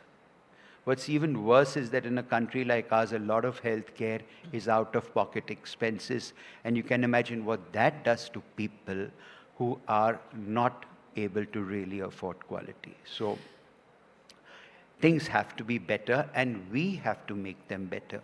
We have to demand this rather than being diverted by so many other issues. We have to demand the things that really matter to us. But one thing I want to say is there is a lot of romance around women being sacrificial. So you have all of these, movies where you'll see that the woman is not eating, she's feeding her husband and her children first. Okay, but it's romanticized. And it's important to remember that malnourishment, anemia, these are not just phrases out of a boring medical journal. They actually impact your cognitive decline. They actually have an impact on your brain. And basically what we're saying is that women's brain development could be different from that of men because they don't have the same access to basic nourishment, basic vitamins. And I think we need to actually say it as starkly as it is, Dr. Sheriar. Yeah. To just give you a kind of a different point from this, I tell my patients, today if a doctor tells a woman that your husband needs to get this particular test done, he'll have it done day before yesterday. Yeah. She'll see to it. If it's your children, you'll rush to the pediatrician the same day. But tell a woman, no matter how confident and educated she is, she will put it off till it's convenient for the people around her for her to do it. So let's face it, this sacrificial thing has to stop because for that woman to be effective, and that's what she wants to be, she first has to care for herself. What you just mentioned has another dimension. When a woman isn't well nourished, okay, now let's take it. We're looking from the woman's point of view. There's no doubt that women definitely need to take better care. Another thing I always tell my patients is, let's talk about menstruation. Yeah. You eat the same food your husband eats. He probably eats better than you, but he doesn't menstruate. That leaves you at a disadvantage every month. What are you doing about it? Yeah. Now, when anemia, which is a major problem in our country, and for a variety of reasons, nutrition, menstrual issues not being managed well, in that situation, not only is it inconvenient, it's also medically harmful. She is not only going to impact her own health, but she's also going to impact the health of her unborn child when she's pregnant. Yeah. So society, wake up. It's not just about the woman we are talking about, but it's about your future. Yeah. And that's something we know today, that when you have nutrition and the fetal growth being impacted, that fetus is going to grow into an adult. There's what we call as, today we talk about fetal onset of disease, hypertension, diabetes. If you don't get this right then, so you have a scientific justification for getting this right. Now, where do you start? Where do we start? We first of all start with everything around us. We first of all start with the people in your life. I mean, I see a young audience here. You've got people in your life, mothers, aunts, grandmothers. You've got to start by motivating those people because they come from that same old mindset of, I have to do everything for everyone else before I come to myself. Yeah. Yourself, I mean, you start right. You start right, you're going to have a great life going ahead. So please don't neglect your nutrition. Something as simple as bones, osteoporosis. You build bones till the age of 40, you spend the rest of your life losing it. Now, these are things which have to be out there, which have to be told, which have to be popularized. And I believe once you give the right information, people will start making use of it. What is the most startling disparity when it comes to access to healthcare between men and women? See, firstly, there has always been such a shocking disparity, and I'll tell you from the point of view of the medical profession and the industry. I always say that there are certain diseases which were traditionally men's diseases, cardiac, ortho. The maximum research and the maximum investment happens in those. The pharmaceutical industry always pushed those drugs because they believe that men, that's where they would make their money. For me, that's a startling disparity. There is a small glimmer of hope, and the glimmer of hope is in the last 10 years, every pharmaceutical company has opened a women's division. They don't do it for love of women. They do it because somewhere they realize that now this is the place women are going to start asking and coming into their own. Obviously, the biggest disparity has to be maternity and childbirth and the growth of the child. According to me, the biggest disparity is there because even today, mothers continue to die or suffer in pregnancy. And believe me, almost each and every one of those deaths is completely preventable.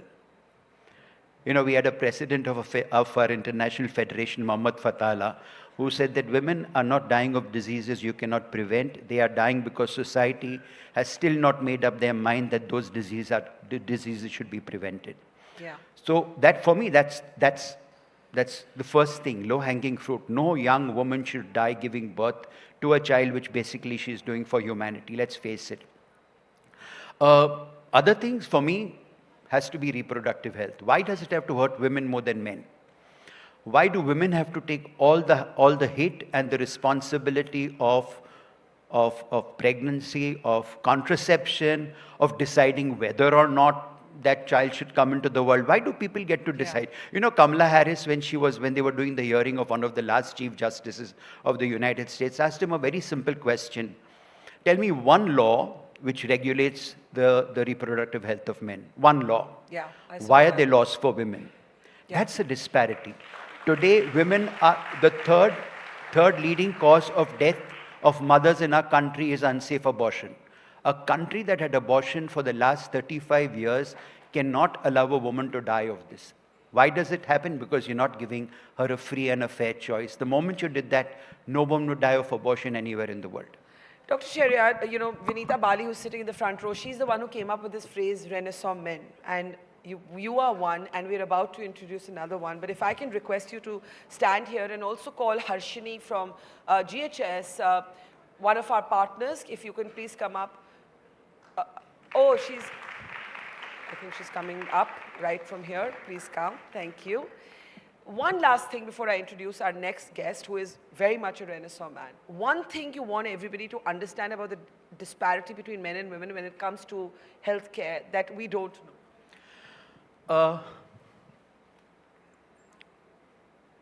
Midlife.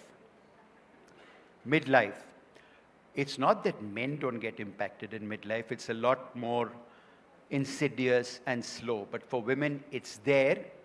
50% of the world's population is going to be hit by it, and still we sweep it under the rug.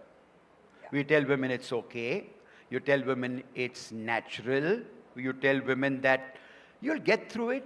When you know the book which we talked about in the last We the Women, a woman once stood up in one of the events we were doing and said, I went to my gynecologist, wonderful person, brought my children into the world. I told him I was suffering. He stood up, shut my file and said, you know, dear, you'll have to put up with this for the next few years. It's going to go. Not acceptable. Midlife. You are going to spend the rest of your life after this midpoint of your life.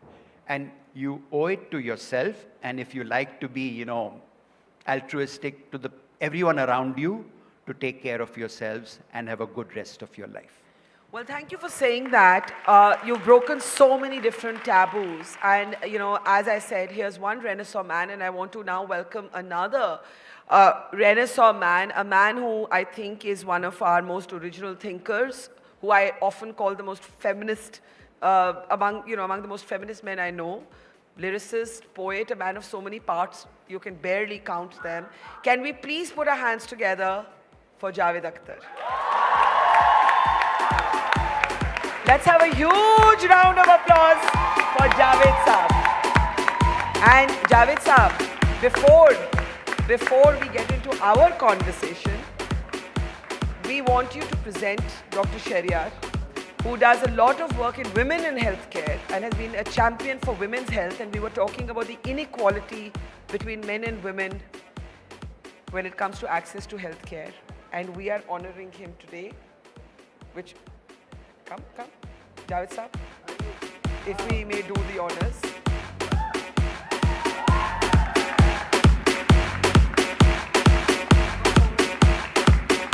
आगे, Javed Saab, थोड़ा सा.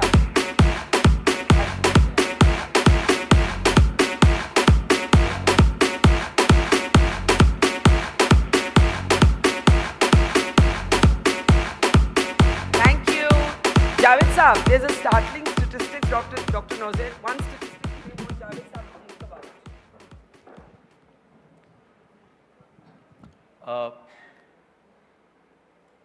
The fact that, and I was talking about midlife. There's a young audience here, but I always say they've all got people in their lives who aren't getting the care they need. In the midlife, 50% of those women are going to suffer the consequences of midlife, the medical consequences. For 10%, it can be severe. For 5%, it can be incapacitating. And each and every one of those 5%, 10%, or 50% can be completely looked after if care, healthcare, other care, holistic care is made available to them. 50% of the world's population. Thank you, Dr. Sheriar. आप कुछ कहना चाहेंगे? Dr. Saab, if my information is correct, the number of women who die of minor maternity complications in 1 week in India is higher than the women or the death of the women in whole of Europe for 1 year. In 1 year, they don't get that number which we get every week. Every week. It's like over a year, it's like 400 jumbos crashing with full of passengers. But it's no news at all. It's not a problem. We can afford to spend women like that. Thank you, Dr. Nozer, for at least ensuring that there's a great invisibilization of these issues, but you have shone a light. We thank you very much. Javed Saab, if I can request you to take your seat. Dr. Nozer. Thank you. Thank you, sir. Dr. Nozer, please. Which is my seat? Javed Saab, आप इधर आए. कोई भी seat ले लें, जो आपको पसंद हो. नहीं, आप ही हैं. आप ही हैं अकेले. Can we please welcome Javed Akhtar? One of the finest men I know, one of the finest minds I know, an absolutely original thinker, a public intellectual, a poet, a lyricist. I am out of words now to describe Javed Saab. Javed Saab, how would you describe yourself?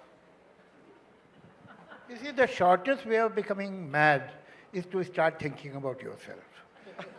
मैं कौन हूँ? Why am I in this universe?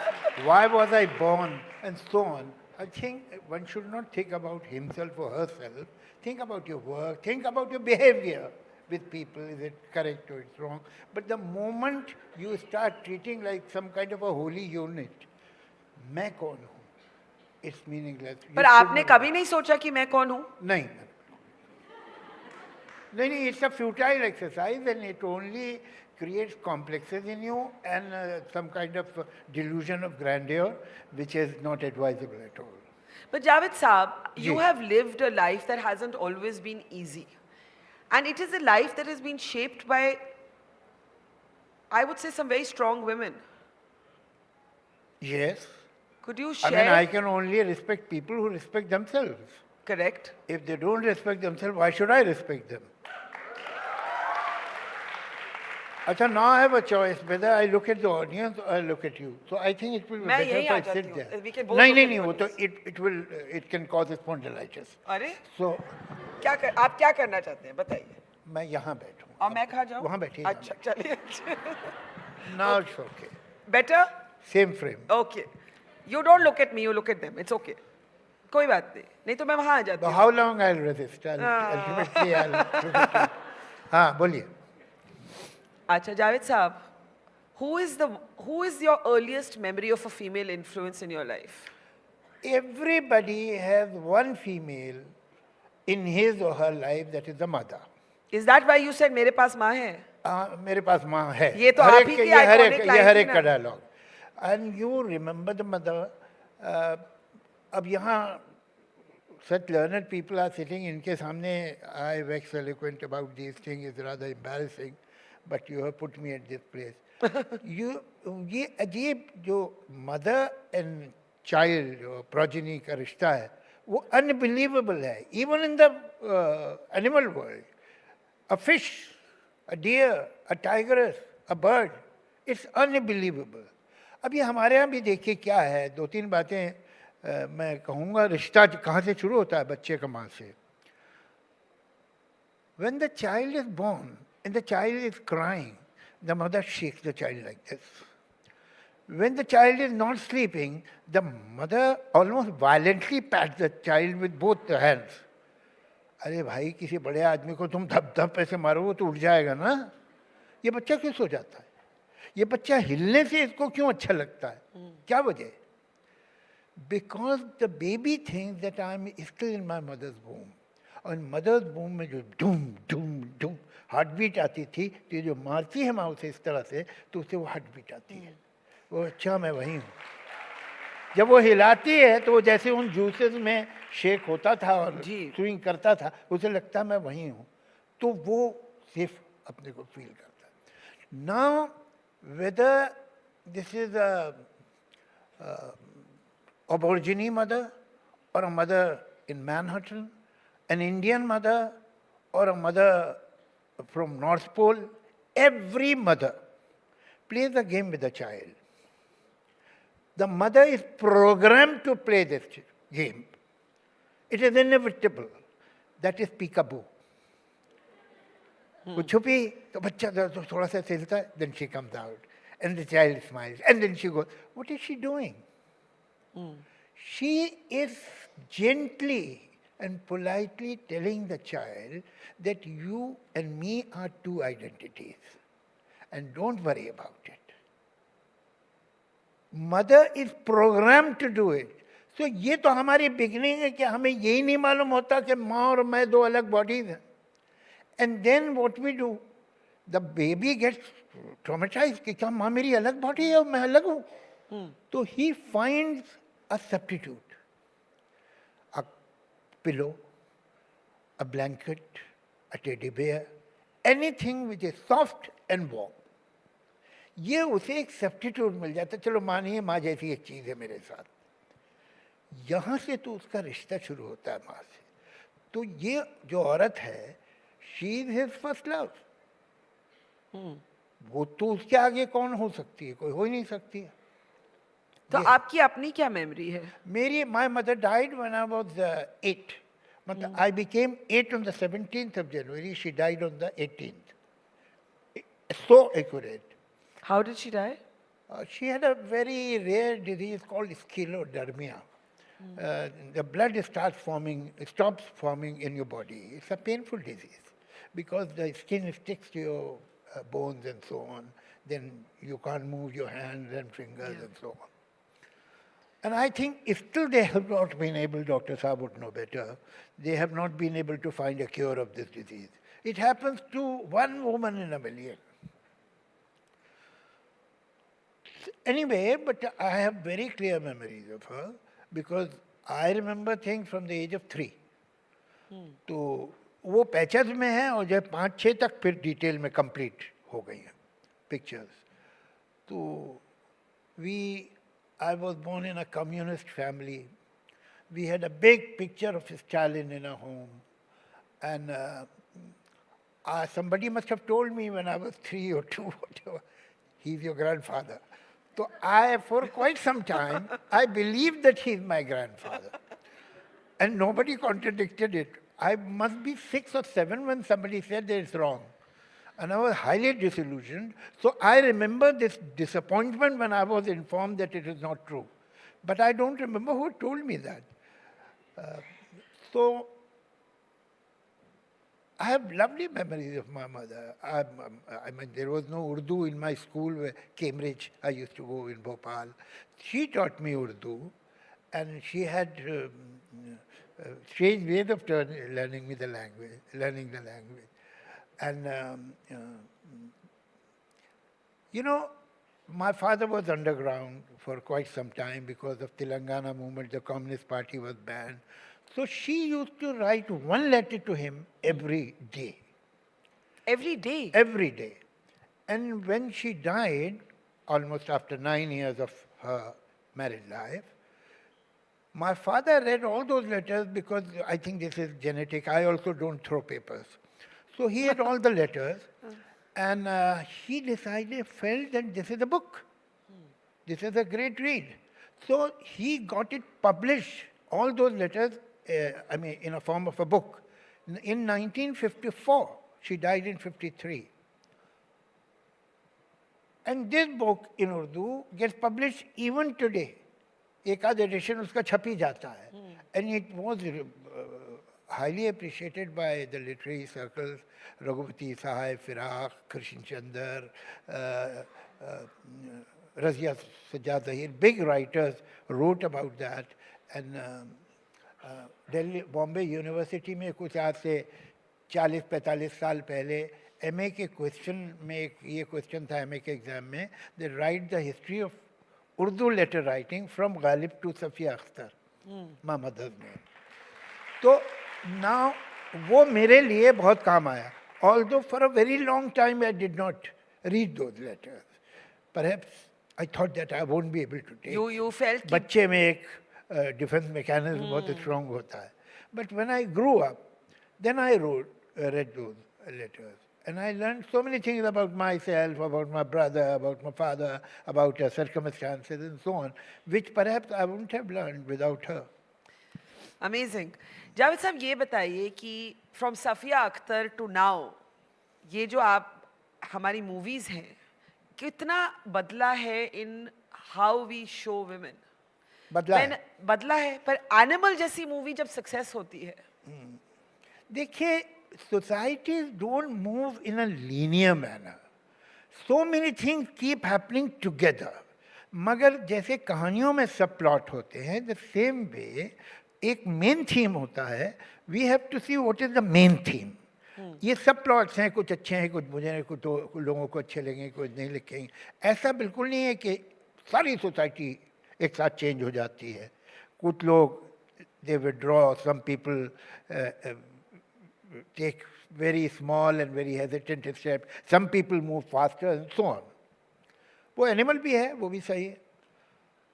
और ये भी है कि आज आप if you make a film and keep the title मैं चुप रहूंगी, it will not be seen. You know, I don't think, I mean, Meena Kumari and Mala Sinhas of the world were ideals of women, but today they won't be.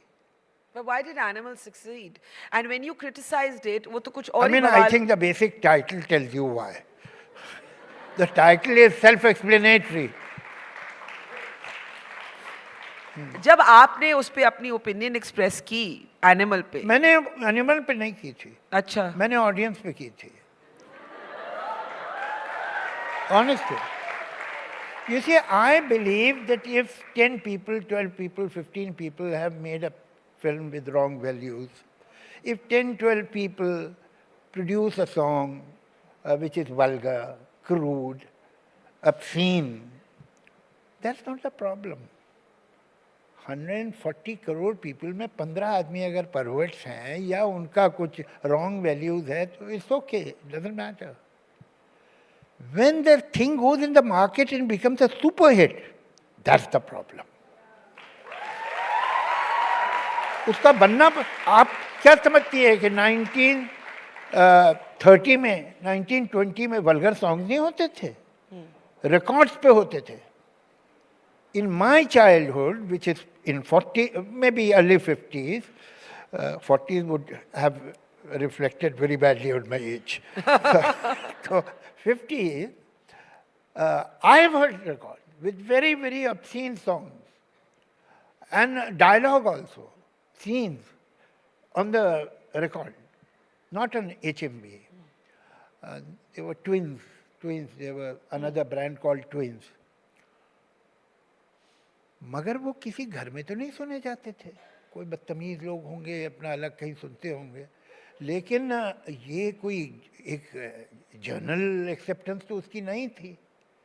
Vulgarity कोई अभी invent थोड़ी हुई पिछले 10-15 साल में, वो तो हमेशा से है.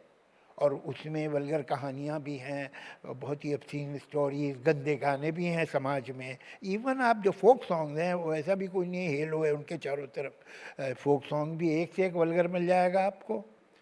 लेकिन ये उसका इस तरह का middle class, upper middle class में एक्सेप्टेंस नहीं था. दैट्स फॉर श्योर, जो अब है. तो what does it tell us about ourselves? एक तो ये इससे मालूम होता है कि ये तरह तरह के उसके साइड इफ़ेक्ट्स हैं. हमारा जो एम्फेसिस रहा है एजुकेशन पे या अपब्रिंगिंग पे, वो उन सब्जेक्ट्स पे रहा है which can give you a buck. वो एजुकेशन ज़रूरी है जो आपको अच्छा काम दे सकती है, पैसा दे सकती है आगे जाके.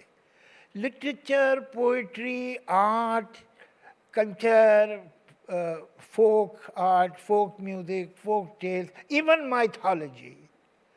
These are not important things. They can't be, put in a bank. तो वो इग्नोर किया गया है. तो today many people have no cultural roots. They are lost.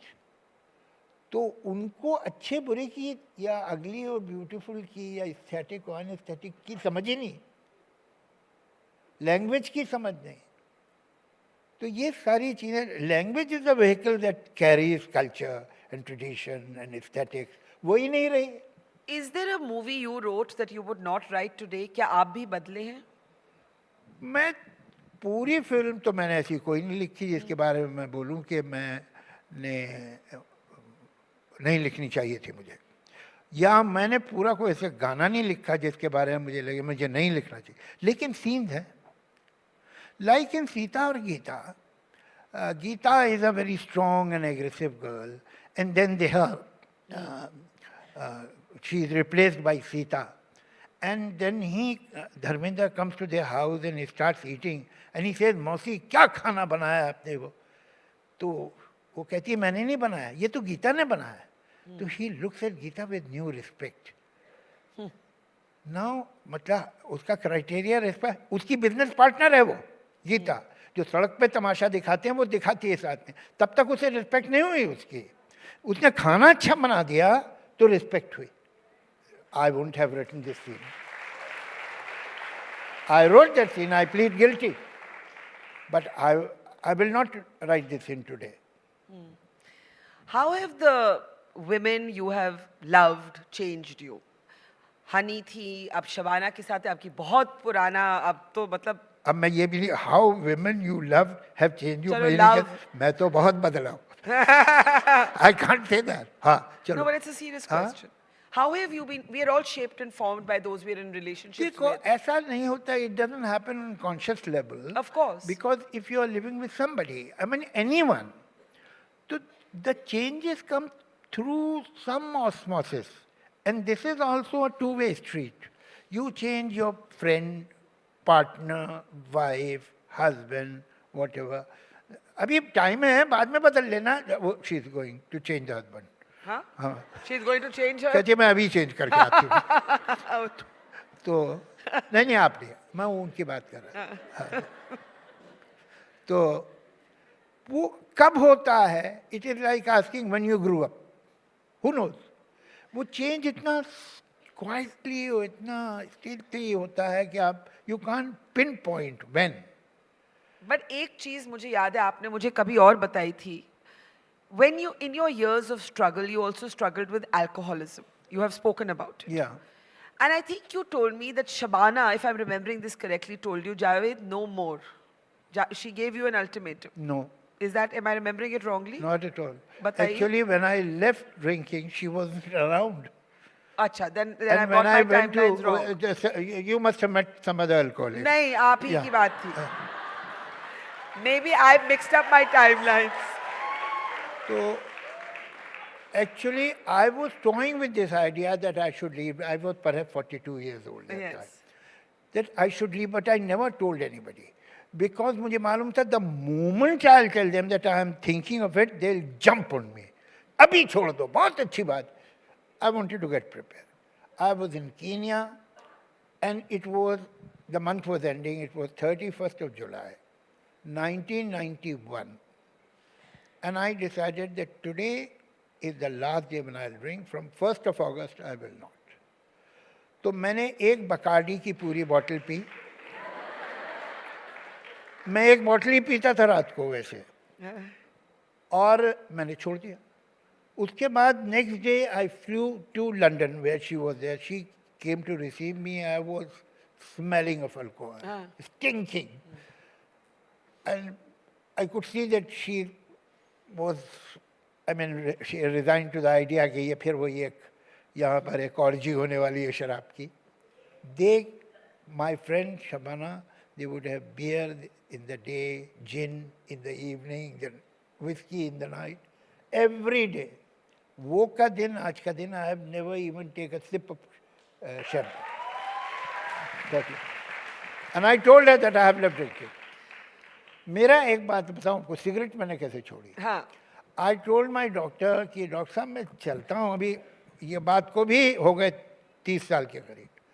तो मैं ज़रा ब्रेथलेस हो जाता हूँ। तो कल ये तो बहुत ख़राब बात है, this is not good, I will send you to a cardiologist. तो ठीक है, तो मैं और शबाना अपॉइंटमेंट हमारे फैमिली डॉक्टर ने दिला, हम गए वहाँ, विजिटिंग रूम में बैठे थे, there was some other patient inside. तो मैंने शबाना से कहा कि we'll go in, whatever he may find or not find, he'll definitely tell me stop smoking. ये तो मैं किसी और के कहे पे तो कर नहीं सकता हूँ, ये तो मैं खुद ही करूँगा। मैंने पैकेट निकाला, बेंसिल हेजस पीता, तो उसमें 3 सिगरेट बची थी। मैंने उस डॉक्टर का जो बाहर विजिटिंग रूम का डस्टबिन था उसमें फेंक दी। मैंने कहा I have left smoking, I never smoke again, अब चलो। तो अंदर गए तो डॉक्टर ने देखा anyway it was a problem of my diaphragm not my heart. तो कल फिर anyway you are not getting any younger, तो आप ये सिगरेट पीना छोड़ दीजिए। मैंने वो मैं छोड़ चुका हूँ। I didn't tell him 5 minutes back. And that day and today, I have never taken a puff.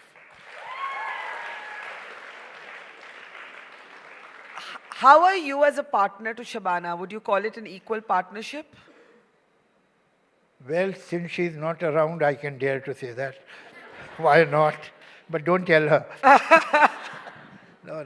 Of course it's equal. Actually, we are, hardly married. We are friends. और मेरा क्वालिफिकेशन जो है एक अच्छी शादी की सिर्फ ये है, आर यू फ्रेंड्स और यू आर नॉट। बिकॉज शादी वादी तो सब बेकार काम है।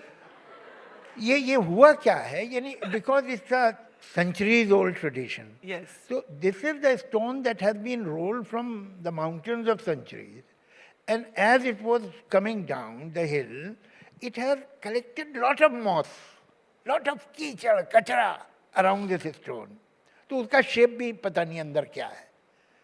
ये जो these words take so many traditions with it, wife, husband, just forget about it. Two people, whether they are friends, both of them are women, both of them are men, whether they are partners, whether they are married to each other, whether they are business partners, whatever, two people, irrespective of their gender, how can they live happily together? It needs mutual respect, it needs mutual consideration, it needs giving certain space to each other.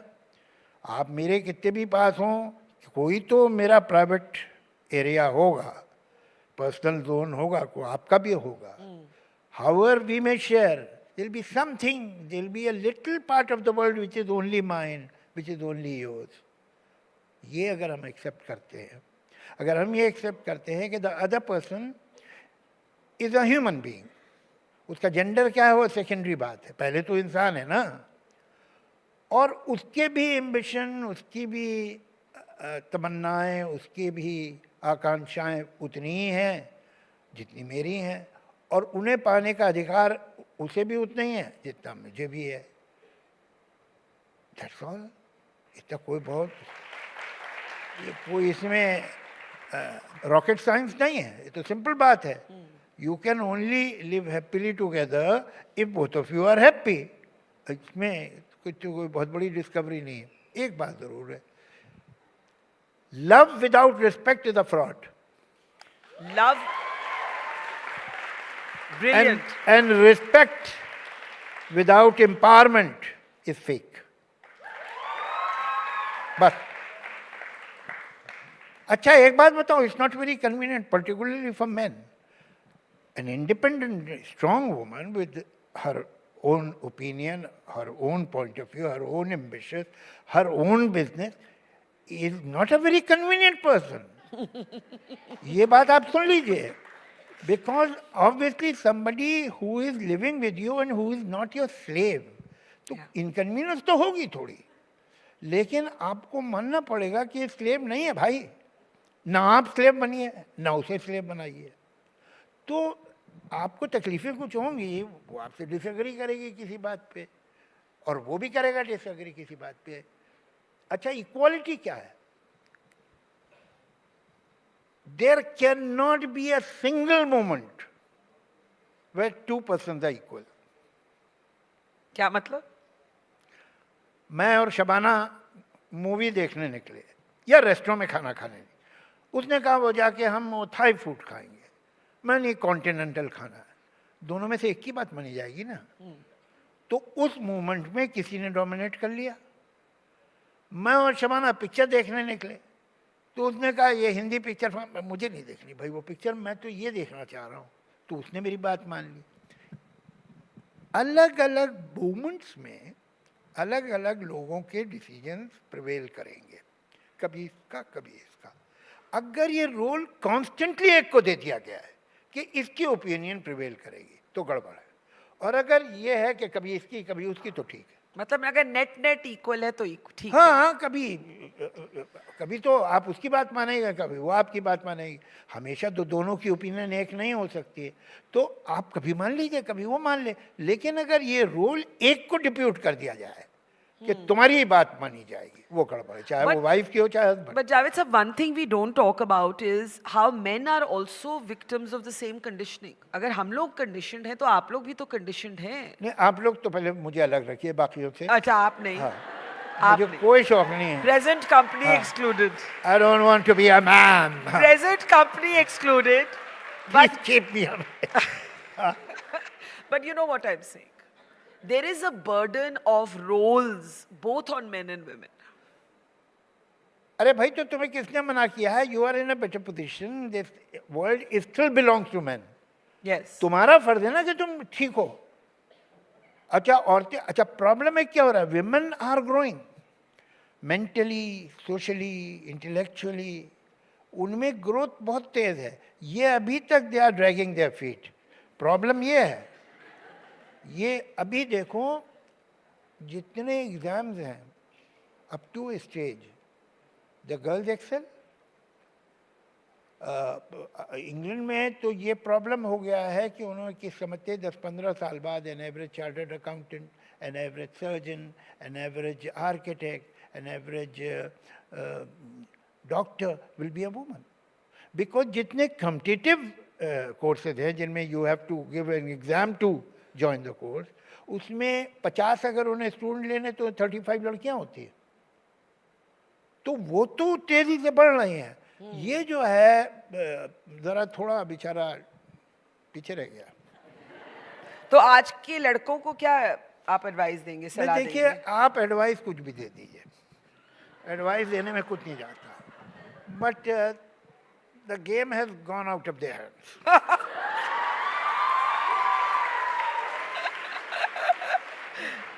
And I am not saying it because here the majority of the audience is girls and women. I'll tell you why. There have been civilizations like, say, Greek civilization, Egyptian civilization, Roman civilization, Ming civilization, but they withered away. And they withered away for some reasons. ऐसा ही थोड़ी है कि एक दिन खत्म हो गए, उसके सोशियो इकोनॉमिक रीजंस थे कि क्यों आउटडेट हो गए। There has been a civilization called civilization of man, which is there perhaps since last 7,000 or 8,000 years. Now it's withering away.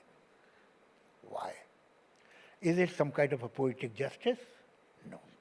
Poetic justice दुनिया में नहीं है और यूनिवर्स में नहीं है। Justice is a man made concept, justice होता ही नहीं है नेचर में। दो बातें हैं which are ostensibly totally disconnected, apart.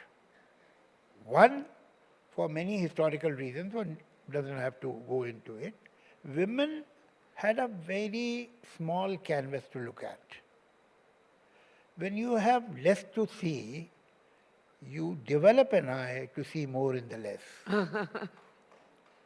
On the other hand, whatever you start doing, whether you're making cuisine or writing an article or making a house, building, whatever, everything starts with broad strokes. And as you move forward, उसमें subtlety और nuances आते चले जाते हैं. आप building pillars बनाया, slab बनाया, उसके बाद उसमें फिर walls बनाई, फिर जब वॉल बन गई तो उन्हें पेंट किया जाता है, स्मूथ हो जाए, फिर विंडोज़ में ग्लास लगा के स्क्रूज बारीक बारीक ठीक करते हैं, फिर उसका इंटीरियर डेकोरेशन होता है। तो जैसे जैसे आप आगे जाते हैं उसमें नुएंसेस आती हैं, सटलिटीज आती हैं। शुरू में broad stroke, technology has brought human race, human civilization to a point जहाँ आप even you can fight a war with a feather touch button. Now the advantage of brawn is gone. The rest पहले तो घोड़े वोड़े पे इधर उधर जाओ, कहाँ जाएंगी औरतें इतनी दूर घोड़े पे बैठी हुई नहीं जाती थी। अभी ये प्रॉब्लम नहीं है। पहले तलवार चलाना है, अभी जिसे बोलो एक बटन दबा के मार डाले। तो चेंज हो गया है। द सेम वे जो हर चीज में सटलिटी आ गई। Today the requirement is detailing and subtlety, and unconsciously the world was training the woman to have this kind of eye since last 7,000-8,000 years. Now these two ostensibly different things are meeting. जो आपकी requirement है वो subtlety और nuance है, ये जो train हुई है इतने दिनों के लिए ये subtlety और nuance के लिए train हुई। It is meeting. ये हो ही नहीं सकता। आप देखिए, मैं जाता हूँ किसी भी corporate office में, you go to a ministry, any ministry, it's full of women. अभी there are certain glass ceiling, they will break. Push बहुत तगड़ा है। आप एक लड़की को हॉल में जब कुछ पेपर लिए हुए एक जगह से दूसरी जगह जा रही है, look at her walk. There is a bounce in a walk because her every cell of her body is enjoying the work. The man is tired. तो बरसों से कर रहा है यार. He is resigned to the work. He is not excited about it. She is excited. यहाँ जो लड़की मुझे यहाँ तक लाई वो यहाँ तक लाने में एक्साइटेड है मुझे। यहाँ खड़े होंगे आप, डोर यूँ खुलेगा। अरे भाई ठीक है, मान लिया। 10 मिनट पहले खड़ा कर दिया था उसने मुझे। तो ये जो एनर्जी है, ये जो एक्साइटमेंट है वर्क का, that you find in young women.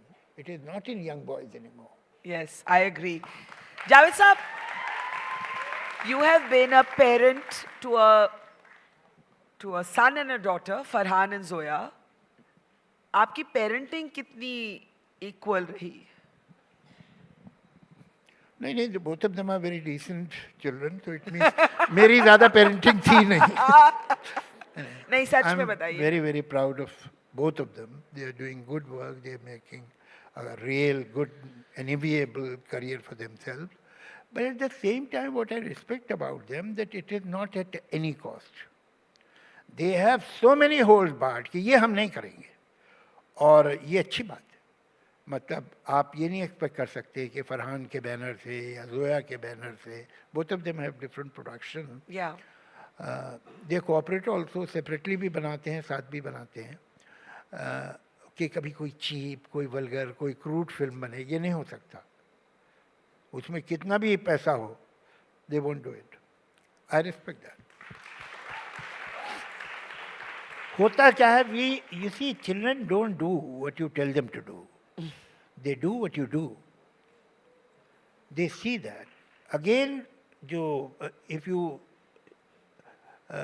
sit down a child and give him or give her a lecture, it doesn't mean anything. Yeah. He or she is watching you. आप क्या करते हैं? आप कैसे handle करते हैं चीज़ों को? आपकी values क्या है? Somewhere, because obviously the father is the greatest man they have seen in their life, जब वो पैदा हुए थे, and the mother is the greatest woman. तो उनका influence तो, psychiatry believe that by the age of 8 years, personality is sealed, signed, delivered. Now you will only collect data. The basic structure is made. तो ये जो है वो बच्चा observe करता है। हम बच्चों को बहुत अंडरस्टिमेट करते हैं, लेकिन आप अपना अर्ली चाइल्डहुड याद कीजिए कि आपको क्या क्या याद है और कैसे आपकी feel. Children are very secretive people also, they don't let you know what they have felt, how they have reacted to a thing, मगर वो वैल्यूज उनकी वहीं बनती हैं। जावेद साहब, आपने कहा कि इंडस्ट्री में बहुत कुछ बदल गया है. जी. I recently discovered that women had to petition the court for women makeup artists to be allowed on the sets of Bollywood. अब मैं आपको किसी एक ऐसे इंसान से बुलाने, मैं I'm going to introduce you to her, whom you may already know or may not know. Because it's very interesting to also remember how women of an earlier generation had to fight, opening the doors for women like us, and hopefully we will open the doors for women onwards. Is Reshma ji here? Reshma ji है यहाँ audience में? Reshma ji ज़रा आए. Reshma Patan is India's first stunt woman.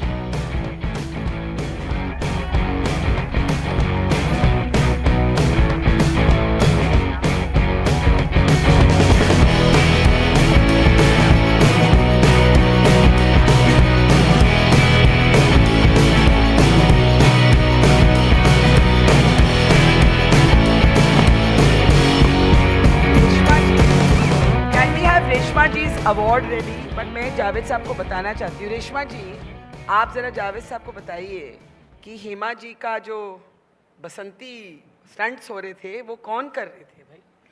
Javed साहब खुद जानते हैं, पहला अवार्ड उनके ही हाथों मिला है, रमेश तुप्पी, और उनके हाथों मुझे मिला है, और वो स्टोरी उनकी ही लिखी हुई है. मैं तभी तो वो अच्छी तरह से मुझे जानते हैं. जी जी, तभी मैं याद दिला रही हूँ. और मैंने शमारा जी का भी डुप्लीकेट किया है, ऐसे नहीं. तभी तो मैं जावेद साहब से बहुत दूर रहती थी, क्योंकि वो राइटर थे और मैं एक मामूली स्टंट वूमेन थी. लेकिन जब से अवार्ड दिया है उन्होंने तो मैं ज़्यादा क्लोज हो गई हूँ.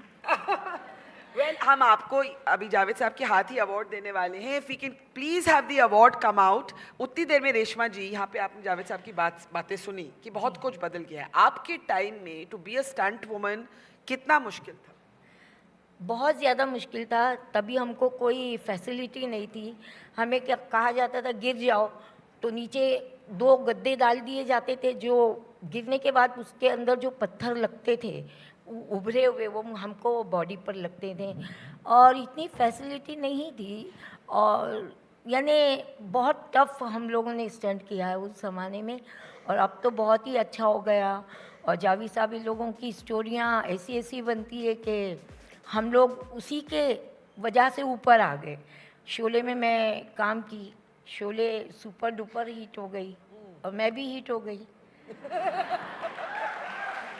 तो आज भाई रेशमा जी का अवार्ड अगर यहाँ लाएं, मैं इंतज़ार में हूँ. रेशमा जी का अवार्ड प्लीज़ ले आइए. जावेद साहब का थोड़ी देर बाद में, पहले रेशमा जी का. रेशमा जी, यहाँ पे आप सब जो यंग गर्ल्स हैं उनको क्या कहना चाहिए? मैं कहना चाहूँगी, जी में जो आए वो करो, मगर मेहनत करो तो कामयाबी ज़रूर मिलेगी आप लोगों को. और क्या क्या मुश्किलें हुई उस समय? उस समय तो ये था कि पहले फिल्म लाइन में अलाउड ही नहीं किया जाता था खानदान के, मगर माशाल्लाह अब इतना अच्छा हो गया है कि अच्छे अच्छे घर की लड़कियाँ, लोग गलत फहमी में थे उस ज़माने में, आज उनकी गलत फहमी दूर हो गई है. और मुझे खुशी है कि आज औरतें या लड़कियां जो भी हैं वो आज बराबर, मर्द और औरत दोनों मिलकर बराबर हर चीज़ को कामयाब करते हैं. और जब शादी होती है तो लोग कभी कभी ये सोचते हैं कि बीवी कमज़ोर है, शौहर सोचता है मैं मजबूत हूँ, तो ये गलत है. दोनों गाड़ी के 2 पहिए, 2 व्हीलर के, दोनों रहेंगे तो ही गाड़ी चलेगी. एक व्हील से तो गाड़ी चलनी नहीं है. तो इसलिए कभी भी शादी भी करो तो दोनों एक दूसरे को समझ के करो. कभी हम झुक जाएं, कभी उनको झुका दो, तो इस तरह से घर अच्छे से चलेगा. अब मैं जावेद साहब से रिक्वेस्ट करूंगी कि रेशमा जी को ऑनर किया जाए, but I will have to go and get this award myself. I think I am trying. Can I have Reshma ji's award please? Reshma award. हाँ जी.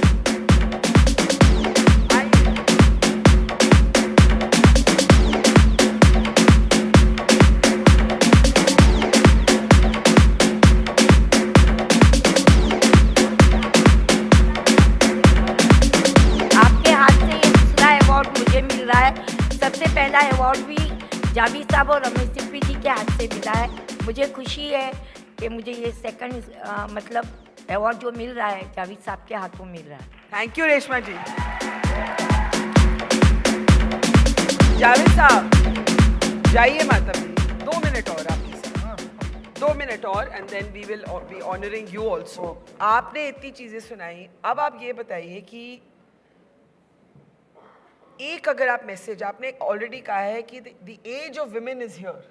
Yeah. The age of women is here. Round the corner. Huh?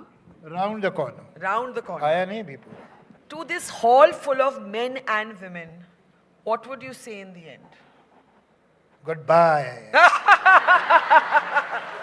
अरे जावेद साहब, हाँ. कुछ तो उनको अच्छा, do you call yourself a feminist? भाई बोल देते हैं उसमें ठीक क्या है problem? What word would you prefer? If somebody calls me What word would you prefer? Again, why should Does I it not matter? Start thinking, am I आप feminist? तो ऐसे No. बात, आप तो ऐसे बात जो कर बात रहे सही लगे वो बोल दो, बस खत्म बात तो है. आपको क्या सही If it लगती is है? feminism, it is feminism. आपको क्या सही लगता है? जो मैंने अभी तक बोला वो सब मुझे सही लग रहा था, इसीलिए मैंने बोला. That's the truth. खत्म. अभी there is lot of confusion. बताइए. You see, that we know that traditional Sati Savitri, Adarsh Bharatiya Nari is out. That we know. That fraud will not continue anymore. But at the same time, people are, even women, are not clear who is a modern woman. They are not clear. That I agree. उनकी morality, उनकी aesthetics अभी development. Evolve है. अभी वो जो पुरानी building गिरी उसकी debris पे ही है वो. ये तो बोल देती है देखो पूरी बिल्डिंग टूट गई. अरे मगर अभी कहाँ रहोगी? वो कहाँ है? Where is that place? That is being made slowly but surely. Like smoking is on increase in girls, and while it is decreasing in boys. अब smoking क्या है? ये it is a kind of a statement of empowerment. Yeah. इस चक्कर में तुम अपने lungs क्यों खराब कर रही हो भाई? You can be empowered without smoking also. एक पिक्चर थी, अभी क्या है जो फिल्म मेकर्स भी हैं, they are also confused. They don't know. They don't want to show that हमारी कोई regressive values है. लेकिन when they try to be modern, try to be today, they make a fool of themselves. एक picture थी YRF की, यशाद picture की, उसका मैं भूल रहा हूँ, उसमें अनुष्का भी थी और दूसरी एक हीरोइन भी थी. उसमें हीरोइन जब तक है जान. जब तक है जान. दूसरी हीरोइन कौन सी थी? कटरीना कैफ. मगर ये डायलॉग मेरे ख्याल से अनुष्का का था कि of course I will get married. Hindi में था कि मैं शादी करूंगी, लेकिन दुनिया में जितनी नेशनलिटीज हैं उसमें हर नेशनलिटी के एक आदमी के साथ सोने के बाद. अरे भाई तू इतनी मेहनत क्यों करेगी? You don't have to work so hard to prove that you are empowered. Stupid. क्या जरूरत है? तो अभी हम खुद ही क्लियर नहीं है अपनी मोरालिटी के बारे में, अपनी वैल्यू सिस्टम के बारे में. इवन अच्छा फिर क्या है, जो मैन है, जो लिबरल है, दे आर स्कैर्ड कि भाई हमने जो बताया कि ये है मॉडर्न वुमन, तो somebody will out liberal me. अच्छा बस इतना, तो मैं शर्म आनी चाहिए. तो जो कंजर्वेटिव है वो डिफाइन इसलिए नहीं करना चाहता कि he lose a lot of territory. जो विमेन है they are also at the moment in confusion. Time लगेगा. Let the dust settle down, then you will be able to see the clear picture. Work in progress. Work in progress. That is fair enough. Javed sir, now I have to ask you to stand for the last time. And on this stage, we have tried all day to give you the male perspective across generations. So I thought it's only fitting that we have one of our youngest partners, Rishabh Shah. If we can put our hands together to welcome him on stage. Okay, Rishabh. There you are. And can I get Javed Saab's award out, please?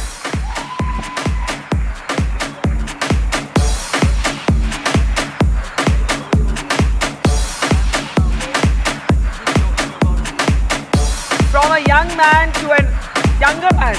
From a young man to a younger man. Can we have a big round of applause for Javed Akhtar? Thank you, Javed Saab. And now, bye Javed Saab. Thank you. As I said, we've heard perspectives from all ages, and I'm going to hand the floor now to Rishabh, who's here as an equality charmer, as a young man looking at all of these debates. Rishabh, it's over to you. Thank you so much, Barka. Thank you. Mike is okay, yeah. Everyone's going and getting an autograph of Javed, sir. Please get one for me as well.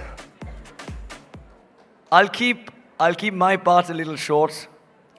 I currently sound like Arnab Goswami's met Taylor Swift. And this is because it's been 4.5 countries, and then I was in Delhi. And the flight from Miami went to Heathrow. It went from Heathrow to Delhi.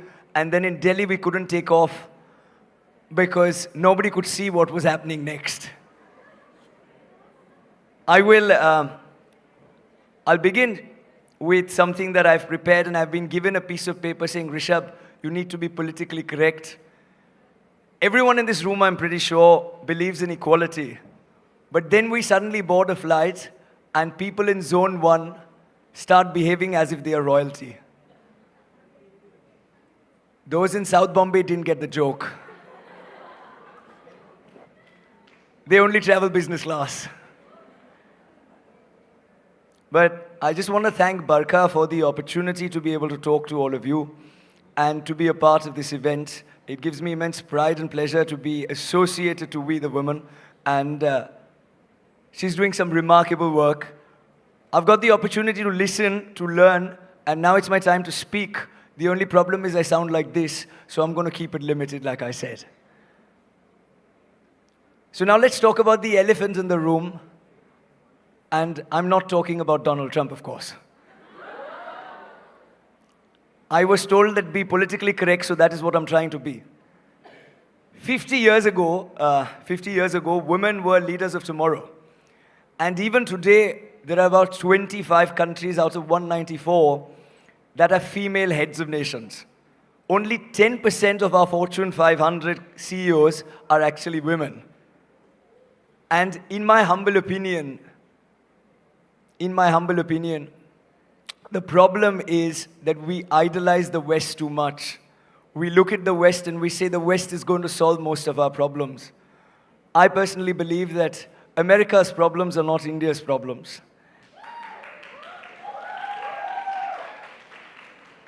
The 5 people from IMON are clapping. But I believe fundamentally that America's problems are not India's problems. And I believe that whilst America has failed to produce a woman president, India has produced 2 female speakers of the parliament. India has produced 2 female presidents and 1 female prime minister.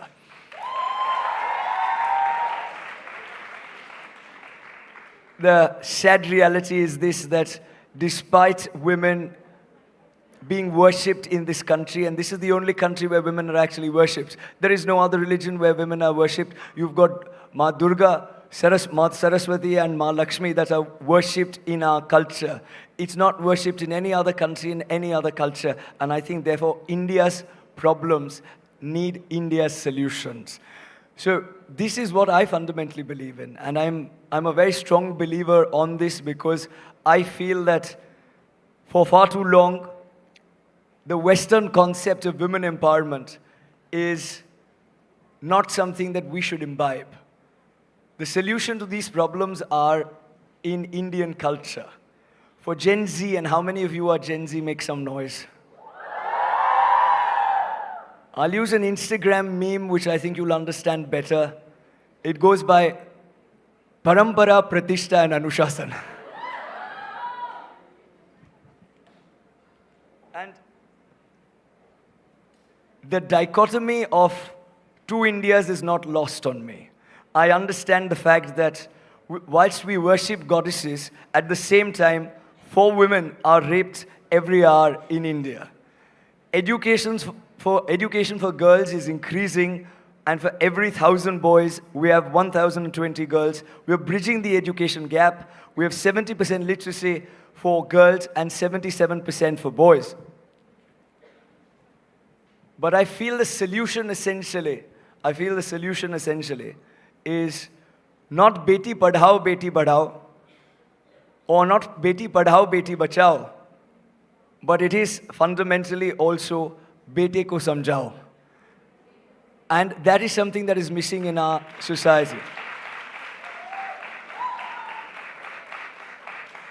It's about equality, about recognizing men and women are born equal and that they should be equally empowered to succeed in every realm.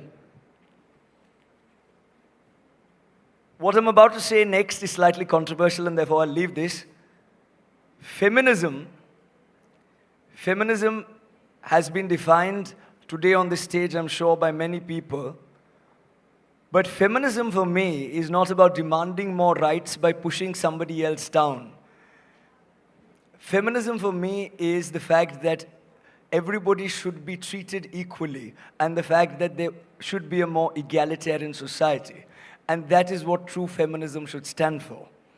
Because otherwise it'll be a tit-for-tat game which will be just like politics, where one politician gets jailed for 106 days and then the other one is jailed for 105. For the 4 people who understood that, I'm very grateful. For the ones who didn't understand that, I'm even more grateful.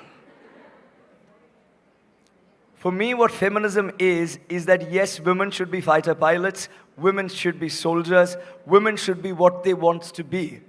But at the same point in time, I think for far too long, and especially in a generation that is very woke, and you can cancel anybody and anything. And I'm a slightly older generation of millennials. Just one generation above Gen Z and 2 above Gen Alpha. I get worried because I think traditional roles for women should be as celebrated as when women take up more challenging and arduous roles like being female fighter pilots. What I'm trying to say is, I was raised by a homemaker, by a housewife, and she did this out of choice. She took on the role of being a being a homemaker out of choice. In today's day and age, I don't know how many people celebrate homemakers as much as they would celebrate people who would take more unconventional career choices. Let's not start cancelling out people who are the most important fabric also of our society. India's culture has been intact. India's society has been intact because we've had a tradition of homemakers in our families, something that does not exist in the West, where there is a nuclear setup, and in that nuclear setup, everybody is for themselves. Here your mum, I'm sure, is yet concerned what you're doing at 8 o'clock at Sophia College. And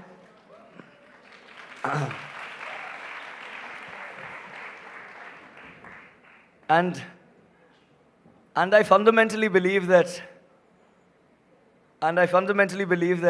homemakers essentially need to be as celebrated for this specific reason, that these are the people who hold the fabric of Indian society together.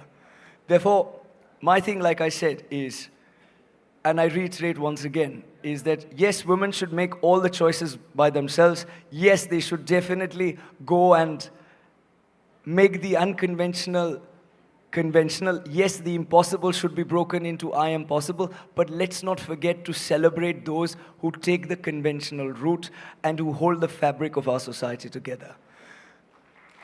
With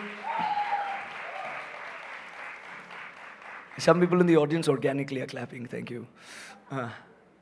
And I'll summarize and end this with a couple of things. I fundamentally believe, at least, that women are the better leaders. There is no doubt about it. I believe that women are the ones who should lead the country and the globe. I think 25 out of 194 heads of nations is too little. I feel it should be 194 out of 194 heads of nations if you were to ask me. But female leaders and women in power are also as important, in my humble opinion, that as people who are men who empathize and who understand how things should work across the world and who believe in a more egalitarian world. So what I was trying to say is this, that women are definitely the better leaders. Men also can make some sense. It's a women's college and perhaps dangerous to say that. The platform is called We the Women. But I'll tell you something for sure. For me at least, it's never just been the true definition of feminism and the true definition of what we try to do at RMA, which is unite the world the Indian way. The true definition of that is it's not just we the women, it's not just we the men, it's definitely not we the men. For me, it has been, it's we the people of this country that will make the country great again.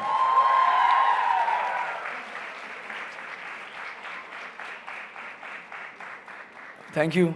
One teacher is waving a hand and saying, well done. But I don't study in the college, so you can't give me credit. But thank you very much for being such a wonderful audience and listening in a slew of luminaries to listen to somebody who dresses like this, looks like this, and then Barkha had to say, you know, because she had to say something nice. So she said, a youngest partner. But thank you so much, Barkha, for having us. Not at all. And there's a young woman here who has a question for you. So we have time for just one question. So you spoke a bit about the importance of homemakers, which I agree. I mean, it's important to have caregivers in the family and how we should celebrate women for being caregivers. I'm just curious about how you feel about encouraging men and fathers to take on the role of a homemaker, a caregiver in that kind of proportion.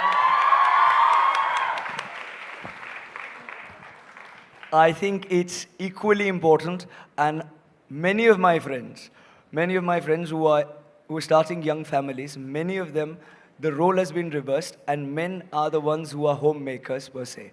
So I definitely agree with what you are saying that men should also be pushed to take on roles such as those.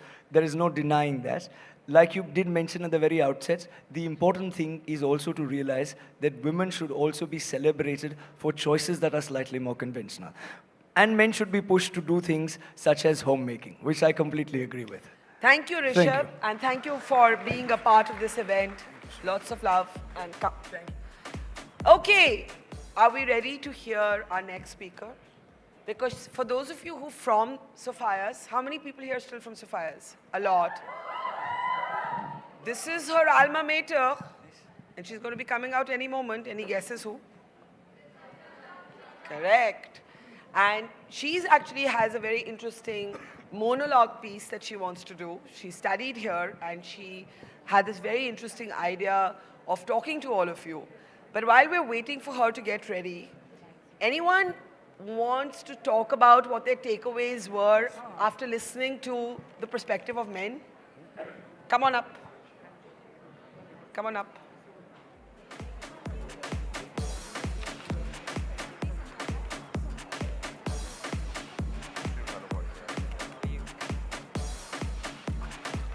Hi, nice to meet you. Thank What's you. your name? Hi, I'm Krishna Tamalia Vora and I'm the founder of Mom's Therapy.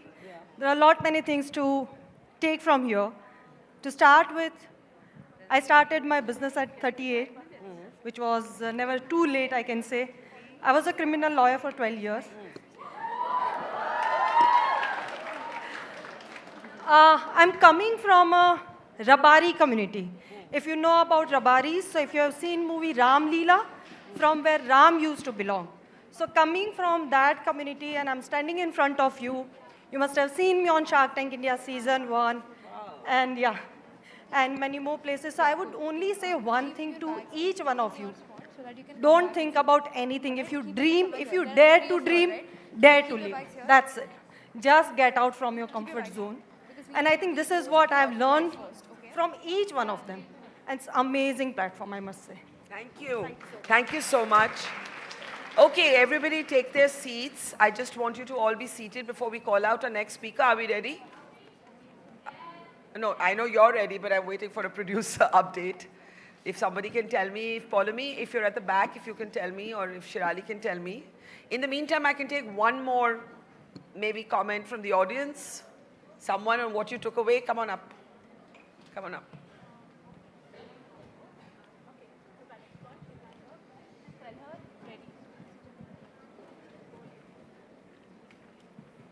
can't hear you. I can't hear you. Quick comment because our next guest is So I would like to thank you first that today we saw very great personalities. So away from Mumbai as a kid, I also used to come back. I dreamed to come back, and this opportunity is very nice and important. That's so sweet of you. What's your name? My name is Megha. Thank you, Megha. Come on, step down now because I can introduce our next guest.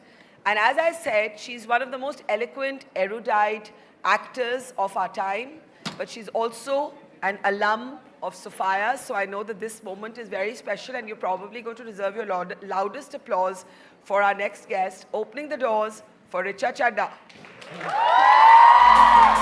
Come on, let's give it up.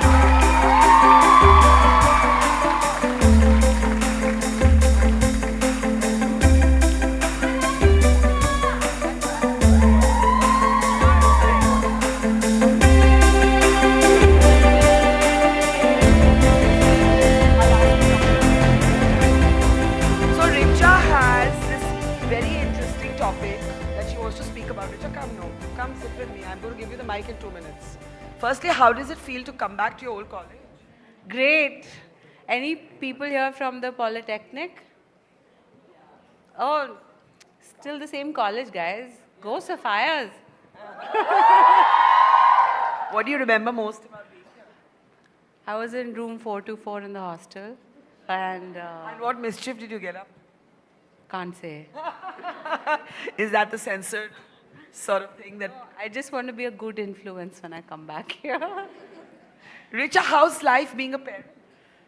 Being a parent, it's nice, it's different. You are catering to another creature. And is that tough? It's tough, yes, on some days. And some days it's not tough. Some days you kind of figure out a rhythm. Now, this is going to be the Richa Chadda's soliloquy. That's what I've called it. It is? Okay. She will share her, you will share her thoughts, but I'm right here. And I will jump in whenever a question strikes me. Richa wanted to speak on women are from Venus, but men are from women. I like that title, right? So I'm going to give her the mic. I'm right here. I'll jump in when I feel there's a question, but otherwise the floor is yours. Thanks, Barkha, and Yeah, thank you for your... Guys, I was actually meant to prepare something very nice and profound, but being a new mom is not... I've just scribbled some stuff in the car, and it was really dark, so, bear with me. First of all, I would like to say that if anyone is offended by anything I say, this is my disclaimer because, I work in entertainment now. I know what you should do. So if you're offended, this speech is only for people who identify as smart. So do not be upset. If you are a woman who also identifies as smart, or if you identify as a woman and you're still offended, come backstage. I'm sure we can sort it out. And I'm saying, when I was asked to speak here, I thought I should have a tight 10-minute set, like a stand-up comic, because that's kind of the only way you'll be able to tell any kind of truth, if it is a joke. And that's exactly what Oscar Wilde said. If you have to tell the truth, say it with humor or they will kill you. So I do not wish to die. But also at the same time, it could also just be reality because life is currently a joke. So just bear with me again. So I was thinking about this one thing that my friend, my neighbor Deepthi had said, that her friend quipped that women are from Venus and men are from women. And that struck me as such a universally true statement because there's not a single person in this room who's not come from a woman. So in that, we are all, we have something in common beyond the binaries that we are forced to put ourselves in right now. So I want to say that being a mom is my investment in the world. I'm showing to you guys that I have enough hope to bring new life into this planet. And here, take some human capital. It will be useful to you after 18 or 20 years, or maybe sooner. But it also brought this thing, I want to say, I think I feel very respected now that I'm a mother. Much more than if, like, if you're standing by your beliefs or you're speaking about something. Much more than that, currently I feel very respected just because I've decided to go through the pain of bringing forth life. But it begs the question, what are the other things we kind of associate with mothers? Let me see. Mother tongue, your language, the language you speak at home, if you do, or if your next generation will. And it really reminded me of the two dudes who've just recently put up a picture in like a 200 GSM black t-shirt, which says, Hindi is the national language in English. So, you're just, and this debate about what is the national language and it is definitely not equal to your mother tongue, made me think about how the mother tongue is treated in our culture. Where in South Bombay, I know plenty of schools here that don't allow kids to speak in Hindi. I don't know why that is. I think it's such a sad colonial Macaulay type thing. We must really get over it. And at the same time, we must look at ourselves and ask, why is it that we call someone who doesn't speak in the language of the colonizer something scathing like Verni or regional? Those are things that really bother me, especially now that mother tongue, mother. What else is mother? Mother nature. What do you think about that, guys? How's that going? Yeah? Good? I'm from Delhi and the air is we're an ode to Mother Nature in reverse. Yeah, we're going to come to Delhi actually. I feel like when we say mother nature or nature in itself, it's like this, a reverence of a larger intelligence that kind of governs all of us, and the only the end goal of the processes of nature is refinement. Every time something is born again, they try to eliminate all that is not working in the gene, in the chemistry, and refine it towards a better goal, unless, of course, there's like interruption, interference, and things like that. And I feel like when we say Mother Nature, it is something that's perfected over millennia. And what does it bring to us? Beauty, variety, abundance, regeneration. And yet, today, when we look at nature, we are so foolish, we think we are separate from it. So we become like climate warriors. But if you have a cold from the pollution, are you against nature, or what is happening? Like, you are reacting to your environment. But we keep such a big distance between ourselves and the environment that it serves not to serve us. For instance, let's go to it. I've written a bad joke here, but I'll just say it. We ravage the mother in a one-sided relationship, and we take, kind of like white people in Africa.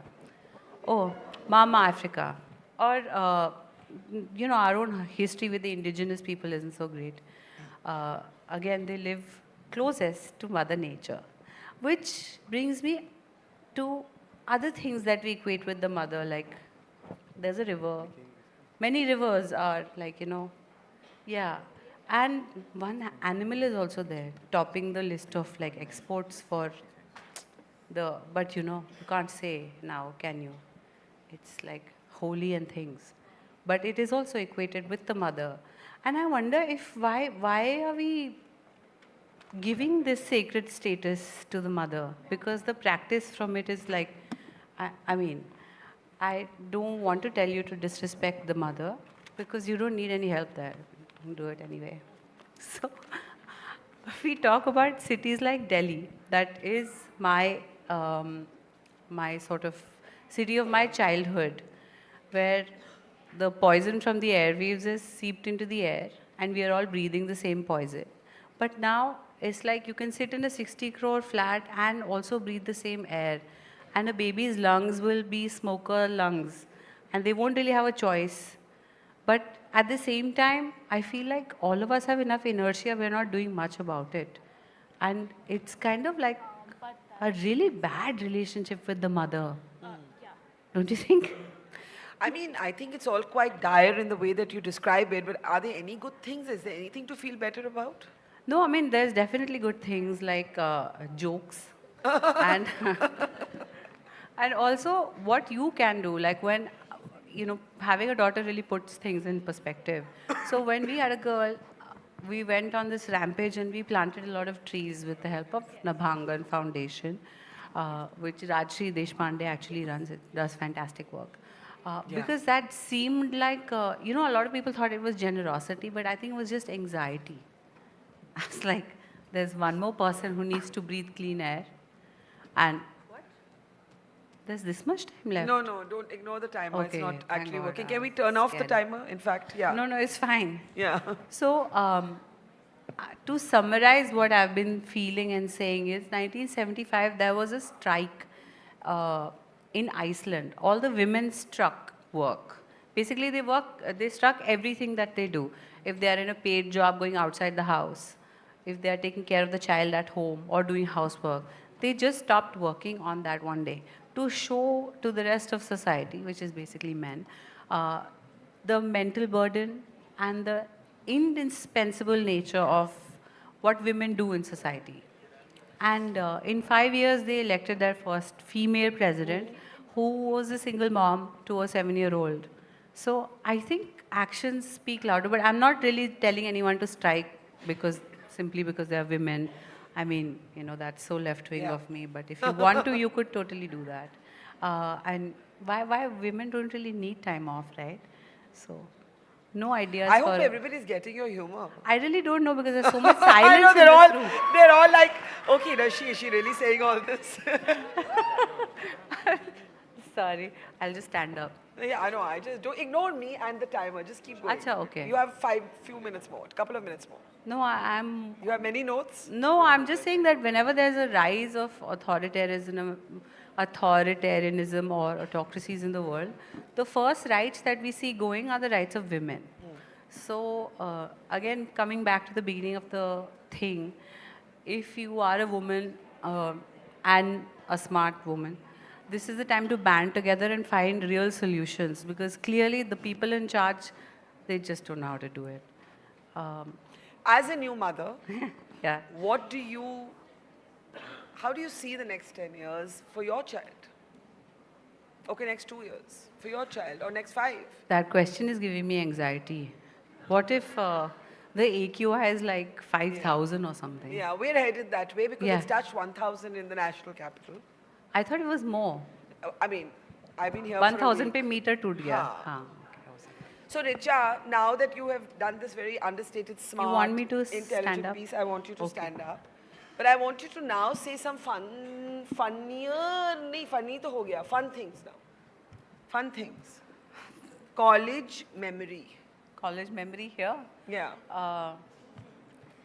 Well, I was in that building and we had very strict rules about coming back. We had to be back in the room by 9:45 p.m.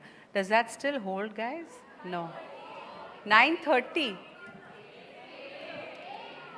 8 is your general whatever. 9:30 is a little late past situation. And 9:45 is like when the nuns take your phone. But 9:30. They That's take the phones 9:30. also. Phones. Yeah, in my day, yes. Mobile Do they phones take were your still- phones? No. They can't, right? It's like attached to your hand. You can't get rid of your hand. What are you going to do?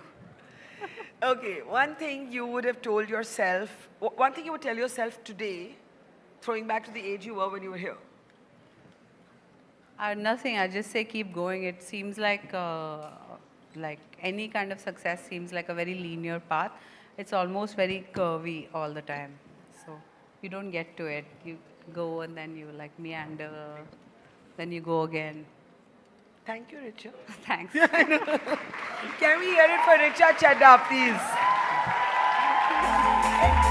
Anyone wants to ask Richa one question, a Sophia girl? Sophia girl, come on up, run. Let's get one question in, please.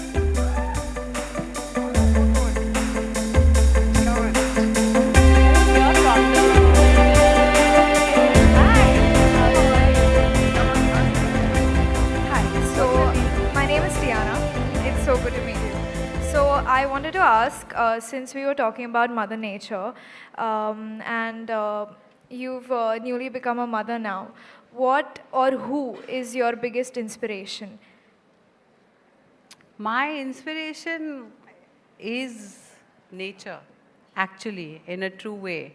A lot of times people will tell you that the male of the species has a higher standing, but then in nature there's also the seahorse or figs. Do you know the story of the wasps and the figs? Yes. So you don't know what kind of man you'll meet, and not all men have to be, not all men. They don't all have to. We can look at nature and look at examples, and all of us can be distinct from each other. But any kind of interspecies, like reconciliation, respect, kindness goes a long way. Because symbiosis is nature. Right. Thank you so much. Thank you. Let's hear it for Richa Chadha. Thank you. This was too short. We've got to have her back again. Thank you. Thank you for coming. Come. All right. Now, as we've said, we're going to reverse the gaze in the next conversation. You've had women talking to women, women talking to men, men talking to all of you. But today, in this moment, I'm going to invite 3 very special men and a very, very dear colleague of mine to be in conversation with them. These 3 men in their own ways have broken barriers. You know that phrase is used for women? This phrase needs to be used for the 3 men I'm about to introduce on the stage, because each one of them has pushed the envelope on making us rethink and relook at notions of what is feminine and what is masculine. And I think we don't acknowledge enough how, while we are products of our cultural conditioning, so are guys. And the 3 men I'm about to introduce have done stellar work, absolutely stellar work. If you don't follow their work, please do. I'm sure many of you are already familiar with their work. They're real change makers. So please put your hands together for Parmesh Sahani, Nikhil Taneja, Anish Kawande in conversation with Anuradha Sen Gupta. Let's hear it for them.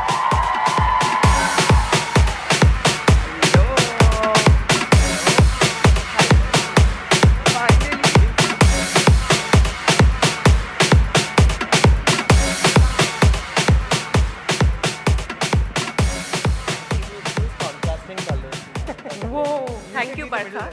Are you tired? I've been watching her in and out as I worked through the day, in and out of the live feed going out of here. And this thing that Barkha's created, it was like all these warm vibes, all this excitement, the positivity. So it's very cool to be here. Thank you for having me here. And you guys, my God, you really kept the momentum going. And now for these lovely, lovely men here, we're going to talk about how to be a man. How to be a man. How to be a man, yaar. That's the name of your show, isn't it, Nikhil? Yes, yes, it is. Thank you so much. 3 people have seen it. Oh, that's total humble brag. Okay, Yeah. 3.5. Fair enough. How did you stumble upon it? Because I know you've got the who's who come onto this show, they weep, the men, and you're managing to showcase men in a way that we're not used to seeing them, and they're not used to seeing themselves. I mean, there was no straight path to it, but in many ways, it seems like my entire life was leading up to me actually doing it. So we do something called the Yuva Roadshow of Kindness, where we go across the country, we meet a lot of young people like yourselves, and we create these safe spaces to listen to them. I would constantly hear young men speak about how lonely they felt. That was one of the things that was constantly coming, and I met about 10,000 people at this point. I've gone to about 150 campuses in the country. And a recurring thing was young people coming up, young men in particular coming up and saying, no one in my life has said, I love you to me. No one in my life has given me a hug. No one in my life has made me, I heard this thing from a boy that still stays so, it still has an impact on me when he said that, sir, jab se main bacha tha na, after that, no one has touched me, And when you hear such things, you realize that there is something that needs to be done about this. And when I'd ask, why would you not speak up about these issues, that they just be like, everyone judges me. I don't know if there is a space for me as a man to express myself. So, Nikhil, I hear that, but I also know that we belong to a country where the Ladla Munna Beta from day one is treated with a lot of love. So why is that not translating? Because when boys are expressing themselves, that is not seen as okay. As long as a boy is a return on investment for something, typically and traditionally, then that's cool. Even if a boy has a hobby, and this is the things that I keep hearing, that if I have a hobby, my parents tell me the hobby is only worth it if it wins you a trophy or an award at something. It's not okay just to do. You can't just be a painter. You can't just be a singer. You can't just be. It has to lead to some monetization.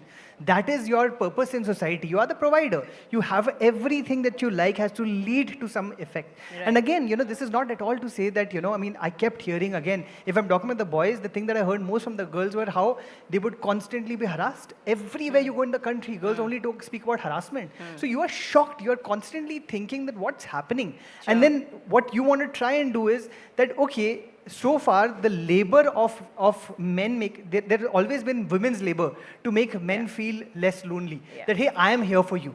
Fortunately, what I'm also seeing is that women, like we see today, right, they're creating these sisterhoods among themselves. Yeah. They're creating this tribe where they're helping each other. Doing that. Men don't know how to do it.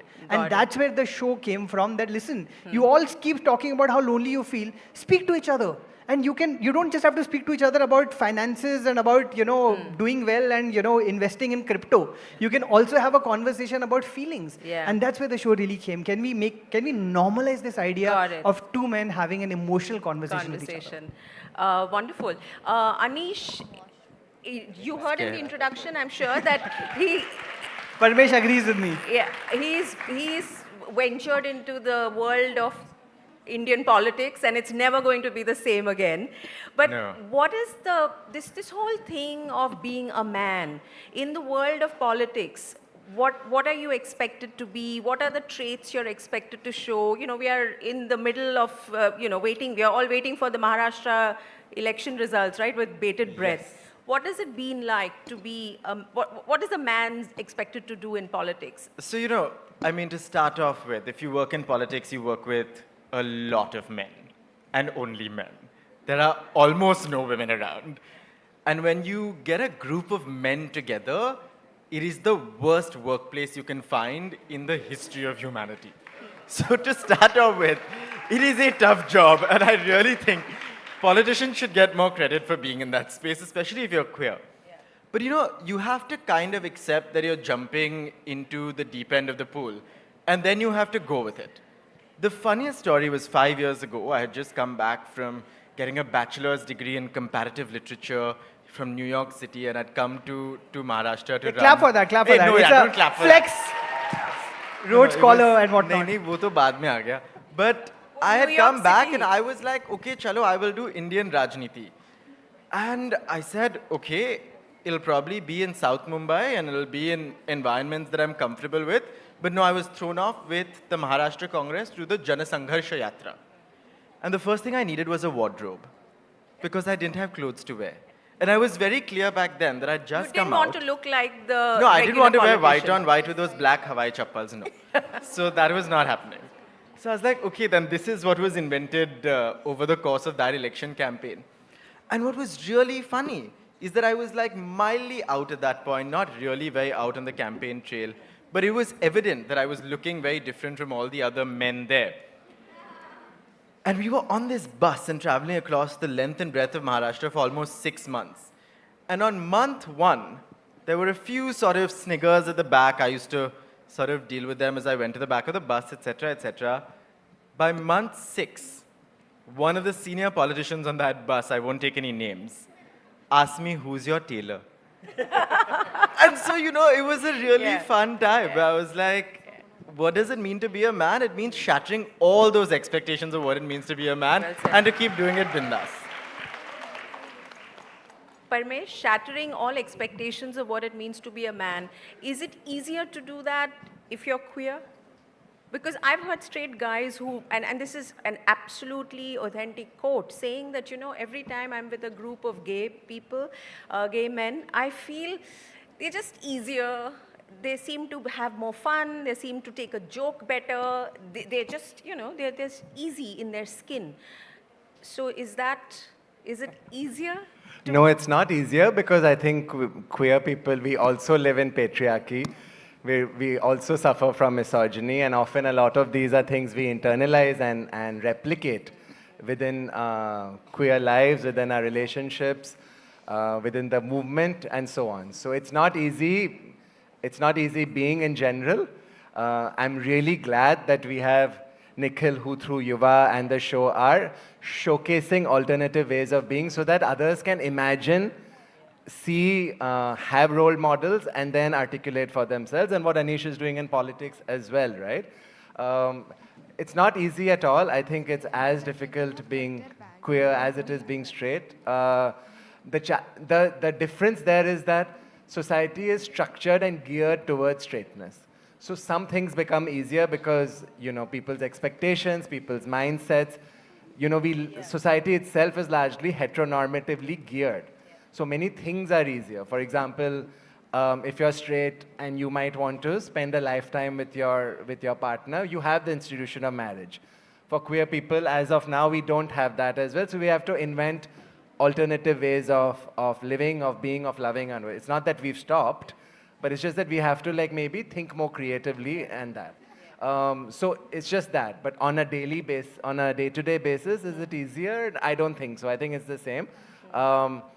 You know, I have straight friends also who are creative. And, you know, I have straight friends also who are emotional, who cry, as you've seen on the show as well. So I think these traits of fabulosity, of creativeness, of expression and all are universal. They're not linked to sexuality.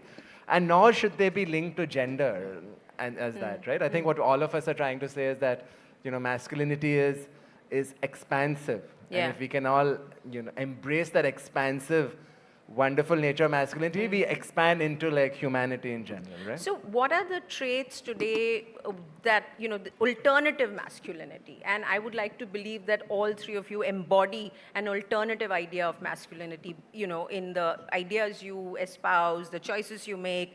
What is alternative masculinity? What would the traits be? Anyone who wants to go first? I think just embracing your femininity. I think that is, I would say, the most easy way for all of us to be, I mean, if you're saying alternately masculine, I feel like all of us have, you know, all kinds of sides inside of us. Every one of us has a masculine, every one of us has a feminine. Unfortunately, when it comes to, and this is what society and patriarchy do, right?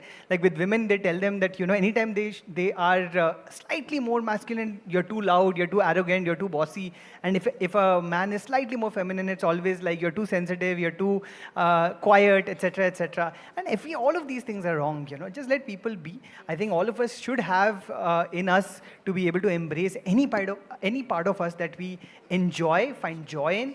And like you know, one of the things that I've actually learned from the queer friends and queer people around me is how comfortable they are with color. You know, I've always been someone who loves color, but I've always been embarrassed for a long time to kind of be wearing. Because you're not expected to because, you know, wear pink. Yeah, because, you know, anytime, and I still sometimes do get, like, whenever there's a pink, you know, even my mother judges me and saying, "Bahut pink hai." I'm like, "Mama, to theek hai na, I like it. It's fun. Why can't, you know, men also be vibrant and flamboyant, even if they're heterosexual? You know, it's not a crime to be."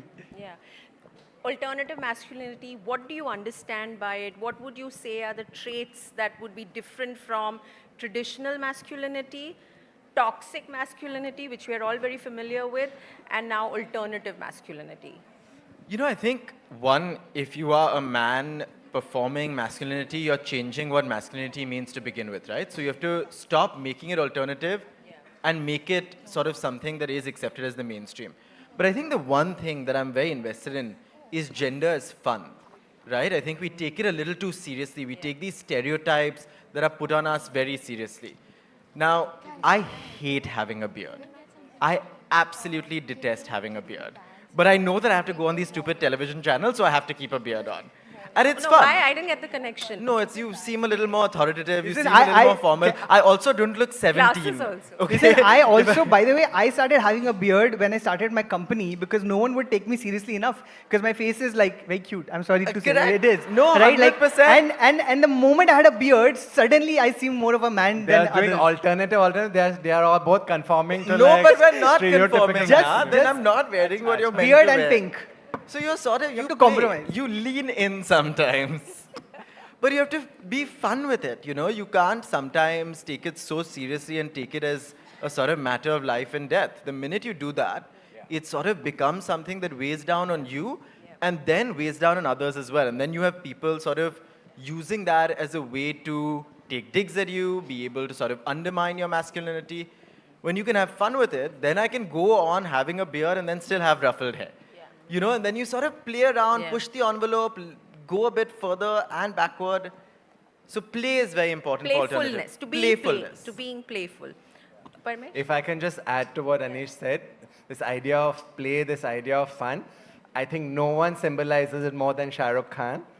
So, any Shah Rukh fans in the house? So I think to be, I mean, you know, not alternative because I don't think it's alternative. I don't like that. It's you know, Shah Rukh is as mainstream as you get. But progressive would be a better word.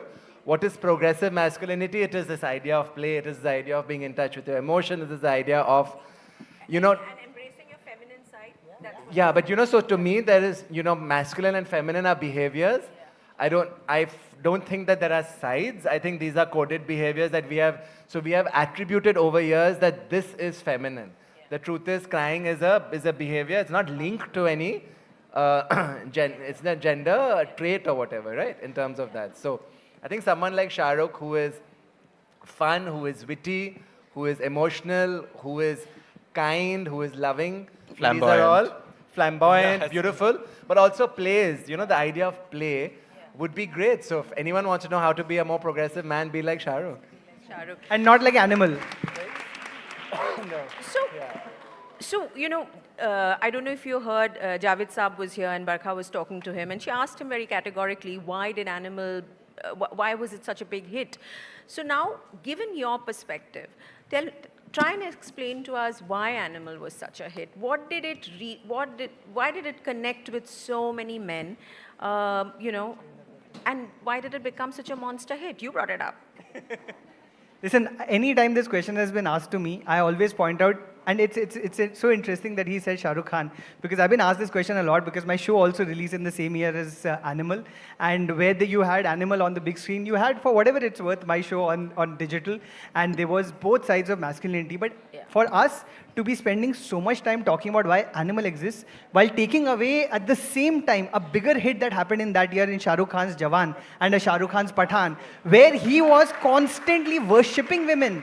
In Jawan, he meets Nayanthara for the first time, he's shaking. And she tells him, listen, you know, I've had a kid out of wedlock. And he's like, that's cool. You know, he's constantly showcasing what a progressive man looks like. In Pathan, the first scene where Deepika is introduced, she saves him. And he's never fighting her. He's never like, hey, listen, I don't need to be saved. He's so happy. He's like, wow, I'm being saved by these really cool women. You know, and that's why are we not talking enough about, in the same year, that behavior that made much more money than Animal? By constantly also talking about Animal as it, you know, it's one thing that happened, and I feel like, you know, there's going to be several movies like that. But I think at the same time, this year's 3 making 600 crores. In last year being the biggest hit, being a film called Animal, and this year the biggest hit being a film called Stree. That also tells you we are still okay. We are still okay as a society. But you know, this tussle is what's important, and this is the tussle that is going on in Indian society, and which is why we the women, you know, everything that we do in our lives showcases to people that other worlds are possible. This masculinity is also possible. Absolutely. One quick question. How do you break through to people who have been brought up without the opportunities or the worldview that you have, or the, you know, the experiences that you have, or the parenting that you may have had? How do you make this attractive to people who don't come from similar backgrounds and experiences, to who, you know, all the traits associated with traditional masculinity are easy? Can I? So, you know, we've been struggling with this at Godrej. We have factories in places like Malanpur, which are incredible, where there are so many men and more women. And what we've found that succeeds is, of course, hiring more women, but showcasing men that help. So when we hire more women, we also show videos of her husband who is saying, I'm so proud my wife is working in this factory. I love making her dabba. So I think a lot of it is in showcasing, you know, this positivity, showcasing that this is also a way of being. I think one way is also not underestimating the goodness, the kindness, the ability of most people to rise up to their better selves. I think we can do some of that. It really helps. I'm going to add to that because in politics, you can't afford to ignore those people. I can't say I'm going to ignore you. I have to convince you. And I think that change starts at home. I think my biggest success even now is convincing my father not to vote for Prime Minister Narendra Modi. That took 10 years. And it took 10 years of fighting, watching Barkha's show actually.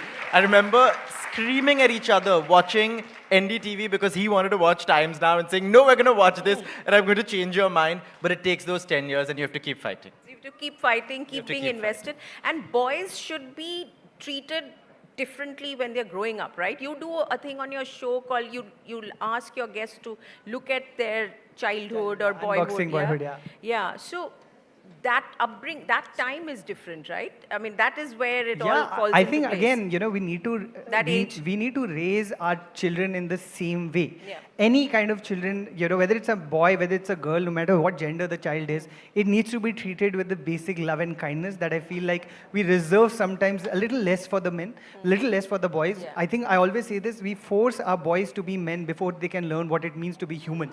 Well said. You got a peek of our next guest, so I will request you to say thank you now, Anuradha. Okay, thank you. Thank you. Thank you, Anish, Nikhil, Thank you so much. Anuradha, and Parmesh. Okay. Thank you, thank you. Thank you, guys. Sorry. Not sorry, just sorry. I was just saying to them, sorry, we're running a little bit late. And the joke was, Ori, you can come on out now. The joke was not sorry, just Ori. That's the opening. I was saying, we're really sorry, we're running a little bit late. And one of our guests going out said, not sorry, just Ori. So that is the opening. I love that opening. Thank you, everyone. I was really upset because it was taking so long, but then I heard you guys screaming and I got so excited. So are you in a better mood now? I'm in a much better mood. Yay! Okay, come on, let's start. I know you have a big wedding to get to, so we'll have fun and we'll do this quickly. It's not the wedding, it's just that my numerologist said always be on time. Okay, I'm sorry. But we have a new line, not sorry, just Ori. So now, that's an old one. So let's just do 3, 2, 1, not sorry, just Ori, and he'll be in a good mood, okay? 3, 2, 1. Woo! Let's have a big round of applause for Ori. So Ori, this session is called the Ori Rulebook. Yes. 5 lessons for the modern man and woman. Yes. What are your 5 lessons or mantras for life? My 5 mantras for life. Gosh, Barka, I'm just making it up as I go along. That's okay. Okay, like give us one. Yes. Give us one. Let's start Give with us one. One mantra for life. Growing up, my mother always raised me to look up to the people that are really successful that you want to be like. And I feel like today a lot of people hate looking at other people's success. We love watching other people's failures. Do we not, or do we love that? I love watching other people's failures. Do you not? Okay. I mean, that's honest. Yeah, it's very honest. And I love that you guys love watching other people's failures as well. We're all bonding over this. But one of my mantras in life is, if you look up to the people that are successful and you really wish their success upon yourself, you will steal it and it will become yours. I have stolen the limelight from all my friends. Now the big question that everybody has is, who is Ori? Not sorry, just Ori. What does it say? Identify. I identify as Ori. Yes. That me, I am Ori. I know, we got that. Okay. But tell us more. What do you want to know? Like. Ask me a non-vague question. My get specific into it. question is, when you were the age of these kids here, what did you want to do? Growing up, I always thought I would be a cosmetic surgeon. Really? I did. I always thought I'd see people on the surgery table and make them look beautiful. Now I do it on Face App and Photoshop. But you never thought of doing stand-up comedy? No, Because you're pretty funny. I'm not a comedian. No, but you're funny. Well, thank you. That's so sweet. Yeah, you are, really. Okay. But I okay, accept. cosmetic surgeon. I always thought I'd be a cosmetic surgeon. And I was never smart enough. but you have to play into your strengths. You have to do what you're good at. And so I did almost every little thing. I was never someone who was a 10 on 10 at anything, but I was a solid 7 at anything I did. And so I did many 7s. Okay. And then I collected all those 7s. So why that did you brought give me up here. on your dream of being a cosmetic surgeon? Honestly, I hate work, Barka. I hate work. I think anyone who knows me knows I say this. I think I've been screaming this from the top of my bloody roof. I hate work. I hate excess work. And being a doctor is a lot. My sister is becoming a doctor and she just finished studying. Is she She's older or 29, younger? 2 months older than me. So yeah, it's a lot of work. And I am someone who's always enjoyed the easy way out. And if you can make the easy way out make you more money and fame, then what is wrong with that? So here's my question. Is it easy being Ori? No, it is not easy. Then? It is not easy because a lot of people think it's easy, and I'd love for you to assume it is easy. No one knows the hard work and stress that goes behind the scenes. I would like to say I was a victim of virality for the longest time. A victim of virality? A victim of virality. Okay, kindly explain. Okay, when I'd go out for dinner, I couldn't have the meal because people would surround my table. If I came home at 5 in the morning, cars would follow me home and drivers Really? and bikers would. And I used to take pictures of the bikers outside my window because I'd get so excited. You know, I'd be like, wow, this is new for me. I didn't grow up with this, right? And then one day I realized that they're staring in the camera of my phone and they're going to hit, and that should not be on my hands. No, please. Yeah. So yes, I was a victim. I am a victim. The trolling never stopped. I do love it. I'm not going to lie. But I feel like I have been a victim of virality. No one educated me on how to handle it.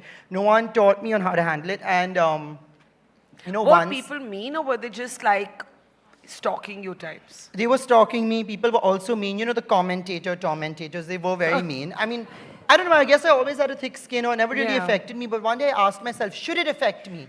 There are 2,000 comments insulting me in the comment section. Why? I don't know. I'm not affected, but should I be affected? You guys tell me, should I be affected? Not sorry, just sorry. Exactly. But I was like, maybe I should. And one thing someone doesn't train you is for when the success goes, when the limelight starts fading, that is when you are truly a victim of virality. Because we've seen many people shoot up. Yeah. And then they fall flat on their face. No one trains you for that. And that's something that's important. Maybe in not the fame department, in any department. Remember, success is a con artist because success does not last forever. So if you succeed at anything, no, you will fail at the next thing or you could fail 5 steps later. So this day when you had these thousands of mean comments. That's today as well. It was this morning. Is this something, okay, a lot of people who live in the public gaze get this, Yeah. but you live fully in the public I gaze. do. What is the meanest, most hurtful thing that you feel you can't develop a thick skin to? Oh no, I really shouldn't. Repeat it? Yeah. You can if you want to. But No, if you don't want to, quite, it's okay. It's quite politically incorrect. Okay, but I guess my question is, how do you cope with it at that time? Oh, I insulted the person back. Oh, babe, like, oh, no. So a lot of people are like, oh, you're a celebrity, you can't insult people, you can't like attack people in the comments. Yes, I can. I live my life by my rules. And if you call me something, I'm just going to give it to you 2 times worse. And then they get more insulted. They're even more hot. How could you say that? And I'm like, you started this. So that's Can I just be politically incorrect, guys? Yes. The other day, oh no, I don't. No, Yeah, please. okay, no. I'm going to avoid Okay, it. no, I said still that one. Okay, but we just got your second mantra from the rule book. Which is? Which is that you don't take shit lying I down. don't. I fight fire with fire and just know that in my pocket I have a kerosene gun and I have gasoline and What? Yeah, and In I here, will right now? burn. No, not right now, but This metaphorically. is a metaphor, yes. I will burn you to shreds. So if you mess with me, I'll mess right back. So, yeah. That's a good mantra for life, I It is. think. If you bully me, I will bully you. If I Okay, just- but you're a bit like... I will not turn the other cheek, okay? I will turn your cheek and slap both. But talking about turning the other cheek, in a godlike manner, you're omnipresent. Yes, I Ori am. is omnipresent. Yes, he is. How does that work, and how many hours do you have in a day to be present everywhere? I'm so happy you asked this. Yes. The other day I was talking to someone and I was like, I can pause time. I can pause time and do 100 different things and be at 100 places. I just feel that is my secret talent. And I hate saying no to people. Yeah. So if you invite me somewhere, it's guaranteed that I will be there. So if 7 people invite me to 7 different places, how many of you guys have seen me out in one night at 7 different events in 7 different outfits and 7 different hairstyles? There we go. How do you do that? is my How do you talent. do that? That is my talent. That is my secret talent. Is it exhausting? No. Do you love it? Yes. Do you love it and hate it? No, I just love it. I love it. What about it do you love? Is it the attention? But fame and attention hurts who? Nobody. Who doesn't like Nobody, attention? but everybody wants some private time. No. What? No. I worked hard to not have private time. I worked hard to be a public figure. The fame life did not choose me. I chose it. Explain that. Explain What that. do you mean? I did not grow up famous. You all have only suddenly started seeing me. I was always popular, yes. Famous, no. And so I worked hard to be it. You too can be famous should you choose to be. Anyone can be famous? Anyone can be famous. Because? Because if I did it, you can too. And what was your, let's come to mantra 3. Okay. How did Ori become famous? I had a lot of famous friends and I used them.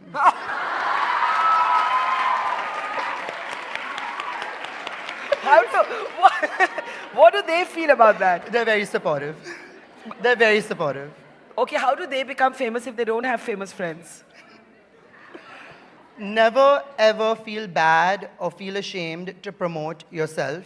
Never feel awkward to self-promote because I am a product of self-promotion. Okay, mantra 3. See, I told you we get the mantra. Yes, you said, don't be embarrassed to promote yourself. Do not ever be. I have so many people. Raise your hands here if you're embarrassed to promote yourself.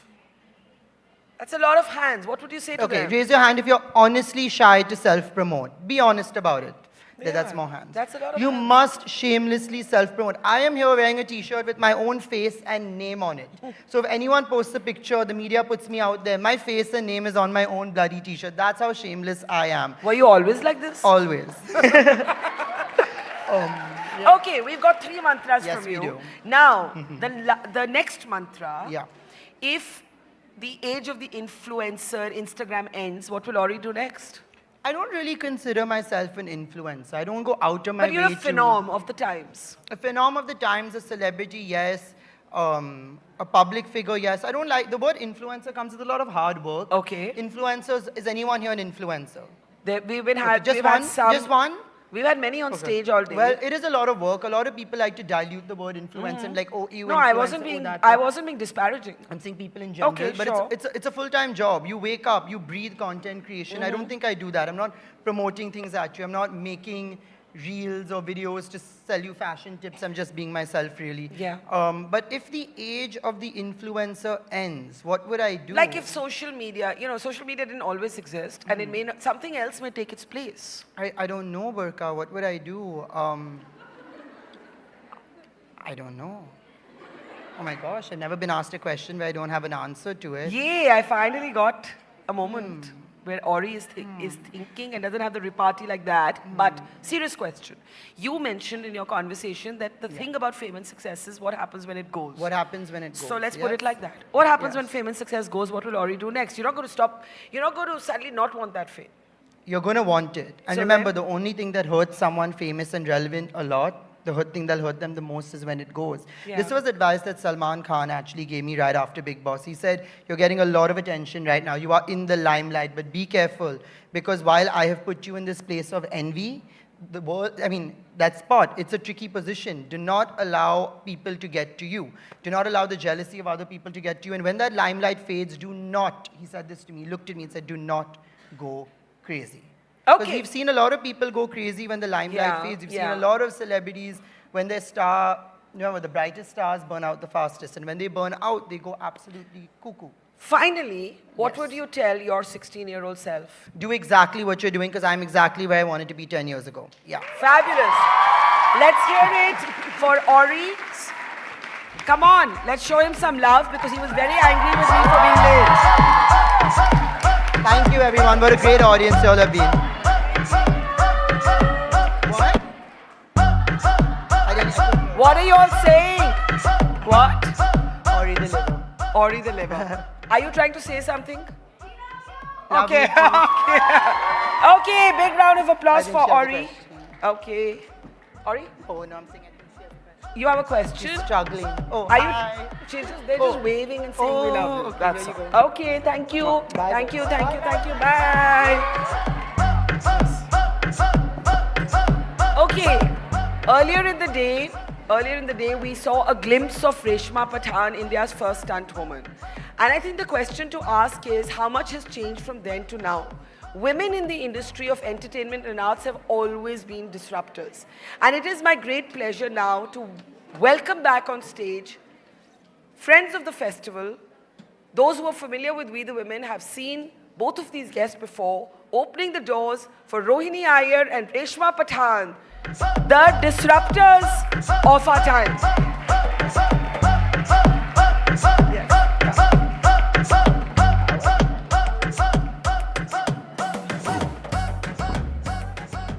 Rohini, I'll start with you because Reshma ji se hum thoda pehle baat kar rahe the, so we'll start with you.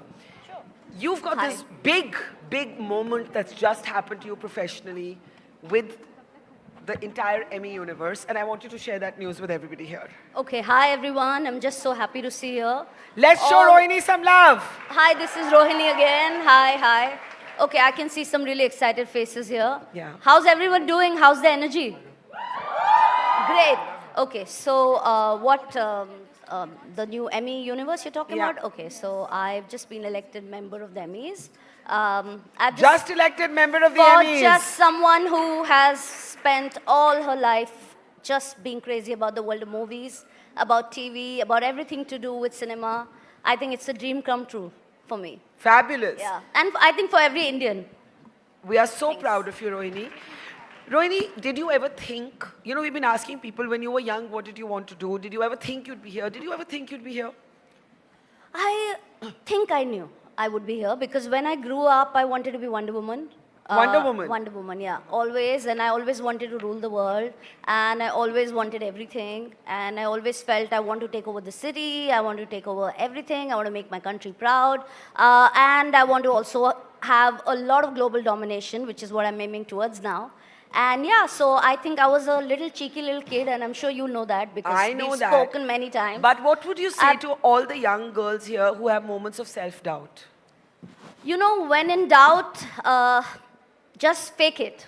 That's what Rihanna says, and that's what I believe in. Fake it till you make it? Just fake it till you make it, because everything, the most successful person in the universe goes and cries in the bathroom sometimes, and it's okay.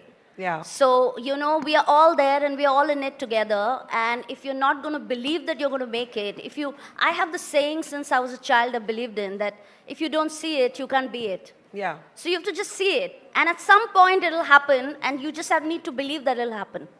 Reshma ji बहुत कुछ बदला आपके time से आज के time पे आपके लिए तो बहुत मुश्किल था हम पहले भी जावेद साहब के साथ बात कर रहे थे आज की लड़कियों को as India's first stunt woman आप क्या कहना चाहेंगी यही कि माइक थोड़ा ऊपर भी स्टंट करना है तो कर सकती हैं मगर उसके लिए मजबूत दिल बनाना पड़ेगा और आज लड़की कोई कम नहीं है स्टंट करना कोई आसान बात नहीं है लेकिन हम आसान को भी मुश्किल को भी आसान करके बता देते हैं हम औरतें आज बहुत मजबूत है औरतें किसी मर्दों से कम नहीं है आज हमारा बराबरी का रुतबा है तो हमें कभी भी हार नहीं माननी चाहिए अगर हम कभी किसी चीज़ में अगर कामयाब ना भी हुए तो उसके लिए कोशिश करते रहना चाहिए एक ना एक दिन तो कामयाबी ज़रूर मिलेगी Rohini, Reshma makes it sound so simple. Is it that simple? What has been the toughest part of your journey till this point? Oh, the toughest part is every day for me. Every day I wake up and I'm like, where's the crisis? What's the next battle I'm fighting? Who is going to underestimate me now? Being a woman, that's always happened. And I think a lot of girls and all the women here will agree with me on that. Let's put that to the audience. Raise your hand if you've ever felt underestimated. Do people think you're going to... Raise your hand if you think you've been underestimated. That's a lot of hands going up. Yeah. Yeah. So I have a saying like, even for this, I mean, I have a lot of mottos. I'm like a motto girl. So basically, I do believe that every time somebody underestimates you, I'm like, okay, bring it on, underestimate me, it'll be fun. It's like, that scene from Julia Roberts in Pretty Woman. Big, big, big mistake, huge. Reshma जी, कभी लगता है कि कभी regret हुआ कि आप film industry में आए बहुत मुश्किल था कि मज़े आए नहीं मैं तो कभी सोची भी नहीं थी अच्छा कुछ हालात ऐसे हो गए फैमिली के जिसकी वजह से हम लोग बहुत रास्ते पर हो गए थे का खेल दिखा रही थी मैं बचपन से ज़रा टफ रफ थी टैक्सियों पे चढ़ के जंप मारना वगैरह तो बुरे वक्त में वही काम आया मुझे तो कर रही थी, तो ये अजीम भाई फाइट मास्टर थे जो फिल्म इंडस्ट्री में नामचीन थे वो उस ज़माने के, उन्होंने देखा तो सब लोगों ने तो 2-2 पैसा 5-5 पैसा दिया, उन्होंने 2 रुपए हाथ में दिए। मैंने कहा मेरे पास छुट्टे नहीं है, तो बोले तुम रख लो बेटे और तुम्हारा एड्रेस दो। मैंने उनको बोला क्यों चाहिए? बोले तुम दो, तुम्हारे अब्बा से मिलना है। मैंने एड्रेस दे दिया, वो घर आए, मेरे अब्बा को बोले तो मेरे अब्बा तो सीधा ना बोल दिए, बोले वो ज़माने में बहुत बुरा समझा जाता था तो ना बोल दिए। फिर मैंने मेरी मम्मी को पटाया, बुर्का पहनती थी वो, मैं बोली अपन दवाखाने का बहाना करके चलते, तो फेमस स्टूडियो में बुलाया था हमको। तो हम फेमस स्टूडियो में गए, ग्राउंड फ्लोर पर फ्लोर था, वहाँ एक खिलाड़ी 52 पत्ते की शूटिंग चल रही थी, उसमें लक्ष्मी छाया हीरोइन थी। तो वहाँ एक लड़का लेडीज़ कपड़े पहनकर शॉट दे रहा था, हाँ। तो वो दे नहीं पा रहा था, एक ऐसा चक्कर जैसा था, वो घूमता और उसका अनबैलेंस होके वो गिर जाता है, गिर जाती है हीरोइन, ऐसा बताना था। वो रुक जाता था, बहुत काफ़ी 12-13 रीटेक हो गए। अब मुझे रीटेक का भी मतलब नहीं मालूम था उस ज़माने में। तो और मतलब कटका बिल्कुल भी। ही मतलब बिल्कुल ही एक्सीडेंट हाँ। से आपका एंट्री हुआ। हाँ, ये कट मैं भी नहीं। हाँ सॉरी आप बोले। फिर इसके बाद अजीम अंकल ने क्या पता क्या कहा, बोले ये देगी शॉट। अब डायरेक्टर बोल रहे कि ये तो पर मेरी ये बताइए गलती। मजा आया कि नहीं, कि रिग्रेट लगता है? मेरा फर्स्ट शॉट ओके हो गया ना, तो मजा आया, बल्कि पैसा मिला 175 हाथ में कैश। 175 rupees, wow. जहाँ 2-2 रुपए 2-2 जी। पैसे 5-5 पैसे मिलते हैं, वहाँ 175 एक शॉट का मिल नहीं, गया, तो उससे wonderful ज्यादा क्या story. चाहिए? Rohini, one of the things that women find But it before I start, I really think she deserves a round of applause. She really Her does. life is fascinating. Thank you. Fascinating. Backstage, she was telling me that she was hanging from the 41st floor of a building. Wow. Suspended by just ropes, without a harness, without any nothing, no Huge safety. round of applause for Huge Reshma applause. ji. And to do that and to come here, respect, ma'am. Absolutely. Yes. Last word to you, Rohini. Money and women. We were talking earlier with our business panel with Nisaba and Vinita and others about how women are so tentative about money. Has that changed as an entrepreneur? As a leading entrepreneur in this space, how much has changed? Have you, are you squeamish about talking money, or are you hard-nosed negotiator?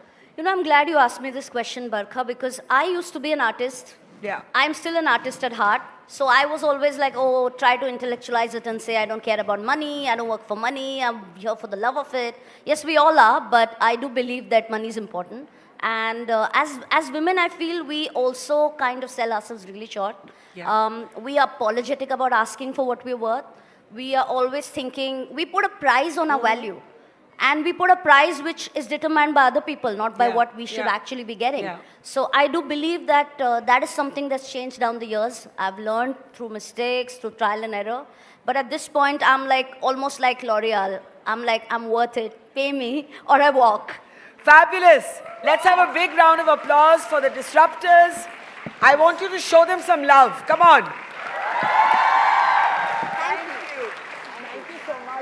In fact, Rohini is headed straight to the airport from here to attend the Emmys on the 25th. So let's wish her luck. Thank you. Thank you, everyone. Thank you. Thank you. Bye.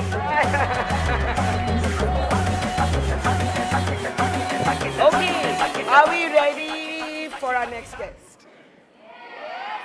But you all are confused because we've changed the schedule a bit. But can you guess? Can you guess? Are we ready? Are we ready at the back? I need a go ahead. I need a go ahead. Are we good to go? Just waiting for a go ahead from the PCR on. Okay, not yet. Then you should have. Okay, we're going to wait a couple of more minutes so I can take one comment from anyone who wants to share the story on the floor. Quickly, quickly, quickly. Anybody? Anybody had any thoughts from the day that you want to talk about? My story is too long to be squeezed into this 1 minute, so I think I'll need a little bit more time like that, but we have a volunteer up. Yes. Hi. Lovely pleasure meeting you. Yes. What did you feel listening to all the conversations? It's really very amazing to see all the energies together, the feminine and the masculine energies together. The only thing that I want to address is as when I came, Bollywood Wives were here. Oh. So at that time only I wanted to add on as they said that therapies are being expensive. Yeah. But that is not the case, Barkha. As government also is working for the therapies and we are getting free therapies also. People are not coming for it Because of the stigma. because of this stigma. So thank you for sharing that. I hope today we have changed that. What's your name? Avatif. Thank you, Avatif. And I'm going to ask you to step down because we are ready to introduce our next very special guest. She's from my city originally, studied to be an engineer, and then found herself here in Mumbai, has emerged as a huge star of our time, and her most recent series, Do Patti, a lot of you must have seen it, has shone a light on subjects that should be spoken about but are not. Please put your hands together for Kriti Sanon. Let's show her some love.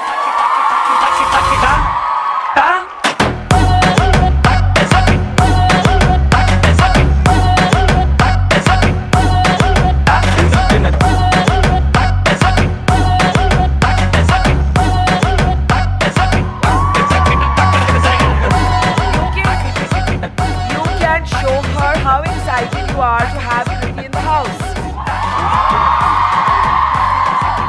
Can we do a Kriti at the count of 3, 2, 1? Okay. 3, 2, 1, go.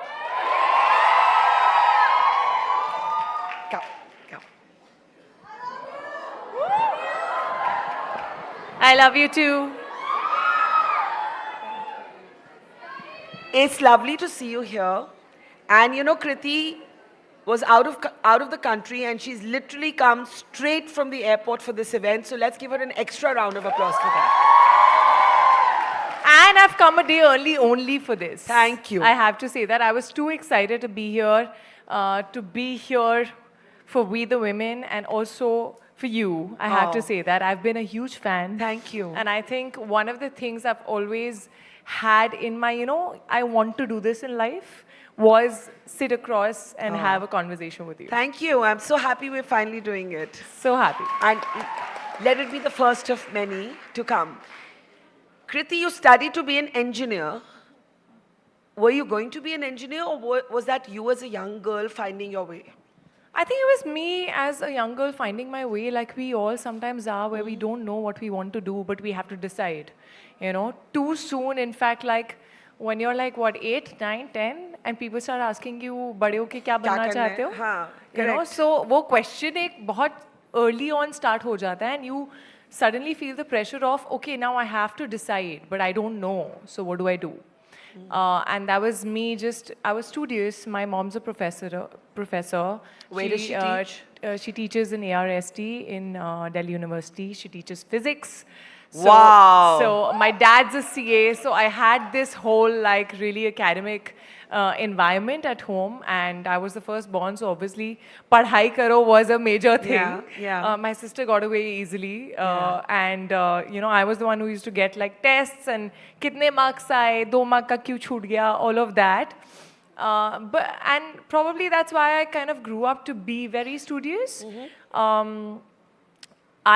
मेरी भूख प्यास मिट जाती थी जब मेरा exam होता था तो I used to be that kind of a person who had to finish her course and get good marks and I'd feel really bad if I would like not get good marks and it was really important for me. If you hadn't been an actor and the star that you are, what would you have been? I don't really know. I mean, while I was doing my BTech, I didn't really know what an engineer would finally do because you study a lot but the practicality of it is not something that you're faced How to with. apply it, you don't know. You don't know how to apply it. You learn that all in your training when you become, when you start your job. So I used to love dancing but I never thought it would come in use. I mean, we're not going to let it go. We won't let you go without some dancing. Then, So I never thought that that's actually going to come in use, in my profession.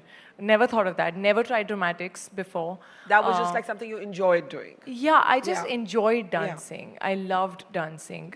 So yeah, today when I think back, I don't know. I think I would have gone for something in the creative field, even though I was an engineer.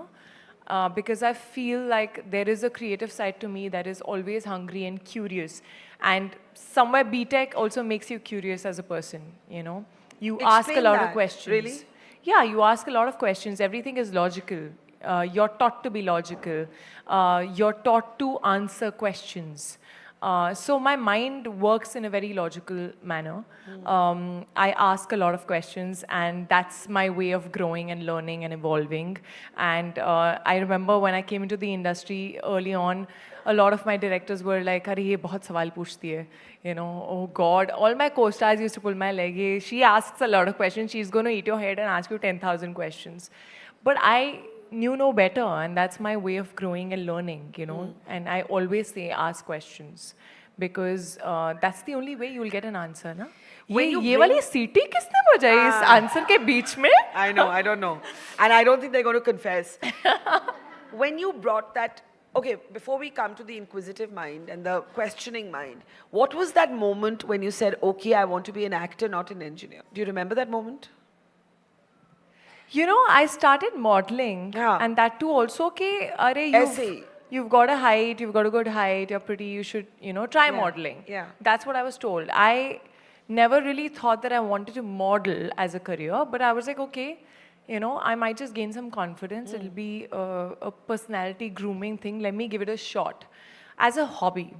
And when I started doing that, I started giving auditions for ads. And I started, you know, when I shot my first ad, I realized that I really enjoyed being in front of the moving camera. I had never experienced that before. I was very nervous in front of a still camera. I was very nervous on the ramp.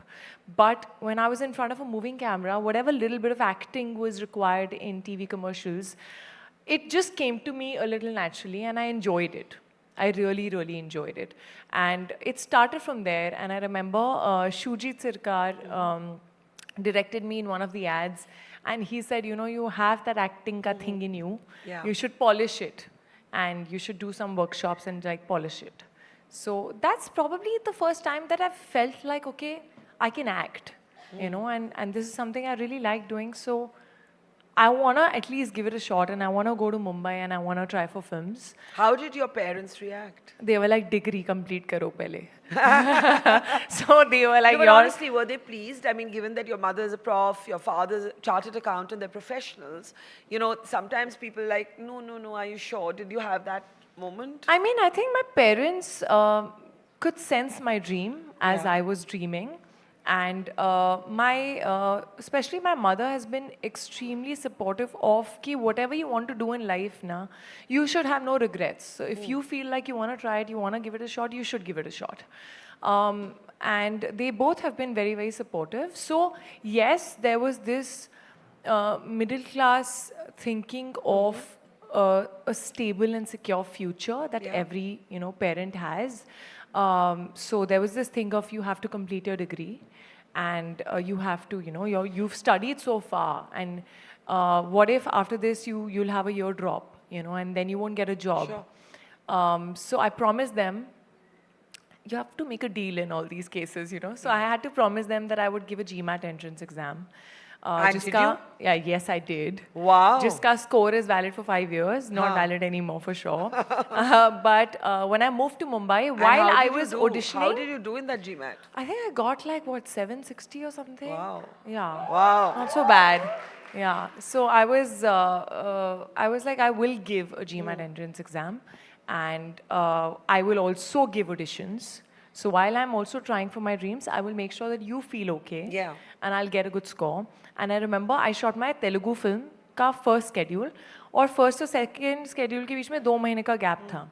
And that's when I gave my exam. So I used to go for these Jambori classes, and I used to give my auditions, and I used to come back. But that was for their safety, you know. The plan B was for their mind to feel okay. While they are supporting me so much, I also have to give back and make them feel comfortable. But you know, you didn't come from a film family. How tough has it been? I know it's a cliched question, but my question is not about nepotism. How tough has it been to leave that life that you knew as authentic and real and enter this world where, yes, adulation, people loving you is great, But how do you keep it real? I mean, you came from a very, you know, you didn't come from a filmy family, so you didn't know that world. You knew a world of regular folks. Yeah. How much have you changed? I don't think the core of me has changed. I just know how to sort of conduct myself, handle myself in certain situations, but I like to keep it real. Like, I feel that's one of the reasons why I have very few friends in the industry. I am someone who has very few friends in general. You know, I Why can is count that? my friends on my fingertips. Yeah. Really. So can I. Yeah, because I feel like, you know, you can't have that genuine and a real connection with too many people. I'm friendly with a lot of people, but the core people who, you know, just know me in and out, who I can be myself with, who I would go to when I just want to relax and chill or get an advice, who are there in my ups and my downs both. Those are very, very few. And those have to be people who knew you before you were famous. Like, you know, I always No, say... actually, No? not genuinely. Really? Yeah, I probably have like 2 college friends who I'm really, really close to. Apart from that, I have like a few friends in the industry. My team, I think my hair, makeup, costume, those are my, you know, my core people, my strength, my pillars. They've seen me through everything. They've seen me in the vanity van in my worst phases. What So, have been your worst phases? you know, when you're going through a low in your life, but you're actually shooting a comedy film, Yeah. I mean, that can be really tough. Sure. So we all have bad days. We all go through stuff. We all go through heartbreaks. We all you know, have promotions can sometimes be really, really And you have to wear this stressful. mask in front of the yeah, camera. and you're in front of the camera. You're in front of the people. You're giving interviews, and I can't show what is going inside. So there is this mask that comes on. You know, and there have been times I remember when I was promoting Bhedia or something where I was, you know, really, really exhausted, like genuinely exhausted. We were going from one city to the other to the other. And I was going for a reality show and I was sitting in the vanity and I just started crying. Yeah. I was like, I can't do this anymore, I'm very tired. So they've seen me through that, you know, they've seen me put on that armor and, you know, still go out and do it and protected my eyes with like makeup. But does that not scar you to like hold back the like there's so much of performance for the external world. How does that change you internally?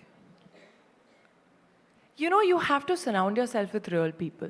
I think that is very important. Like, I take time to open up. I do trust easily, but my core people have to be absolutely real. You should be able to tell me, this is not working, or, you know, I didn't like the way you spoke yesterday. I need to know that. So I feel like I surround myself with a bunch of really, really real people, grounded. I am the same jhalla person when I'm at home. Yeah. My mother looks at me and she's like, I mean, guys jhalla is such a Delhi word that I just laugh. Yeah, so and I have not let go of the Delhi from me. So what's There's your a little jhalla? bit of Mumbai that's come in, where people say ki idhar right marna, left marna and all that. That comes in sometimes, but I have not let go of my core, I feel. That's very important. What is Kriti Sanon's jhalla side? What does it look like? My jhalla side is that one. I cannot imagine her jhalla. Oh, come on, I sit, you know, what is said, you sit like a boy, like I can. When I'm at home, it's just not like, I'm not ladylike at all.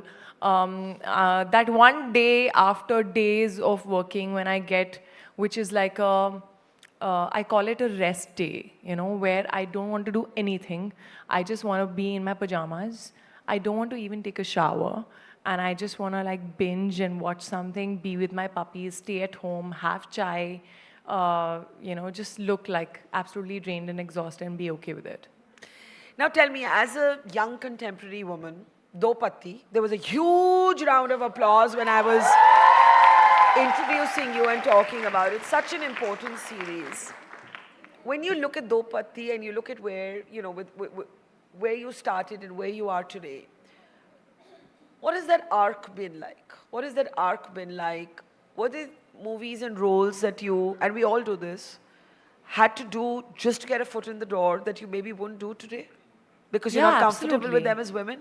Absolutely, absolutely. Like, I for had example? to. I mean, I've definitely I don't not name but as a concept. See, there are times when, especially when you don't come from a film background, or maybe even when you do, you know, when you're doing films, initially you're doing the best of what you have in front of you, you Yeah. know, on your table. Yeah. Then there is this part, this actor in you that's hungry to perform and is looking for a mimi, you know. But there are times when you have in front of you a big film, so-called big project, you know, which has the great people involved in it, but maybe not so great part, you know, and it's like this film could work. And there are actually so many people who've done smaller roles in bigger films and had like longer careers. And those films, the box office numbers, you know, come into play at that point.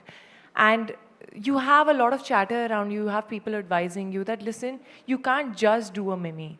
You know, you have to balance it out. There are different kinds of audiences, which I agree with, who like watching different kinds of films. So you should be able to mold yourself into, you know, various kind of films.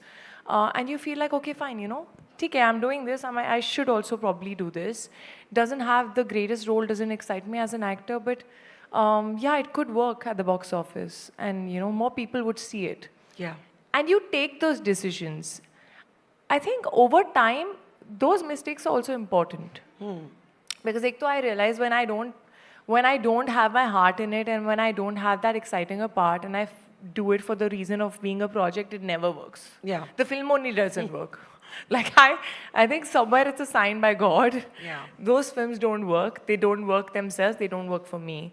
So then I'm like, you know, if I'm floating on the set and I didn't really enjoy the process, if I enjoy the process and the film doesn't work, I still take back memories. Yeah. You know, I still grow. I still learn something. But if I've not enjoyed the process, I've not grown, I've sleepwalked through the, you know, role of it, and the film doesn't work, then it's a waste of time. So I think it's been a learning. You've got to at least believe in it. Yeah, it's been a learning over time that, you know, what works for me, what doesn't work for me, what excites me, what doesn't excite me, and also what people like seeing me in. You know, you have to keep a balance. But that of it. changes, right? Sometimes you surprise your audience. Yeah, absolutely. And you have to keep changing the gear, you know, you have to keep shifting it. I don't want to be put in a box and be like, oh, it's her film, so it must be this kind. No. I want to do all different kinds of films. I want to do a comedy. I want to do a thriller. I want to do a, you know, love story. I want to do a mimi. So I want that mixed bag. Yeah. Why was Dopatti so important to you? I mean, it's a very important series, but for you personally? So Dopatti, I think, started only with the idea of the cause that it tries to put light on, which is domestic violence. Correct. It is a subject that I feel very strongly for amongst many other subjects. It's something that I think बचपन से मुझे मेरे घर में एक maid होती थी जो almost हर दूसरे दिन आती थी and उसका एक नया bruise होता था. And the husband was an alcoholic, he used to beat her up. She was the bread earner. Yeah. But she never left him, and I couldn't understand that. Yeah. And I just felt so terrible that I couldn't help. And it just is something that I deeply feel for, and I feel like the subject has not been spoken about that much. So we wanted to talk about it from a different perspective. The fact that sometimes women actually stay in the relationship for the kids, but they don't realize what that does to the kids. Yeah. You know, the generational damage or trauma that it can cause. And I met Kanika, the writer and my co-producer, and I was like, you know what, I actually want to produce films as well. I want to support stories that I feel like telling. And I want to be more involved in them. So she was like, is there a subject that you feel for? And I said, I really feel for domestic violence. I don't think it's been put out there, you know, that properly. And I feel films can actually be a great medium to start conversations. And I think we all know so many women who have been there and don't leave. And there are many reasons to not leave in their heads. Yeah. But they're just literally self-brutalizing. There are many reasons. Sometimes they feel like it's okay because they've seen it. Because conditioning, it's normalized. Conditioning, it's normalized. Some of them are not financially independent, so they feel like, you know, where are they going to go? Sometimes the parents and, you know, our relatives are like, Are, you know, it's okay. Itna to chalta hai. Yeah. You know, that is normalized. And sometimes you start feeling like you're at fault.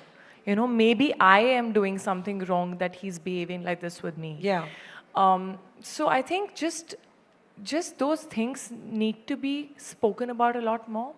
And the fact that if you're doing it for the kids, the kid that grows up seeing their parents or their mother being beaten up and disrespected by the father, either might disrespect another woman later, Yeah. or might feel like it's okay to be disrespected. So I think that was the main mudda and the main reason why I wanted to also produce this film, because Yes. I personally wanted to be very, very involved. And And think I we should just... applaud.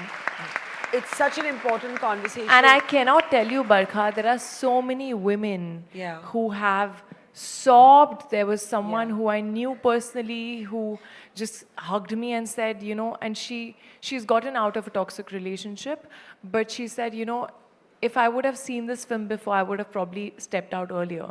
And there were so many people whose mothers have gone through stuff, who themselves have gone through things.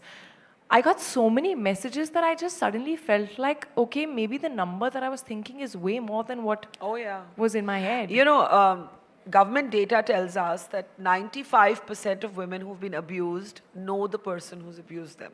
So if it's not domestic violence, it's somebody in the family, it's somebody you know, it's your neighbor, your uncle, and we don't like talking about this because it makes us so uncomfortable. So thank you for Dopatti, right? Thank you.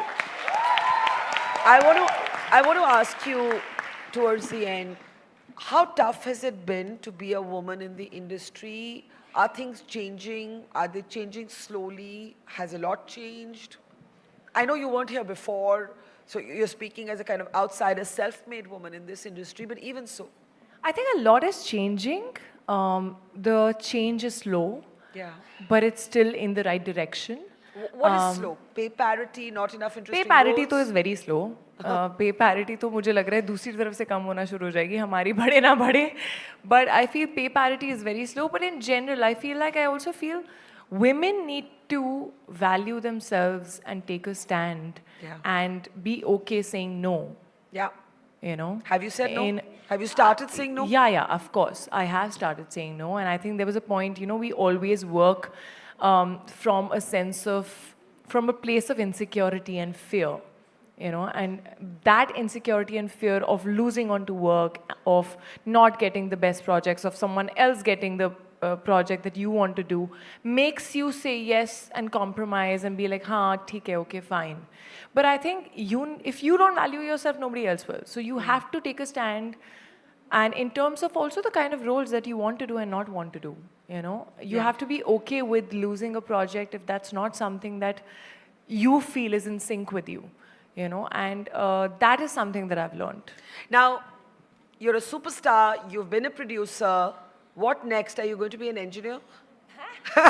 No, that was a trick question. What next? What next? I don't know. Yeah, I don't plan so well. I'm terrible at planning. I think I'm enjoying this phase. I would love to add some more butterflies in my Blue Butterfly films. Yes. So finding scripts that really touch my heart, that I feel are stories that need to be told, you know, that is my next step. Hopefully reaching a point where I can also produce films where I'm not acting in. You know, and when there's someone else and just my creative involvement in it. That's it. Just following my passion, trying to evolve, do better, trying to surprise the audiences. Well, my producer just reminded me that you spoke about your love for dancing, and we can't let you go without that. So what's the track request, guys? What? Okay, then. It's a unanimous decision. Is it unanimous? Okay, then, go for it.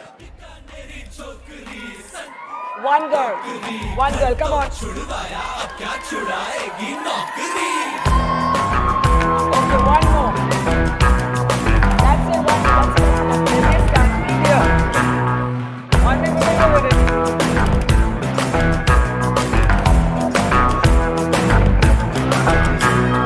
That's it. That's it. Romeo Romeo कल के Romeo भोली शक्ल वाले सारे के सारे परे पियो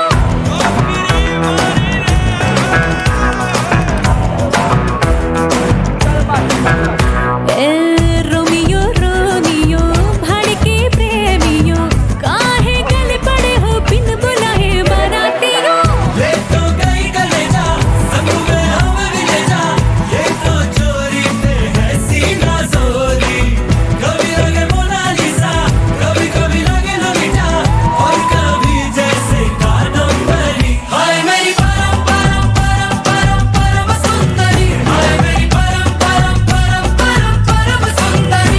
से पैर तलक बेतहाशा हुस्न से भरी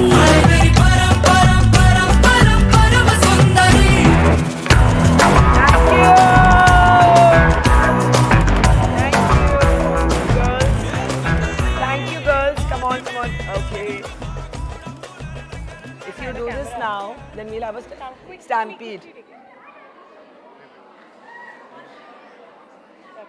Wait, I'm going to take your phone to take a selfie with us. Come on.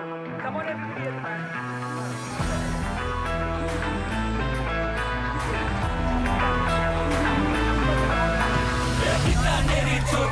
संतरे की टोकरी घर तो छुड़वाया अब क्या छुड़ाएगी नौकरी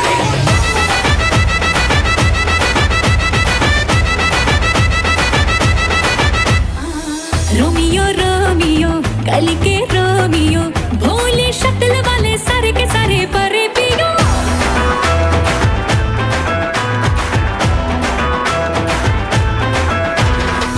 रोमियो रोमियो भाड़ के प्रेमियो काहे गल पड़े हो बिन बुलाए बारातियों तो गई गलेजा संग में हम मिले जा ये तो चोरी पे है सीना चोरी कभी लगे मोनालिसा कभी कभी लगे नोनिटा और कभी जैसे कादम्बरी हाय मेरी परम परम परम Okay. It is time now. She was a great sport. She took a lot of pictures. She danced with you all. But it is now time to honor her with our Women of the Year award for the important conversations she has raised as a rank outsider, an engineer girl from my city, Delhi, making it so big in the film industry. And can we please have our partners at Franklin Templeton, Swati? Where is Swati? I don't see Swati. Oh, there you are, Swati. Okay. Come. Hi. Okay. Good.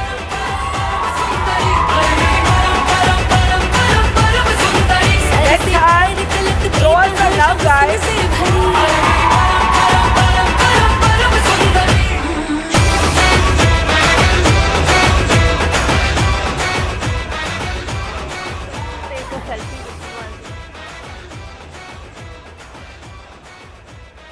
Thank you.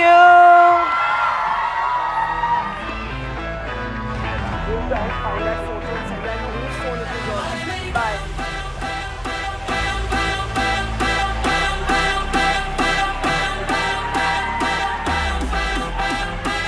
It's all right. It's all right.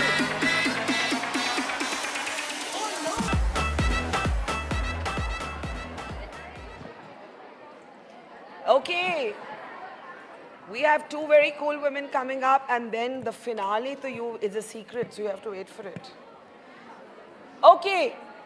Are we ready to have some laughs? Are we ready to have some laughs? Who's our next guest?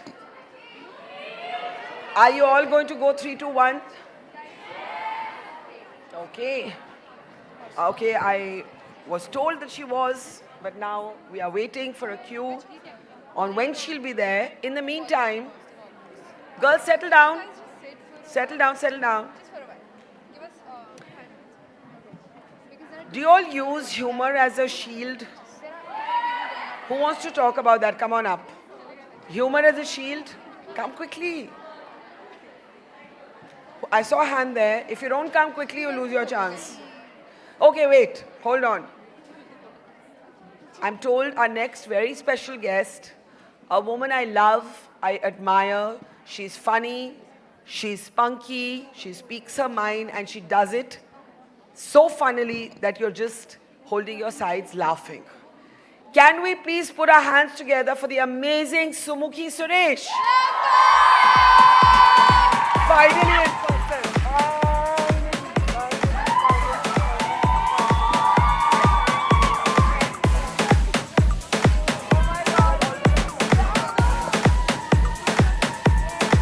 Can we show Sumukhi some love?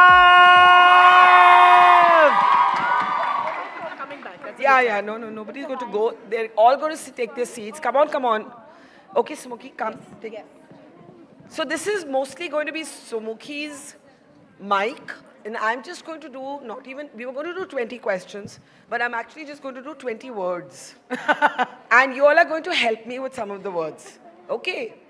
So I'll start off, and what we'll do here is then I'll ask you all, what should the next word be? Okay. Okay. Okay, we can stand Yeah, here. yeah, we'll stand. That'll be Let's stand. perfect. Yes, Okay. that'll be perfect.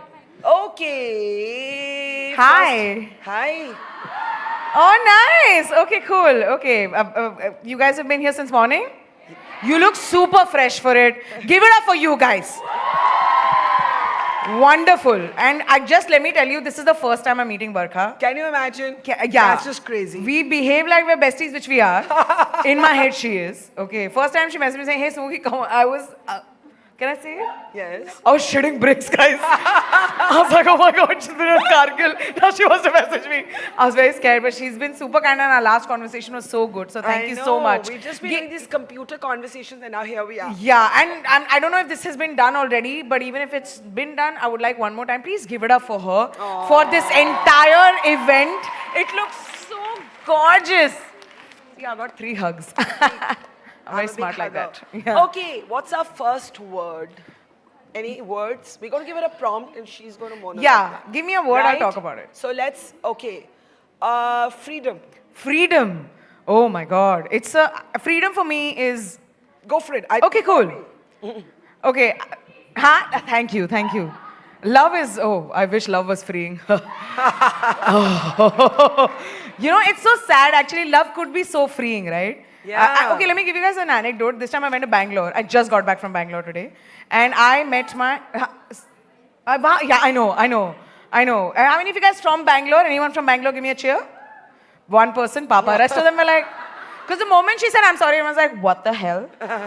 Have you been to Navi Mumbai? It's quite cold there. No. I just went to Bangalore and I met my ex, okay, for one day. I did it. My best friend was like, don't do it. I was like, poor thing, I'll meet him, okay. I mean, I know, in my head, I was like, oh my God, me with my personality and my erect spine. I'm going to be so good. My first minute on, he was like, oh, why did you leave me gone? I was like, actually, I'm really sorry. All my just feminism, everything just went down the drain for 2 straight minutes. Yeah, but it took me some time to realize, actually, I don't need to do this, right? I don't need to comply to what he said. Or, I mean, I'm sure the feeling is honest. I'm not going to disregard him. But my feeling is also honest that I'm so glad I moved away from what I did and I grew the way I did. And I really enjoyed that freedom, you know. I think what a lot of women do is that freedom is not a big concept for us. Actually, it's a micro concept. Yeah. The smaller stones or the smaller pebbles that you pick up and you put together, that's the moment of freedom for a lot of us. Like, one fine day, I was sleeveless. That was a huge freedom point for us. Yeah. You know, one fine day, I was like, oh, I look nice in a red lipstick, which was supposed to be, yeah. So I really realized that I feel freedom is smaller moments which lead to a giant moment. But I also think it's because boys love wars. So, you know, they're very like, yeah, I'm going to conquer. I'm like, good, I'm going. I want to, it's Christmas time. I want to watch Jude Law and I want to have hot chocolate. So yeah, freedom for me is the smaller moments. But how was this meeting with the ex? Oh, meeting with the ex was nice. Only first 2 minutes I was like, Okay, I've got your second word, beauty. Beauty, Okay, I'm going to be super honest and that's going to lead to all of you going, what the hell? Okay? Yeah. I think, and I still am fighting a lot and trying to understand what beauty as a concept is. I don't think I'm beautiful. Come on! I know. I'm sorry. I really am. I wish I knew. But can I tell you, I am slowly finding myself beautiful. Yes. And yeah, and I've realized my beauty actually is in all the things that I have tried to achieve.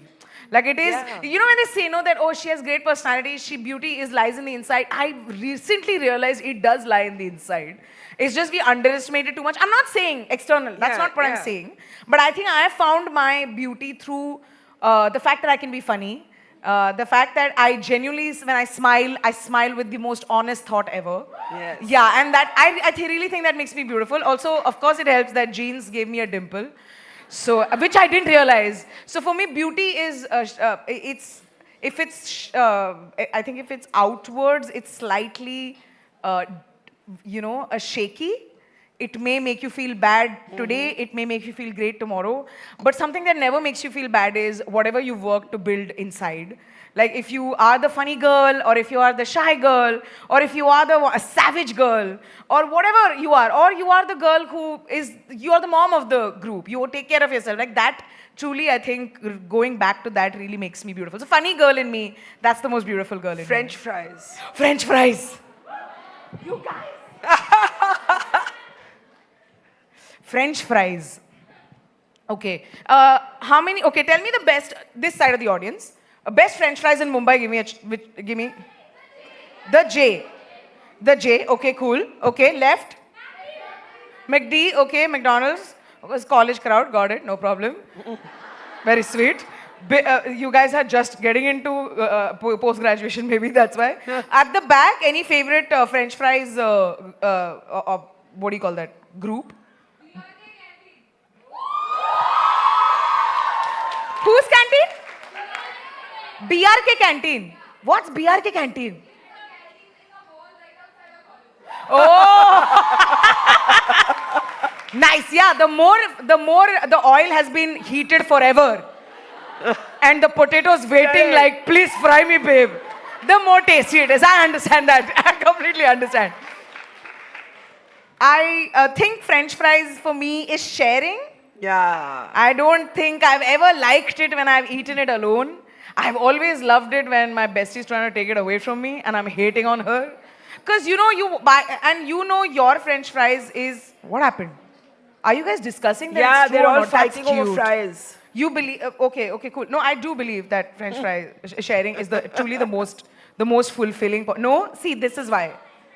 Yeah, the thing is, if you didn't have someone to fight with for French fries, it's not fun. Because if you see the whole French fry, suddenly you're like, oh my God, it's so oily. Okay. But the moment there's someone next to you who's like, you got French fries, you're like, what the fuck?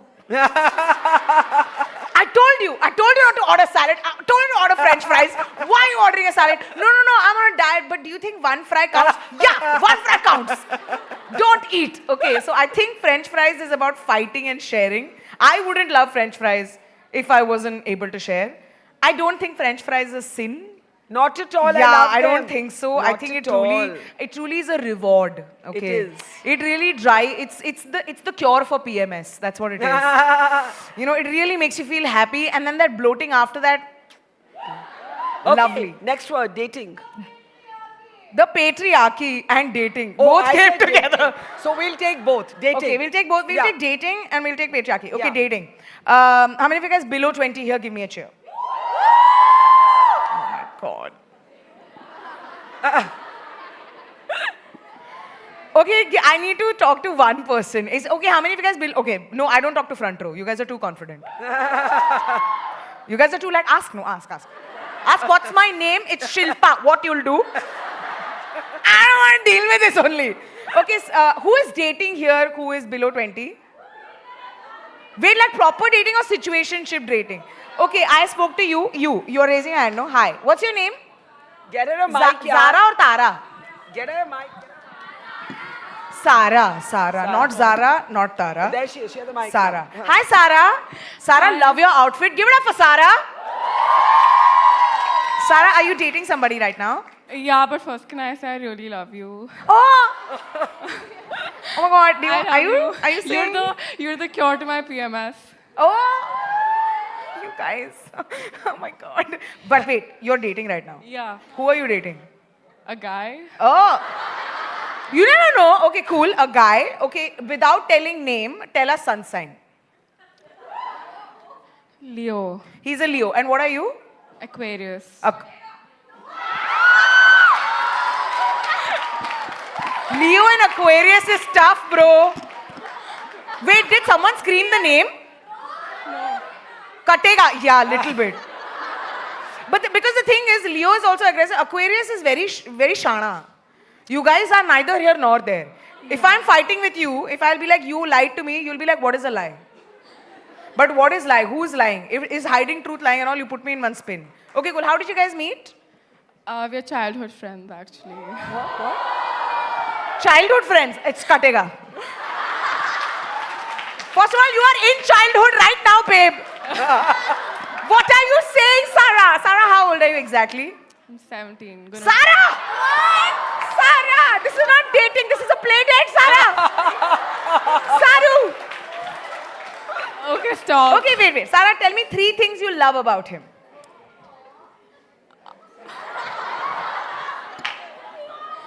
I think the fact that he's very reassuring. He's from Delhi. Yes, I do love that about him. 1 minute. What? Barkha, you missed too much. I didn't. Barkha, first One thing is that he's from Delhi. I missed Yeah. nothing. Barkha? Delhi. Actually, yeah, Barkha's from Delhi. Got it. Okay, so he's from Delhi. Cool. You are on it. We are your sisters. We are with you. Thank you. Okay, first. Second, he's no, reassuring. Delhi was second. First was the reassuring nature. He's reassuring. Okay, reassuring. Delhi. He's like a French fry. Yeah. Oh my God. Oh. For sure. I mean, For sure. as someone who's seen, it's okay only. It's very okay. Yeah. So anyway, separate special. Third thing you like? He is launching a perfume brand actually. So. Oh my God! Wait. Can you tell me his name? Because I also know a guy from Delhi who's launching a perfume brand. You tell me his name first. No, you tell me first. He's gonna kill me. No. Okay, tell me what's his name. What does his name start? Letter. The red flag letter A. Okay, cool. No, mine is S. Mine is S. Okay. It's all good. We were this close, Okay, huh, we Sarah? have to do the patriarchy. Oh, we have to do patriarchy. Sorry, dating always is juicier than patriarchy. I'm so sorry. Okay, first give it up for Sarah.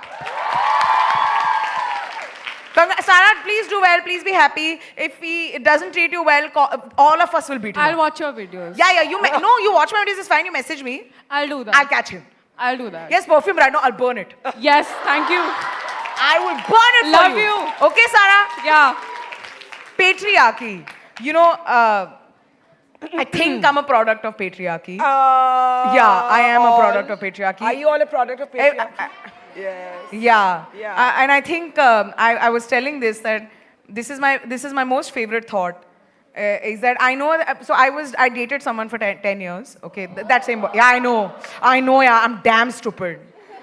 In 20 to 30, I dated the same boy, okay? I'm a government bond, I'm telling you. You really invest in me, you will really get great funds out of it. But after 10 years, I left him because he cheated on me 3 times.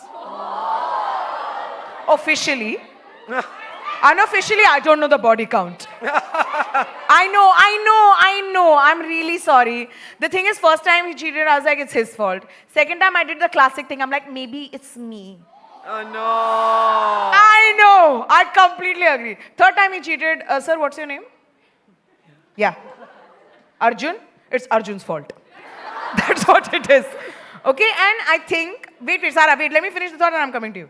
Okay, and I think I left him, and that was the toughest decision I had to take. Because at that point, I had to stand up for myself. Yeah, and yeah. It is so tough to stand up for yourself. Yeah. You know, everyone says stand up for yourself, but at that point, I needed my mother to break up with him. I was like, Mama, you do it. And my mom would have done it for me. But it took me a lot of internal undoing, because I was scared. I had just turned 30. You know, when you're dating in your 20s, it's amazing, because everyone's like, wow, there's so many fishes, whatever, crabs in the ocean. I don't know. Crabs. Yeah, when you break up. But the moment after 30, they're like, oh my God, you're going to die alone. What are you going to do? That's sad. What are you going to do? So as much as I agree that I shouldn't believe in it, I did believe in it. And I think the best thing to have happened is to leave him, because I think I found a very new person altogether. And yeah.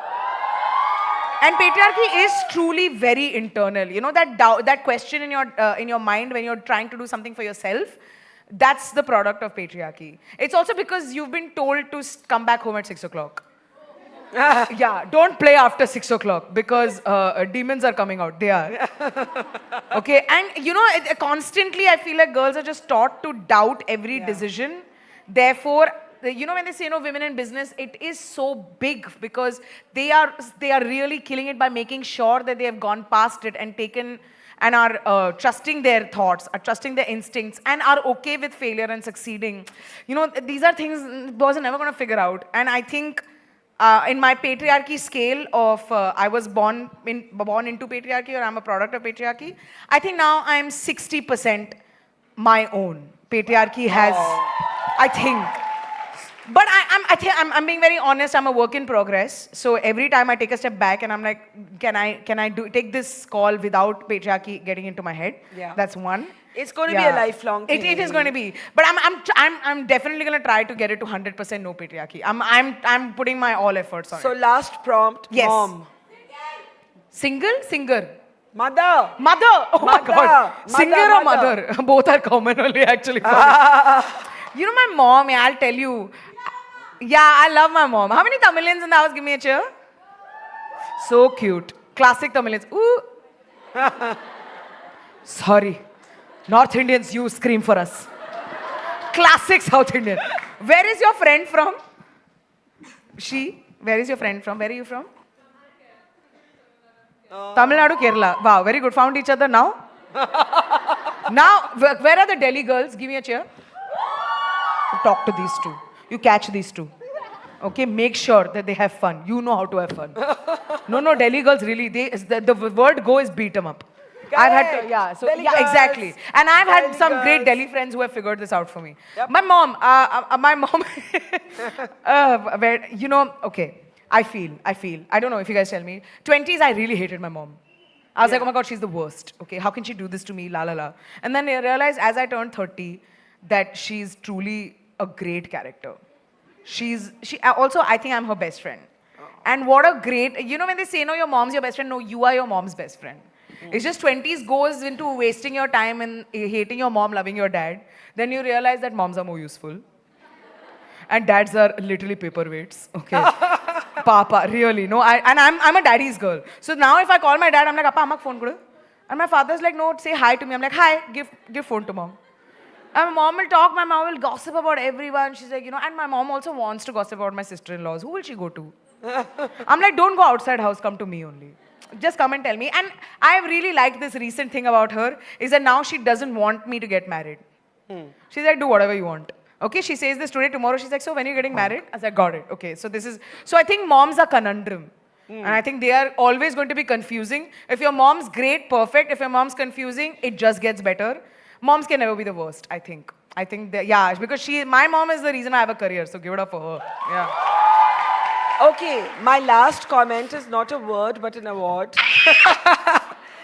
And this is from us. Oh my God. For being a Woman of the Year. Sumuki Suresh, for teaching us how to laugh out loud in a man's world. I actually didn't know I was getting this! Can we give it up for Sumuki Suresh?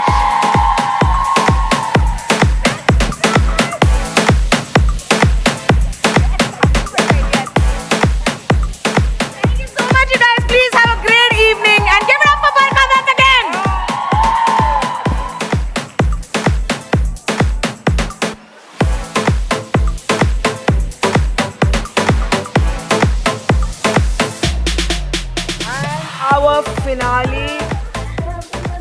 Our finale is almost here, but our finale speaker is here. And she's somebody who actually, you know, we've heard so much conversation about women in health all day. The problem is, how do you make this conversation accessible to people your age? Because when we try and tell you something, you'll be like, you guys are so boring. Here's somebody who I actually describe her as the doctor who dares. She talks about all the things that we otherwise say shh about. And she lifts the veil of things that are buried 6 feet deep otherwise. Please put your hand together for our final speaker of the day, Dr. Cuterus. Let's hear it for Dr. Ananya. Nice to be here. Thank you. I know you've come all the way from Allahabad, which is your home city. Let's give it up for Dr. Cuterus.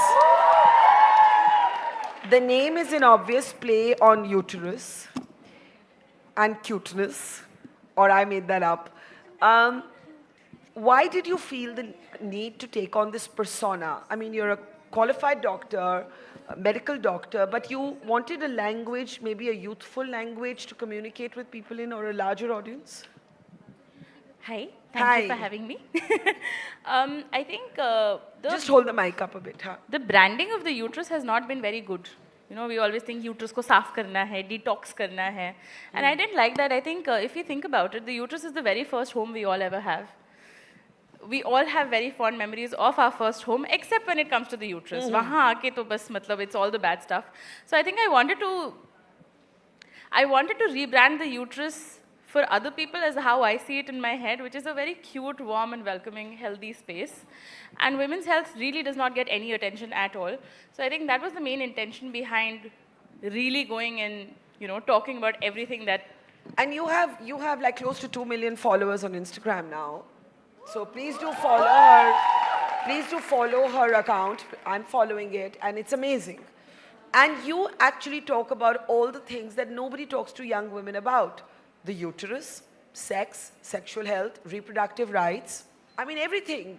Cancer, you know, should you be getting a vaccine, cervical cancer, all the things that nobody talks about. When you started doing this, did you get pushback? I want to do a quick plug. My book is actually also called exactly this. Oh, really? Everything nobody tells you about Oh, your wow. body. Well then. I love it. Please pick up a copy of your book. Is it out? Yes, yes. Okay. I will see if I can share a copy. Okay. Yeah. There was a lot of pushback, yes. But I think when it comes to a space that is like women's health, where even women hesitate, I mean, how many of you all have conversations with your guy friends about your periods? Do you all? Yes. I love it. That's I'm changing so then. happy to Things hear are that. changing. This was not how it was when I was You all in are not college. embarrassed? No. Good girls, in the best possible way. Yes. I love that. And the generation I come from, we did not do that. And I think it was a little bit of a shock, especially for other women, to see a woman go and say कि भाई periods में clots निकलते हैं, जो normally हम इतना छुपा के बात करते हैं. Somebody going on social media and talking about it, it was a bit of a shock. And I did get pushback, but well-behaved women really make history, and that is something I really do follow to the T. Who is this? Feel free to clap. Who is this pushback from? Trolls, societal peers, parents? I think it's also people who like to believe that they're the upholders of the social moral fabric of this country and this world. So puritanical people, basically. Yeah. Overzealous. Yeah. A lot of people like to treat women like they have to be protected. And it is those same people who believe that the kind of work that I do is ho. Ho. Do you guys go through your hodgy moments? Do you have things you can't talk about? Anything? You talk about Sacks. everything? Huh? Cramps? Sacks. Sacks. That's something you do talk about. And you know, you have to talk about sex if you want to talk about other parts of this conversation. You know, I don't know, I mean, menstruation, menopause, cervical cancer, anemia, malnourishment. I mean, everything eventually is interconnected. And I think that's what we forget. And when we shut down part of this conversation, we're actually shutting down part of a woman's body or part of her right to look after herself. So talk about how you are lifting the veil of the subject of sex. I'm going to start with a very interesting statistic here before I give my answer on this. Do you all know what erectile dysfunction is? Yeah? Clearly a problem. It's not something fun. Nobody enjoys going through it. Do you all know what endometriosis is? Okay. I suppose you all would also know that it's a very painful condition. It has a lot of effects on your life. It's not just painful periods, it's infertility, it is debilitating pain, it is difficulty in having sex, it is a lot of other nonsense. Here's something that should make you very angry. Endometriosis research gets 19% of the funding that erectile dysfunction research gets. Are you serious? I didn't know that. And it is so heartbreaking because this is, I mean, I do not want to take away from the fact that going through erectile dysfunction is painful, it's a difficult thing, but endometriosis has far-reaching implications. And this gets such little funding. It is because women's health does not get the credit it deserves. It does not have the right amount of conversation around it. Until the 1990s, we didn't have women participating in medical research because it was thought that their hormones will mess up the results of the drugs. Wow. you know, we really need to go out there and talk about our health and talk about our bodies and own that agency, because if we are not taking care of ourselves, nobody is, honestly, unfortunately. And we really got to do this. So go and tell everybody about your blood clots. But tell me, is anything changing? Like we've seen girls here saying we can't talk about our period. Is it changing? Is it easier to talk about sex today? Or are some conversations still taboo because you'll have to talk about sex, or there's an association with sex, even obliquely? Like, are there health issues you can't raise? So the HPV vaccine is a wonderful thing. It is a vaccine that can protect you from cancer. It is the only vaccine in the world that can protect you from cancer, and this is the cancer of the cervix. And it's the only cancer that can be prevented. With a vaccine? With a vaccine, yeah. So more than 90% cases of all cervical cancer are linked with the HPV vaccine. But if you go and search about the HPV vaccine, you know, you will find a lot of haw about it. Even when I learnt about it in medical school, it said it happens to, the textbook said, cervical cancer is something that happens to promiscuous women. Wow. Because there is an The textbook association. said this. My literal medical textbook says this. Shocking. It continues to say that in 2024. Shocking. Because there is an automatic association that HPV is a sexually transmitted virus.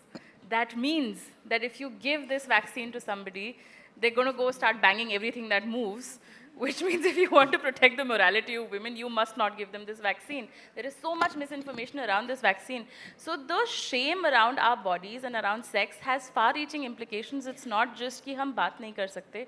It is also affecting our medical care. Things are changing. I mean, but you know, it's so important what you said about HPV, because sometimes when we want to take these kind of conversations into schools and educational institutions, everybody thinks that, oh, there's some sex association here, so they don't want to have the conversation about a preventable cancer. It's crazy. It is a shame. Yeah. And it is so unfortunate that it's because of some, you know, arbitrary moral boundary that has been put on us that ऐसे होना चाहिए, ऐसे नहीं होना चाहिए, because of which women do not get life-saving care, preventive care. So things are changing, definitely they're changing, but how fast is a question.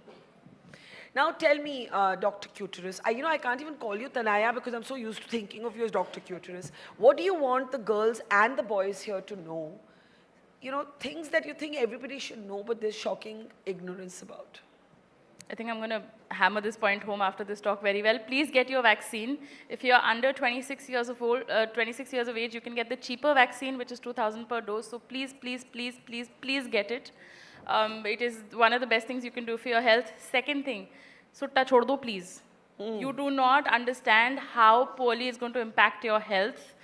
The boys can go to hell in this conversation because it has more of a dramatic impact on your health than it does to men. It is very unfortunate. Nature Maiya ne hamare saath bahut game khela hai, but hai to hai.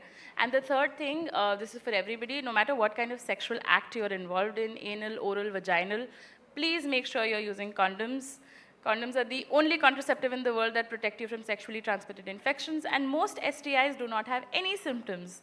So just use the condoms, just do it. I want to end by asking you, you said you get a lot of pushback. What does that pushback sound like? Do they question your morality? Do they judge you? Have you learned to not care? Does it hurt sometimes? I cry a lot and I think it's very cathartic. Oh, we all cry a lot. Why do you cry? Sometimes it's really absurd that, you know, people think that I am easy access, or, you know, my body is meant for objectification, or, you know, people can say whatever they can to me just because I really passionately believe in the work I do. I don't know how that link happens, but the pushback that I get often tends to be that you are corrupting the youth of India. Which if I am, to theek hai yaar, kar rahe hain corrupt, ho jao corrupt, but safe raho. Or it tends to be that, you know, ये Indian culture का part नहीं है, to which I just want to shove a, you know, a Kama Sutra textbook in their face and be like, please, please, uncle. Well, we want to say thank you to all the important work you've been doing, and may we please have on stage from us a recognition of all that you do as being the Woman of the Year. Oh my. Can we have a huge round of applause for Dr. Cuterus? Come on, I know it's late, but a bigger round of applause.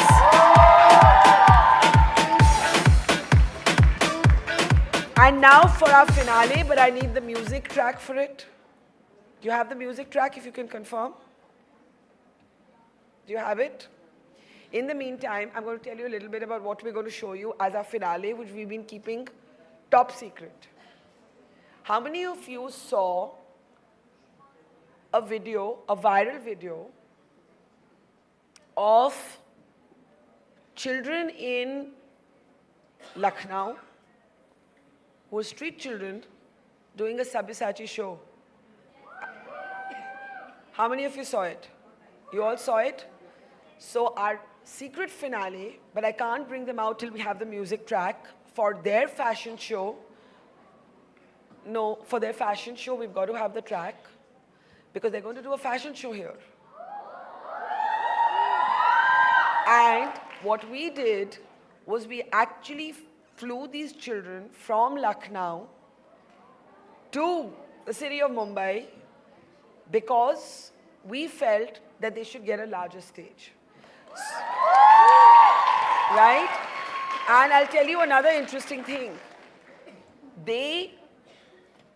Almost all of the children had stepped onto an aeroplane for the very first time. And I just thought that it was such an interesting video, because we've been talking all day about, fashion and what is fashion, and is fashion elite or is fashion a form of expression?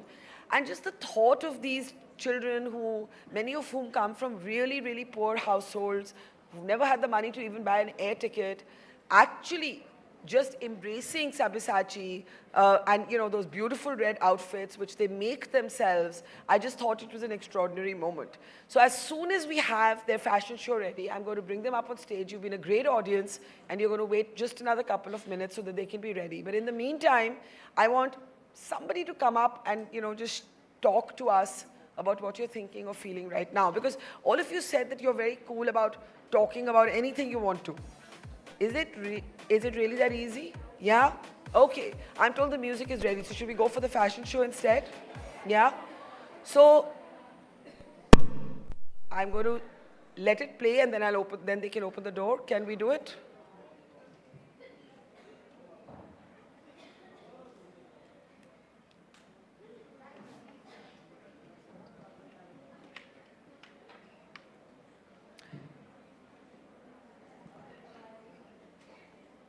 Okay. Anyone wants to come up and tell their story while we're getting the music ready? Come. Come.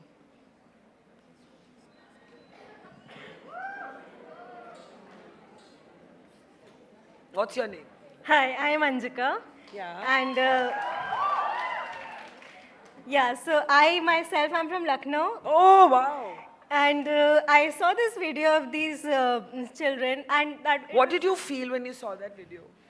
I myself am a very big fan of Sabyasachi and his designs.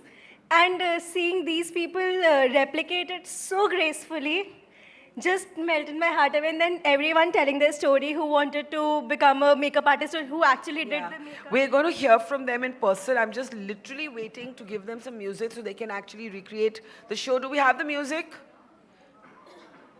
What's to figure? Let's just play the track. Why? Just from YouTube. Just play the music. Just play it from YouTube, please, if you can. Excuse me, can we do this, please? Okay, why don't we talk in the meantime about what do you want to do?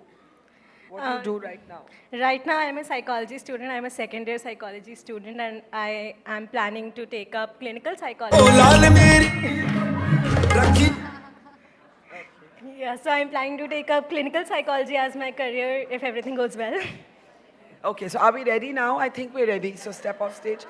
Hi guys, can I introduce my finale speakers? My God, I really need someone to talk to me. All right, we're finally ready. So, now it's time for our absolute finale. A finale that we've been keeping secret all day. Such a special moment. It really is the secret I've been hugging close to my heart literally all day. How many of you saw the viral video where children from a Lucknow slum area, with help from their NGO, were walking the ramp, their own version of the ramp, in Sabyasachi clothes? How many of you saw it? And wasn't it just the most moving thing? So what we did was we got in touch with these children and the NGO who helped them do this. And we said, let's fly you from Lucknow to Mumbai. We also called Sabyasachi, and that surprise is going to come in the end. We also called Sabyasachi and we told him we're doing this. Now they all wore these Sabyasachi clothes, literally color me red moments. And we said to these kids, why don't you come here? Many of them had never, not many, none of them had ever stepped onto an aeroplane. None of them. Because most of them come from low-income households. So we said, okay, maybe that's also something that we the women can do for you. At least enable you to take your first ever plane journey. And now here, as the grand finale, is a recreation of the ramp as imagined by these children from Lucknow in a literal from street to Sabyasachi moment. Put your hands together and let's hear the music.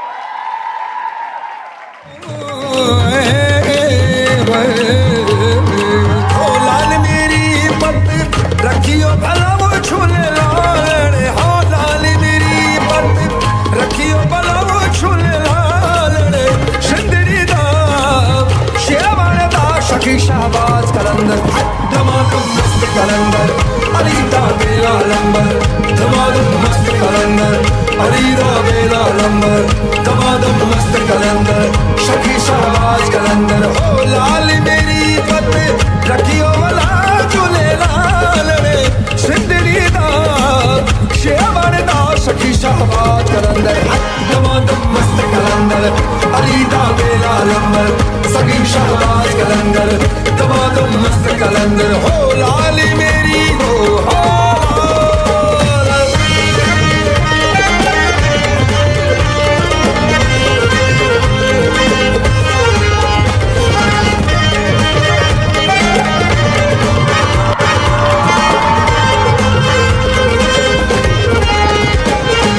Janana Janana Virano Batti Baje Janana Janana Virano Batti Baje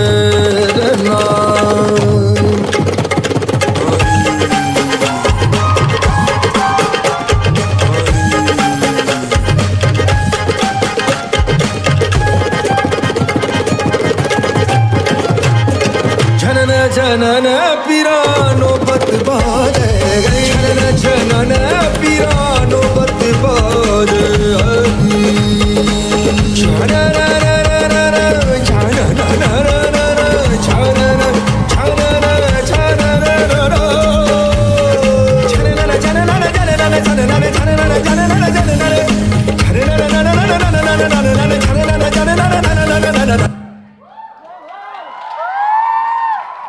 Wasn't that just fabulous? Let's have a big round of applause for them. And I also want to welcome on the stage the founders of the NGO that enabled this moment. If we can please welcome Harshit and Vishal, I think it is. Aap Harshit hai? Okay. Now I just want to, Vishal, come. Quickly talk to them. आपका नाम? ज्योति साहू. और आपका? मोहित वर्मा. आपका? रंजना कुमारी. महक Verma. Ishika Kashyap. Can we have a huge round of applause for them?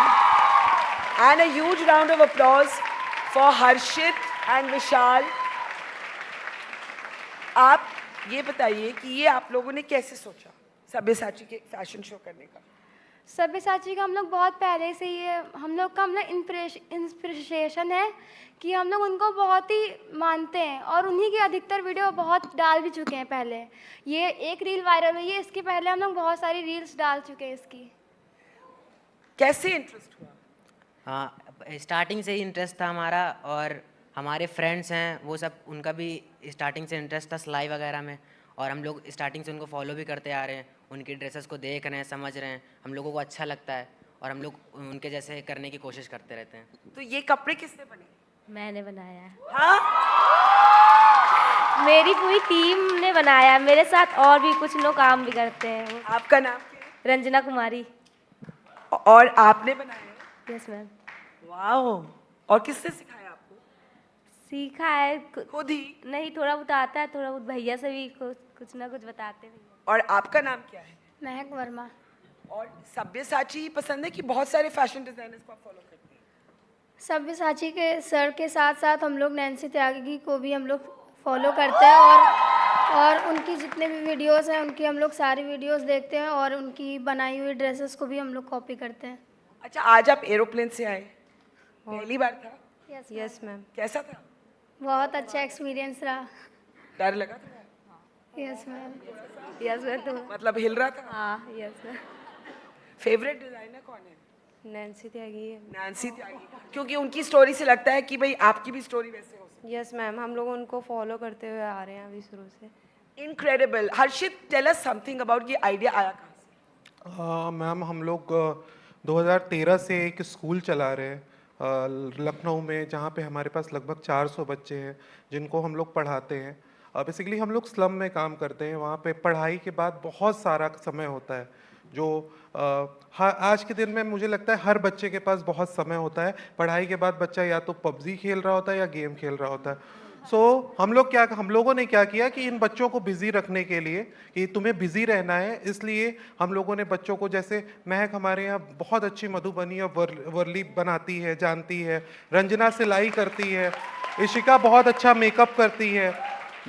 वो जो video viral हुई है, बहुत सारे लोग उसमें कंटिन्यूअसली कमेंट करते हैं कि वो किसने बनाई है, किसने बनाई है, किसने बनाई है। वो मोहित ने बनाई है ये, और वो बच्चा एडोब प्रीमियर पे एडिट करता है। आपने सिखाया ये सब? मैंने सिखाया नहीं मैम, मैंने बस गाइड किया है। बच्चों ने अपने आप चीज़ें सीखी है।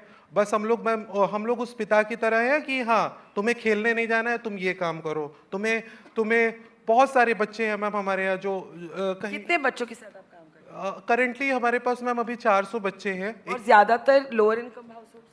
हाँ, सारे हमारे मैम, हम स्लम के बीच में ही स्कूल चलाते हैं।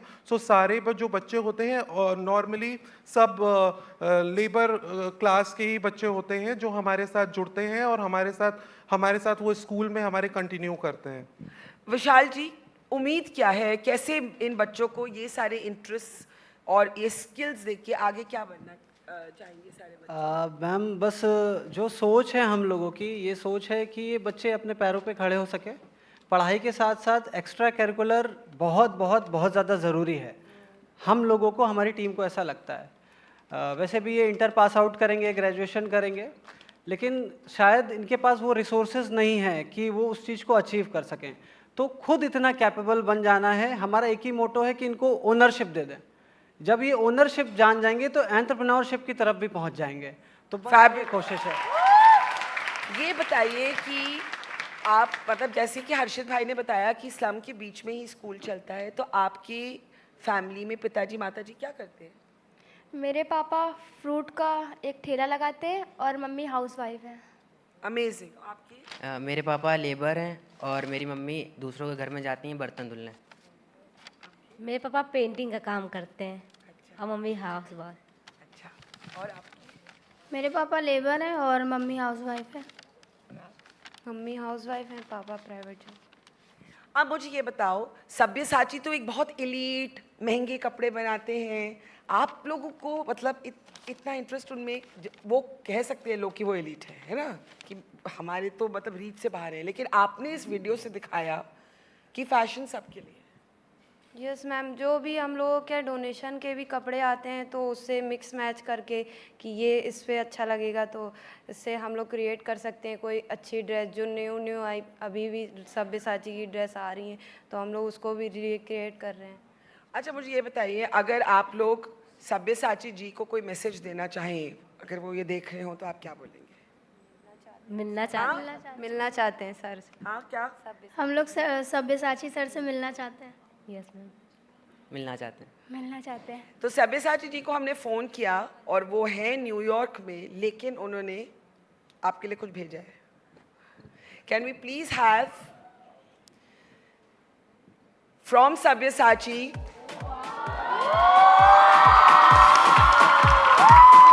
कम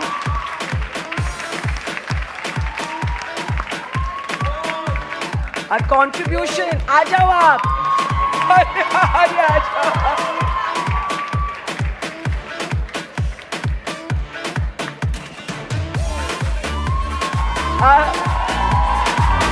is Sabyasachi's contribution of 25 lakh rupees to the children and to the NGO who made this beautiful, beautiful moment possible. And from our side, a trophy to all the children and Harshit and Vishal. ये मैं आपको नहीं आप पीछे आइए ना सब आ जाइए. And let's all get a photograph. All eyes there.